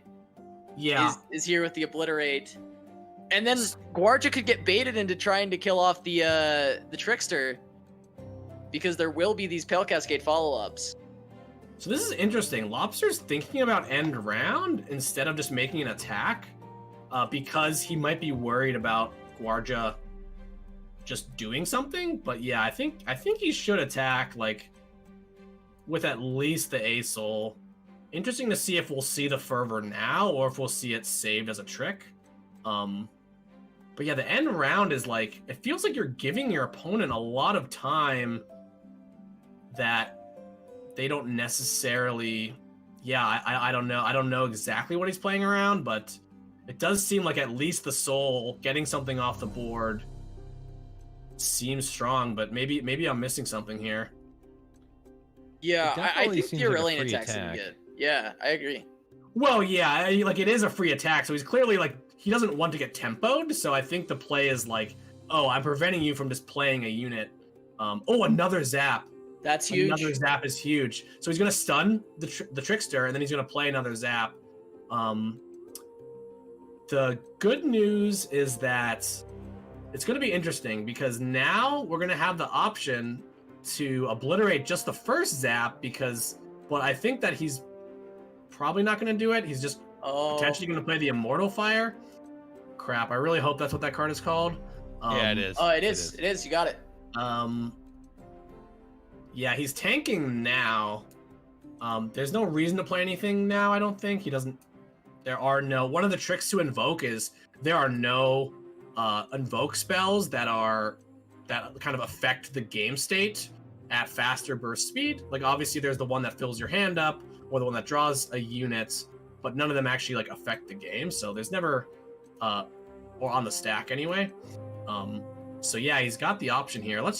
Maybe I should stop talking so much and just kind of see what's going to happen. I mean, this is such a tight spot for Lobster because we know that on the other side there is this double fervor. This is always beating Supernova. Supernova's never winning here because you play this and then the fervors come out towards the face. They stun other things, and then you just use them on the targets that are being destroyed. You can then play Zap after the fact. You have enough mana to do this, and you just close out the game. So Supernova never wins here, but that is the play, and I'm pretty sure I can call the game here. I think Gvuardya actually is going to be our second finalist. He'll get another chance at Glop, who has been patiently awaiting in the grand finals. Yeah, I love this because it shows you, like, I think a lot of people, we get the feedback around the Celestial spells being so strong.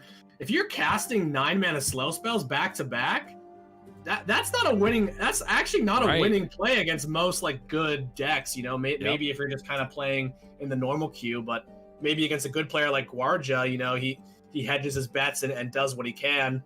Essentially, I think what Lobster played a 9-mana slow spell, then he played a 10-mana 10/10, didn't attack with it, and then he played a 9-mana slow spell again and died. So it definitely goes to show that, you know, Aurelion Sol does appear to be quite strong, but there definitely is counterplay through tempo. Yeah.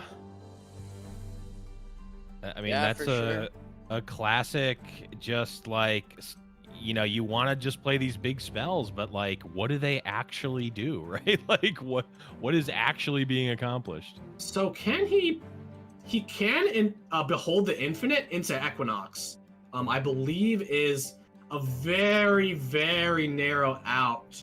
Yeah, I actually can't see how many of his units are stunned right now. Oh, 3 are stunned. Okay, he's dead. It's 3. No, he's dead. I couldn't see the card hover.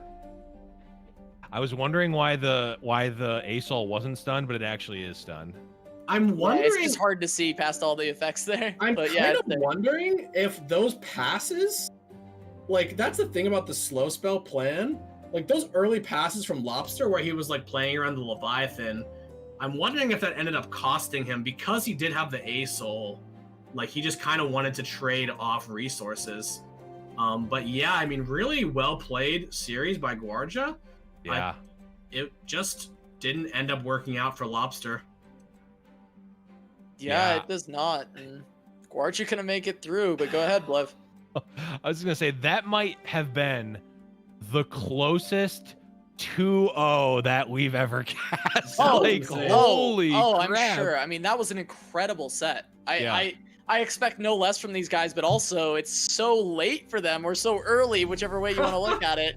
Yeah, but the fact that they're playing at that level or at this level, after playing all day, I mean, this format goes a lot longer. This is definitely going longer than we've anticipated.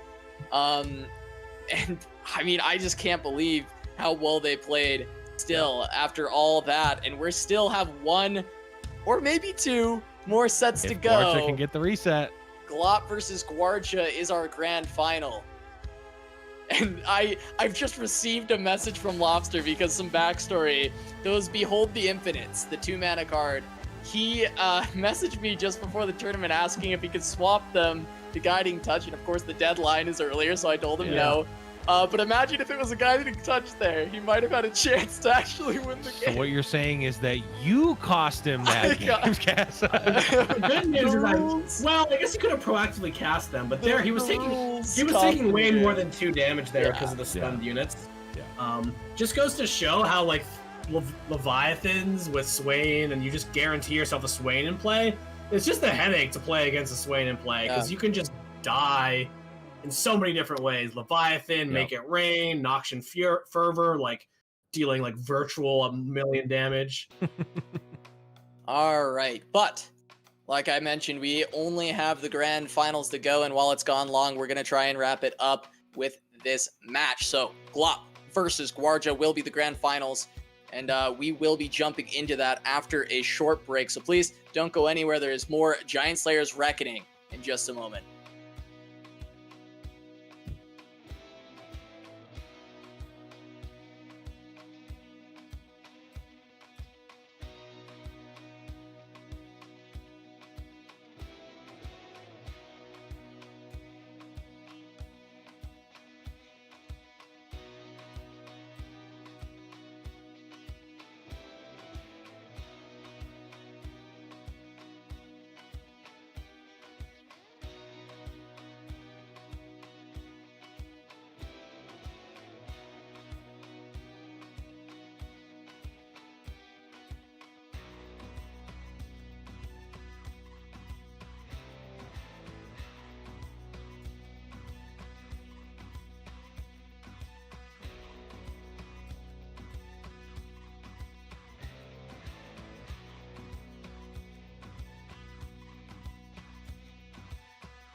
Welcome back to Giant Slayer's Reckoning. We have climbed to the top of the mountain of this Call of the Mountain launch tournament, and we are at the grand finals. Glop versus Gvuardya. Glop has been patiently awaiting in the winner's bracket as Gvuardya made his run all the way through losers. And before we get too into that, Blevins, why don't you break down the format for people who are maybe just joining us or joining us for the first time?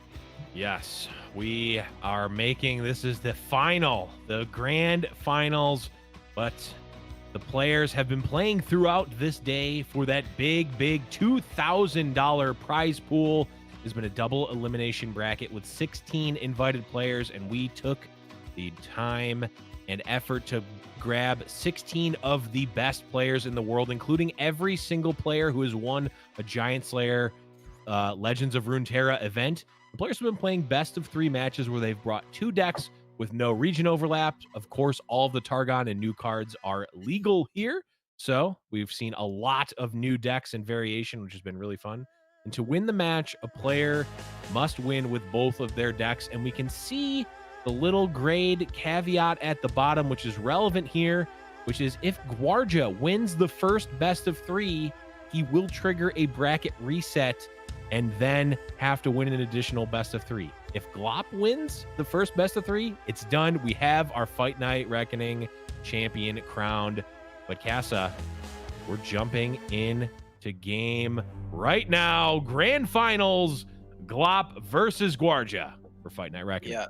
And so far, Glop has been infallible. He's been absolutely brilliant in this tournament. I believe he's lost a single game throughout the entire thing 1. so far. And it was to Princesspowerful, who had a double aggro lineup. Glop has done really well against pretty much everything else. And he even said that aggro might be a little bit taxing for him. So looking like a very good situation for Glop. And he's got the Trundle with the ramp once again, going into the Swain TF alongside an Avalanche, which I think Avalanche is amazing versus this deck. Yeah, it absolutely is. It can really, I mean, some of the more explosive petty officer draws could really, be explosive, and Avalanche really sort of keeps those in check. Yeah, and I mean, we look at the hand from Gvuardya, and every single thing gets hit by Avalanche right now, so looking pretty good. And Glop saying, hey, this hush is useless to me now. I'm going to throw that away straight off the bat, start looking for anything else. Yeah, and he can afford to use 1 mana worth of cards and then still Catalyst. So I like playing out the Spacey Sketcher, just getting good trade on. Interesting that he took the Challenger Snake over just a 1 mana Silence that could maybe cap a Leviathan later. I guess the thinking is maybe you can put pressure on a TF or put pressure on some barrels. But it seems like against a deck with a lot of pings, it's a bit of a strange choice. Yeah. But the other card is pretty narrow too, so yeah, it looks like he's just using it to gain 2 life, essentially, which I think is fine as well. Yep. Yeah, this was cool because if this was Petty Officer, he actually gets to kill off the Petty Officer after baiting it out from playing Catalyst, and that's pretty solid as well. And, if Gvuardya goes to develop, because maybe Glop decides to even hold this back and say, like, hey, maybe I can get a better block, this can kind of bait Gvuardya into maybe doing something like a TS red card, getting avalanched, and Glop being in a much better position. Yeah, with a strong late game, he's thinking, just being able to save some life, and also maybe he plays more into an avalanche if his board presence is worse. So yeah, interesting that there's just this tank on the Make It Rain. If he does it, then almost certainly he's going for an aggressive open attack here, which will be met by an avalanche. Though there is a world where we just play Trundle, because that will, essentially allow us to prevent our opponent from playing even more cards that die to Avalanche. So I'll be interesting to see. I actually, haven't really played this matchup, so we'll just let Glop. Glop knows best. He's hovering Quarry Priestess, so maybe there's a world that he wants something like a Sisters or something that he wants to play next turn. So that's a consideration too. Yeah, I liked the snake was interesting because it potentially could have given Gvuardya the read that he doesn't have something like Avalanche, because it would be kind of weird to play the snake into, you know, challenge a unit and maybe lure Gvuardya into a false sense of security. Gvuardya says, "Nah, I'm not buying it." Uses the make it rain into the open attack. So now I think Glop has now gotten the sense that, okay, I'm not gonna get the hyper value Avalanche. Let me just take my good Avalanche now. Yeah, and he's sitting pretty well. Like there's not that much pressure on him, and he has a Trundle coming down. So we'll see how it plays out. Twisted Fate gets a nice blue card value to just draw. Okay, we see a Trundle. It's pretty, man, Gvuardya's hand is pretty bad here, especially considering that, you know, he might be playing against the Troll Chance, which could be problematic if he does try to go for some sort of Ravenous Flock kill. Starts off with a Barrel Bear. I think we'll munch that for sure. Force the action. We have a Troll Chant. I gotta say, I love the name Barrel Bear, by the way. Oh, sorry. Dreadway Deckhand. Barrel Bear is such a cool name for it, though. Yeah, so we could like YOLO just good old fashioned decimate here with the Noxian Fervor. I don't know how desperate he is yet. Maybe he waits to see if he draws like one more unit before deciding that's a good play or not. Mm-hmm. Yeah. Really burn heavy hand for Gvuardya here. Oh, I want to see it. These are the 6 a.m. plays. I actually think it's probably the right play, but these are, you know what I mean. Like let's turn this into a decimate. Interesting. He's thinking about a Death's Hand, which, you know, would allow him to flock, but it doesn't actually beat a Troll Chant. So, you know, I think for safety purposes. 4 to the dome. Oh no, he's gonna go 4 here. He's gonna be safe, play around Troll Chant, and use the Rab Flock here. Okay. So that works as well, but he is, you know, 2-for-1ing himself. The good news is it gives him the open attack, which is the same, which is also 4 damage, and you get the Trundle down. So this is just a better play. So he's still playing really sharp. I mean, Gvuardya's 6 a.m. plays are better than insert time here my plays. Just absolutely still playing really great here. And yeah, I mean this is Gvuardya's signature deck, right? Like he has such a mastery of this archetype, and like even against these new cards just is playing it so well. Yeah, his spot is totally fine. Like he's got a Twisted Fate that's staying in play. He's got decent pressure on Glop's life total. You know, he doesn't have the best hand, but he's got the board. Yeah, he's got the board, and he has, you know, the effective sort of ticking clock of Twisted Fate, because now that the Avalanche is gone, there's not really a direct way for Glop to actually deal with it. And while there isn't any specific card draw yet for Gvuardya, like every turn it's just ticking up. It's ticking up. Yeah, and I like the develop here. You know, 1 Avalanche is already gone, and you kind of get the feeling that, you know, I don't have that much damage in my hand. I need to try to push as much as I can. So definitely intelligent play to go, you know, be a little bit riskier when your hand is a bit weak. Yeah, absolutely. And Glop decides not to take the potential answer to Twisted Fate in the Meteor Shower. So really doesn't necessarily value the Twisted Fate level up, which makes sense because it's not really, I don't know how close it is, but it's still a ways away for sure. Yeah, not super close. Also, I really like the sisters here to be paired with the pillar.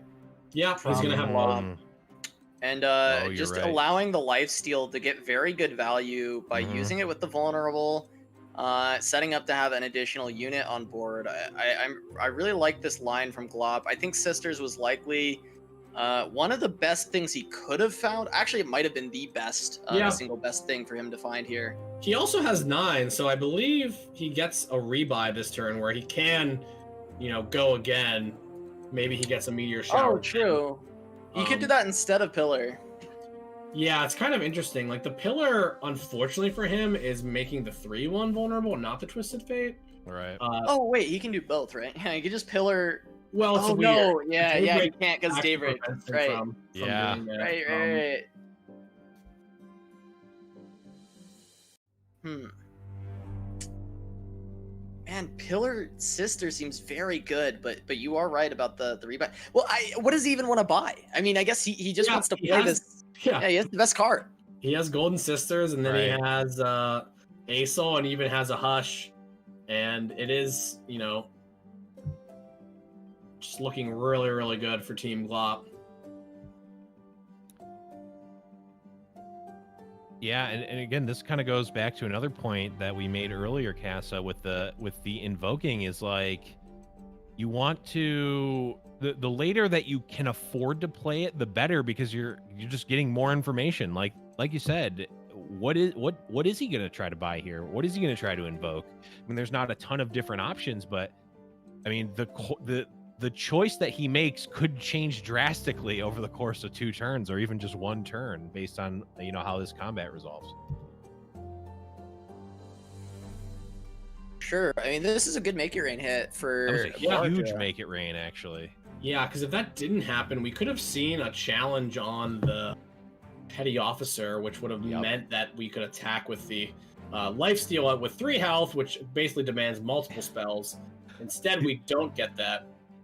Yeah, I mean, it's actually huge too, because it also hit the lifesteal sister, so there's also no attack for the lifesteal sister. Yeah, though and he might not have even attacked, but it. yeah, and Death's Hand just gets it for free. Well, Yeah, not for Death's free, Hand but- is going to clear it. Wow. He feels like he needs to use his mana here, because there is some option of like, hope I draw Swain, so my Death's Hand does work, but there's just a lot of blockers now. Mhm. So the sort of chip plan is really, really getting worse and worse. But yeah, he's gonna just be as efficient as possible and say, hey, I've got a pretty decent open attack. And yeah, it looks like Glop is respecting with potentially just playing the Solari Priestess. Wow. This happened before where it's like, well, if I'm gonna play Asol anyway, it's much better than just playing Priestess plus a 6 mana Celestial. So Yep. kind of strange how the sequencing happened, because there could have been a world where he could have challenged the 3/1 with his 1/2, but it doesn't really matter that much. And yeah, Death's Hand, we're going all in here. I mean, we're gonna kill the Solari Priestess, put to 9. I mean, there's 3 blockers, so the maximum amount of damage we're taking is 4. So unless there's some draw, it's not that threatening. A little bit of a buffer there for Glop. That actually might not be a bad draw. Catalyst. Oh yeah, for sure. Just heal. I mean, we have Asol, so we have inevitability. Mhm. Guillotine drawn, which is powerful, but we literally just cast all of our small damage, which is a bit unfortunate. Yep.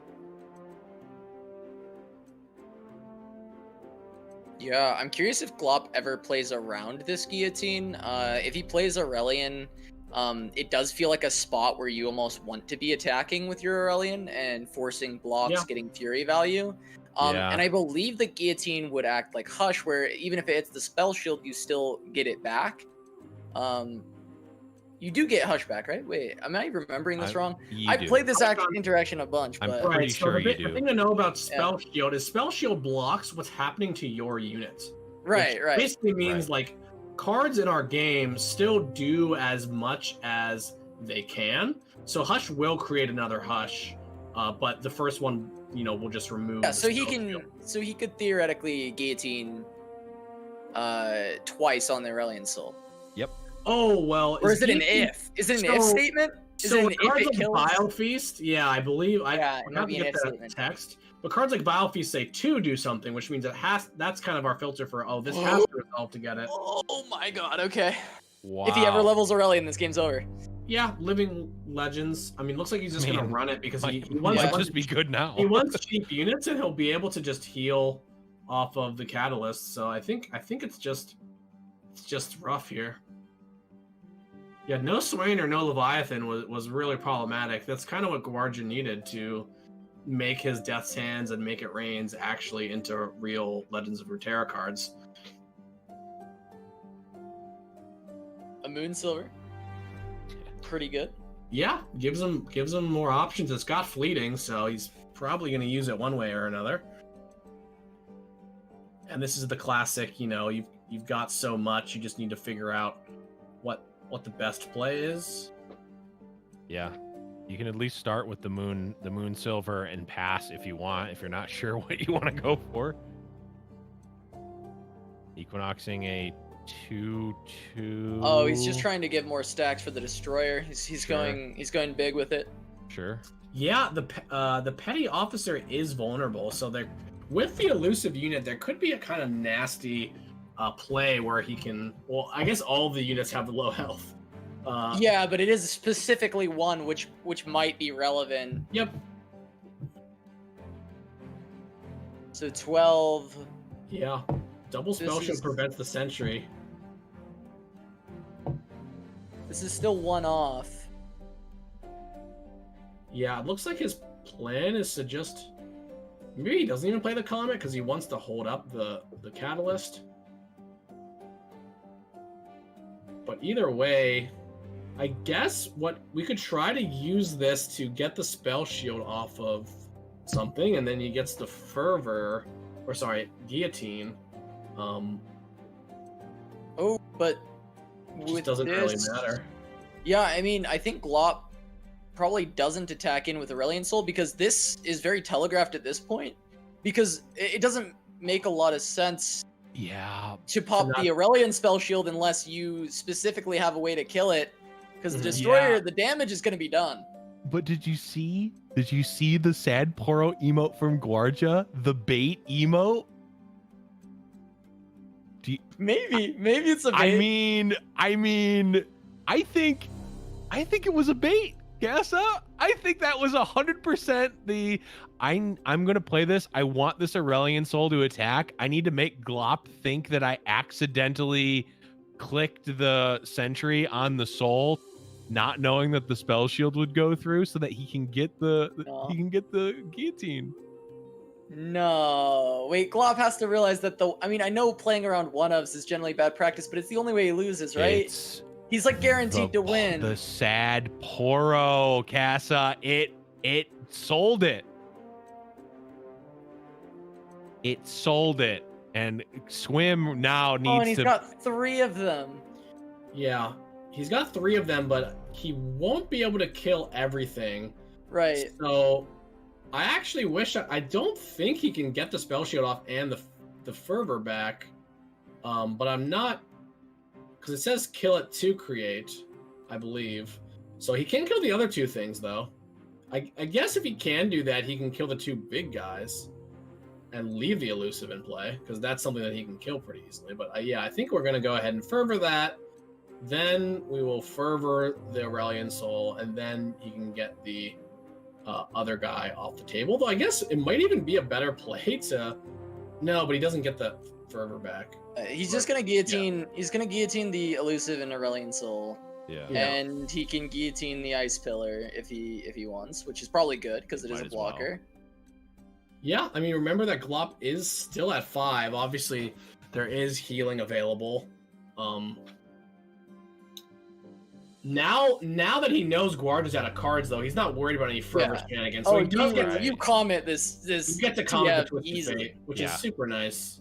Before he had to hold up the catalyst, and now Right. he doesn't have to worry about that. If Gvuardya finds reach though, this is really rough for Glop, and we haven't seen a Leviathan yet. And I think Leviathan is enough reach. Because Catalyst is only healing 3, and 3 is getting in right now on open. So, Yeah, Leviathan maybe. oh, Revitalizing Roar can heal 3. Yeah, that's not enough. Zap? Yeah, the zap. If it hits a fervor, that's 5 damage, right? Wow. But there is, the supernova and Babbling Bjerg to Yeah. block. Yeah, it would have to be Bjerg. You could roar. No, you can't do that. No, it'd have to be Bjerg plus Catalyst. Yeah, I don't see it. Supernova can get played too, right? Because the destroyer is celestial, and if I think you die though, because assuming that like Zap draws you a 3 damage spell, you're just literally dead. I think because. Oh no! Because you would need 4 damage. Yeah, right. No, Blev's right. Yeah, Blev's right. You would kill the Zap and the 3/2. You block, and then you block a 2/2. Yeah. Oh, and you go to 1. Yeah. Yeah. So you would go to 1 on a 3.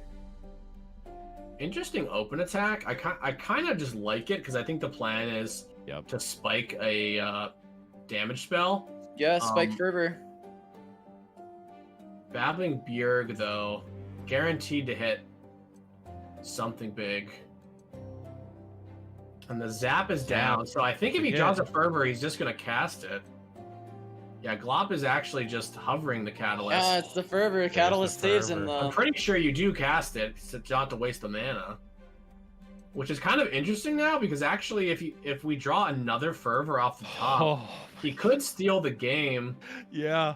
I believe he's already cast 1 though to kill the Trundle earlier. Yep. So it's just tough. What did he hit, man? What did he hit? It's a spell flock. That's not it. Flock. Well, he can survive though with now. Yeah, he can play both spells. Yeah. He can survive, but the revitalizing roar. Vitroar will steal this. Yep. So yeah, this was weird because there is a world where like leaving the elusive alive but going after the other units, like the big units, made more sense. But I'm pretty. It's sad that I'm not entirely sure how the rules work. I'm pretty sure he couldn't have double guillotined the Rhino. Yeah, I haven't seen that interaction, right? Like I've done the hush, and I think you get your hush back. I'm actually pretty sure about that. Yeah, but I'm also pretty sure that you get the hush back as well. That's fair.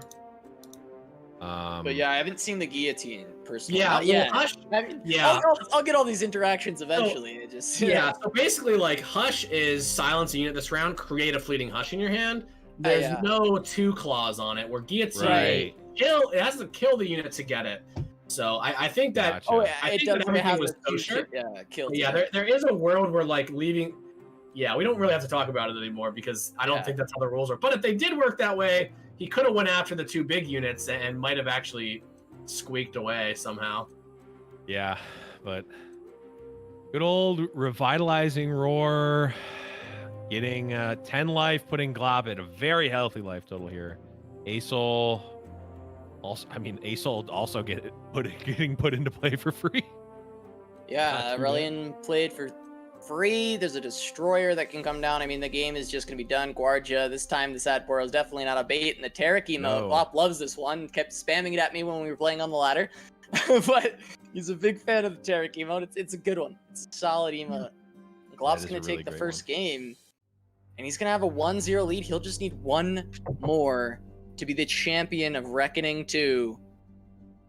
Yeah, and we're going to see a nice... Somehow we've avoided it, but we're going to see the TF Swain mirror. Yeah, we have kind of avoided it, haven't we? It's been... Everyone's had it, but we haven't really seen the mirror. I don't think we've seen it once. Yeah, I don't think so either. That is a very weird amount of like happenstance that we didn't actually get that mirror yet, but Glop thinking about that eyebrow raise is like, what is the most unlikely thing for him to have that actually kills me here? I can't think of it. Oh no, Poro. Not our boy. Our boy. He's been going coast to coast with these Poros. Plucky Poro, Plunder Poro. Yeah, our boy Plucky Poro. Wait, play the tabs. Funny. Do you guys keep track of all the Poros off of Petty Officer? Because we got the Poro Fly earlier. Yeah, we did get Poro Fly. We just have it. Yeah. I wonder if there's ever been the full rainbow just off of Petty Officers. Oh, I don't know. I mean, we definitely get a lot of Poros. Plucky Poro, we definitely meme about because we've seen him. Yeah. We've seen him a good amount, and he's done work. You know, Plucky Poro is a beast of a card. He eats make it rain shots like the best of them. Yeah, Plucky Poro it's kind of weird because you really want the super high value cards. Like I believe that Plucky Poro is probably slightly above average for Petty Officer, but it's still so samey to so many of the other cards that you're not happy about seeing it. Yeah, I think the average has been brought down a little bit. There were some more 1-drops that actually hurt it. I remember when I first did the math with all new bagels, it was something at like 73% chance to hit an average or better. There's only about 27% that were kind of bad, and that was considered 1-1s were considered like bad hits, right?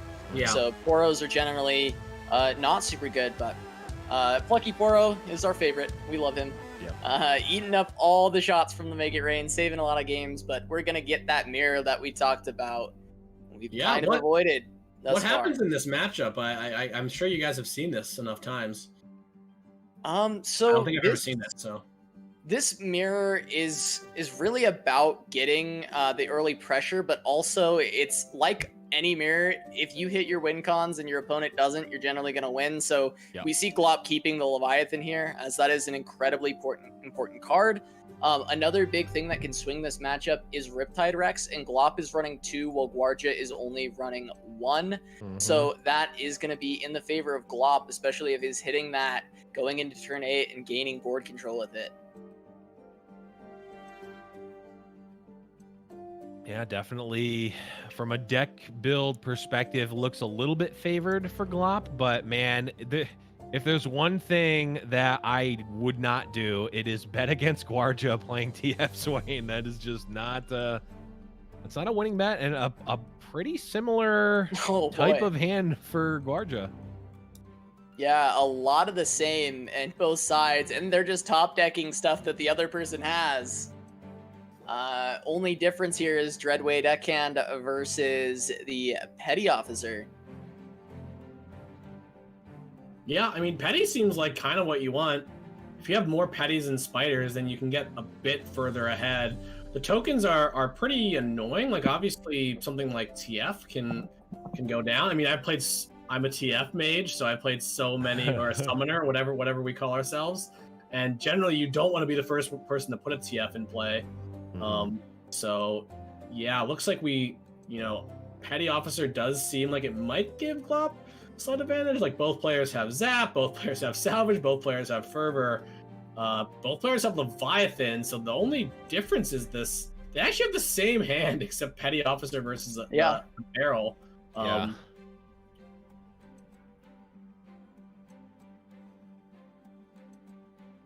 I only have one of these kind of mirrors in memory, and it was from open beta, playing against Tides of Time just after he had a lot of success with the original like Darius Elise aggro deck, and us playing a mirror of that list and card for card playing the same card against each other every turn for the first 5 turns.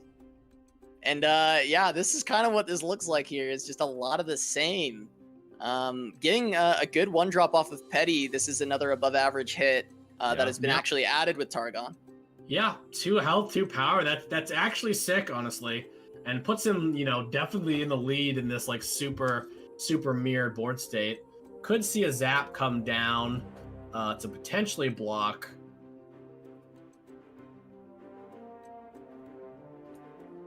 Yeah, interestingly enough, the barrel doesn't really threaten to do much here, right? It's just an extra damage for Fervor. Make It Rain is really scary. I think he wants to play it. That's true. Obviously, there could be a Make It Rain War, but then there's a bit of RNG there. But yeah, you'll see a pretty standard play here, I believe, where he's actually, challenging the barrel with his better unit. That way, if there's a trade, he'll end up with a 3-2 instead of a 2-2. Very nice. But looks like, double Flock. It seems like Flock is kind of bad in this matchup because the creatures are all really small. So it doesn't really matter. Yes and no, right? So it's really bad in the early game, but the second Swain and Leviathan are involved in the game, Flock becomes a very good removal tool. So Gvuardya having double Flock here actually answers a Leviathan with a stun or any point of damage onto that creature. Yeah, that's a huge tempo swing. Like, he can go Sentry, double Flock, and guarantee a kill. Open Pass is pretty interesting because this is giving us the option to pass back and take 3 damage here. Yeah. Sure, always.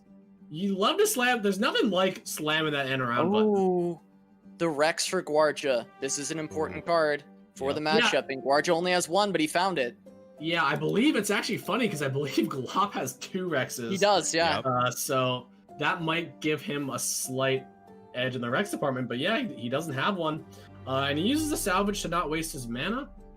And then he's going to use the burst pass. You know, you can always free pass, so you can have the last laugh, so to speak. Not really a great play other than another salvage. This would be a really good time to have a Swain, but we don't. So probably you're just going to see TF blue card, develop the TF. It's not great to have the TF out naked, because a TF can kind of counter you, but actually at this point in the game, like TF from the opponent is just using a lot of mana that could otherwise be used to Rex, or could be used to Leviathan. So I think we're totally cool with getting a bit of card advantage here. Yeah, Petty's not a bad hit, and I think he really wants to start searching for either board flood or his own Rex. Even finding a Swain would be pretty reasonable at this point, because even though he's going to get one from Leviathan, I think he'd like to have one established on the board. But yeah, the fact that he burned one Leviathan too, I think Glop is a little bit scared of, because if he loses his first, he knows he's only got one left. But double Rex does help remedy that. We're going to see. Yeah, he does elect to powder keg. Makes sense. We have the Make It Rain in hand to sort of counter the Petty Officer. This makes it also hard for Gvuardya to develop, because now a Petty Officer into this board is even worse. He doesn't want to be forced to Calling Strike or a Fervor, a Barrel. It doesn't seem like it's that good. But yeah, there's also Twisted Fate that he needs to deal with. So yeah, I mean, a little bit of a board advantage for Glop, but there is the Rex is like the big difference between the hands. Yeah, it looks like, I mean, it's like Glop is like not even a half a step, like a quarter of a step ahead. Mm-hmm. And it's just like by the narrowest margin, and it really does seem like it's going to come down to the Rex, because both players are playing so tight right now. Yeah, this Petty Officer play is just a bit sad because it's bad against the Make It Rain. Not the greatest hits, but you know, he is dealing with Petty Officer and dealing 2 to the Nexus. He's got a Spider too. Are we gonna see a Calling Strike on the barrel? My goodness, he's got no fear of another Make It Rain out here. Right. My gosh golly gee, that's just aggressive right there. But you know, it kind of works out. He saves some stuff. But now this house, the house spider is even better, because now this 1/1 spider can potentially trade up if he wants to trade for the kind of the other units. But yeah, it looks like he just doesn't want to take the damage and is gonna go with spell. But yeah, we just got a Calling Strike out of that trade. Up a bit of mana, have the TF in play. Feel pretty good. Yeah, I mean, not bad for Glop for sure. He's probably happy to keep his TF there. The Calling Con on the barrel to get some more tempo. I mean, it forces a lot more spells to be played. It did force a lot of value. And second Leviathan being picked up by Glop, I'm sure he's very happy to see that one.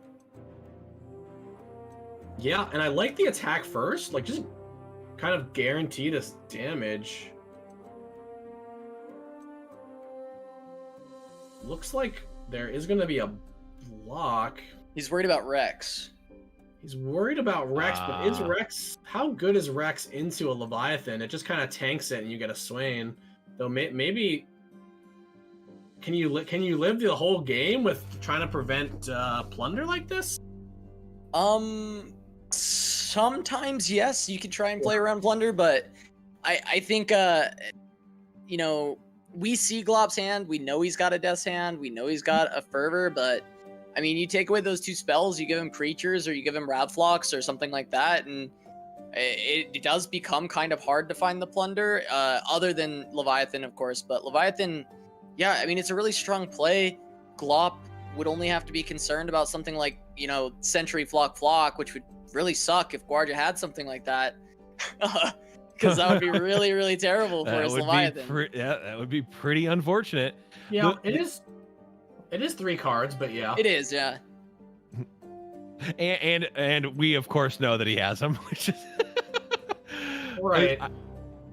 I do like the attack also as the essential pseudo pass, because if basically Glop wants to develop the Leviathan but doesn't want to develop the Leviathan first, right? Because the Leviathan, both Leviathans being out benefits Gvuardya as it's going to go into his attack, and also he has Rex. So now, since Glop knows that the coast is clear in that regard, he can play his Leviathan. Of course, the play we just described is going to play out here.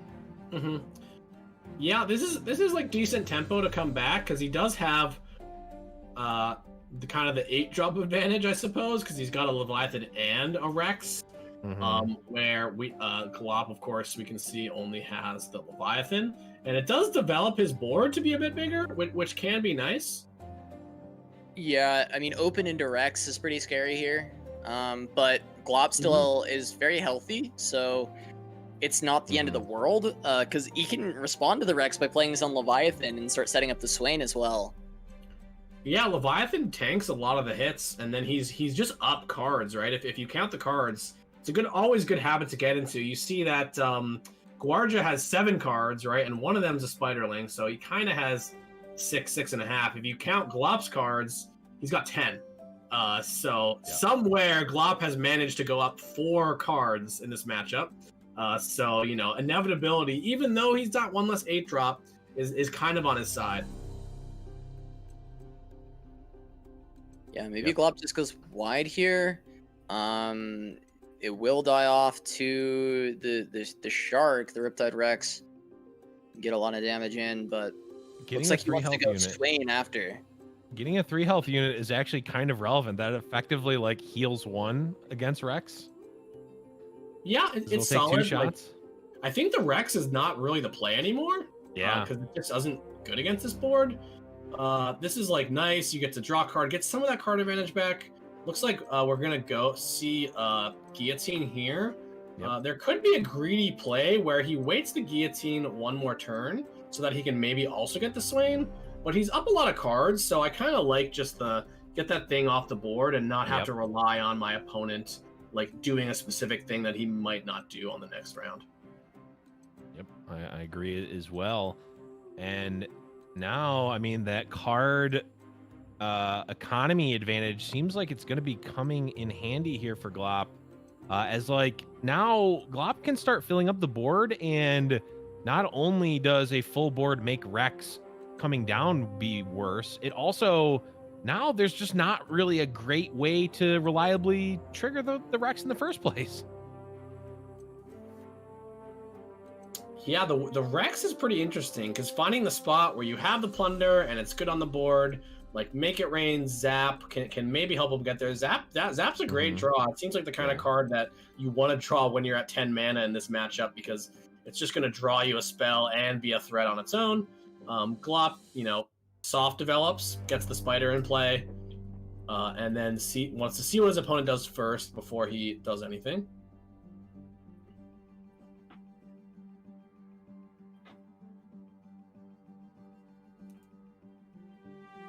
Gvuardya debating between the Zap. I mean, he's got options here.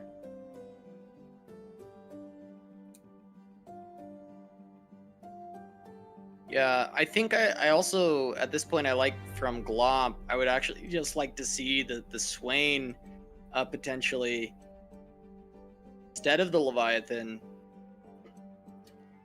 Because I think that Swain, if Rex ends up coming down later down the line, tanks up a lot of hits. It might live, and then that opens up your Leviathan. You don't want your Leviathan to die to Rex. This is your last one.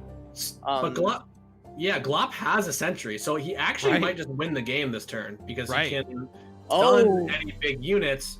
Assuming there's no Sentry or anything, which is why he's playing it this way, because he soft developed, saw his opponent tap down low, and now he has Sentry. Yeah. And the game actually just ended, I think. It's pretty close. It's not literally over. He's not gonna actually he doesn't have lethal, but I think as far as the statement the game ended might not be so far off. It might be spot on here. I think that getting this face hit with Swain and clearing the board might be insurmountable for Gvuardya. Yeah. And this is the type of play where if it's me and it's however late o'clock it is, I'm just like, you know what, Glop, you got this one. Like this is where, but of course Gvuardya not going to do that. He's come this far. Does that stun? Yeah, that's on Swain. So 3 damage first levels, and then the second part of it goes face. Oh, I did not know how that's that how that interaction worked. worked. Yeah. I didn't know either. I guess we're the dumb casters. Yeah, that's. I mean, So, that yeah, is. He's kind of chilling actually. Then I mean, Okay. obviously, I think there's a much wider board on Glop's side, and Yeah. maybe we even trade some stuff off here because we do get some damage out of it. Yeah, I think Glop is still pretty safe to the Leviathan. Good on him to hold back the 1/1. Because if the trades go through, I think you're okay with it, but you don't want Gvuardya getting a value trade, especially because this 1/1 could potentially eat 7 shots from Riptide Rex. So you always want to keep those around. Right. It's I also just fervor fodder. so the Swain had to be on exactly 9 or more, right? Yes, That that makes had to be exactly. But in there. my head, I was like, oh, if it's at 6, wait, do I actually? No, just had to the be- rules? had Yeah, to be must have 9. been at 9. Dang, maybe we could get that some sort of top level visualization for champion level up, since it's so hard on casting when you don't know. Hey, where... we just need a spectator client, and I know you guys are working on it. I know it's in the works. It's been in the preview or whatever of the roadmap. We'll get it. We'll get it one day. So we have a pretty, bit of a wider board for Glop now. Zap is going to get that plunder unless we really feel like going ham to deny it. That would prevent us from playing the Leviathan, though. So I think we just have to deal with the fact, nope, we're not. We're just going to kill it. Okay. So there could be a YOLO make it rain if he does it on the 1/1. Yeah, so he's going to do it on the 0-3. That seems like a clean play. And is this just he's got 11? Is this just fervor the zap back at Glop, hit Rex and say let's hope? I mean, yeah, he can let this resolve and or he can go for that juicy play. He could also greed it out with the make it rain, which is really falling off, but you don't know the results of that. So I like the fervor back, but the fervor back, then the 0-3 stays on the board, which makes the Riptide a bit worse. I don't know. I think I kind of prefer like letting it die and then make it raining and taking your there's 4 units in play. Still dies to fervor. Fervor, the first part still activates. It just has nothing to hit. Yeah, I guess the fact that Glop can just play a unit makes the make it rain YOLO plan a bit worse. Yeah, not a single hit on Swain. No attack token. Leviathan does get to come down, and I think Glop has a very good spot. Gvuardya still has some stuff. If you can find something like Guillotine next, make it rain Guillotine. Yeah, definitely turn this around, but it is a one of, and it's going to be hard to find, but that is potentially an out. Yeah, I mean, I think it's pretty. I think it's the Rex wasn't a terrible because he did get rid of every single unit. Like there is a world where just some 3/2s survive there. Oh, but Death's Hand is great because now that gives him the ability to, get rid of a blocker. Potentially. Wait, is it... No, it's not. Well, hold on. He can if he Death's Hands the Swain with Keg. It'll do 3, and then Flock would do 4 to kill it. Yeah, Rex is going to be stunned. Yeah, and then Swain gets through, and Leviathan does 1,000,000 damage. Is this just game? What is the House Spider? But does that matter? Oh, true, because Swain gets through, and then it's going to be dead. BL5. Yeah, you're right. It's going to die. Yeah, I think you're right. So unless this make it rain can ping the Keg, it needs to. Well, it needs to ping Keg. Yeah, if it pings Keg, then it's not enough. Right, if this pings Keg here, then... Yeah. I mean, it's still not a great spot, I don't think, for Gvuardya, but... Right. The game is just over if he doesn't hit this Keg. Yeah, he has to go for it. Of course, I thought this before. Of course. Yeah, cards are face up here for Glop. Gvuardya knows. Is it lethal though? Like, if you make it rains and just stuns the Leviathan.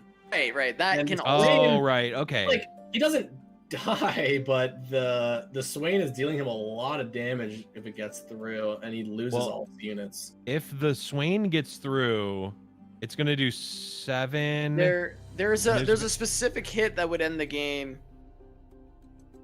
Yeah, if he had hit Swain, Dreadway, and Leviathan instead of the keg or face, then it would actually be lethal. But in this case, he can play it after. There's more chances of him actually hitting face, which does save him. Regardless. Except it doesn't now because the flock just kills the doesn't the flock just kill the Swain? I think that's is that a Swain's Ravenous Flock in hand for Gvuardya? I think he got it off of Leviathan. So yeah, it had to have been a response because he basically needed to like kill. He needed it to go face for sure, and he also probably needed it to kill a barrel. And now he's just actually screwed. Yeah, so he kills this Swain, but I think Gvuardya has a Swain's Rav Flock, so he can just play if that's a one. second Swain, then yeah. Oh, Gvuardya's Swain. Sorry, I got confused. Yeah. Oh no worries. It's definitely Glop's Ravenous Flock is definitely a Swain's, but I don't know if Gvuardya's is or not. Attacking with our Overwhelm unit just seems so good. Like, because you can, if he blocks, I think the way that we're seeing this, it must be Swain in hand. Right. Which makes sense. Which would mean, I don't know if Glop knows that that's a Swain or not, because it could have just been one from before. Yeah, that's true. Maybe we won't dwell on it. We'll see. I mean, we'll see in just a second here. I mean, if it is, then he's probably wants to make it rain in response, because then he wants to have 2 actions so that he can both stun the Leviathan before it goes into combat and play the second Swain. So we're seeing him make it rain. He's got to hit Nexus here. He does. Looks like he does. Yeah, and then he's gonna have replacement Swain. This might just be a normal flock. I don't know. I'm just I was trying to figure out his play. Okay, so it is. Yeah, it looks like a normal flock. So it's not. It's not game yet. Yeah, but no, it is. It's 7. Yeah, 7. 7 plus 3. I can't. That is way too difficult right now, Blevins. Don't ask me to do math. Yeah, that was pretty rough. I'm peaking right now. All my tiredness went away, and I think I can see clearly now. Look, Blevins, I saw that. He had to cast the Make It Rain like with that first thing on the stack. Yep. I don't think it would have ended up in a win anyway. So, very well played by Glop. He seems. The pop off. Yes. Yeah. My man has just become the second ever Reckoning champion, Nolagold the first. Wow. Nice. Going to be taking this one along with the newly doubled prize pool. Going to be picking up $700 for himself today. Making that 9-hour grind worth it. Yeah. For sure. Congratulations to Glop. He also just 2-0'd everybody, kind of. He just ran. He actually did. Glop played exceptionally well. I don't have enough good words to say about him. I know he plays a ton. He works really hard. He plays a lot of ladder. Hasn't really stepped too much into the open tournament rings until more recently. But he loves this format and is always trying to get back on. And he wasn't. We picked him up for this Reckoning, and he was super excited to come in and play. And he runs through the bracket, picks up the win. Yeah, I mean, Glop definitely did put in the work, right? I believe it was the first person to hit Master. He played really well with the Swain TF in all those matchups, known quantity. His Aurelian Soul Trundle deck just crushed and honestly seemed like a better version than the other ones that we saw, which definitely helped, and he played really well. So, yeah, well-deserved. Glop, can you hear us, my dude? Yes. Glop, first things first, congratulations, man, on becoming the second ever Reckoning champion. The double prize pool, $700 going in your pocket, man. How you feeling? Thank you, buddy. I'm feeling good. Yeah, no, that was a great tournament for sure. Great, like insanely stacked tournament. Just so much fun to play in. Yeah, I mean, I think it would be very hard to have a more stacked tournament than that, and I think you'd be splitting hairs to try to find replacements of specific people, right? Oh, Uh, absolutely. Coming into a tournament like this, I mean, obviously, even compared to a normal fight night, like it's even another level. I mean, how, especially with just the limited amount of time. I mean, how did you prepare for this event? I mean, how do you come into it and take it home? Yeah, I've been playing a few tournaments recently just to get my name out there because I've been laddering a lot and everyone knows me from there. And one of the or multiple of the recent tournaments, actually, I've lost to BBG. So naturally, when you lose to someone, you're like, how do I become this person? And there was one thing that BBG said that resonated with me for his deck building strategy. He was like, his tournament, like what he brings to tournaments, his Lineup strategy building, for that is just bring what's good. Bring what you think is good. Don't think too hard. Just bring solid decks that you know you can perform with. And the Trundle deck is what I got masters with on the 27th. And I was like very confident with that deck. That deck just seems so insane. It can punish aggro. It beats all of the greedy soul decks that are running Leona, which is terrible. Yep. And then I just brought Swain TF at the behest of at the recommendation of a few of my friends like Bones and Gvuardya. Yeah, no, I mean, it's brilliant. I mean, it seems like a lot of people ended up on that Swain TF strategy. Did that ever worry you, the fact that everyone was on that? Did you feel like you would have to steal some games just on draw performance, or did you feel really comfortable in that mirror? I am comfortable in the mirror. I think like people really underestimate how important aggression is in that, and also I think my deck build was the best of anyone, and I did confer with Bones. I almost put triple Rex in my deck, and although it never really came through in any of the series, I think that double Rex is so much better than just a single Rex against like a lot of the spread, to be honest, not just the mirror. Okay, well, Ruben, do you have any questions for Glop here? No, mostly just to congratulate you. Like, I think you hit Masters first, and then just kind of, I thought you outplayed most people in the tournament. Like, you just, at one point in that final, you basically had the exact same hand as your opponent, and you just won easily. So, very well done with some of the soft passes. And I thought the Ace Soul Trundle deck, though I didn't get to see it too much, it seemed to be just kind of better than some of the other Ace Soul decks that people brought. People bringing Diana A-Soul and Leona A-Soul and Trundle A-Soul that, with trolls, but yours just kind of absolutely rinsed people. So just really well done, man. Thanks, man. Yeah, no, absolutely. I think the troll deck is a little trolly after all. That 2-mana ramp card doesn't quite cut it, in my opinion. But yeah, no, congratulations to everyone else in the tourney. It was so much fun to play. Thanks everyone for coming out, and thanks for inviting me again, guys. I would like to say before I go though, the match against Princesspowerful, which I'm so sad you guys missed, was the closest and definitely the most intense match of this entire tourney. So if anyone wants to go watch the VODs back, that's the match to watch. Yeah, I mean, that was your only loss, right? Your only game loss?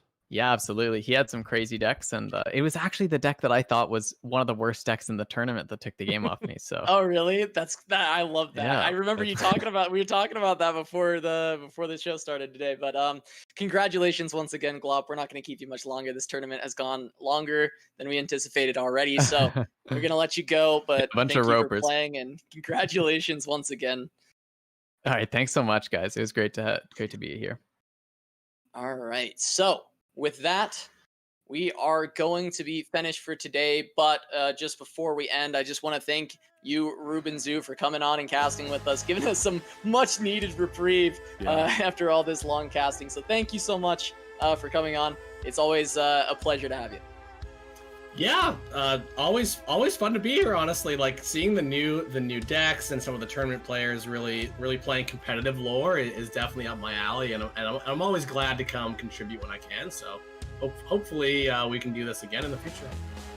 All right, for sure. We'll make sure to bring Ruben back. But with that, we're going to be signing off. I've got to go shave my mustache because I lost a bet to myself, my chat.